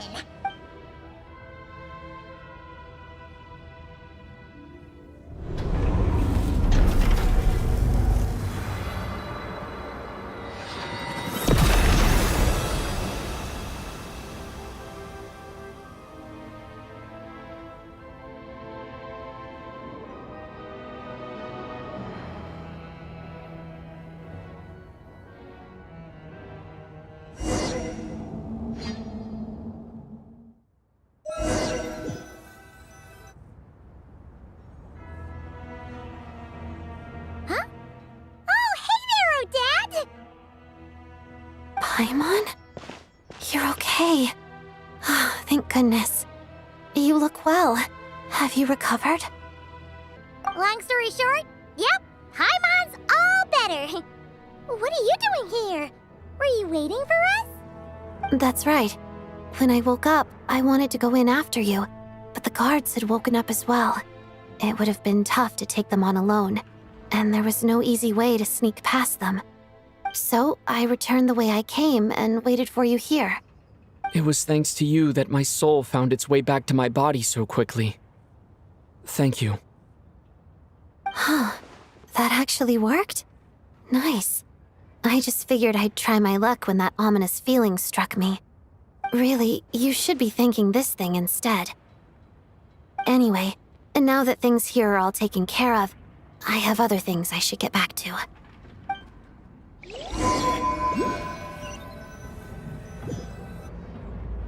Ah, Director Chuganov, you're back. We just received notice that Project Stuzha has been suspended, so we've convened an emergency meeting. This is the preliminary plan. In addition to expanding production capacity, we've also discussed feasible layoff plans to optimize revenue and expenditure structure. Our calculations indicate that the factory's profits will increase by at least 30%. Just give the word, Director. That won't be necessary. Leave the energy for those who need it. Whether they use it just to get by or to run a business, that's up to them. Start preparing to halt production and lay off the staff. Make sure the workers are able to land on their feet and that they are duly compensated. Thank you all for your hard work during this time. Am I hearing you right? Why? After all the tough times we made it through, now is exactly when we should start to turn a profit. I just suddenly don't want to do this anymore. Huh. Does there have to be a reason? Iskra, it's time to rest. Dear esteemed members of the Rokat, given the effects of Lelik's radical actions upon our organization's reputation and social stability, a decision has been made to permanently withdraw this codename from use. Considering that Lelik did what they did for the benefit of the people, the Rokat has nevertheless negotiated with the authorities, ultimately securing a waiver for all penalties due to them. Lelik will be suspended for a period of time. Depending on their future performance, they may be allowed to adopt a new codename and continue acting as part of the Rokat. The purpose of this notice is to remind everyone once again that motives and methods are equally important when one operates in the shadows. Even with Project Stuzha's suspension and our interim operational victory, we must guard against complacency and rashness and work to consolidate the progress we have made so far. We act only for the greater glory and solidarity of our nation. May the aurora shine ever on, and the tundra always stand firm. We act only for the greater glory and solidarity of our nation. May the aurora shine ever on, and the tundra always stand firm. Looks like it's finally over. You mean for us? Just thinking out loud. I've never seen the Snezhnaya Vecha so lively before. I never once thought I'd come here. But I understand everything now, Rosaline.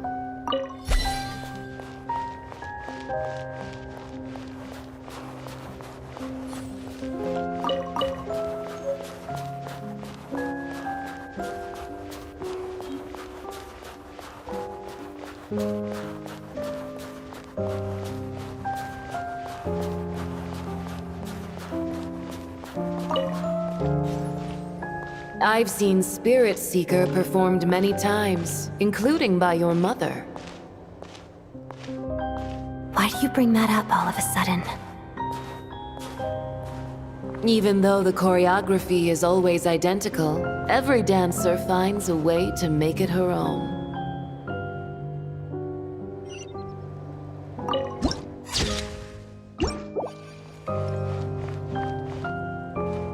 So you actually want to talk to me about ballet? I just think it would be a pity if the dance was lost to history. She didn't teach it to you, did she? That was an unusually subtle taunt for you.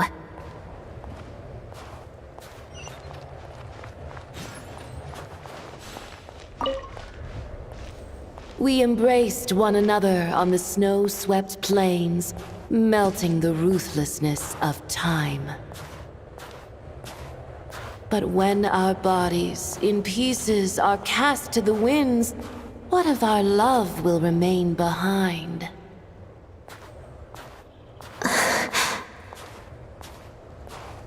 Don't tell me you can't sing. Shush.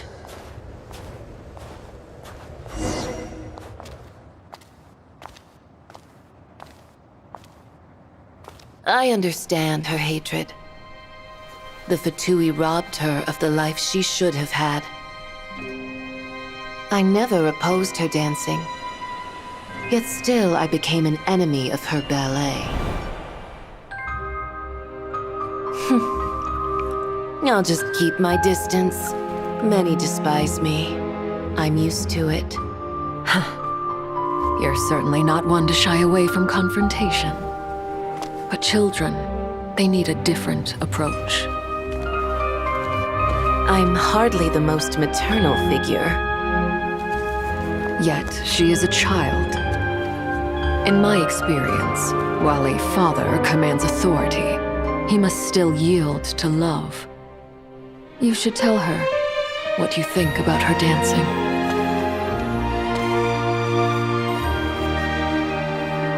Odette will soon take the stage at the Korylievsky Theater. This could be your chance. Geonosis secured.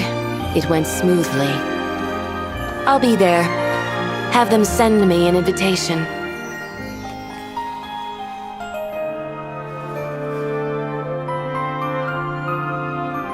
Sadly, things didn't work out. Her final words are inside that block of ice. This? Aren't these for monitoring her subordinates? Not yours. This one isn't her witch's flame, but my two worlds' flames. The two worlds' flames can burn away memories. It was my parting gift to Rosaline.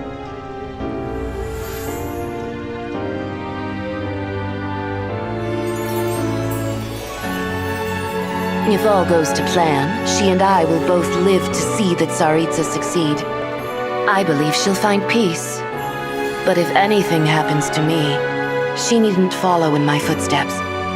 The cryo-energy will fade away in time. Then the two worlds' flames will burn away all memories of the Fatui. She'll be free to dance. She deserves this. I will handle the aftermath. The choice is yours, child.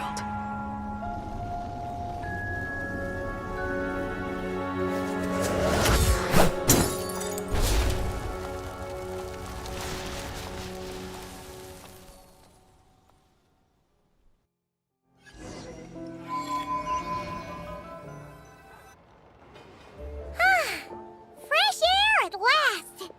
Paimon's head isn't spinning anymore, and the fever's all gone. Paimon's finally free to fly again! Oh, it's nice to finally know where Paimon came from, too. It did make Paimon a little nervous at first, but it's such a relief now. Like, who cares if Paimon's a creation of Celestia? She's probably not anyone that important. Probably just the fairy of food and fun or something. And like you said, this doesn't have to change anything between us. You're not gonna just... Hey, hurry up! Why are you walking so slowly? You've spent the last few days lying in bed and stuffing your face. I didn't think you'd be able to fly this fast. Says who? Paimon's as agile as ever. They don't call her White Floaty for nothing. Paimon originally wanted to check out the bookstores in Snezhnaya, but she's more in the mood for flying around right now, so let's save that for later. Wait, they've got light novels from Yai Publishing House here too. Huh? And story from Fontaine! Wow! It got a sequel! The local Snezhnaya books look pretty interesting too, but also kinda heavy. Not the easiest things to lug around. I thought you were in the mood for flying around. Paimon can read while she flies. Hey! Look at these two dolls! Which do you like better?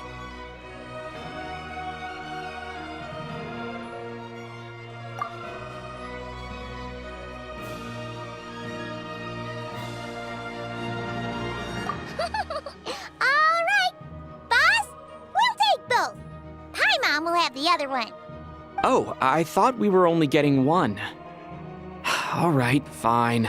I'll pay. There you are. Thanks for visiting. Paimon will grab this and then... Huh? Huh? Huh? How many layers does this thing have? And what are you laughing at? Huh.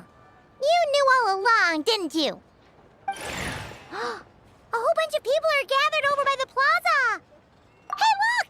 That looks like Tartaglia! Hey, Tartaglia! I know that voice. Of course. If it isn't Paimon and my old comrade. You're looking well, Paimon. All better? Yeah! The jester knew I was wrong and fixed Paimon right up! Thanks for sending someone to keep Paimon safe, too. Oh, yeah. About that. That was kind of embarrassing.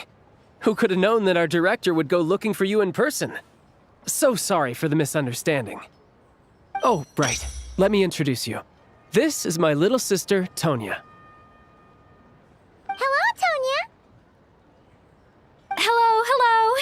Firstly, I'm really sorry about my brother. Sounds like he's caused you no end of trouble. Hey now, why'd you have to start with that? Not that it isn't true, of course.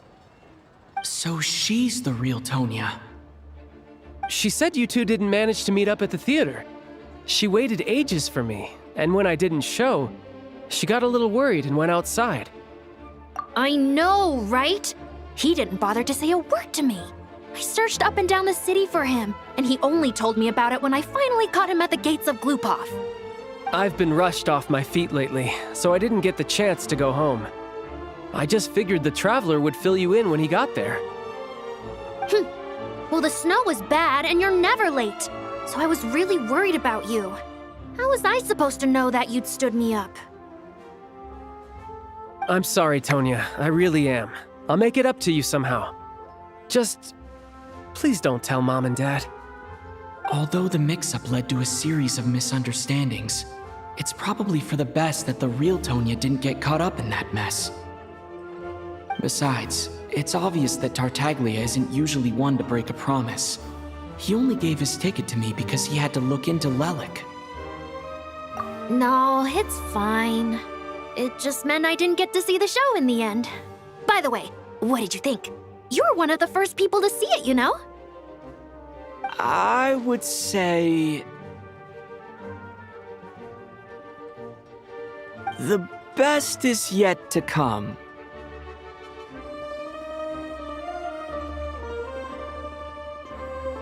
Huh? What kind of review is that?